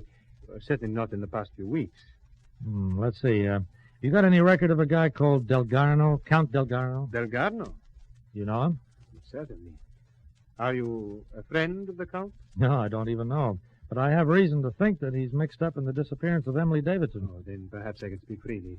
The Count did stay here. He was not a previous resident, but he came to us with high credentials. Credentials? Oh, sometimes we have to ask for previous recommendations, you understand. There are so many today who do not pay their hotel bills. People like Del Garno who masquerade their way into the best places. Just a minute. Did you say people like Del Garno? The Count Del Garno stayed here almost 2 months. And during that time, he made no attempt to pay his hotel bill. Oh? I asked him to settle several times. Always I was put off with promises. You mean that he finally cleared out the back way? I thought it would happen, but it didn't. Just 3 weeks ago, he left here, Mr. Conoy, and his account was paid by a woman.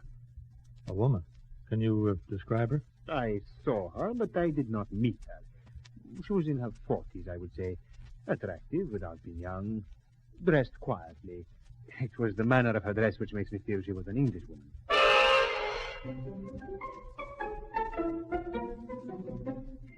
Well, that night I called my paper in Paris and told my editor the progress I'd made, because he was the kind of guy who had to okay the expense sheet if I stayed on in Rome. I learned that a cable had come from Philip Davidson in London with the news that he'd received a letter from his aunt with no address but postmarked Naples. In the letter, Emily Davidson said that she had married a man named Count Del Garno. The chief told me to take a train to Naples and continue the search.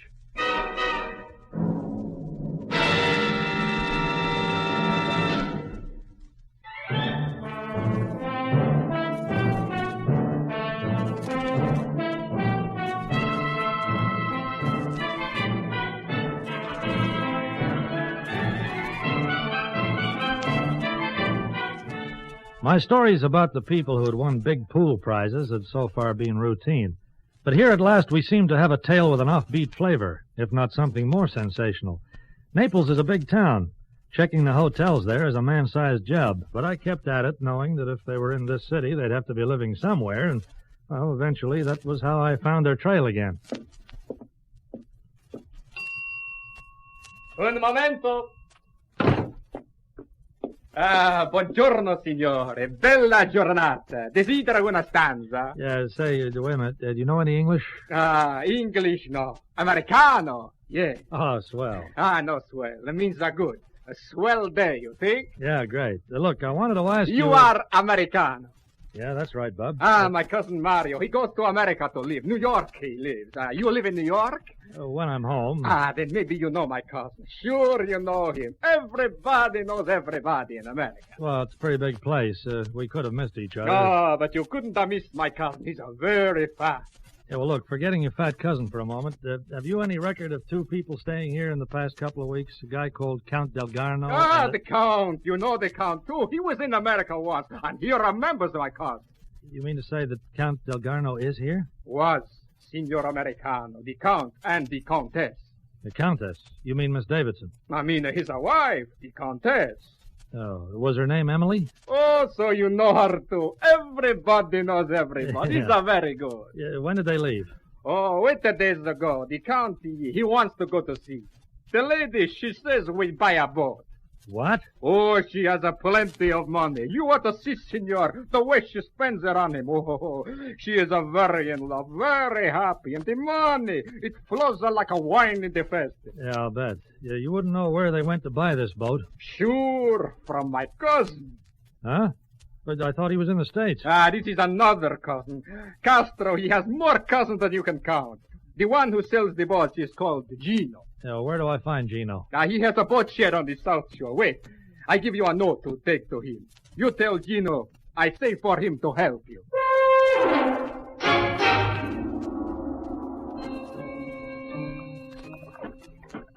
So, you talk to my cousin Castro, senor. Oh, I bet you talk. I bet he does most of the talking, huh? Yeah, I bet you're right there, Gino. Look, what about the Count Del Garno and his English wife? Did they buy a boat from you? They bought the boat. Yeah, what kind? A cabin cruiser. The best I had. The lady, she wanted the best. I see. Well, maybe you can give me the name of this vessel and its general description, huh? I named it La Bella More. Oh, it is a white cabin cruiser, senor. I can give you all the details if you'll come up to the boat shed, huh?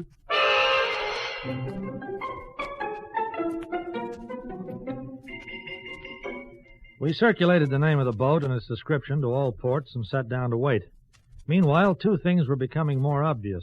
One, that the lady was leaving a trail of happy salesmen in her wake, and two, that her nephew and his wife were becoming increasingly unhappy as the days passed. The night after I returned to Paris to await developments, there was a call from Philip Davidson from London.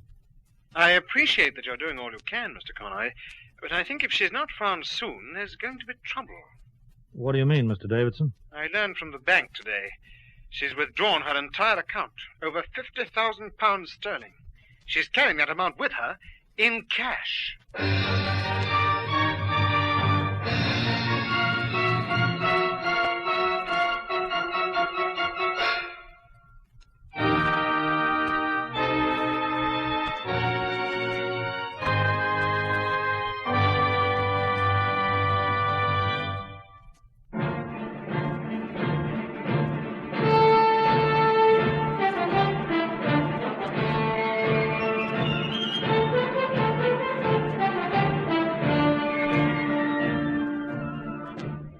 2 days later, we got the break we wanted. The harbor master at St. Elmo on the Italian coast reported that the cruiser La Bella Amore was at anchor there. I left by plane that same night, and the following day I was in the small seaport. Small ships were riding at anchor in the harbor, and the sun was an orb of fire at the edge of the horizon. A motor launch guided its way toward one of the stationary cruisers. It was 6 o'clock in the evening, and the sea was a gentle swell of dissolving shadows.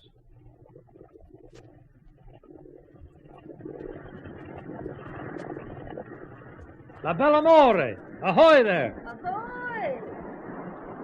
In the exchange of greetings that followed, I asked permission to tie up and come aboard. And this was readily granted by the woman who leaned on the deck rail, watching my approach. Welcome aboard, whoever you are. Visitors are always welcome. Miss Emily Davidson? That was me. I'm the Countess Delgado now. Impressive, isn't it? And who are you? The name's Mike Conroy, ma'am. Newspaper man. Ah, the press.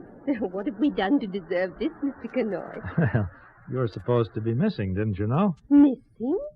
Me? Yeah, the football pool winner who disappeared. Oh, really, Mr. Conroy? This is delightful. I wish my husband Alex were here to enjoy the joke. Well, is it really that funny? Your nephew and his wife have been very worried about you, you know. In fact, they first came to me and set me off on this business of finding you. Philip and Joyce? Ah, I see. Oh? I suppose I should have written to them, but that was something I kept putting off. I'm rather afraid they won't understand. You mean about Count Delgado? About your meeting in Rome and getting off the plane at the last minute? I see you've been catching up on my activities, Mr. Conroy. Oh, we know most of the story. You met the Count in Rome, paid his hotel bill. The poor dear was absolutely broke. Mm-hmm. You married him in Naples, spent money lavishly on him. You bought him this boat. I bought it for us, Mr. Conroy, Alex and me. A marriage, after all, is a partnership. With you supplying the necessary. At least, that's the way your nephew feels. He thinks you've been snared by a pretty smart fortune hunter. Isn't it strange, Mr. Conroy? You fill in a funny little card, and by some miracle you win a large sum of money. And suddenly, a nephew and his wife, who never wanted to know you before, can't bear to have you out of their sight. They ask me to live with them. Do you know where I was living before? No, where? In a hostel. The coldest, emptiest place. And I was never really welcome at my nephew's when I went to visit. But win £60,000, which is quite a ridiculous amount of money, I think you'll agree. And all that changes. Mm-hmm. Your thought. You decide on a holiday in Italy, and it alarms them. You fail to come home when you're expected, and they go to the newspapers. Well, you could be misjudging these people, you know. They even went to Paris to welcome you home. To escort me home, Mr. Conroy, for fear I'd spend too much of that money and leave none for them. It may be uncharitable, but then I know my nephew and his wife rather well. And Count Delgado, ma'am? How well do you know him? I know he's a gentleman, Mr. Conroy. I know I love him. Yeah, well, that's your affair, I guess. But I'd like you to understand about Alex. His real name is Alexandre Malonnier Delgado. and he's quite penniless. He lost everything when the war came, and all he has now is a batch of worthless papers to prove his birthright and the lands his family owned. And tell me, the title is genuine? Quite genuine. I met him in Rome, and we saw a great deal of each other. He told me he loved me, and I knew how I felt about him. The last night before I was due to leave for home, I did something rather awful. I asked Alex to marry me. You asked him? I think even Alex was shocked. He refused, saying that he had nothing. He didn't know then that I had money.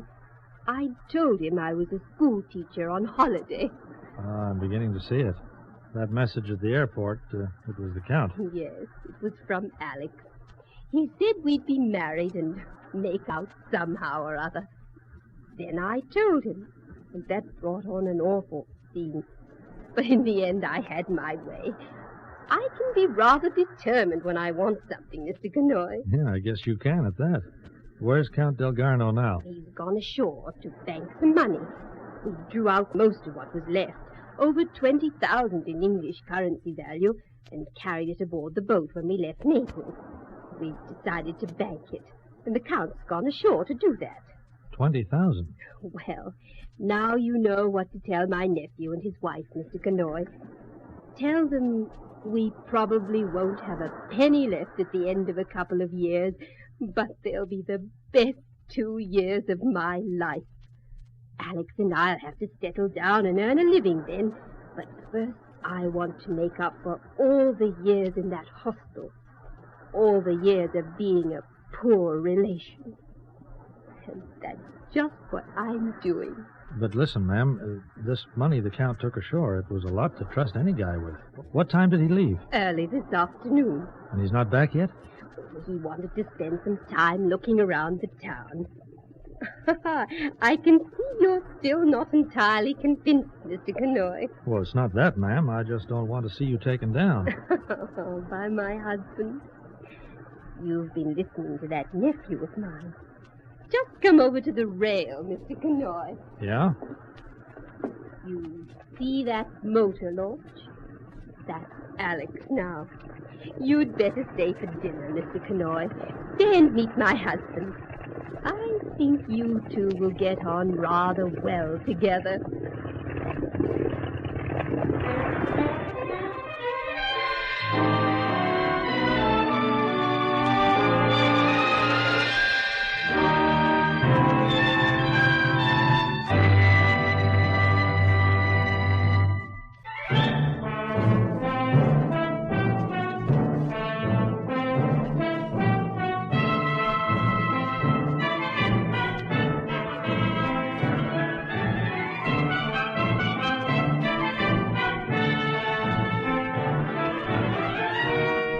You have been listening to Lionel Merton as Mike Canoy in another exciting episode in the series, Europe Confidential.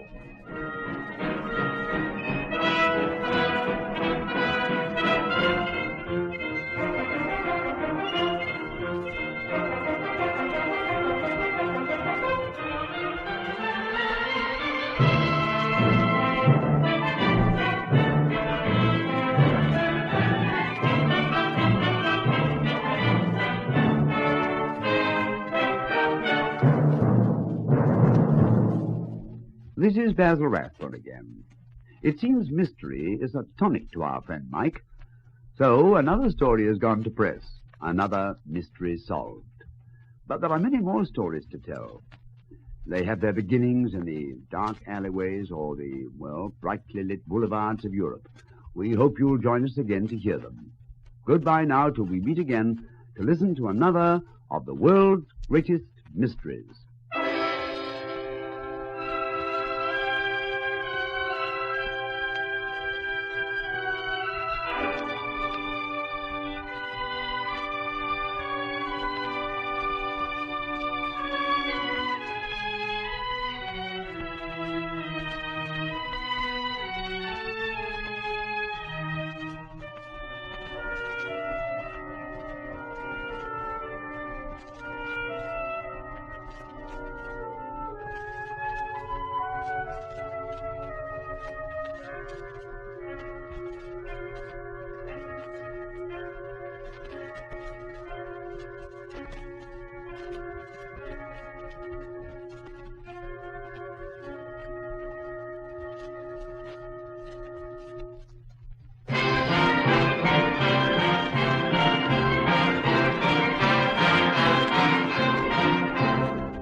presenting the world's greatest mysteries.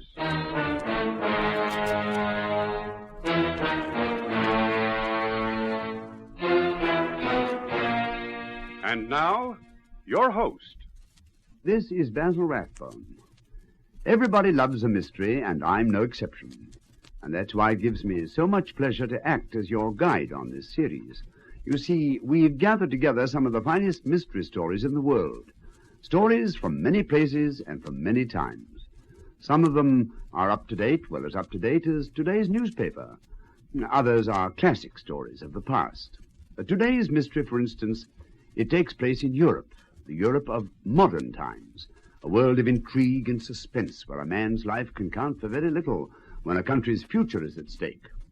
Mike, our storyteller, works in the Paris office of a famous American newspaper. His job is to look for the stories that make the news, and he finds them in the places where the news is made. In a moment, our play begins.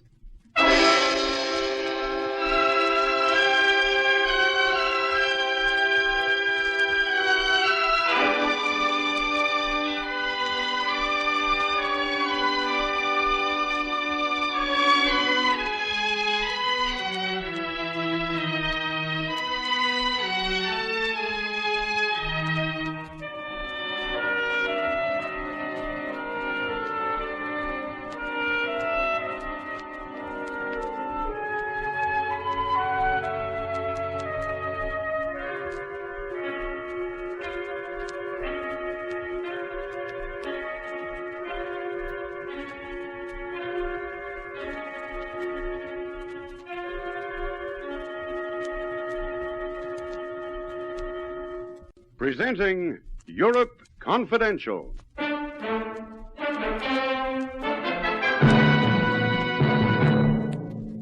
Your cheek. Oh, Papa, what happened to your poor cheek? That terrible scar. An accident, Therese. Another reason why you must not stay. It is impossible.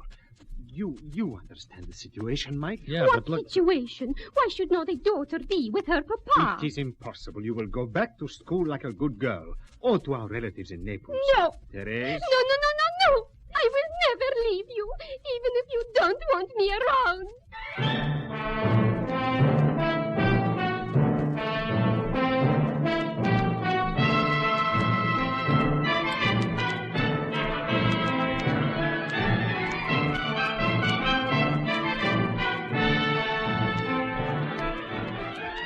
In a moment, we'll bring you Lionel Merton as Mike Connoy, the Paris correspondent of a famous American newspaper, in another exciting story in our series, Europe Confidential.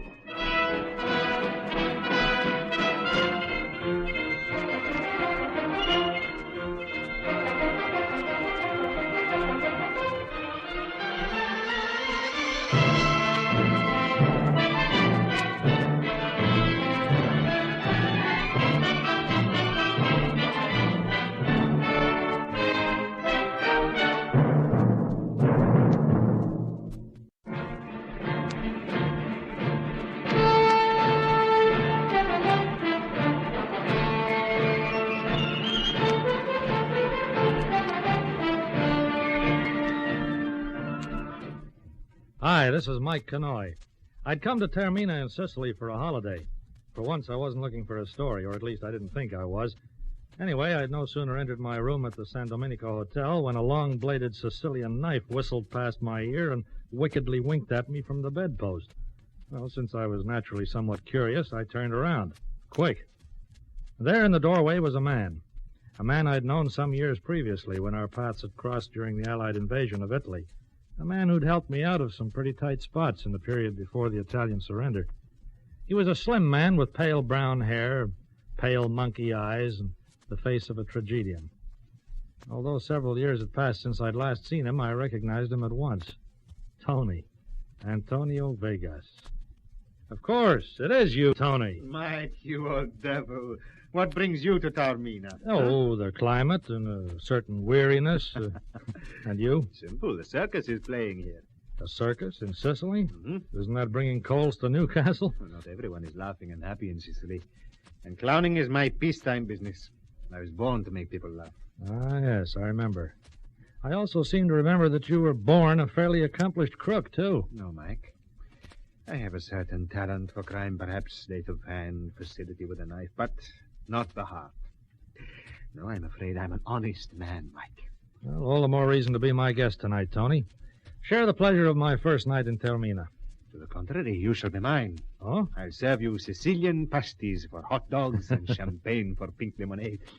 I'll introduce you to every freak on the Midway and seat you in a box for the main show. How would you like that? I would like. Yes, Tony, I'll be happy to accept your invitation to the circus. Who could ask for a better host than a clown?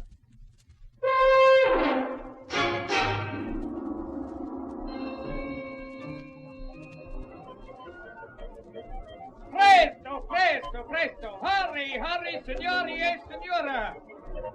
Steele, Payne, Nola, Antonio, the great clown, and the freak, the fat one, the thin one, the funny one with the dog face. Well, Mike, how are you enjoying your Sicilian hot dog? Great, Tony. Buy me a big fat green balloon, will you? If you eat any more, you will be the big fat balloon, my friend, and perhaps green, too. It's good to see you again, Tony. Say, how long has it been? 10, 12 years? And 12 times around the world. Come, Mike. I want you to meet someone.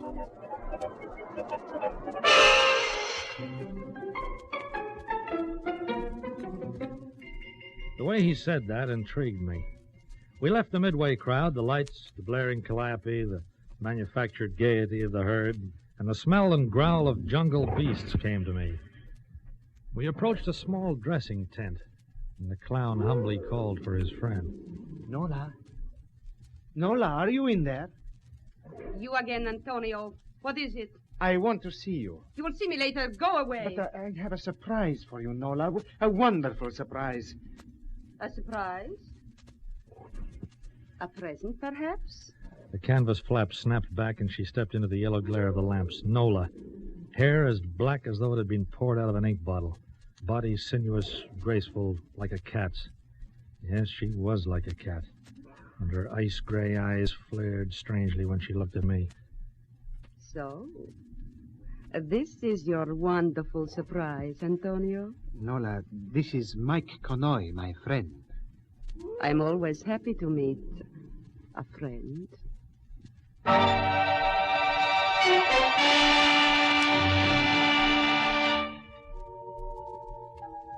The way she said it, the way she was looking at me, made it seem like we were all alone, just Nola and me. I knew her kind of female only too well. I also knew that Tony was in for a bad time. Funny thing, you know, he knew it too. He told me about it a little while later, while he was putting on his clown makeup. So, you feel sorry for me, Mike? Well, I don't feel sorry for anybody, one way or the other. But if you fancy Nola for yourself, you're a chump. I know. Oh, and you like to be kicked in the teeth, huh? Look at me, my friend. What is there about me for a woman to love? But there is a great deal about Nola to love. Uh-huh. To admire, to desire, yes, but to love, You're forgetting something. I am? All clowns suffer. Paint a smile on their face to hide a broken heart. Oh, listen, Tony, don't be trite. Nola's like a fever in the blood, a disease. She's not good for me, perhaps, but the pain of loving her is better than the ecstasy of loving any other woman. But the show is about to begin. Help me with my wig, Mike. Yeah, there you are. Thank you. Now.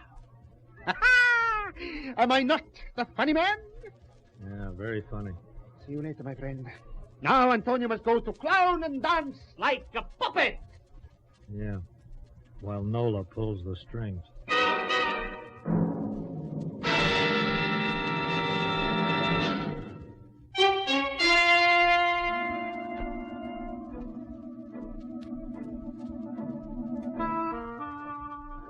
It wasn't a very big circus, but it looked like the greatest thing on earth to the Taormina audience. They laughed at Tony's antics till they cried. They oohed and ahed at the trapeze performers and gasped at Nola's animal act. And then came the grand climax.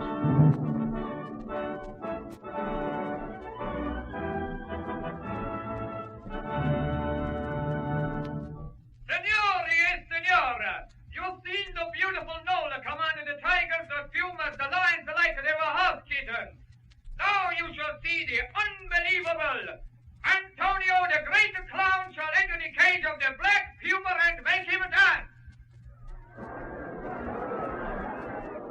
And so he did. Entering the main animal cage, Tony pantomimed his bravery to the crowd. He cracked his whip, he strutted. He proved, to himself at least, that he was afraid of absolutely nothing on four legs. Then a smaller cage was rolled in and opened onto the main cage. Another clown, in the costume of a black puma, sprang inside with Tony. At first, my friend was terrified. Then he saw the puma was as frightened as he was. They made friends. They waltzed around the cage together as the audience screamed with laughter. It was as simple as that. But Tony's clowning was touched with genius. And by conquering his fear in the shape of the puma, he put a happy ending to his story, and everyone went home smiling. Everyone but Tony. I saw him after the show, waiting for Nola as she ran from the main tent, still carrying her animal whip. Nola. Nola. Get out of my way. But Nola, I must talk to you. Take your hands off me. Let me go. Her whip, cruel and quick as a puma's claw, cut across his face. I could see a livid wheal rising under the clown white. But Tony took it silently, just looked after Nola with tragic eyes. Then he saw me. You will excuse me tonight, my friend. Tomorrow I'll come to the hotel. Tomorrow.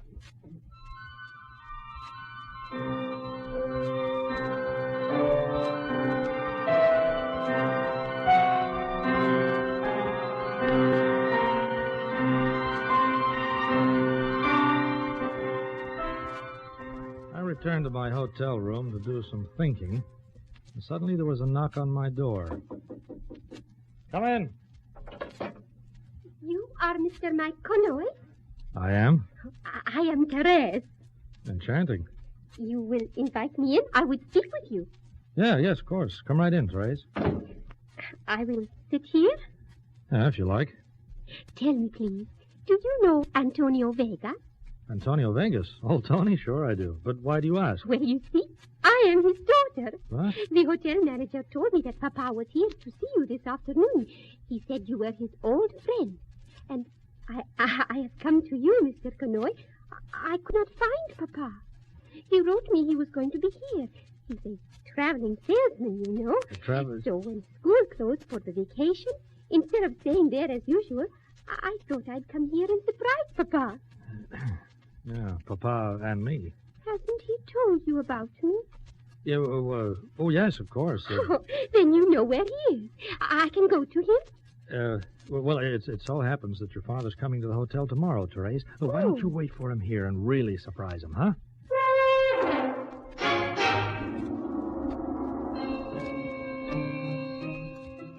Therese didn't know her father's real profession any more than I'd known Tony had a daughter. Well, I breakfasted with the young lady on the terrace, and while we were making very pleasant small talk... Mike, is that you? Huh? Oh, pardon me, you are busy. Oh, Papa! Well, go on, kiss her, Tony. I'm sure I would if I had such a daughter. Oh, it's so wonderful to see you, Papa, to be with you again. Kitten, you should have stayed at school. You're not glad to see me? Well, of course, my darling, but you see, my work, I have so little time. That's why I always visited you instead of you coming to see me. Oh, it's only one little minute a day. It's worth it, Papa, just to be near you. Oh, have a heart, Tony. She'll have me in tears soon. Your cheek. Oh, Papa, what happened to your poor cheek? That terrible scar. An accident, Therese, is another reason why you must not stay. It's impossible. Well, you understand the situation, Mike. Yeah, but look, What Tony... situation? Why should not a daughter be with her It Papa? is impossible. You will go back to school like a good girl. Or to our relatives in Naples. No. Therese. No. I will never leave you, even if you don't want me around. Well, just who won that round, Tony? What can I do, my friend? Why not tell her the truth? Bring her shame? Therese thinks of me as a businessman, dignified, honorable. What would she say if her father told her he was a clown? Well, you must remember, Tony, that Therese is 16. She's not going to hold still for boarding school and relatives in Naples. She wants a taste of life. There is something else you do not know, Mike. Oh? I said I was an honest man, my friend. That is not true. What do? Pick the pockets of the other clowns? I smuggle emeralds. Again? No, smuggle emeralds. It was for her, Mike, Therese.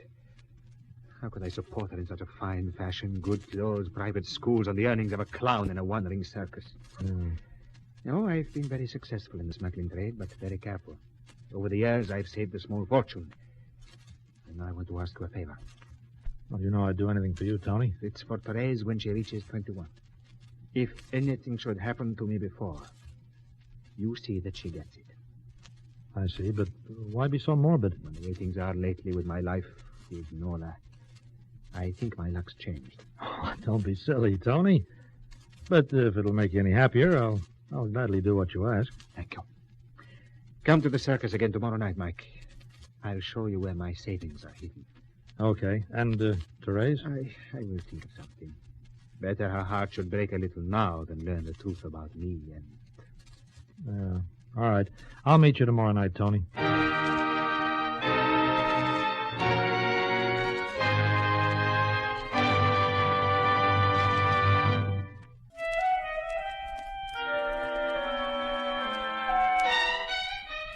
I didn't exactly like the way things were going, and I spent all day and evening trying to think of a way out for Tony, without reaching any brilliant conclusions, I might say.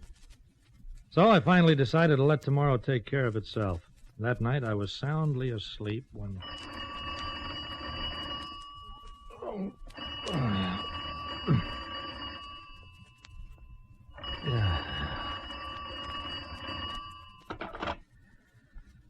What the devil do you mean, waking a man in the middle of the night?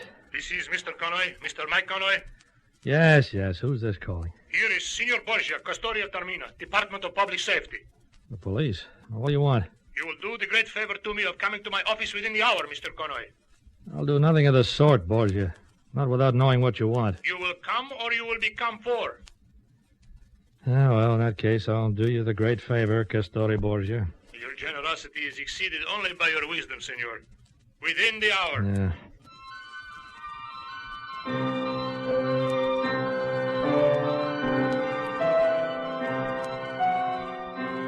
Experience has taught me never to argue with a policeman. So I visited the Questori. I found him a small, alert man, all spit and polish, and he eyed me like a hungry robin views a fat worm. Sit down, Senor Connoy. Now, you are a friend of Antonio Vegas, huh? Well, yeah, but Tony must have many friends. Too many, of the wrong kind. Now, just what do you know about him? Well, I know that Tony's a good clown. And a smart one, huh? His buffoon makeup hides more than the proverbial broken heart, no? Does it? Vegas has a smuggling ring. Emeralds. Are you trying to tell me you know nothing about the traffic? My dear Borgia, I'm here in Sicily on holiday. I know nothing about it whatsoever. But you are an old friend of this Vegas. For many years you do not meet. Then suddenly you arrive here where Antonio happens to be. Well, you're imagining things, Castori. As you've just said, I haven't seen or heard of Antonio for years. Very well, then. If what you say is true, I have no reason to hold you. But we are almost ready to arrest Vegas. So you will be watched. And also, do not try to warn your friend. He will never leave Taormina. Well, there are worse places to live. Good morning, Senor Connoy.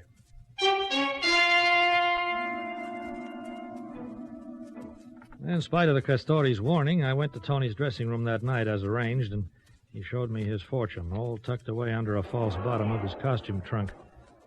Now that you know where the money is hidden, Mike, I'll replace the bottom. Now, I can't help but think that you should leave me out of this, Tony. Send the nest egg to the relatives in Naples. I don't trust them. And here is something else for you to see, hidden in this bladder I use for one of my props. Emeralds. Mm-hmm. Perfect cut. Some as big as robin's eggs. Yes, Mike, I deal in nothing but the finest merchandise. Well, look, I must warn you, Tony. There are those who... Mr. Vegas is in this tent. Si, signorina. Therese! She must have followed me here. Quick, help me to hide these. Papa, I have found you. Yes, Therese, you have found me. And now you know what your father really is. He's the best... Clown. I think it is too wonderful. Oh, Papa, did you think I would look down on you because you were a clown in a circus? Oh, it is much finer than to be a traveling salesman. Oh, are you angry because I found you out? How can I be angry with you, Keaton? I love you too much. Of course he does. Now we must go, Therese. Come on, I'll take you back to the hotel. Oh, no, please. Papa, do not send me away. I love the circus. I love you. Mike, what can I do? Well, give her a pass to the show, I guess. I'll take charge of her, Oh, Tony. thank you. Thank you. What can I do to help? Oh. Am I intruding, Antonio? Nola.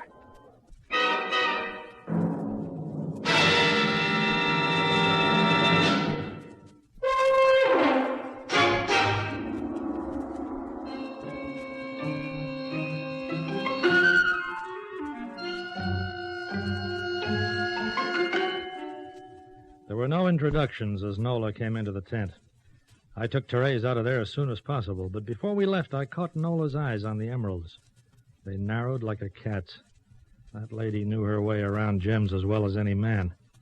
All in all, the climate of Taormina had suddenly become very unhealthy, and I'd have left the place that night if Borgia's bloodhounds hadn't been guarding every point of exit. But Tony found a way out of town.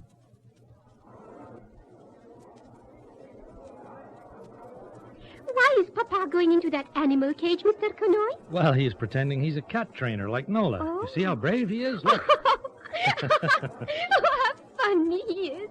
How wonderful is my Papa.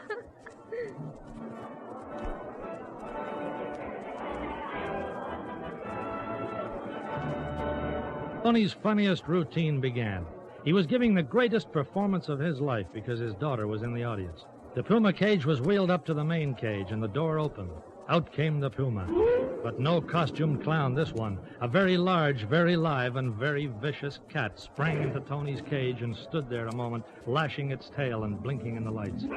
In that moment, before it sprang at my old friend, I saw Nola's face watching from the tent entrance, her eyes wide, her lips drawn back in an animal's snarl, her hands stretched out before her like claws as though she were about ready to attack.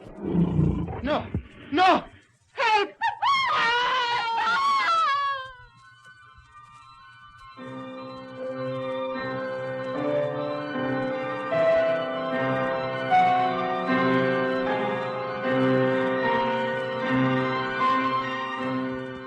It was all over very quickly, and for once in my life I was glad to see the police. The puma was shot and killed, Nola was apprehended, and what was left of Antonio Vegas was taken to the hospital tent. As I said, he'd found a way out of Taormina. The hard way. Don't cry, kitten. It was accident. No, it was no accident. Like the scar on your cheek. She did it. She did it. I did nothing. It was an accident. The cages were switched. Yeah, but I knew better. The police chief, Questore Borgia, had arrived, so I turned to him. I can prove differently, Questore. You, Senor Conoy? He lies. Antonio Vegas is my friend, madame.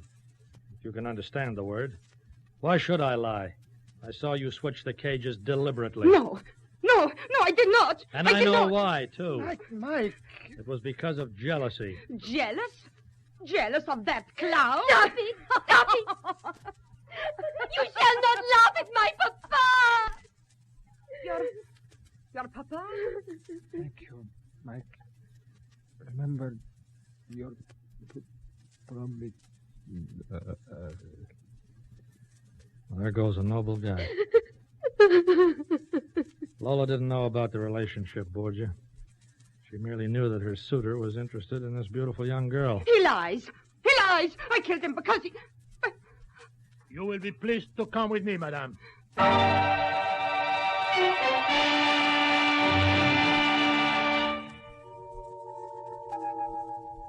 Well, Borgia and the Department of Public Safety was happy. They had a murderess. The smuggling was ended. I kept my promise, too. On the way to the hospital tent, I had the foresight to pick up Tony's fortune and savings and the emeralds from his dressing tent.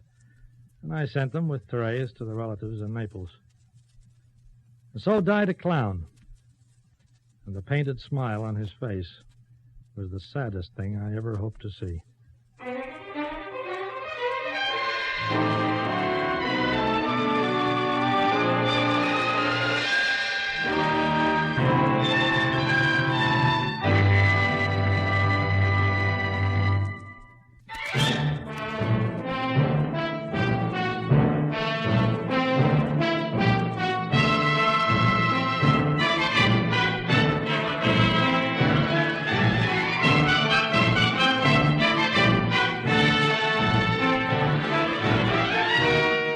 You have been listening to Lionel Merton as Mike Connoy in another exciting episode in the series, Europe Confidential.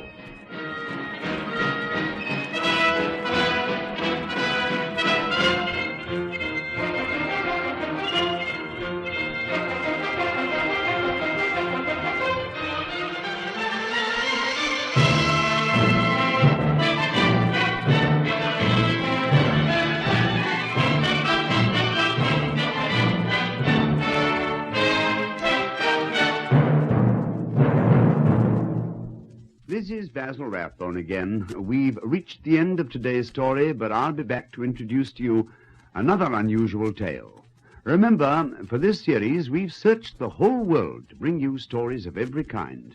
Tales of espionage, suspense, crime, and intrigue by famous writers from every part of the globe. In fact, a selection of the finest stories that have ever been assembled in one series. Well, goodbye now till we meet again to listen to another of the world's greatest mysteries.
Presenting the world's greatest mysteries.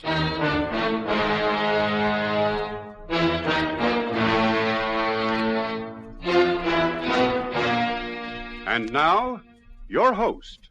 This is Basil Rathbone. In drama and fiction, newspaper men are invariably tough, hard-boiled characters. In real life, this is, well, it's not necessarily true, although several newspaper men I've known were as colorful as anything fiction has ever had to offer. Mike, you'll meet in a moment, is based on a real person who actually works for the European edition of a famous American newspaper. Not only is the character real, but, many of the stories which Mike tells are also based on fact. The tale you're going to hear today, for instance, you may even recognize from the headlines in your newspaper of, not so long ago. In a moment, Mike will introduce you to another mystery solved and signed with his own unmistakable trademark. Europe Confidential.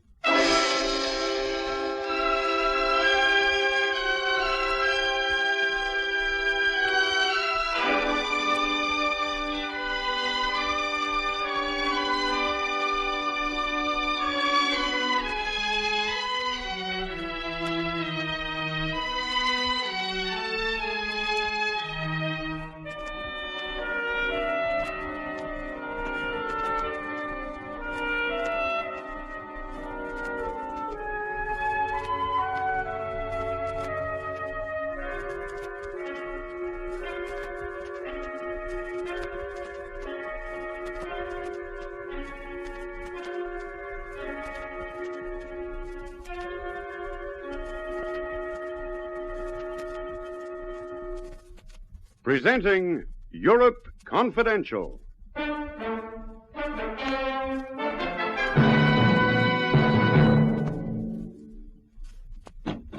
Open up in there! Open up! That is my lieutenant. You'd better give me that gun. Don't give it to him, Brett. Open up! You're going to open that door, Dimitri. You're going to tell him that everything's all right. I will not be a traitor to my people. You can either be a dead patriot or a live traitor. Take your choice.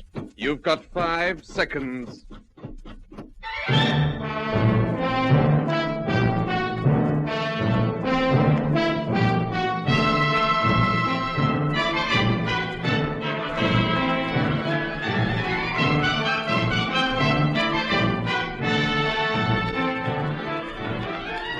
In a moment, we'll bring you Lionel Merton as Mike Connoy, the Paris correspondent of a famous American newspaper, in another exciting story in our series, Europe Confidential.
This is Mike Connoy.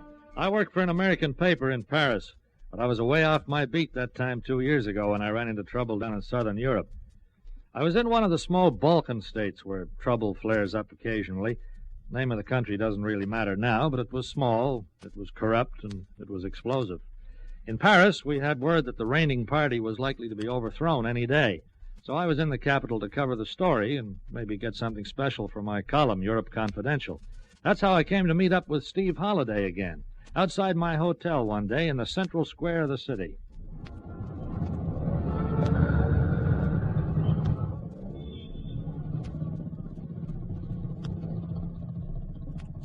Mike? Mike Connoy. Well, I'll be Steve Holliday. In the flesh, boy. Say, the last time I saw you was in New York, just after the war. What are you doing here, of all places? Well, I came down to cover the story. So you've heard about the situation, eh? Yeah, we've heard rumors. You think it's true? You're darn right, it's true. Not that I'm officially in the know. I just work for an oil company, but the balloon's gonna bust anytime. Mm-hmm. You gonna stick around? Not if I can help it. That's why I'm in town. Say, listen, Mike, for old time's sake, maybe you could help me. No? Yeah, this could be a real stroke of luck. Will you help? Well, sure, Steve. I'll help if I can. What is it? Well, it's almost impossible to get plane tickets out of here, and I need 2 of them. Maybe with your influence, I could get them. Oh, it shouldn't be too difficult. I've got a contact in the office of East European Airlines. Ah, that's my boy. The office in Paris arranged it just in case there was a rush on tickets. I'm already booked on the midnight plane out. I tipped the guy for his trouble. Maybe on the strength of that tip, I could write him a note. Now you're talking. Great, Mike. That's really great. 2 seats, you said, huh? You married, Steve? No, this is just a friend. Say, it really was a stroke of luck meeting you like this.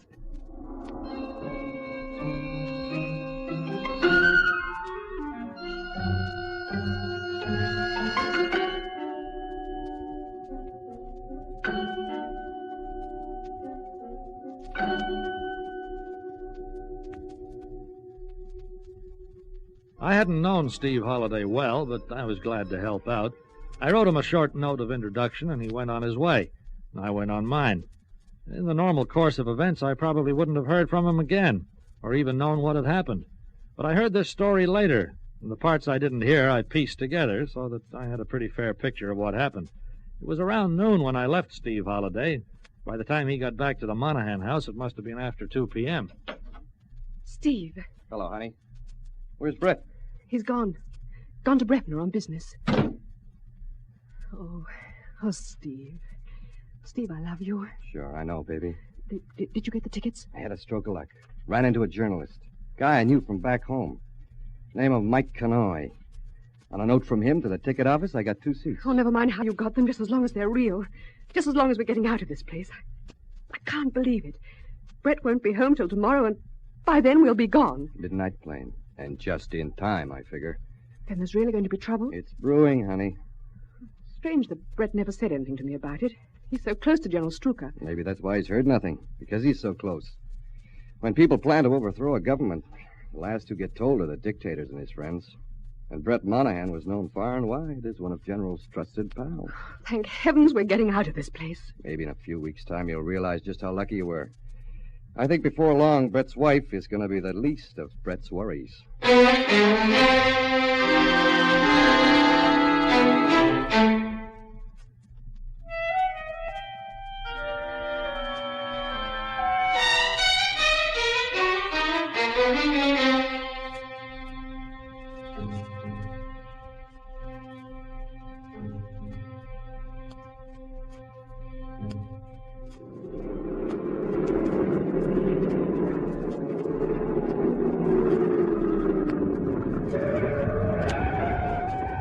Yeah, what's going on?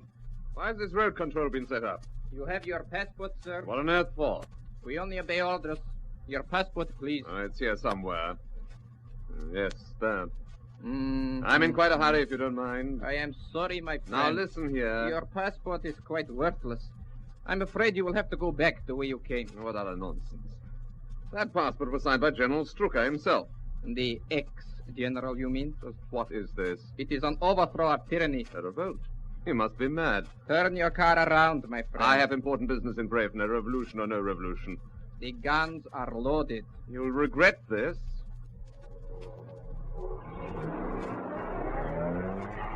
It is not us, my friend, who will do the regretting.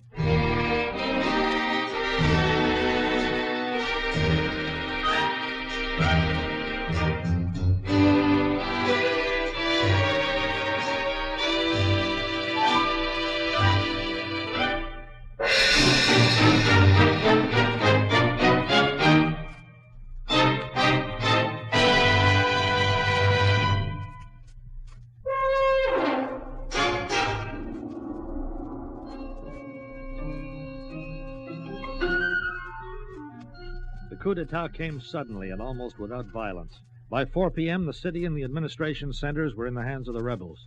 General Strucker, the dictator, was under arrest. As for his friends, like Brett Monahan, well, in a revolution, I'm afraid few are spared, and they never include friends of the overthrown regime. Brett Monahan reached his house around 4:30 p.m. to find an officer of the army waiting for him.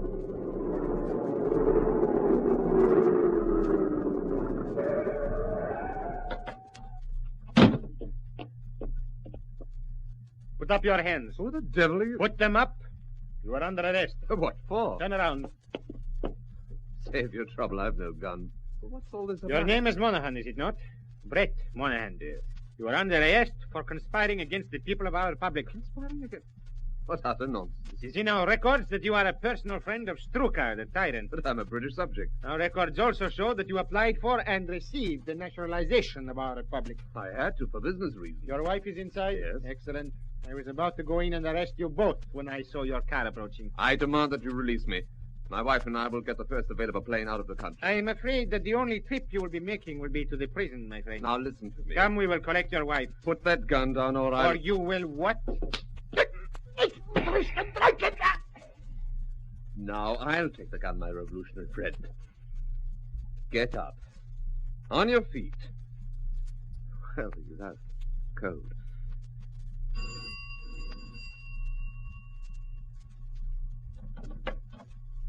Brett! Quickly. Help me in with him. But I... Come on. Come on, there's no time to lose. There. In grave robbing, Brett? Steve. The one and only. Oh, what are you doing here? Helen. Brett, I tried to tell you. And you've packed your bags. Brett... Let's not try to pretend, honey. Yeah, Brett, you guessed it. We're leaving this place on the next plane. I see. That's the way it is, so let's not have any dramatics. Not from me. Good. Much better if we all act like grown-ups. You could have told me, Helen. Well, I tried. Well, then I thought it would be better this way. Now we've explained things. How about you? Who's the guy? He was outside. He was going to arrest us. I don't know whether you realize it, but we're well and truly mixed up in a revolution. See, Helen? What did Uncle Stevie say? Oh, Brett, what are they going to do with us? We're probably marked down for a firing squad. No. As friends of Struka. Maybe that includes me, No too. doubt. Hey, this is serious. We better not waste time. Let's get out of here. To where? The airport? You said it. Ready, baby? I got the tickets. Yes, Steve, I'm ready. Just a minute. It's no good trying to stop me, Brett. I've no intention of stopping you, but other people might have. You won't have a hope of leaving this place with your passports. I tried to get across the border and almost stopped a bullet. What are we going to do then? Child is waking. You must have slugged him pretty hard. My head. Oh, I'll bet he's wishing it was someone else's. Oh, what have you done with my gun? It's right here in my hand, old boy. And if you try any funny tricks, you'll know all about it. Look, this isn't getting us out of here. Let's go, Steve. Let's give it a try. Stay right where you are, Steve. I thought you said you weren't stopping me. I've changed my mind. Give me the tickets. Now, you listen here to me. I'm dead serious, Steve. Give them to me. Well, of all the... Here. Mm-hmm. Paris, eh? Flight 35, departing at 12:10. You are my prisoners. I demand that you come with me. You got your facts mixed, Buster. The man who holds the gun is boss in my language. Brett, please let us go. What's the use, baby? You heard what he said. We'd never get past the airport gates. But if we stay here, we'll be... We've got to get out. We must. Get on your feet, Captain. You will regret this.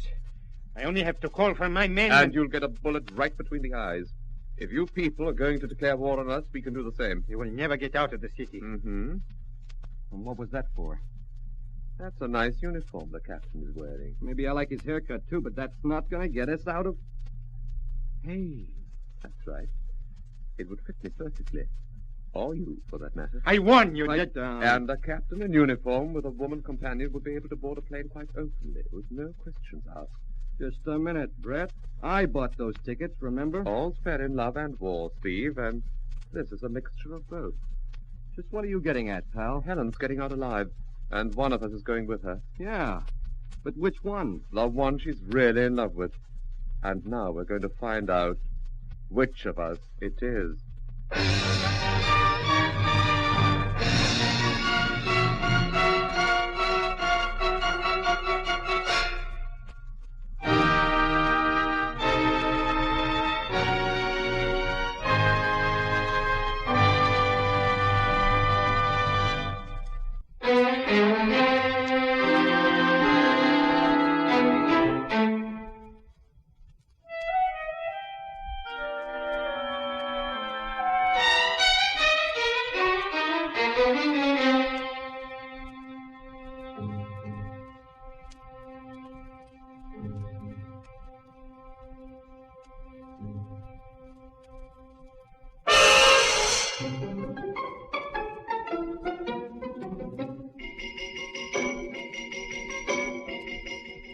It was quite a situation Brett Monahan found himself in.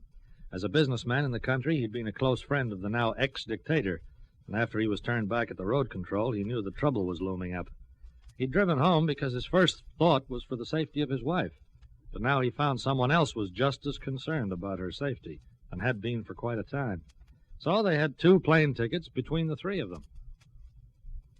Only one of us is going to board that plane, Steve, and I'm going to decide which of us it'll be. Well, it's pretty obvious, isn't it? Helen would hardly run off with me if she didn't love me. Right, Helen? I suppose so. You suppose so? What kind of talk is that? You might as well all surrender to me. It will be quite futile to try to escape. Pipe down, big boy, or you'll take another nap. What's your name, Captain? It is no business of yours. The punches I gave you last time were only beginners. What's your name? Dimitri. Show me your papers. This is an outrage. Your papers, please, Captain. Here. Mm-hmm. Anton Dimitri. All nicely signed and stamped by the leaders of the revolution. These will get us through anywhere. Listen, hadn't we better be making up our minds? There's not much use leaving for a few hours yet. That gives us plenty of time. Brett. Yes? Brett, there's no time to lose. We should get out of here. The only chances we have is to arrive at the airport just before the plane takes off. If we have to hang around, people might start asking questions. You said us. Meaning you and Helen? Not necessarily. Listen, I bought those tickets, and one of them is rightfully mine. This gun says the tickets belong to us. All three of us. And that I'll make the decision.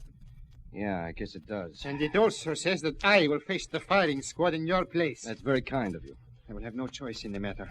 Our leader does not take kindly to officers who fail in their duty. That's your worry, Dmitri. Helen. Yes, Brett? Helen, why did you do it? Because you were tired of me. Brett, I want to know. Tell him, Helen. You've been tired of him for years. You were sick of the sight of him. You couldn't stand it any longer. No, that's not true. Hey, don't we change our minds a little fast? Come on, Helen. Is that true? Were you sick of the sight of me?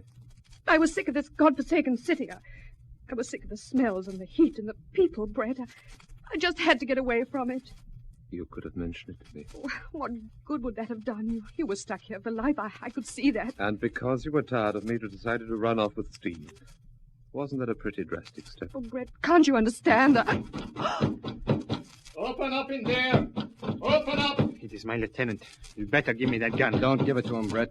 Open up! You're going to answer the door, Dmitri. But You're going to tell him that everything's all right. I will not be a traitor to my people. You can either be a dead hero or a live card. Take your choice. I refuse. You've got 5 seconds to open the door. And my gun's pointed right at your back. What is it, Lieutenant?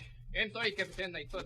Must you bang on the door like a fool? What's the trouble? You said you were going to arrest the traitors when you did not show up. I thought... I'm having a last drink with them. They requested it. One grants the last request of all condemned. I am sorry, Captain. Now get yourself from my presence before I have you court-martialed. Yes, sir. I apologize once more again for it. Pretty good, Captain. I could have done better myself. It will mean the court-martial for me. I will be shot by my own soldiers. At least you'll be among friends. What time does the purge start, Dmitri? There will be no purge. Our people have already removed those holding positions of power. We do not intend to spill unnecessary blood. Listen, we were trying to decide something, remember? We're going to decide it here and now. Helen. Yes, Brett. You still love me? Yes, I do. Now, wait a minute. You keep out of this. Helen, if I say I'm willing to take you back and forget everything, would you leave on that plane with me? Oh, darling, of course. Brett, let's get out of here. Now, right away.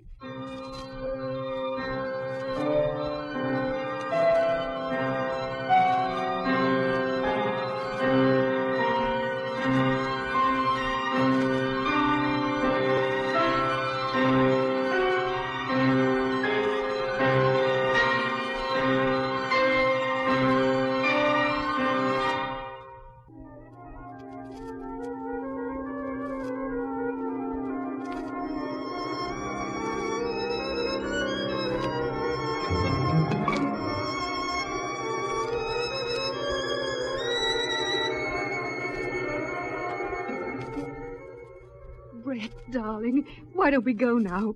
Well, quickly, let's leave here. Behold, the girl who last night told me she couldn't stand you. Don't fool yourself, Brett. You've got the gun and those tickets. Without them, Helen wouldn't even spare you a smile. Is that true, Helen? No. In this country, when there is trouble over a woman, we have an easy way to decide it. Who asked you to butt in? Go on, Dmitri. What's this easy way? You have a pistol. It holds 6 rounds. You merely remove 5 of them and proceed to blow our brains out. Not for this boy. The only Russian thing I like is vodka, and I never was a gambler. It was only a suggestion. Perhaps before you leave, you'll be so kind as to leave me the pistol to use. Leave you the pistol? What for? I would require only 1 bullet. It is better than disgrace. You're serious, then, about the firing squad? I'm afraid so. It is me who will be blamed for your escape. And one of us is going to keep you company. Well, who's it going to be, Brett? Helen, supposing I said you could go on that plane with Steve, what would you do? You'd do it, baby, wouldn't you? Would you? No, Brett. All right. You're quite free to walk out of here together. Well? Come on, baby. You're not joking? You heard what I said. Well, give me the tickets. Brett, get the tickets. Who do you love, Helen? Me or Steve? I don't know. She loves the guy who has the tickets. Isn't that right? No, it's not right. You better decide soon. And I'd appreciate it if you'd put that gun down. The gun's staying with me, Steve, until I've made up my mind. Maybe I can help you to make it up.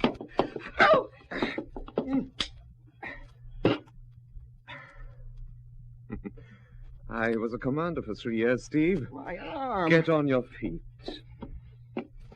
Don't try it again, Steve. You think I'm likely to? You know why I wanted that gun, Brett? So I could start talking sense to you. I'm listening. You know what I would have done? I would have said, come on, Brett, we're getting out of here. Just you and me. Steve! You would have done that? Sure. Honest. I thought you were in love with Helen. Did I ever say that? I'm in love with life. Come on, Brett, we're getting out. Don't you think you've got a duty to Helen? Duty, nothing. Brett, don't listen to him. I love you. I've loved you all along. Can't you see that? When you have finished trying to make up your minds, give me that gun. For me, there's only one end to all this. Brett, take me back, please. I'm your wife. Yeah. And she was all set to walk out on you tonight. Fella, we're going to get on that plane. Come on, make your decision. I've made it. You have? Yes. I know who I'm going to take with me. It's the only possible decision I can make under the circumstances.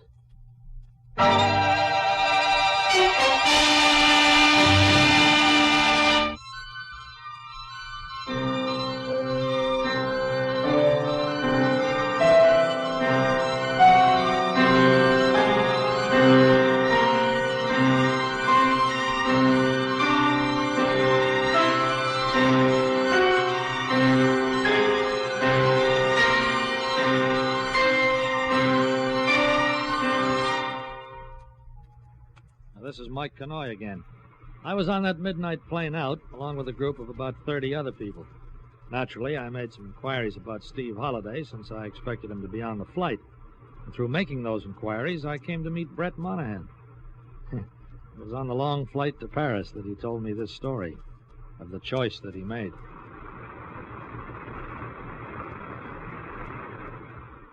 Well, there you are, Mr. Canoy. Sorry if Steve was a friend of yours. It was the only thing I could do under the circumstances. Oh, forget it. Steve was no more than an acquaintance. I think he acted pretty badly. They'll get out. They won't put him in front of a firing squad as they would have my friend here. Mr. Monahan is a kind man, sir. He has done for me a great service. And think nothing of it. After all, Captain Dimitri, you were the one who most deserved the extra ticket.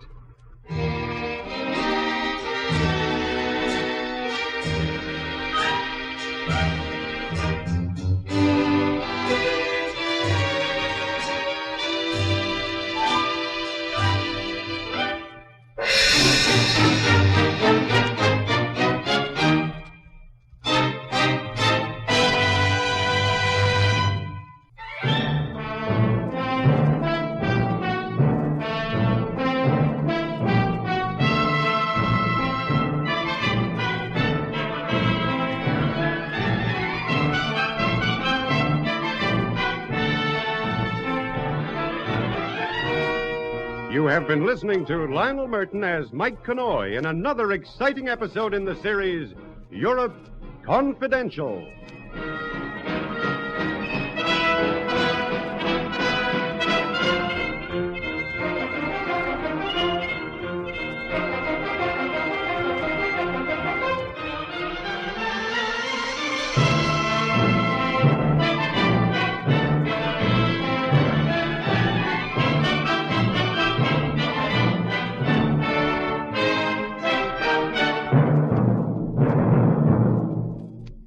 This is Basil Rathbone again. As Mike takes the copy out of his typewriter to file his story, our play for today comes to an end. Well, goodbye now till we meet again to listen to another of the world's greatest mysteries.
presenting the world's greatest mysteries.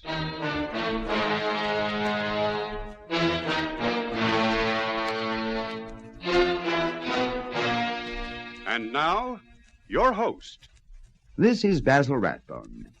Any reporter who can win a roving commission to discover the mysteries behind the secrets of one or several countries has certainly won his position because he has that special something that recognizes a story even before it is a story. In the likeliest and unlikeliest places of Europe, Mike has discovered intrigue and mystery and has searched behind the veil for the stories that will make the news. Not without danger, these stories have been transmitted to his European headquarters in Paris, and from there they have found their way into newsprint to excite the world. But in a moment, let Mike tell you himself of one such adventure.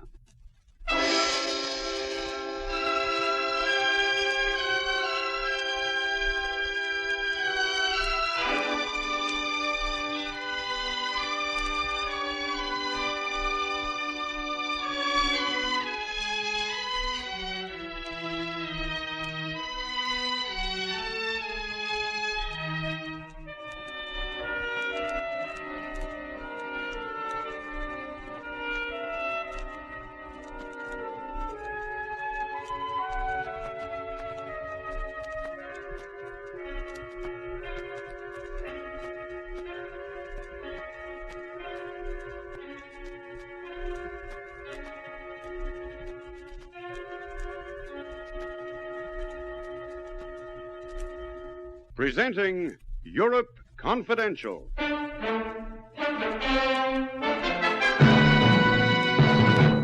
You better tell me where I can find this girl in Tangier. Blimey, you're going there? It's on the cards. Well, if you see the old so-and-so, tell him Herb is still kicking along.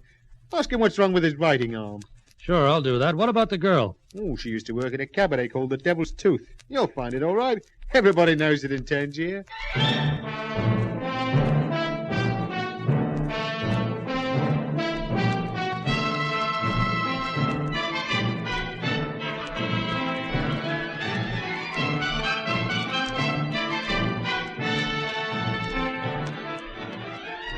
In a moment, we'll bring you Lionel Merton as Mike Connoy, the Paris correspondent of a famous American newspaper, in another exciting story in our series, Europe Confidential.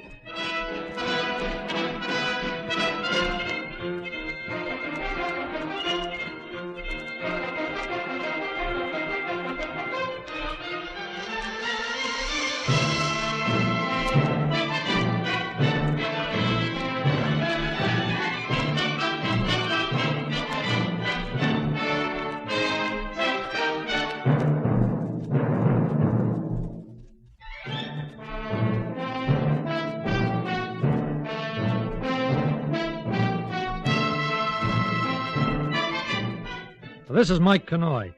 It started quite by accident. A small advertisement published in my Paris paper at the request of a London law firm. The advertisement read, "Anyone knowing the whereabouts of Raymond Shortley, an Englishman, age 35, believed living abroad, is asked to communicate with Page and Parker, solicitors, Farringdon Lane, EC3, London." Well, my editor was intrigued by the ad, and the following night I was on a plane to London.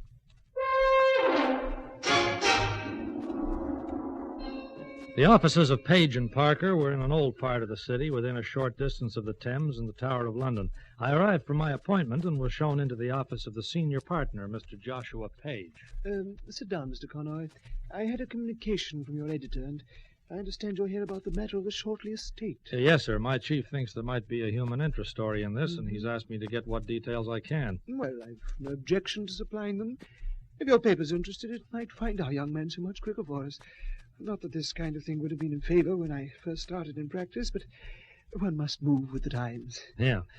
Can you tell me about Raymond Shortley and why you're looking for him? Well, of course. Make yourself comfortable. Smoke if you wish. Thank you very much. Now, Raymond Shortley. Well, to the best of my knowledge, he's been missing about 17 years. Back in 1939, he lived in London with his parents. Average sort of people. Father was a bank clerk. Doesn't seem to have been a particularly ambitious sort of father.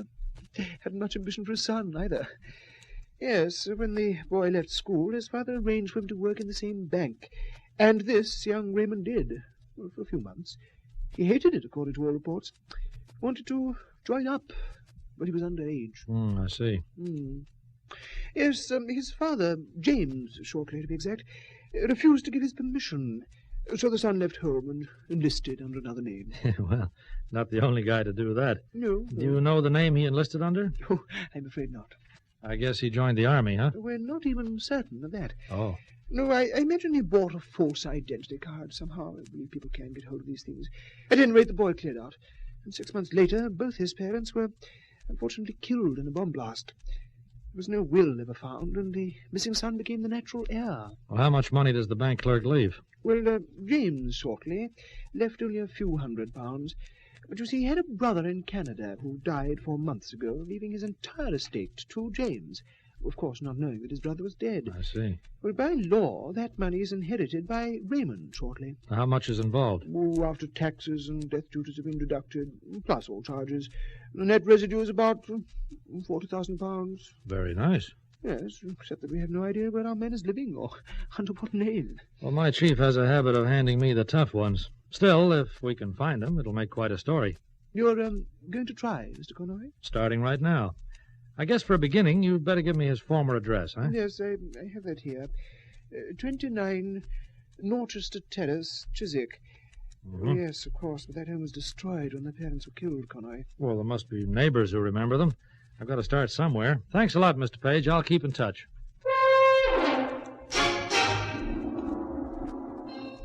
I left the lawyer's office and took a tube train to Chiswick.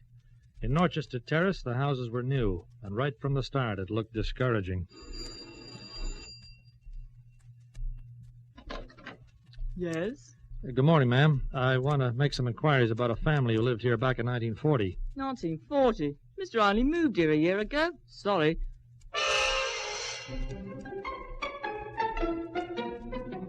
It was like that, with variations all the way down the street. Even at number 29, now rebuilt as a shop, nobody could remember the name of Shortley. There's your change, Mrs. Reese. Thank you kindly, Mr. Enty. Looks like a nice day by way of a change. Now then, mister, you were asking me about somebody named...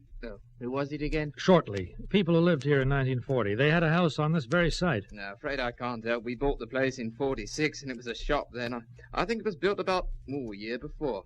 I've never heard mention of anybody named Shortley. Well, maybe you can put me on to someone who's lived here since before the war. Since before the war, eh? Well, most of the folk here moved in when they rebuilt the street. It was all pretty badly damaged by bombs. Uh-huh. None of them could help. Oh, wait a minute.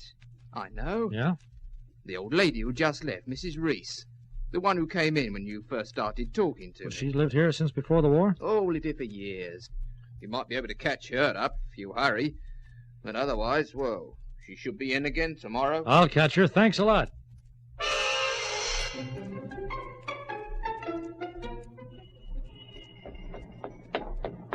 Mrs. Reese! Mrs. Reese! You calling me, young man? Yeah, lucky I caught you. Look, ma'am, back there in the shop, they told me that you've lived around here most of your life. Most of my life.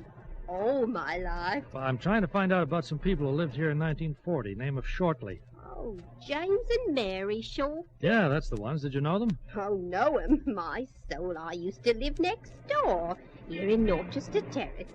I've moved now over to Garth's. You live next door, huh? Look, ma'am, can I talk to you about this? It's pretty important. Oh. Well, young man, if you want to talk to me, you'd better come home and talk over a cup of tea. American, aren't you? That's right. I suppose you want coffee. I'll never keep it in the house. Mrs. Reese, tea will just be fine. Now, if you don't mind, how about letting me carry some of these parcels, huh?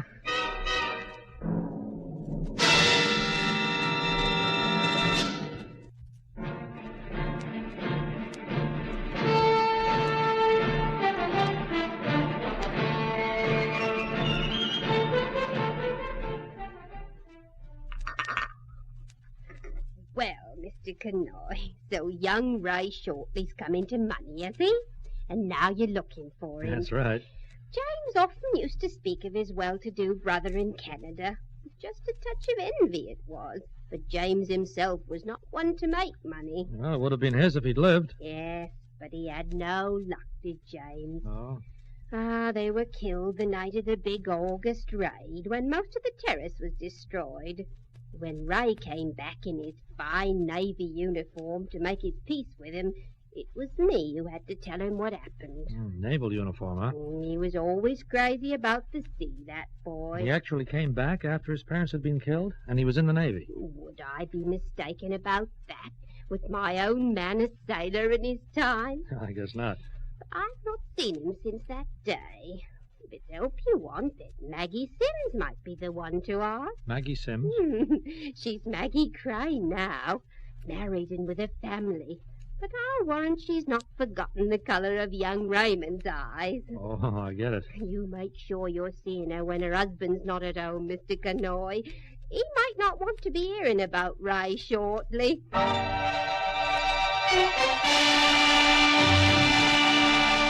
I got the address and went to see Maggie Crane, who lived in a small cottage less than half a mile away.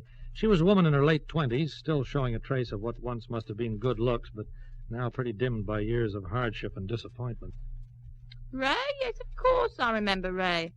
But you're not from the police, are you? I'm a newspaper man, ma'am. I'm trying to locate him because, well, a relation of his wants him found. Oh. Oh, I thought he might have done something wrong. I wouldn't like to see him in trouble, even after all that happened. Well, you knew him pretty well? I should say I did. I was married to him. What? You don't believe me? Look it up in the records. When was this? When he came back on leave, that time his parents was killed. He came to see me, and he was all upset. Some of my friends said that was the only reason I caught him, but it wasn't true. He was really in love with me. You remember the date of your marriage? Well, I guess he wouldn't, but I do.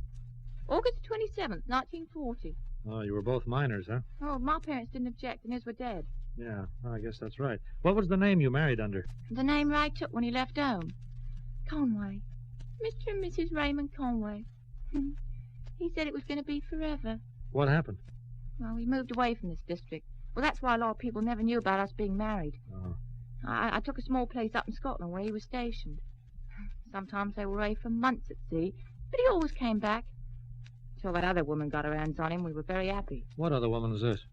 I don't know who she was or where she lived. He told me about her, just like that one day. He said he was going to leave me. I fought and... Oh, well, it's not interesting to you. In the end, he did leave. I will say he gave me all the money he could to keep me and Paul going.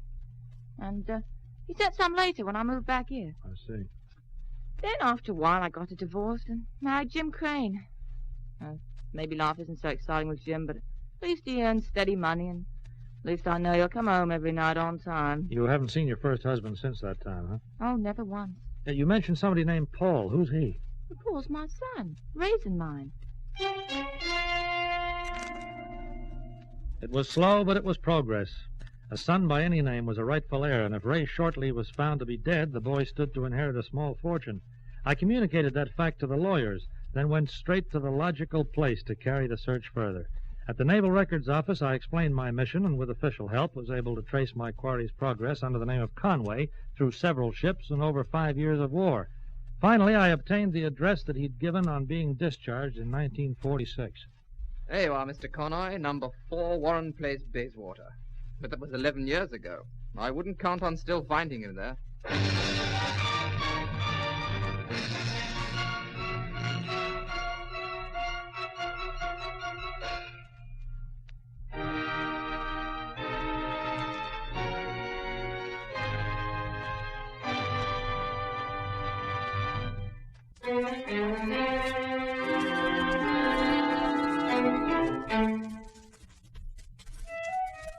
Bayswater is a London suburb of rooming houses and small hotels set across the park from Kensington and Knightsbridge. A one-time area of great wealth, now being broken up. Number 4 Warren Place was a private hotel. It was early evening when I pressed the door buzzer. Hello? Looking for someone? Yeah, I was wondering if I'd still find Ray Conway here. Conway? Blimey, mate, you just lived it. Just... Yeah, for about 8 flaming years. Oh. I haven't seen Conway since 49. Who are you, a friend of his? Yeah, well, look, it's quite a story. Maybe if I told you some of the details, then you could help me, eh? Even if you never tell. American, aren't you? Yeah. Yeah, I suppose I can overlook that. Come on in, I've got a bottle. We can crack it and I'll listen to this story of yours.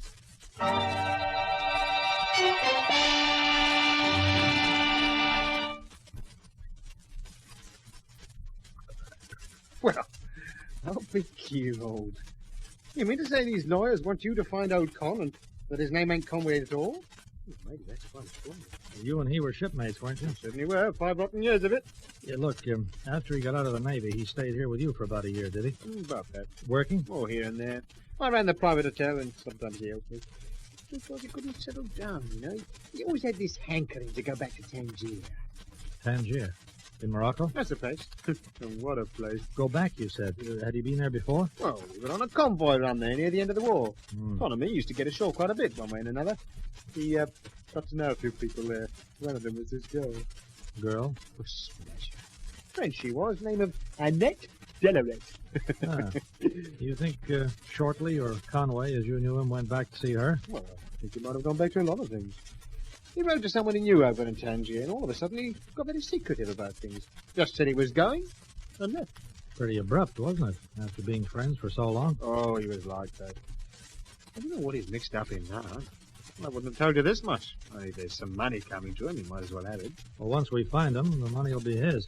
You better tell me where I can find this girl in Tangier. No, you can't have that. It's on the cards. Well, if you see the old so-and-so, tell him Herb is still kicking along. Ask him what's wrong with his riding arm. Sure, I'll do that. Now, what about this girl? Well, she used to work at a cabaret place called the Devil's Tooth. You'll find it all right. Everybody knows it in Tangier.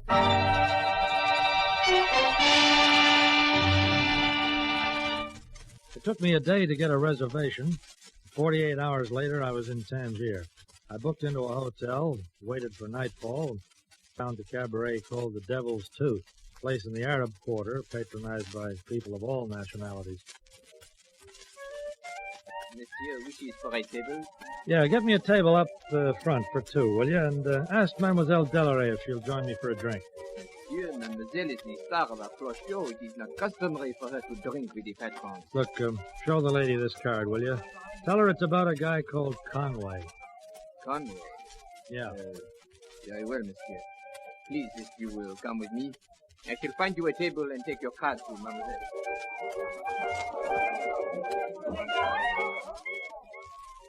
Monsieur Conway? Mademoiselle Delaret? Everybody calls me Annette. What are you drinking? Well, it says on the bottle, scotch. Philippe? Take it away and bring us something decent to drink. You like Cointreau, monsieur? Oh, sure. Cointreau, Philippe. This scotch is all second-rate, Monsieur Conway, like most of the patrons. No. What about Ray Conway? What about him? You tell me. Well, you read what I'd written on the back of the card. That you wanted to find him. Yes, I read it. Because he has inherited some money. I wish I could help you, monsieur. Does that mean you won't? It means I can't. Con has not been here in Tangier for a long time. He came back here after the war. For a few brief months. But he did not like it here in the sun. He did not like life when it was simple and easy and uncomplicated. Where did he check out to? He never told me. You know, I find that hard to believe. You will love this Cointreau, monsieur. I only wish I could stay to share it with you. Unhappily, I am on stage in a moment. Never mind the Cointreau, lady, or the stage for just a moment. I figure you're tampering with the truth a little. If I was a guy like Conway, I sure wouldn't walk out and leave a girl like you. Ah, you Americans are great flatterers, Monsieur Conway. But I'm sorry. I have no more time. Listen, I'm staying at the Cosmopolitan. I'll be there for a couple more days. If you decide to change your mind... Au revoir, Annette. Your Cointreau, monsieur. I trust you find it and everything else to your satisfaction.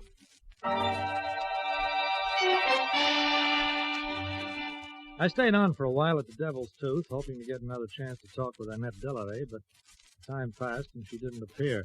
Finally, I left the nightclub, walked out into the Arab quarter of Tangier, down to the harbor, trying to figure the angles in this strange search which an editor's hunch had made into my particular problem. After an hour or so, I returned to the hotel, picked up my key at the desk, and went upstairs. I opened the door. Too late, I realized the light was on. And too late, I saw the waiter from the Devil's Tooth sitting in the chair beside the bed. with a Luger in his hand. Come in, Conroy. Shut the door. I wish you to meet a friend of mine.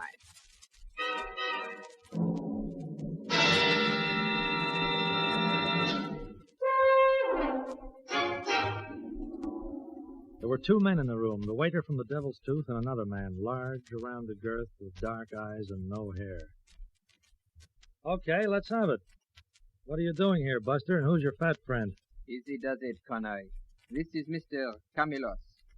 He wants to talk to you. Carmelos? Greek? The name is Greek, Mr. Conroy.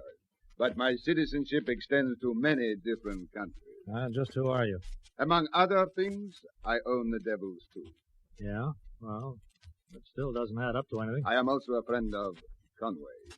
Well, then if you're a friend, maybe you can be smarter than the doll who sings for you. I want to find this guy. I must say, for a policeman, you have a nerve, Mr. Conroy.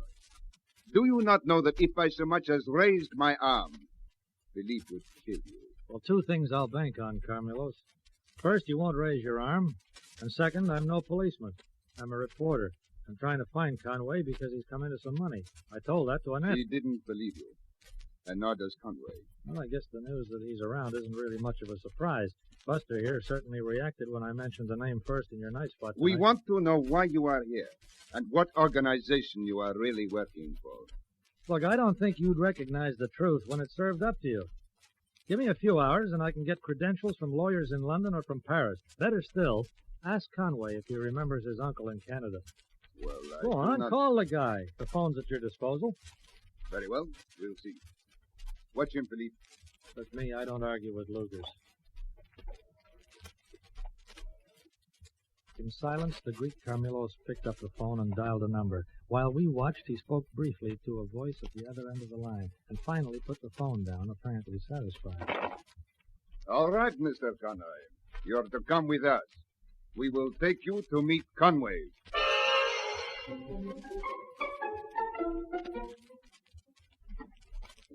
Go in, Mr. Conroy. Hello, Conroy. So, you're the man who's been asking all the questions here. You're Ray Shortley? Yeah, I was. The name's Conway now. Sit down and have a drink. Drink?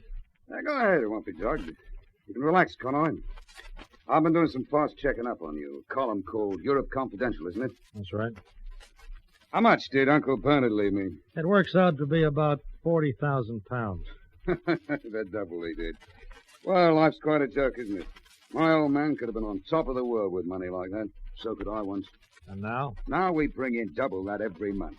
Ah, it's chicken feed. Well, nice to be able to think so. What's the profitable sideline? Well, I won't have to tell you, because there's not much you or anyone else can do about it. At least until they catch us. You can even run the story. That won't hurt us. Half Interpol and most of the police forces of Europe have been trying for quite a while. You see, over here from the window, that fleet of ships down there. Yeah. They're mine, Conroy, mine and Annette's. Camilos here works for us, and so do a lot of other people. Contraband? The biggest. And the best contraband fleet on the Mediterranean. And we run it. Mm-hmm. If you care to look through the field glasses, you'll see down there now the police going over the ships. They can't do a thing, and they know it. But they have to keep up appearances. They can't touch us until they find contraband, and they've never found it yet. But when people like you start asking questions around, we like to find out why. Well, now you know. I guess I found you and got a better story than I anticipated, but it still doesn't solve the problem of that inheritance money. The inheritance money, would it mean going back to England to fix up the details? I guess it would. No soap. Scotland Yard is too long a dossier on me to make a trip like that comfortable. Yeah. You can send me whatever papers I have to sign, tell the lawyers. Give the money to Maggie and the kid with my love. I think that's the best thing that could happen to it.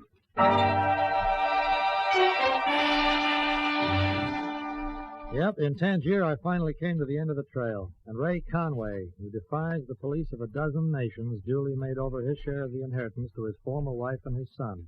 I carried the document back to London.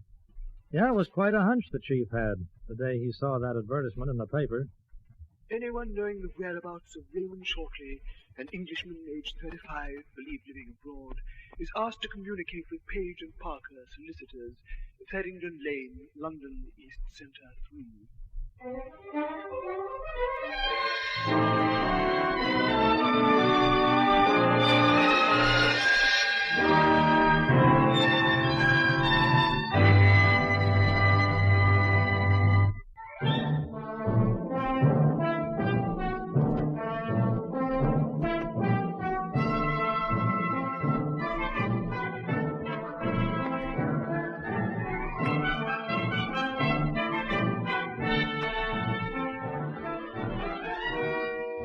have been listening to Lionel Merton as Mike Connoy in another exciting episode in the series, Europe Confidential.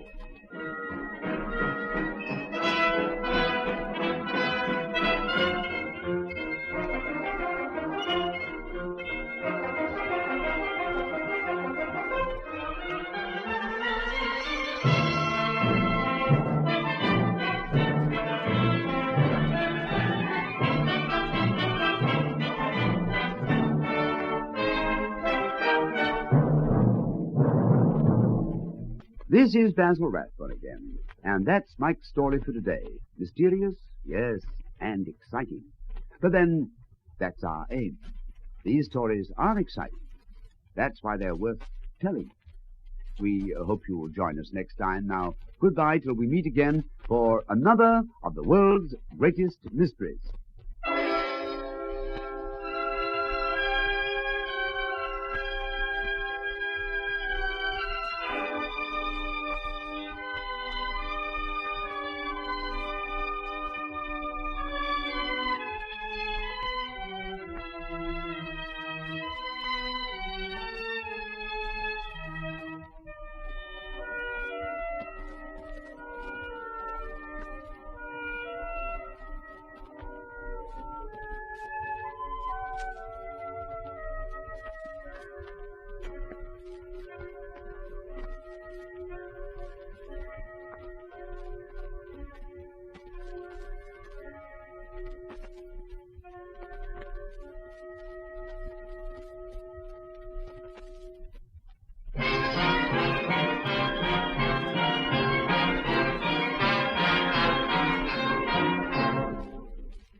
Presenting the world's greatest mysteries.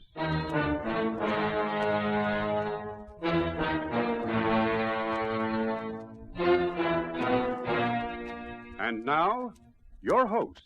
This is Basil Rathbone. Once again, it's my pleasure to bring you an intriguing story of mystery. Today again, we have as our storyteller the young American newspaper man whose home is Paris and whose beat is Europe. Europe, a continent full of all the ingredients beloved by mystery writers and yet in reality twice as mysterious. Today's story is particularly full of suspense and yet is founded on fact. Of course, the names have been changed, but little else. There's a well-known saying that truth is stranger than fiction. Our story today is not only stranger, but more thrilling, more full of suspense than anything fiction can offer. Come with me, then, on another journey to the places where only a man in search of adventure would travel. In a moment, our play begins.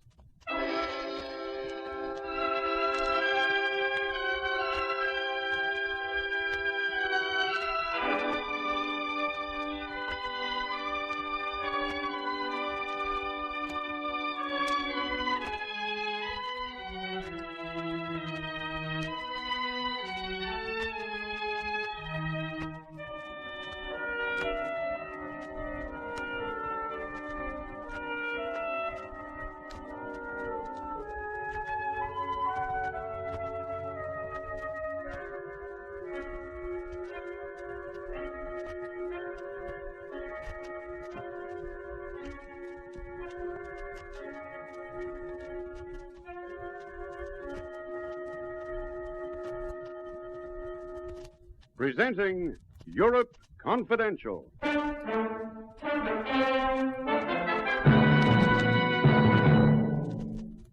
Oui, Connoy, I have some news for you. Old Bonique is dead. Dead? But the doctors thought he had a fair chance of recovery. Bonique did not die from natural causes. What? At 4 o'clock this morning in his hospital bed, he was stabbed to death. Well, what do you think of that, huh?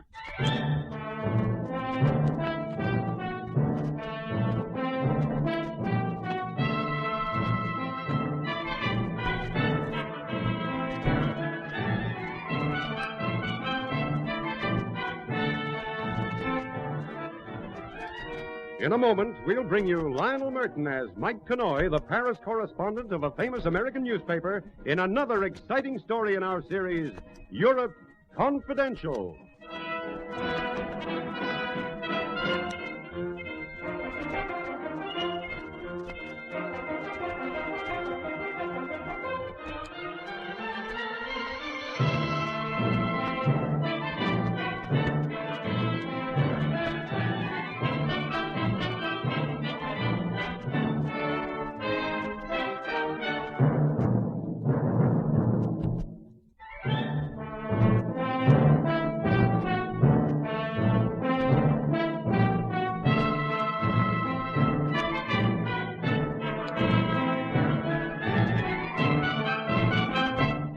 My name is Mike Connoy. I write a column called Europe Confidential for the Paris edition of a New York paper. The English have a television program called Animal, Vegetable, or Mineral. And in this show, 3 experts try to guess the nature and origin of certain objects that are shown to them. The objects are usually museum relics, and the show is broadcast live from museums in England on the continent. Last March, it was to be broadcast from the Montard Museum here in Paris. And as there wasn't much news around, I thought I might be able to get a story for my column out of the show. To get a bit of background, I rang the director of the museum, Monsieur Gaston Dutable. He was very obliging and invited me out to his home that evening. And quite a home it was, too. Another drink, monsieur. Thank you very much. Well, if I may say so, Monsieur Dutable, you have excellent taste. Your home is one of the most pleasant I've seen in Paris. I like to be comfortable. Yeah, everything in this room seems to fit, if you know what I mean. Wallpaper, the furniture, the carpets, the paintings, the ornaments. Merci. I suppose you've managed to amass quite a personal collection of relics. Oh, no, monsieur. Nothing to speak of.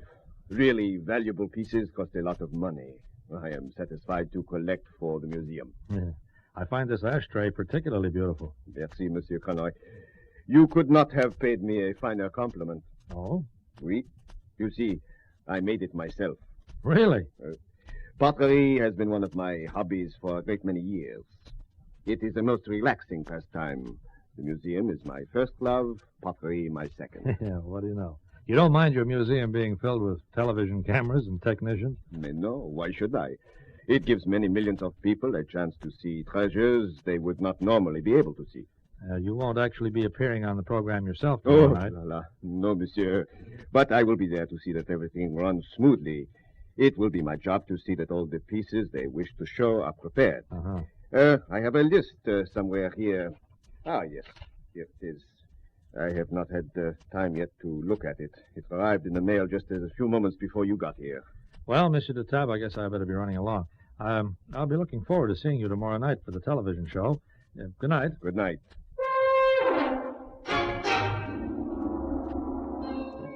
Just a routine interview, that's all. I arrived back at my apartment, poured myself a drink, read a book for a while, and at 11:30 I was just about to turn in when the phone rang. Hello. Yeah, Chief Connoy here.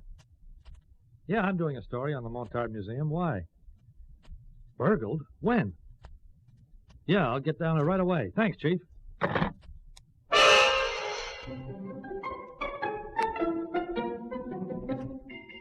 The editor told me that someone had broken into the museum, slugged one of the 2 night watchmen, and got away with some valuable pieces.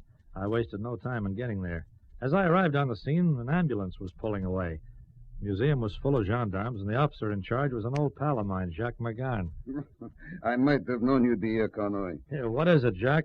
Breaking, entering, and assault? It may also be murder. Oh? Yeah, the night watchman, Bonique, has severe head injuries. Oh, that's too bad. I doubt whether he'll live. He was battered with quite a large piece of marble. What did they get away with, do you know? I don't know. But 2 of the glass cases are smashed, and the other night watchman, Sally, says some collection is missing. Officer, I am Gaston Dutable. Ah, good. You are the director, huh? Oui, oui. The gendarme called and said there had been a robbery. Oui, that is correct. Monsieur Canoy. Yeah, small world, isn't it? You two know each other? I was over at Monsieur Dutab's home just a few hours ago, getting a story on the television broadcast tomorrow night. Monsieur, you must excuse my appearance. I just put a coat on over my pajamas. I wanted to get here straight away. The gendarme said that one of the night watchmen had been injured. Oui, Bonique. Oh, badly? I'm afraid so. Terrible thing to happen. Oh, dear. Did the thieves take anything? It looks like it. Excuse me, please. I must see. But why should anyone wish to break into a museum? Why? Well, some of these pieces are worth a fortune. Well, who could one sell them to? No other museum in the world could be approached. They would know immediately from whence the pieces came. Yeah, I guess there are plenty of unscrupulous private collectors who'd ask no questions. No, tragedy. Tragedy. What's the matter, monsieur? You must catch the thieves, Captain. You must. They have taken the Haller collection. The most valuable pieces in the museum have been stolen.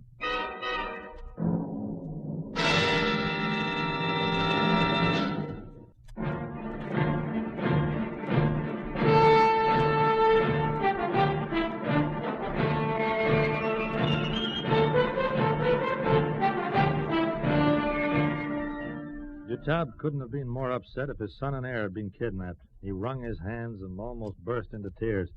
However, McGarn and I managed to calm him down a little with the promise that the gendarmerie were doing their best to find the thieves and restore the missing pieces. This Haller collection, monsieur, what is it exactly? A priceless find, which was made half a century ago. Oui, but what do these pieces look like? They are exquisite examples of early Chinese craftsmanship. 3,500 years old. But can you describe them? Oui.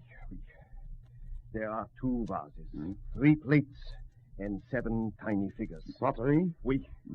The pieces are priceless, Captain. Priceless. Each one is worth 100 million francs. Unless they are recovered, the world will have lost one of its great treasures. Oui, monsieur. Thank you. Ask Monsieur Salis to come in. It is the fault of the newspapers. The newspapers? Well, how? All this talk lately about the museum, about the treasures, how much they are worth. People read these articles, unscrupulous people, and it makes them think. Well, now, surely that's a little unfair, Monsieur Dutab. You wish to see me, Captain? Oui, Monsieur Salis. Sit down, please. Merci. Now, will you tell me once again what happened tonight? Mais certainement. Bonique and I are night watchmen here. It is also our job to clean certain sections of the museum. Oui, go on. Tonight, I was in the Egyptology section, and Bonique was cleaning the cases in the Chinese and Indian wing. Oui. I heard a voice. I thought Bonique was singing or talking to himself. He did that sometimes. You know how it is with these old men. Oui. Then I heard him shout, and he screamed. There was a crash. I thought for a moment he must have knocked the case on top of him, and I ran to see what had happened. How long did it take you to get there? Oh, 30 seconds, perhaps a minute. I was right at the other end of the museum. And when you got there? Bonique was lying on the floor. Beside him was the piece of marble. The glass in the cases was smashed, and the collection was gone. There was blood everywhere. And then you called the gendarmerie? Oui, immediately. And that's all there is to tell, Captain. Will he live? That I cannot say. I hope so. It is a dreadful thing. Old Bonique, he was very gentle. He would not have harmed anyone. Thank you for your help, monsieur. You might as well go home for the night if Monsieur Dutable has no objection. No, none at all. How did the thief enter the museum? Have you been able to discover that? Well, there is a broken window in the east wing. It appears he entered through that.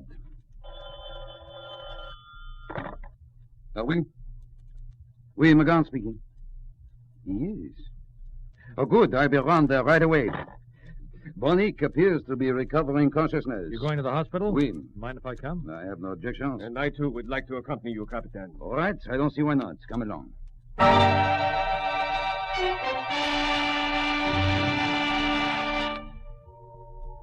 Old Bonique was lying in his hospital bed, his head in bandages. The doctor told us we could see him for a few moments only. The old man looked as close to death as any person can get and still breathe. Monsieur Bonique, can you hear me? I am from the gendarmerie. I want you to help me. Gendarmerie? Oui. Somebody attacked you tonight. Do you remember what he looked like? The Haller collection.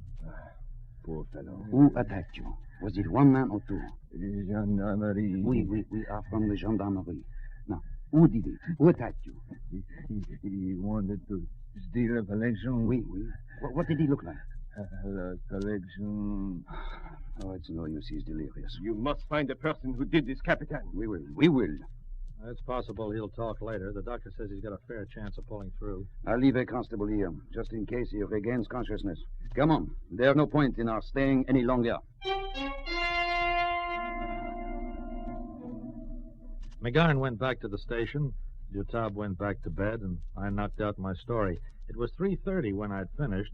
I got a few hours shut-eye, and then at 6:30 I rang McGarn to see if there'd been any further developments. Oui, Connor. I have some news for you. Old Bonique is dead. Oh, I'm sorry to hear that. Not as sorry as I am. Bonique did not die from his head injuries. What? At 4 o'clock this morning in his hospital bed, Bonique was stabbed to death.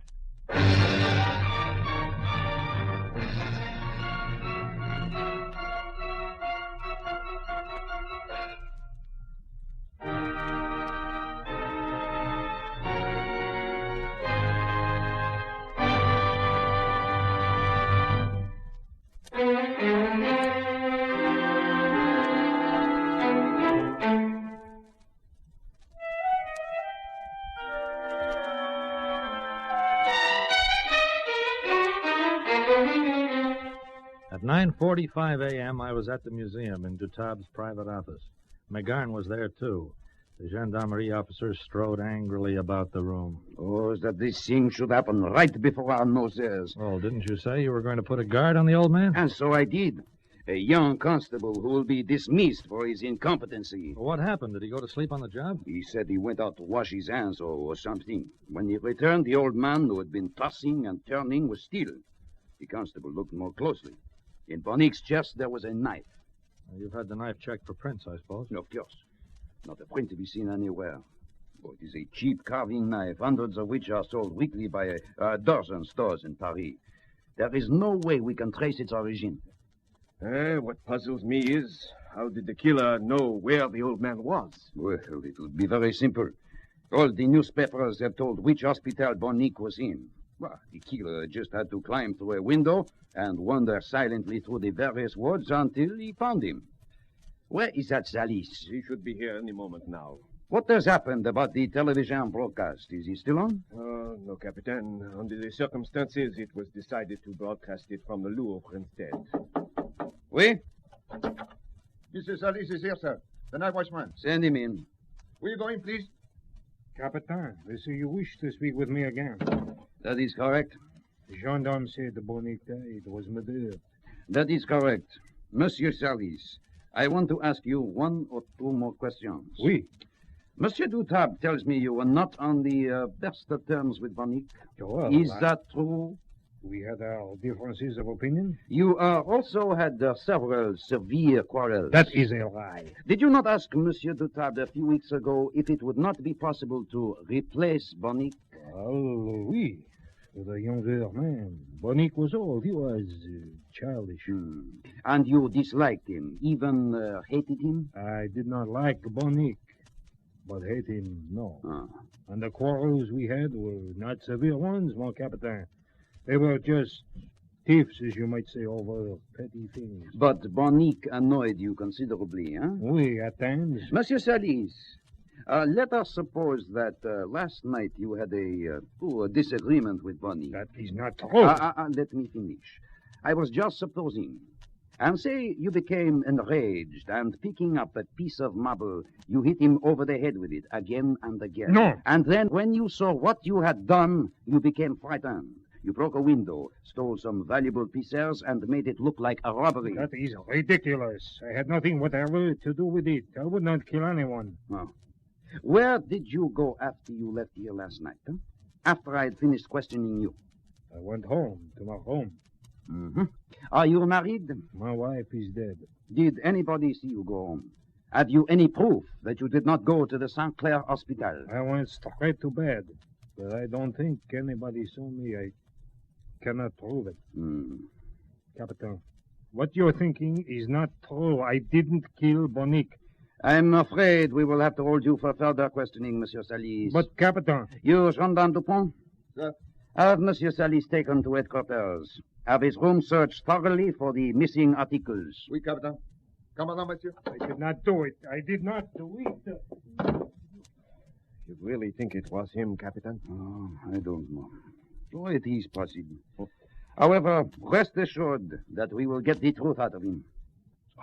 I am going to my office for a while. You mind giving me a lift? Certainly. Come on. We walked out of the museum together. At the edge of the sidewalk, something caught my eye. It was a piece of broken pottery lying in the gutter.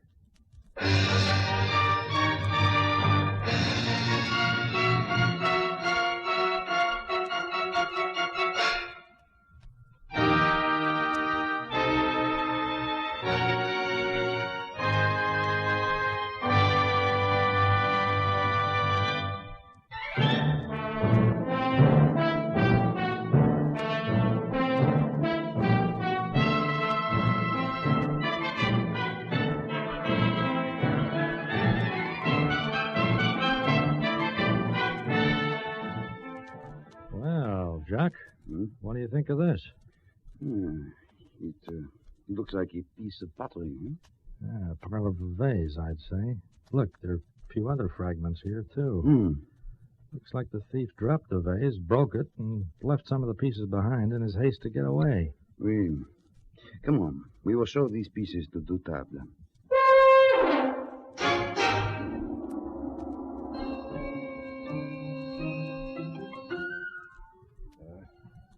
Oui, monsieur. There can be no doubt about it. This is one of the stolen vases. And my last hopes are shattered like this vase. Oh? Well, what do you mean? Look at it. Broken, lost.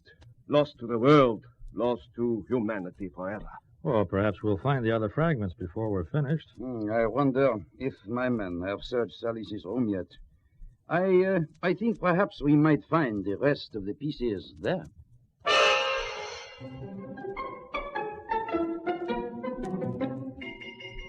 McGarn took the broken pieces back to the police laboratory to test them for fingerprints. At least he took all the pieces except one. I kept that one. An interesting thought had crept into my head. I went to see a pal of mine, Monsieur Bailly, one of the experts employed by the Louvre. I showed him the piece of pottery, and he examined it silently for a few minutes, and then... Very clever. Very clever indeed. In fact, one of the best fakes I've ever seen. A fake? You mean this didn't come from the Howler collection? No, definitely not, no. Although much care has been taken in its making, there can be no doubt about it. I see. The vase from which this fragment came was made within the last century, possibly within the last few weeks or months. Uh-huh. Now, look, tell me one more thing. Oui? Would any expert be able to tell that this is a fake? But of course. Otherwise, he would not be an expert. Well, thanks very much, Monsieur Bailly. That's just about all I wanted to know.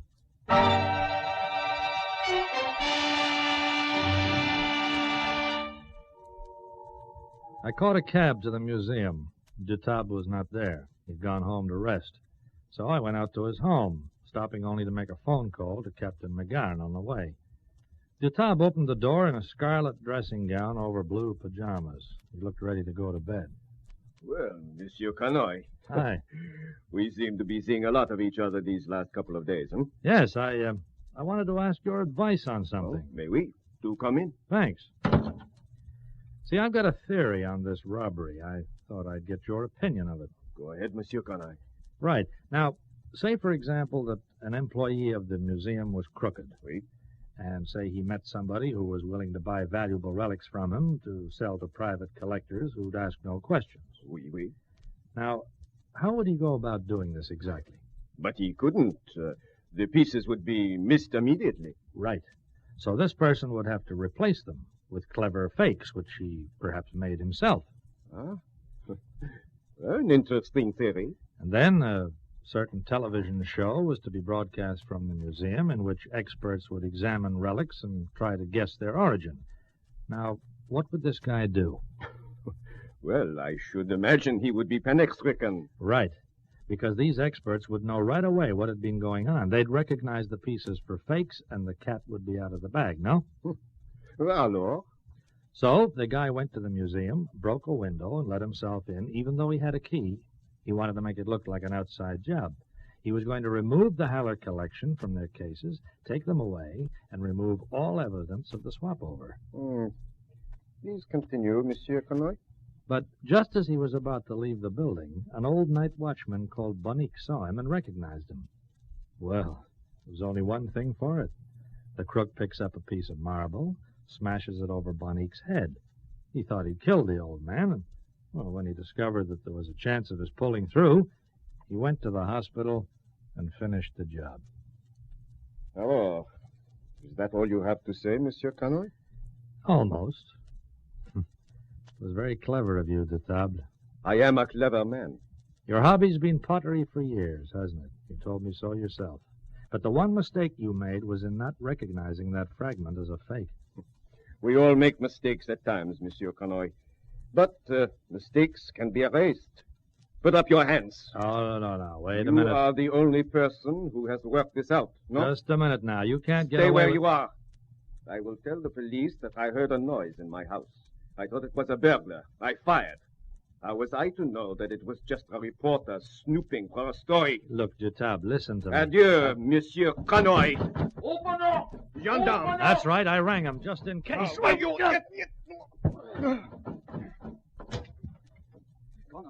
are you all right? I'm okay. There's your killer, Jacques. He's all yours.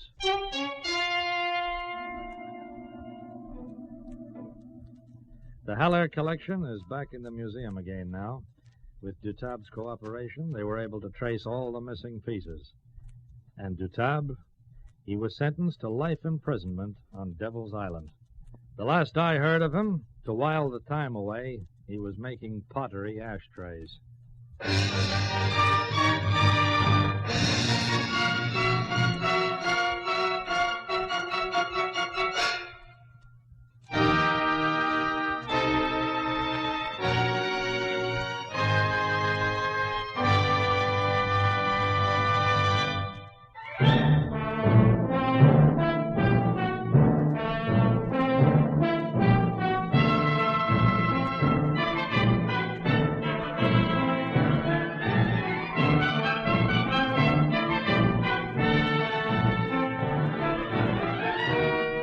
You have been listening to Lionel Merton as Mike Conoy in another exciting episode in the series, Europe Confidential.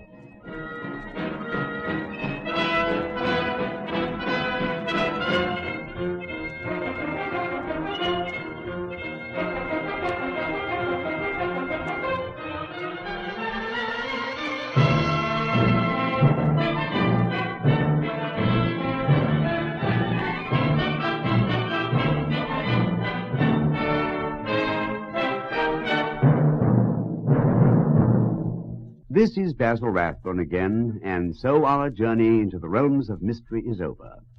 Soon, however, I'll be back with more of these tales of mystery which I know we all enjoy so much.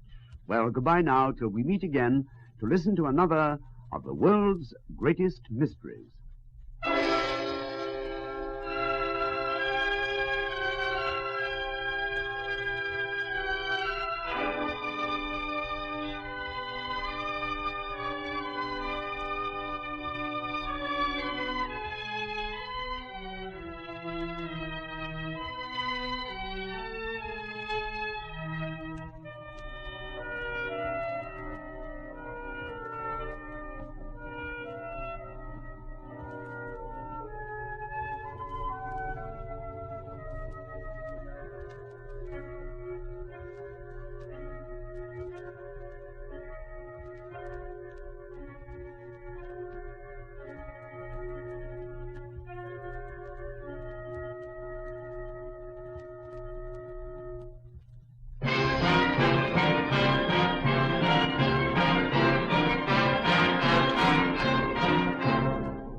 Presenting the world's greatest mysteries.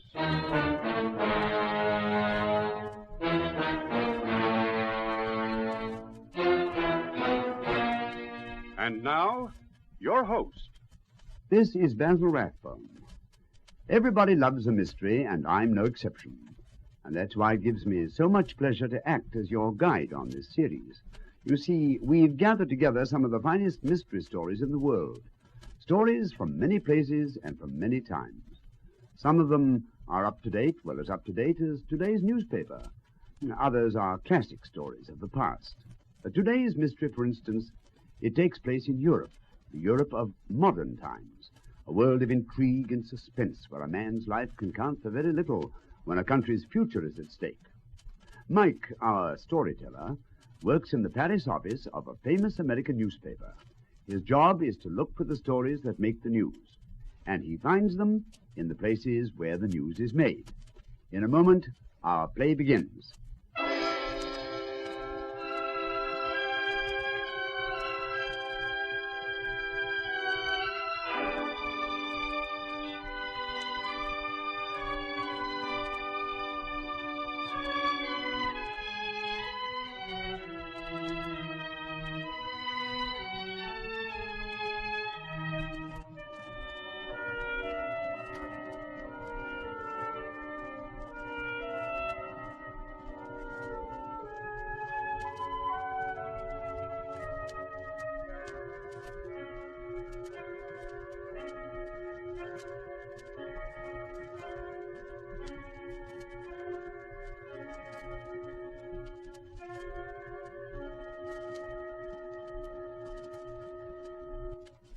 Presenting Europe Confidential.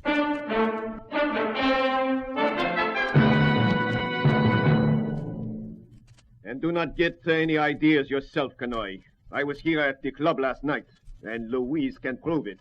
Yeah, so she can. Well, if you ever change your mind about that, you know where to find me. At the office. Get out of here.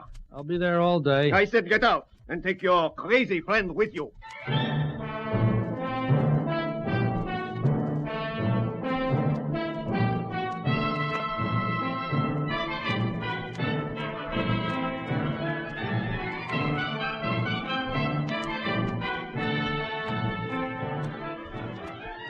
In a moment, we'll bring you Lionel Merton as Mike Canoy, the Paris correspondent of a famous American newspaper, in another exciting story in our series, Europe Confidential.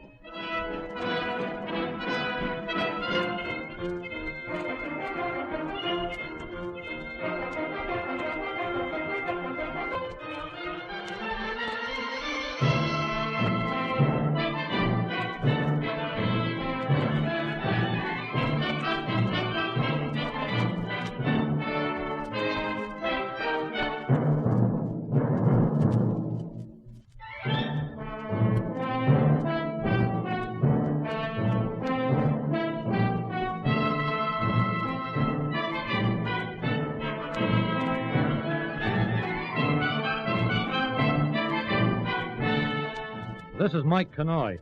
Across the square from my office in Paris, there's a fountain erected as a monument to some city father of years gone by. The name of the elder statesman isn't important to this story, but the fountain itself is. At night, it's floodlit, and from my office window, I can see the fountain and the groups who gather to make it a meeting place. Some nights, I could single out Francois Devin, where the crowds were less dense than usual, but whether I could see him or not, I knew he'd always be there. It was something of a legend around the square, Francois's devotion. Well, in a city like Paris, that really counts for something. The tale was told to me first, many months before, by a bartender in the Café d'Alsace, a knowledgeable lad named Philippe.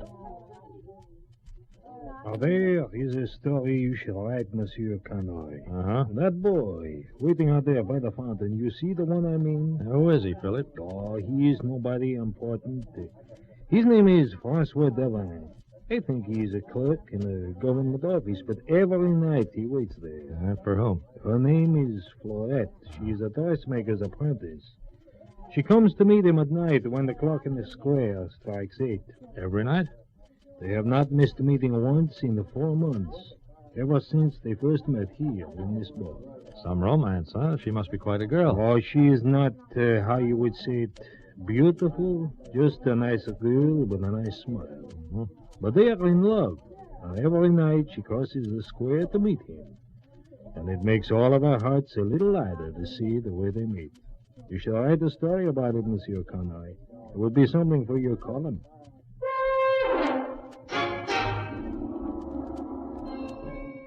My friend Philippe the barman is an incurable romantic. I explained to him that stories are not found in two ordinary people being happy together.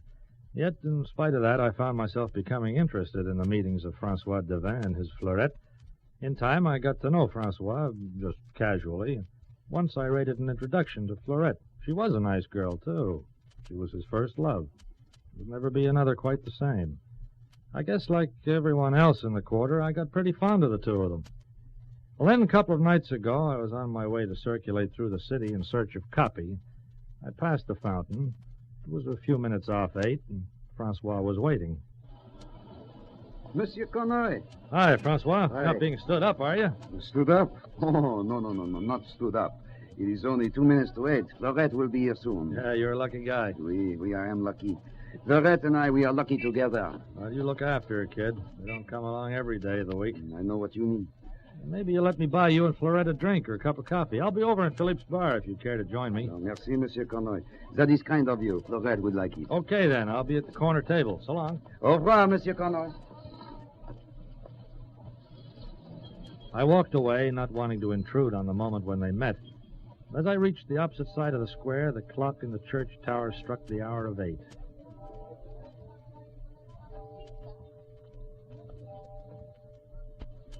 I stood for a moment, watching the people pass, and then behind me, on the side of the square, screened from my view, I heard it happen.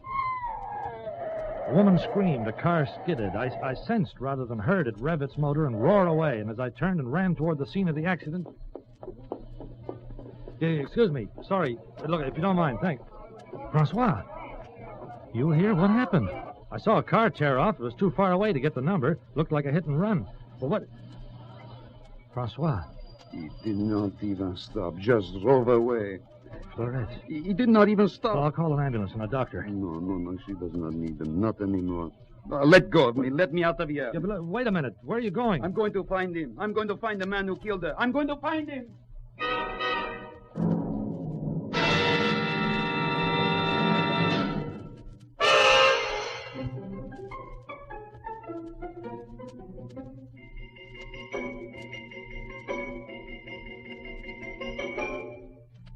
In time of stress, no two people react the same way. I knew that when Francois Devin ran from the scene of the accident, he was suffering from shock and grief. I knew just as surely that for his own safety, I had to find him. But a sudden surge of the gathering crowd separated us. By the time I disentangled myself from people around me, Francois had disappeared. But by then, the police had arrived and were busy questioning witnesses. So I stayed to see if anything would come of that. And about an hour later, I was talking to Sergeant Lemaire of the local precinct about his lack of progress. Monsieur Canoy, you can put this in your column. People who run an innocent girl down and refuse to stop, they are just as much a killer as a man with a gun or a knife. I'll quote you, Sergeant. Didn't anybody see the number of the car? Everyone is concerned with their own affairs. By the time the car accelerates, it is too late. But it seems impossible in a busy place like this that nobody'd get the number. No, it is an unfortunate fact. And now, we must find the fiancé. Nobody seems to know where he has gone. Oh, I guess he'll turn up. Poor kid, he hardly had time to realize what had happened.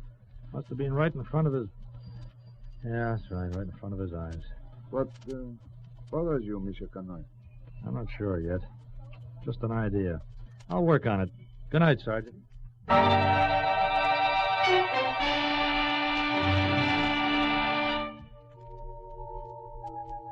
In Paris, government offices open at 9 a.m., and promptly at that time the following morning, I was at the door of the motor registry office. But at first, I seemed to have drawn a blank.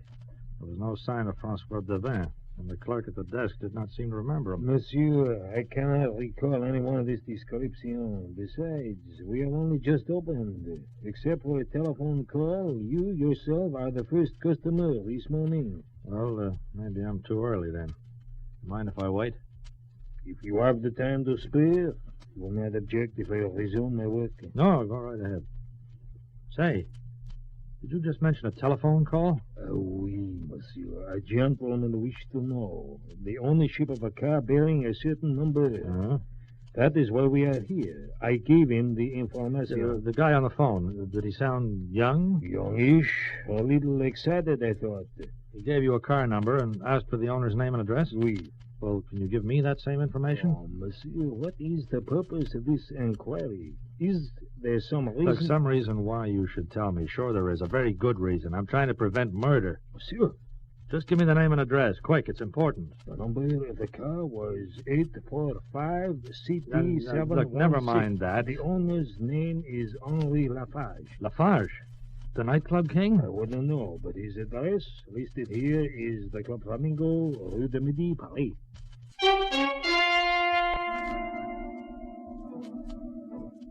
I knew Lafarge, all right. Without being told, I knew where to find him. I went to the Club Flamingo on the Rue de Midi, and after being kept waiting about 10 minutes, I was shown into Henri Lafarge's private office.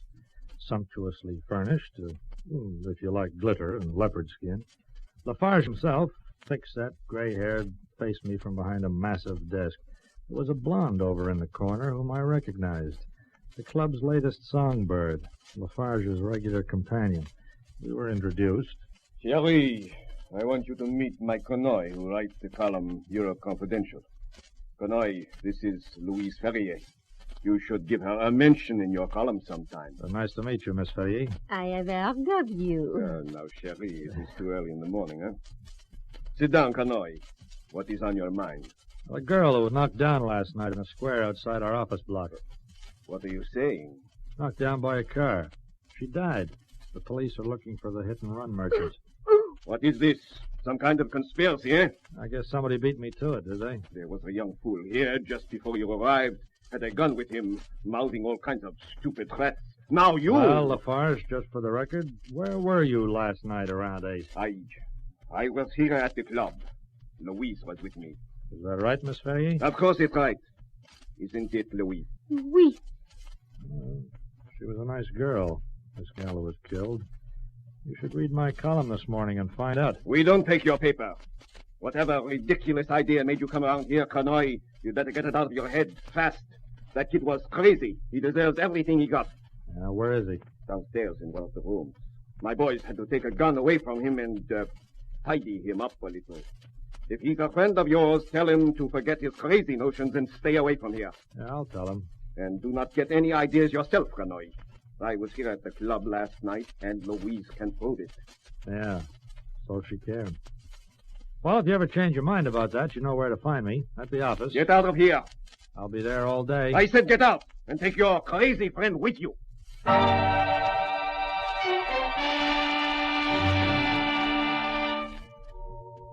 I went downstairs into the empty Flamingo Club, and one of Lafarge's goons shadowed me to a small room where I found Francois Devin. The boys had taken care of him all right, with just a little too much enthusiasm for their work. I got him out of there and got him to a doctor where we learned that his left arm was broken. I stayed around while they put the splints on it and then escorted him home. You feeling better now, kid? He was the one, Monsieur Conoy. He did it. How'd you know that? I saw the number plate. I saw it clearly. Oh, you should have told the cops, kid. That wasn't a smart way to go about things, you know. He killed her, and he did not stop, like you'd kill a dog. I could not think of anything but that. You sure you got the right car number? I know it. And after this morning, I'm certain it was him. Yeah, I'm kind of with you on that. Okay, now listen. You stick around here and don't try anything else. I'll send a Sergeant Lemaire around to see you, and you can tell him the story. Not that I think it'll help now. Lafarge is too smart not to cover up. But he cannot get away with it. He must not. Well, maybe he won't. I'm backing another hunch. What do you mean? A blonde with blue eyes. I've got to get back to the office in case she calls.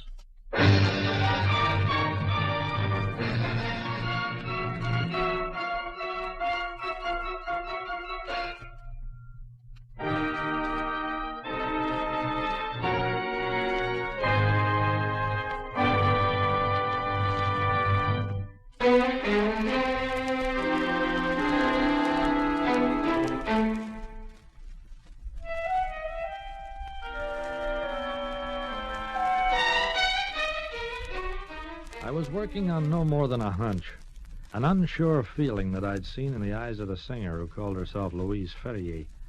I was wondering if she'd read my column like I suggested, because in that column was the story of Francois and his fleurette, and how their lives had been smashed by a speeding, reckless killer at the wheel. I had time to sit around and think, with sad irony, that there never was a story in those two kids until tragedy had put an end to their happiness. Then, 12:30 p.m., the phone on my desk rang. Mike Canoy. Monsieur Canoy, this is Louise Ferrier. Why, hello, Miss Ferrier. I read your column. Look, I have got to see you. Sure, anytime. I finish rehearsal here at 3. May I come to your office? I'll be waiting for you, honey. And don't be worried now. There's no crime in being a passenger, Miss Ferrier. You weren't at the wheel. I cannot talk anymore now. I must go. Goodbye. Goodbye.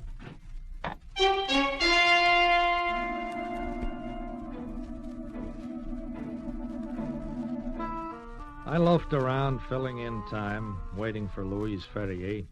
Meanwhile, there was a call from Sergeant Lemaire. He'd checked on the information given him and come up with nothing to work on. I figured it pretty much as he explained. Like you, Monsieur Canoy, I have my suspicions, but on suspicion alone, I can do nothing. Does Lafarge stick to that same story, that at 8 last night he was in the club? Oui, he does.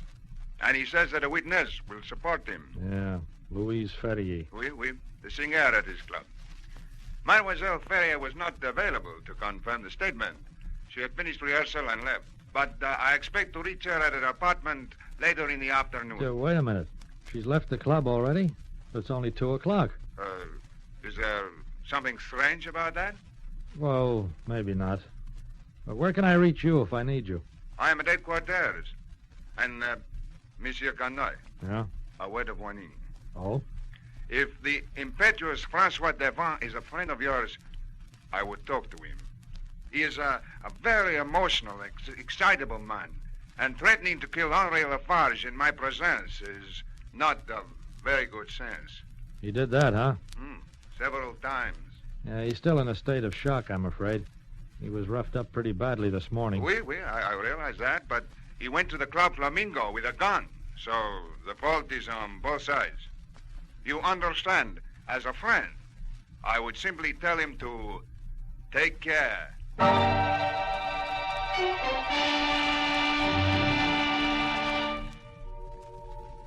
Well, the afternoon dragged on. 2:30, 3 o'clock, 3:30 came and went without a sign of Louise Ferrier.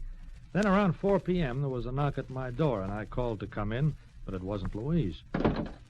Sergeant Lemaire. Canoy, mon ami, this is an unfortunate affair. Well, what do you mean? A great shame. What's happened? Louise Ferrier, the singer at the Flamingo Club.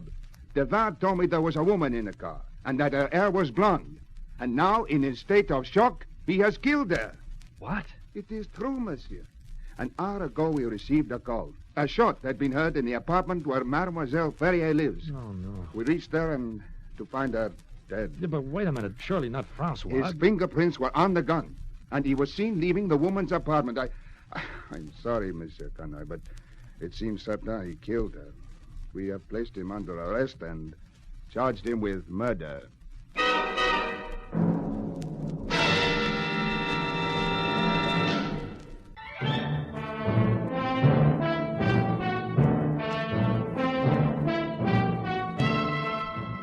That evening early, I went to police headquarters and was granted an interview with Francois Devant. He was pretty badly shaken, but otherwise much calmer than he seemed earlier in the day.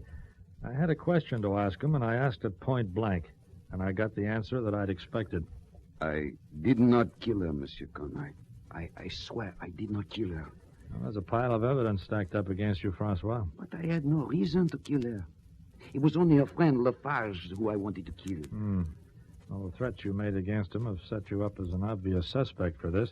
But there's a couple of explanations I need before I can try and do anything to help you. What are they? Well, first of all, your fingerprints were found on a gun beside the dead woman. Secondly, you were seen leaving her apartment soon after the murder. Well, that I can explain. Well, then come on, let's hear it. Well, I was at home after the police sergeant left me. Yeah? The telephone rang. A voice, it seemed muffled, told me to get in touch with Mademoiselle Ferrier, that she had some information to help me. A male voice? Oui, I think so.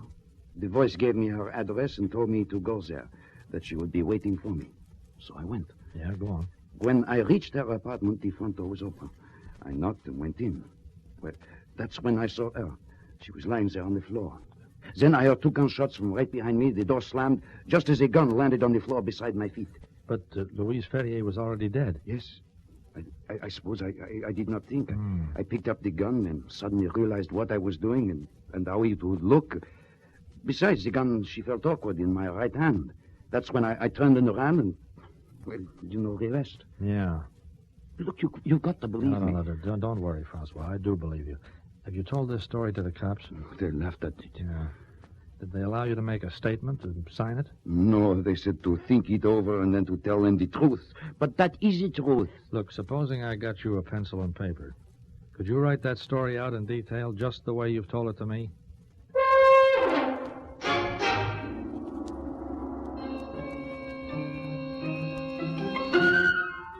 But this is absurd, Conroy, mon ami. I tell you, the case is open and shut. Yeah, maybe so, Sergeant, but I'd like to try a little experiment with your permission. Huh? After all, you want to see justice done, don't you? Oui. Well, then, look, give me a pencil and paper, and ask Henri Lafarge to come here and make a formal identification of the prisoner.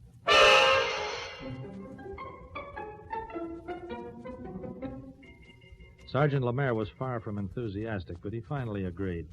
Lafarge was requested to make formal identification, which he did, and was then given the prisoner's explanation verbally, which he scoffed at, of course, with a great show of indignation.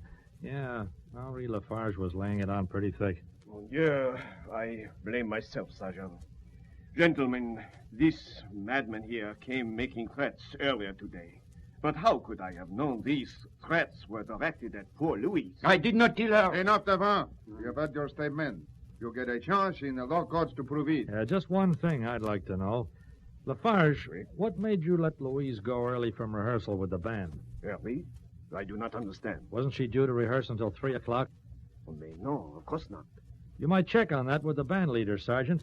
You see, Louise Ferrier told me on the telephone that she wouldn't be free until after 3 p.m. That telephone call was interrupted. I've got a hunch that Louise Ferrier died soon after she put down the receiver. You are out of your depth, Connoy. This is nonsense. Find out from the band leader, Sergeant, whether Louise Ferrier went up to Lafarge's office and didn't return. Whether he went looking for her and was told that she'd been given the rest of the afternoon off. Would this be correct, Monsieur Lafarge? Well, it could be. I do not see that it makes much difference, though. Now, in fact, that is what happened, isn't it? Oui. I let her off early. She went home. And this madman killed her. She went home already dead. You got her into her apartment and then looked for a way out. You thought of Francois, the perfect patsy. So you phoned him up, and the rest we've already heard. Absurd. You are crazy, Connoy. That's a favorite word of yours, Henri. Sergeant Lemaire, maybe you'll take a look at this piece of paper.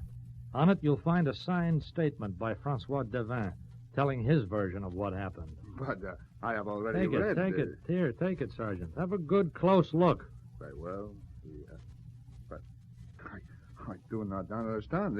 This is impossible to read. What kind of a silly prank is this, Mr. Connoy? It's no prank. The writing's a mess. The same as you and I might make if we tried to pen a note with the wrong hand, Sergeant. What are you saying, Connoy? Oh, now you've got it, Lafarge. Francois' left-handed. And as you know, his left arm is broken. You should know. Your boys did the job. I think ballistics can tell us a gun was fired right-handed. Yeah, by a right-handed man. Stop him! Well, nice unarmed combat, Sergeant. Whether ballistics can prove all that or not, I don't know. But maybe you've got all the proof you need.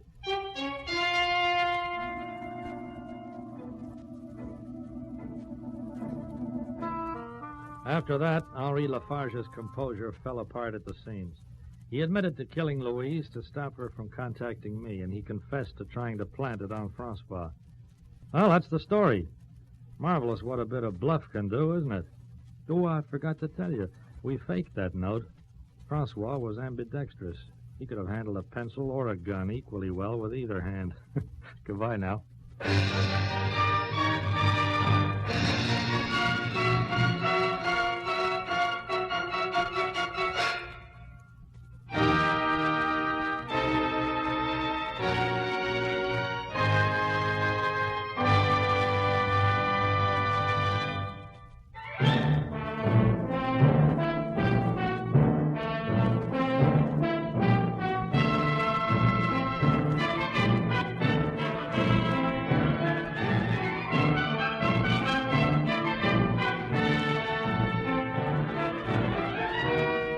You have been listening to Lionel Merton as Mike Connoy in another exciting episode in the series, Europe Confidential.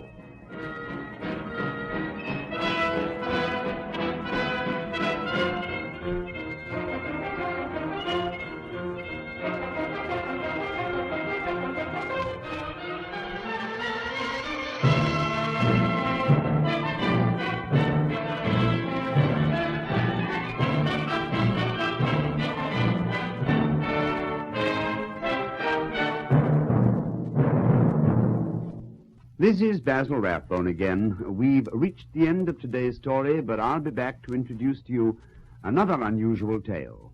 Remember, for this series, we've searched the whole world to bring you stories of every kind. Tales of espionage, suspense, crime, and intrigue by famous writers from every part of the globe. In fact, a selection of the finest stories that have ever been assembled in one series. Well, goodbye now till we meet again to listen to another of the world's greatest mysteries.